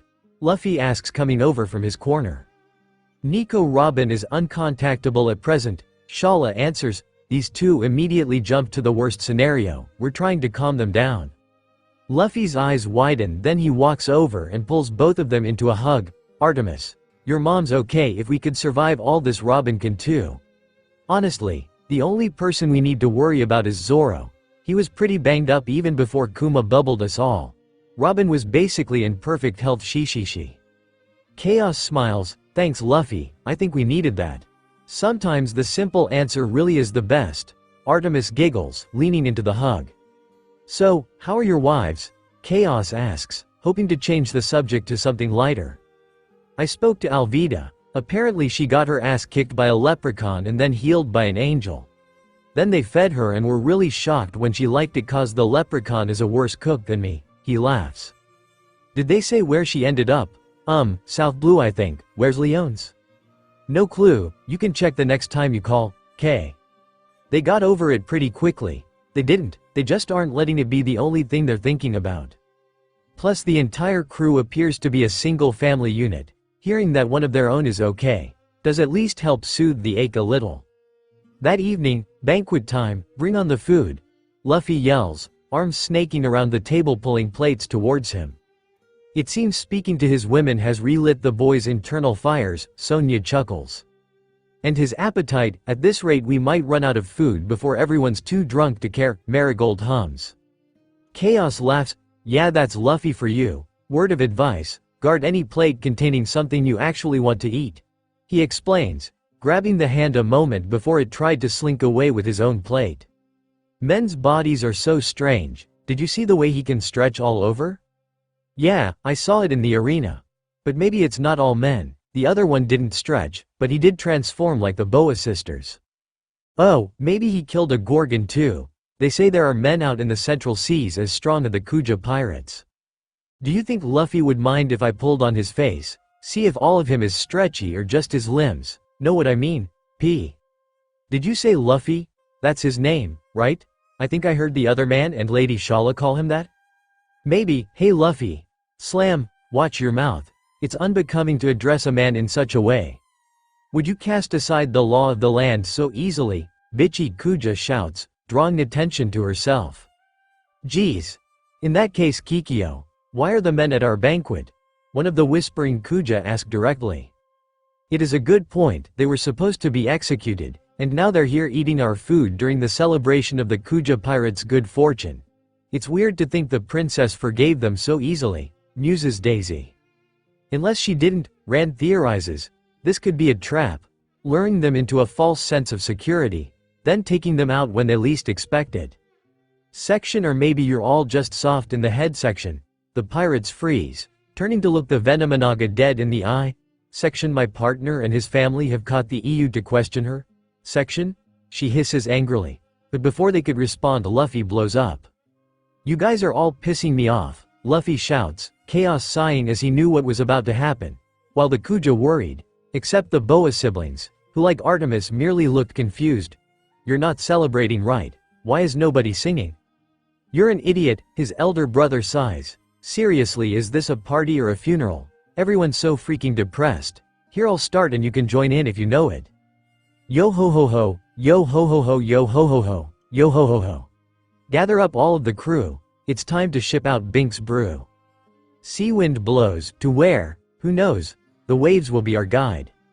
It sounds better when Brook or Papa are playing, and when an actual instrument is being used, Artemis giggles. Mostly because she was close enough to hear Chaos humming along while the Kuja all started to get into the party mood properly. If Luffy hadn't become a pirate, he could probably have made a fine entertainer if the near constant laughter coming from the Kuja as the night went on were anything to go on. Though the line of people wanting to touch him was kind of creepy, Artemis wasn't sure if it was the death glares from Nagini or the fact his zone fruit was the same as the sisters. But they seemed to avoid Chaos and congregate around Luffy, pulling on his face and arms to watch it stretch and spring back completely painlessly, though it did annoy the rubber boy simply because people were crowding as well as poking and prodding him rather than any actual pain. Eventually, it got to the point Luffy decided, fuck it, and literally bounced, losing his admirers in the dark of night. This, and Artemis' eyes dropping were the purple its own cue to leave, following Luffy's prescience in his mind to wherever the idiot had run off to now. Speaking of, this was all the food I could sneak out of there, Luffy whines. Not that Marguerite would call the massive slab of meat on his back, small. So, you must be happy to see all your friends again tomorrow. Bet you can't wait, she asks as the two leapt from rooftop to rooftop, trying to do so as stealthily as possible to avoid the rubber boy being mobbed again. You betcha, I mean I spoke to my girls through Chaos Mirror earlier, but seeing everyone in person is just better, you know. Oh, and I'm sorry about all the trouble I caused while we were here. Also, it scared the crap out of me when you got turned to stone, he admits. Marguerite nods. Yeah, and then you protected us. The others told me what happened in the arena. You saved us all. You're my hero, she coos, smiling cutely. Kuja Castle. You know you didn't need to lie to your sisters, dearie, or send them away. Shala hums, frowning at Hancock's melancholic mood. They deserved to go to the banquet, rather than sit here with me as I mope. Hancock sighs, looking out into the night. And I didn't lie, I'm not feeling well. She whines like a child, then to the older woman's horror flops bonelessly backward. Luckily she'd been sitting on her bed at the time. Fuck, this shouldn't have happened this quickly. Scarro, get help. She screams, her familiar, a New World Emperor Scorpion. Resembles a Death Skull Rad Scorpion, removed himself from her head and ponytail, before scuttling away as quick as he could. You'll be okay, princess. Believe me just once more, she sighs, wringing her hands as she watches the panting Kuja helplessly. Elsewhere, Granny Nyan, Marguerite greets cheerfully. What do you want? The old woman asks gruffly, not even looking up from her paper. Well, the villagers wouldn't stop touching Luffy, so he came here where nobody would look for us to get away. She explains with a hint of awkwardness, basically implying nobody would want to be anywhere near the old bat, so they were safe from his admirers. Hi old lady, wait a minute, you're the crazy old hag who got us captured, Luffy shouts, then sits down and starts eating his meat like he didn't care. I'm not an old hag, but I suppose that yes, I did contribute to your capture. He seems to have brought enough food, please make him some tea, Marguerite. You got it, Granny. The blonde nods and slips out of the room. So Granny, you like to read the paper. Haven't seen anyone else with one around here, Luffy notes between stuffing his face. That's because they don't deliver to the Combelt Islands, but there are some perks to having your ruler being one of the 7 warlords. Even if we're an isolationist country, I still like to keep as up to date as I can on what's going on outside in the wider world. Sounds like you're a shitty isolationist then, she. Luffy chuckles then stops. Wait, who's a warlord? The princess, you ape, Nyan sighs. She say what? Luffy screams, wait a minute, does that mean she's like super strong or something? And if so, why didn't she just beat the absolute crap out of me in the arena? Sure, I beat Crocodile and Moria, but still? Luffy thinks aloud. Yes, she is, and are you really telling me you don't know who the 7 warlords are, even though you're a pirate who's made it halfway through the Grand Line? Yes. Luffy answers without a hint of shame. Chaos and Robin probably do know all of them though, which means he knew Hancock was a warlord and didn't say anything. That's so like him. The rubber boy groans. Given your reaction just now, it was probably so it wouldn't color your opinion of the Empress, Marguerite guesses, setting Luffy's tea down beside him. That also sounds like him. The princess was made a warlord 11 years ago as well as the current captain of the Kuja pirates. She was young and inexperienced, but still, they appeared to recognize her potential damage given she earned an 80 million bounty after a single expedition. Nyan explains, the Kuja were notorious even before she was made captain.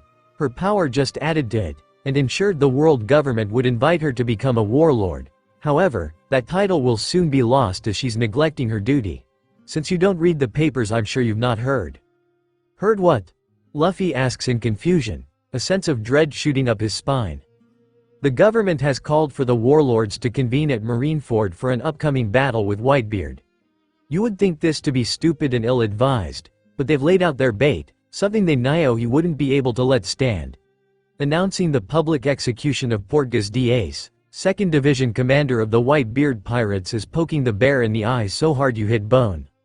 They're gonna kill Ace, Luffy shouts, surprising the 2 Kuja. You know him? Marguerite asks. He's our brother? The blonde jumps as she hears Chaos' voice just behind her.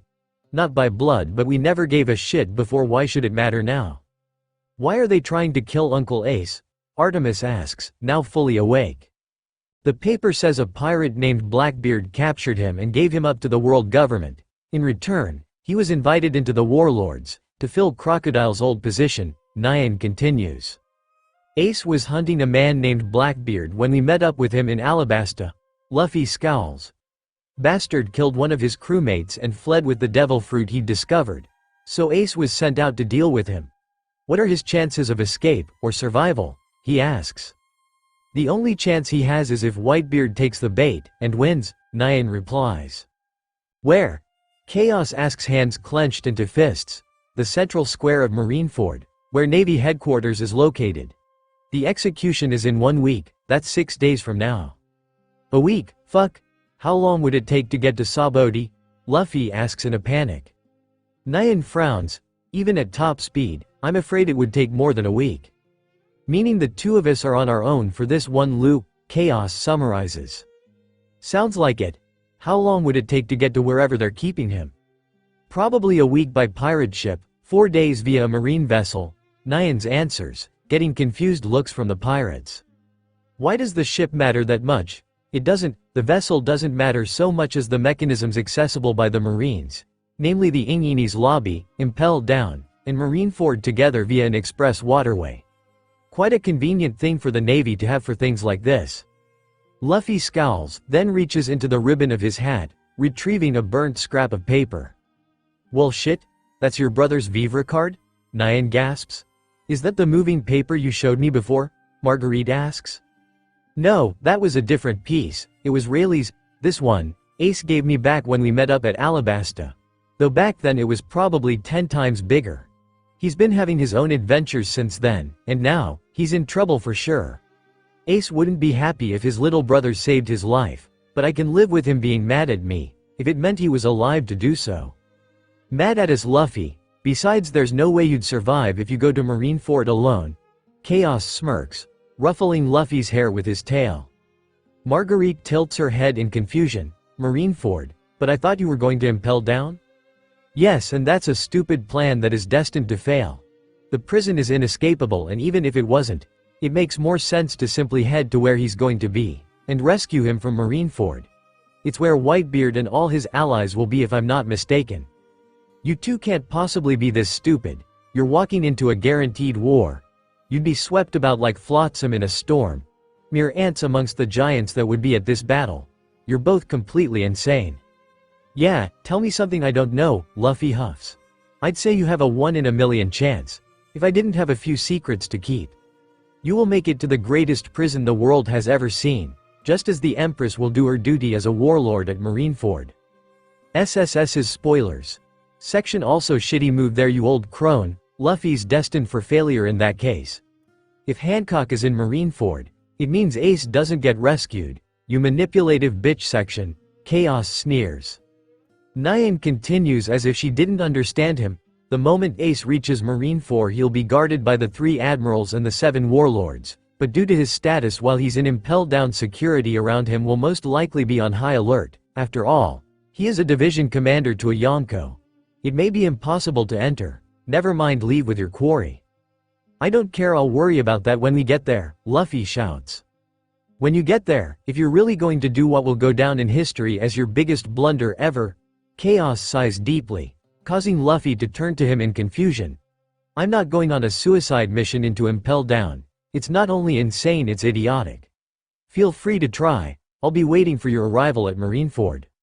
What, are you serious? Luffy shouts, though remembering his fight with Usopp holds his tongue before saying something else. Chaos was jokingly referred to as his impulse control because he had a lot of it himself. Those who were around during Arlong Park saw it firsthand, and if possible his control had tightened since eating his second devil fruit, making him almost cold-blooded as a snake.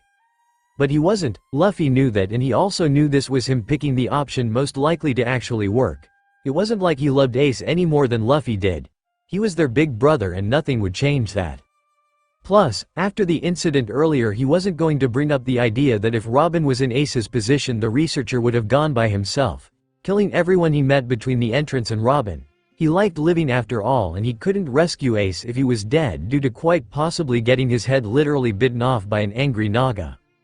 You're learning, Chaos hisses, almost like he could read Luffy's thoughts, Vivi, and I might not have to hold your hand for much longer, Captain.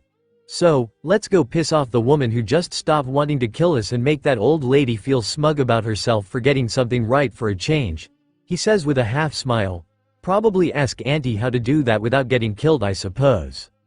Not so fast, the path you walk has only fire and death in your future. The crone yells but freezes when Chaos glares at her over his shades, nearly 20 years in those eyes, her eyes. It still feels like a Titanoboa, one, coiling around her soul. I have yet to meet someone who would care if you drop dead, so don't piss me off you old hag. Nobody asked for your palm readings. Hancock already has a fortune teller and I never needed one in the first place, Chaos growls, reminding Luffy he dodged a bullet by keeping his mouth shut. The stare down was interrupted by loud scuttling and then a massive scorpion breaking down the door. Ah, beast. Marguerite shouts as Nagini leaps from Chaos' arm and coils around the animal, then tilts her head as the animal clicks rapidly at her. Scarrow slow down already. The 4 look up to see a panting Sandersonia and Marigold chasing after him. I presume this is Shala's familiar? Chaos asks, getting nods from the sisters. Section something has happened to the Snake Princess section, Nagini translates, section she collapsed and was quite feverish section. Shit, what's going on? Luffy asks Artemis who looked worried. Hancock is sick. We may need to rethink the plan, the artist answers. The princess is sick, what do we do? Luffy asks. That's why he was running to Gloriosa, she must know what's going on, or how to treat her, Sonia guesses, causing the old woman to sigh. I will check on her, but only because Amazon Lily needs their empress, she grumbles. Speaking of, how does she and Scarrow? Chaos asks getting nods from the sisters and Nagini. Right, how do they communicate? Familiar bond, telepathically when merged, and she ate the scorpion fruit when she was with that pirate crew she used to run with so she understands because she's technically part scorpion. Helps that she found him while on those same travels. Marigold replies as Nagini releases him and slips back under Chaos' skin, come quickly we have no time to waste. Kuja Palace, a little later. I used to find it amusing only the Empress could come down with this condition. Shala sighs, looking at the panting and flushed Hancock, not anymore. Mama, am I going to die? Hancock wheezes, her eyes unfocused. Niot, if we have anything to say about it. Oh joy, you ran over an old lady, Scarrow, next time pay attention. Shala groans. Show some respect you stupid brat, you summoned me here so you must kyo how serious this is. Men, get out now. Geez fine, not like I carried you here or anything, cripple granny. Luffy grumbles, Chaos and Artemis following him. Was that really necessary, Granny Nyan? Sonia asks. In her mind, probably, Shala mutters, then nods to Belladonna. She's weak, feverish and keeps clutching her chest, so I believe she's having trouble with her heart. However, I've never seen something like this in all my life, so I don't actually know how to treat her. I apologize, Princess. The Kuja doctor bows. Tomorrow morning, Hancock seizes and flails as Nyan speaks. It's as I feared. What's wrong with her? This is terrible timing for her to contract the virus, right, Nyo? The Boa sisters gasp. A virus? Will she be okay? It hurts. Am I going to die like this? Hancock asks, her voice a whimper. Yes, if you don't cut the Theatrix Gloriosa, I will shove my tail so far up your ass you'll be a puppet. Shala growls through clenched teeth. But it could very well kill her. This is what killed her predecessor after all. Granny Nyan defends herself. And the Empress before that. I contracted the virus but left the country before it could fully infect me. She explains. Boa Hancock, the men are here to see you. Is that really important right now, Granny? You just sent them away and then dropped the news Big Sis is dying? Sonia asks bitterly. They have an important request to make. Will you hear them? She continues, ignoring the snake girl. I may know where this is going, but I still don't like it. Quick as a flash, Hancock was standing strong under her own power. Send them in, she commands. The group dumbfounded to the point they just followed the order. What now? We literally got as far as the bathrooms before you started yelling for us. Luffy whines, his mood sour after hearing about Ace. Hello Luffy, Chaos. I heard you have a request for me, Hancock coos. Are you sure about this? Everyone said you were sick or something? Luffy hums. Scarro and your sisters seemed very distressed. Chaos agrees, to which Hancock giggles. No illness will conquer me. What do you need from me? Okay. I need your help to save our brother Ace, Luffy requests, causing the muscles in Hancock's neck to tighten. Any other time Shala would be amused and impressed by how quickly she'd figured out what they were here to ask of her. Fire Fist is your brother? She thinks aloud. And you want me to comply with the government's orders, don't you? Not a chance. Sander, Sonia and Marigold scream. Well, Luffy wants you to get him to impel down. I'd be content with Marineford. Chaos adds, also would you be okay with us leaving Artemis here? We are technically about to enter an active war zone after all. He asks, ignoring the scowl the girl was sending him. There was a tense silence and then, if that's what you need of me, then of course, Hancock says with a cute smile, shocking her siblings. What, really, thanks Hancock. Luffy cheers, Chaos hand on his shoulder stopping him from springing forward to hug her. She wouldn't listen to reason or duty, but she would listen to the men, Nyan groans. What's wrong with her, Granny Nyan? Much like the previous empresses, she has been struck down by the burning flames known outside this land as love, Nyan states frantically, scaring the young snake ladies. Love is a hurricane indeed, Shala muses. Seeing Hancock so smitten filled her with warmth. Wait a minute, that means you fell in love too, Gloriosa? Did you have a boy and that's why you're a childless granny? She asks, taunts, getting a sneer from the old lady. Hancock blushes at the smile. Well, more of a smirk as the two boys and his child leave the room. Oh my heart is aflutter. I feel like I would do anything to fulfill his every desire, she thought, though what she said was, I acquiesced without a second thought.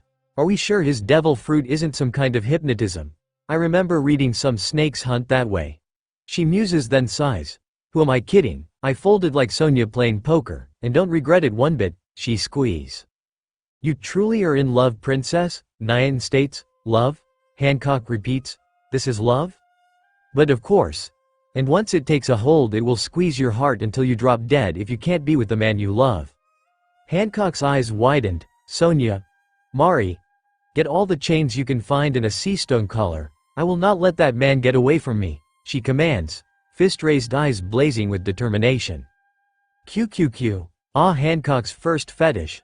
Shala coos between laughers, should have seen bondage coming, but my money was just on dominatrix. She giggles, further confusing the sisters. Nyan sighs, tuning out Shala like she normally does. The previous empresses died of sadness because they couldn't be with the men they desired. However, by agreeing to his request, you have unknowingly saved your own life. Hancock blinks. I did? Yes, if they had not come in and requested your aid at that moment, you would have lost your title as warlord and lead this country to ruin. Also you'd have died, but apparently that's not important anymore. Shala facepalms, pretty convenient how this works out for you, Granny. You get the Empress to listen to you for a change and are the only love expert in the room, which surprises me given you're a frigid bitch. Hold your tongue on matters that you know nothing about. Yeah, no, enough already. Everyone get out, and maybe send me up some food, Hancock orders, though the last part is said a bit more shyly, the princess tapping her index fingers together. Of course, sister, should I send up a den too, my dear? Might as well get this over with, so to speak? Yes, thank you, Shala. Hancock nods later, Kuja docks. Luffy, stop making promises you can't keep. Chaos sighs as Luffy is telling Marguerite, Sweet Pea, and Aphalandra he'll bring the whole crew next time he sees them. But why can't they come to meet our new friends?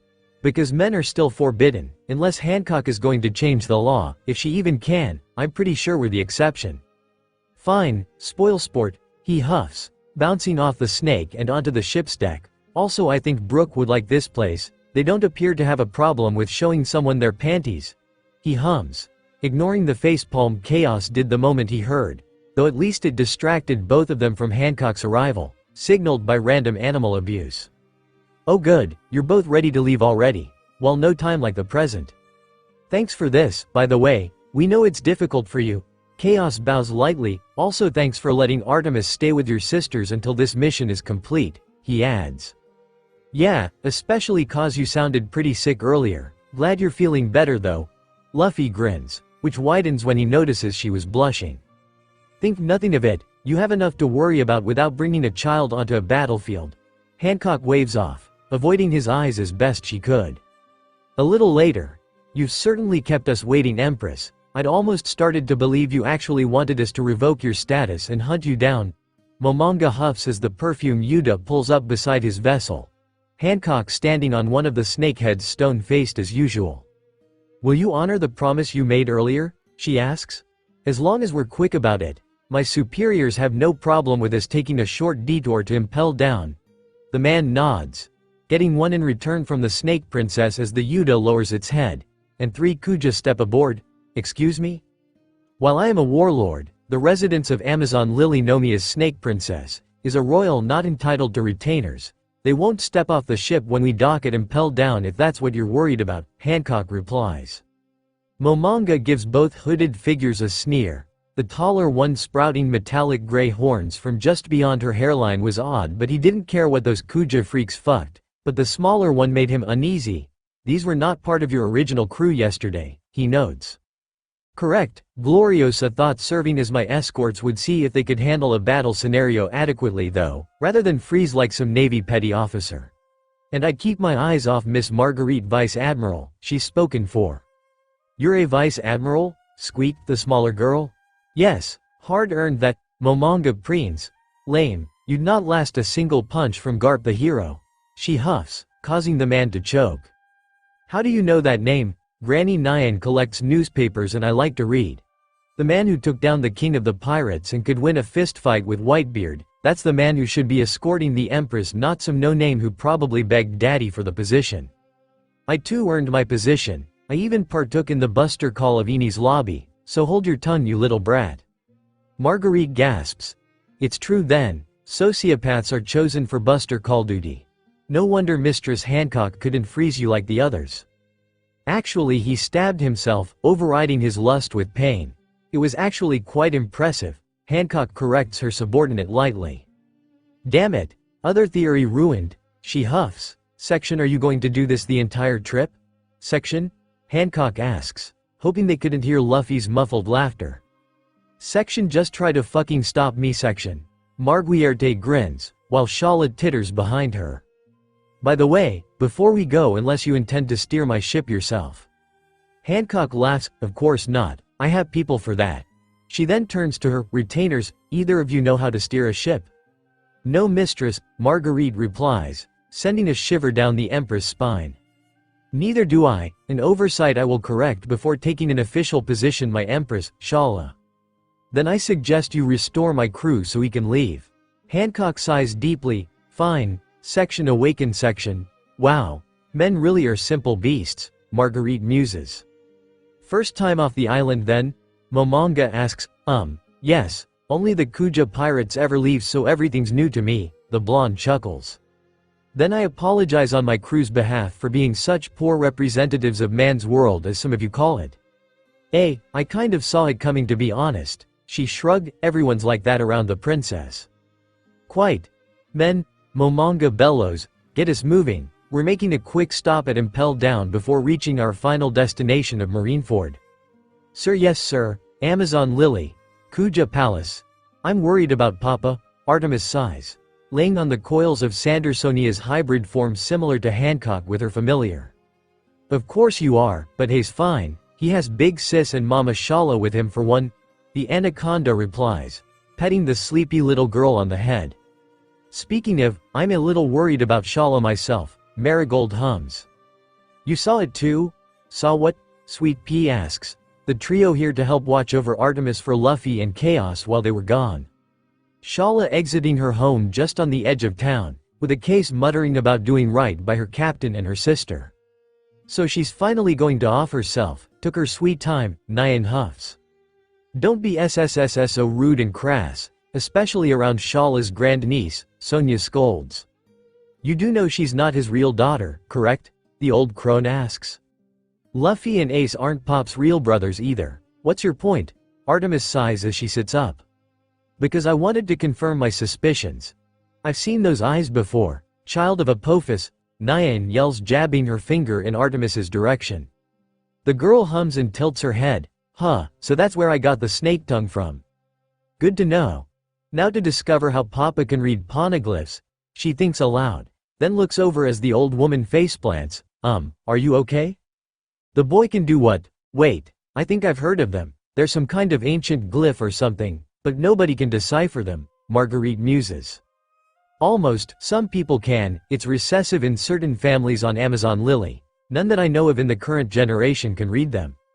That does explain the message on Shala's knife, Artemis nods. Wait, you saw it. Also, what does it say? Marigold asks, always curious about the symbols on the blade. For my family. But it looked like the end rather than the beginning of a sentence, if that makes sense, she answers, looking annoyed and confused. Sounds like a ritual blade to me. Least we'll never see her again, Nyan chuckles. I wouldn't bet on that, my sister's no coward, too. Lady Arachne. Aphilandra squeaks. Shala will go out in a blaze of glory, dying in battle. But if she's gone out with Medusa, Blade, then she has no intention of dying in this war. The Spider Lady sighs. She'll be back soon enough. And child, keep an eye out for the papers. If they catch that sword in battle, you'll get the full message written across the blade. She grins cruelly before continuing on. That was strange, Sweet Pea muses. Probably the pain meds Belladonna has her on, Marguerite guesses. Also, you really should be sleeping, little one. What would your mom think? That Papa forgot to sing to me. Do any of you know? Section Trust in Me section? The artist asks with a yawn, sending the sisters' eyebrows into their hairlines. Damn it. Why couldn't Mama Shah have stayed to watch her?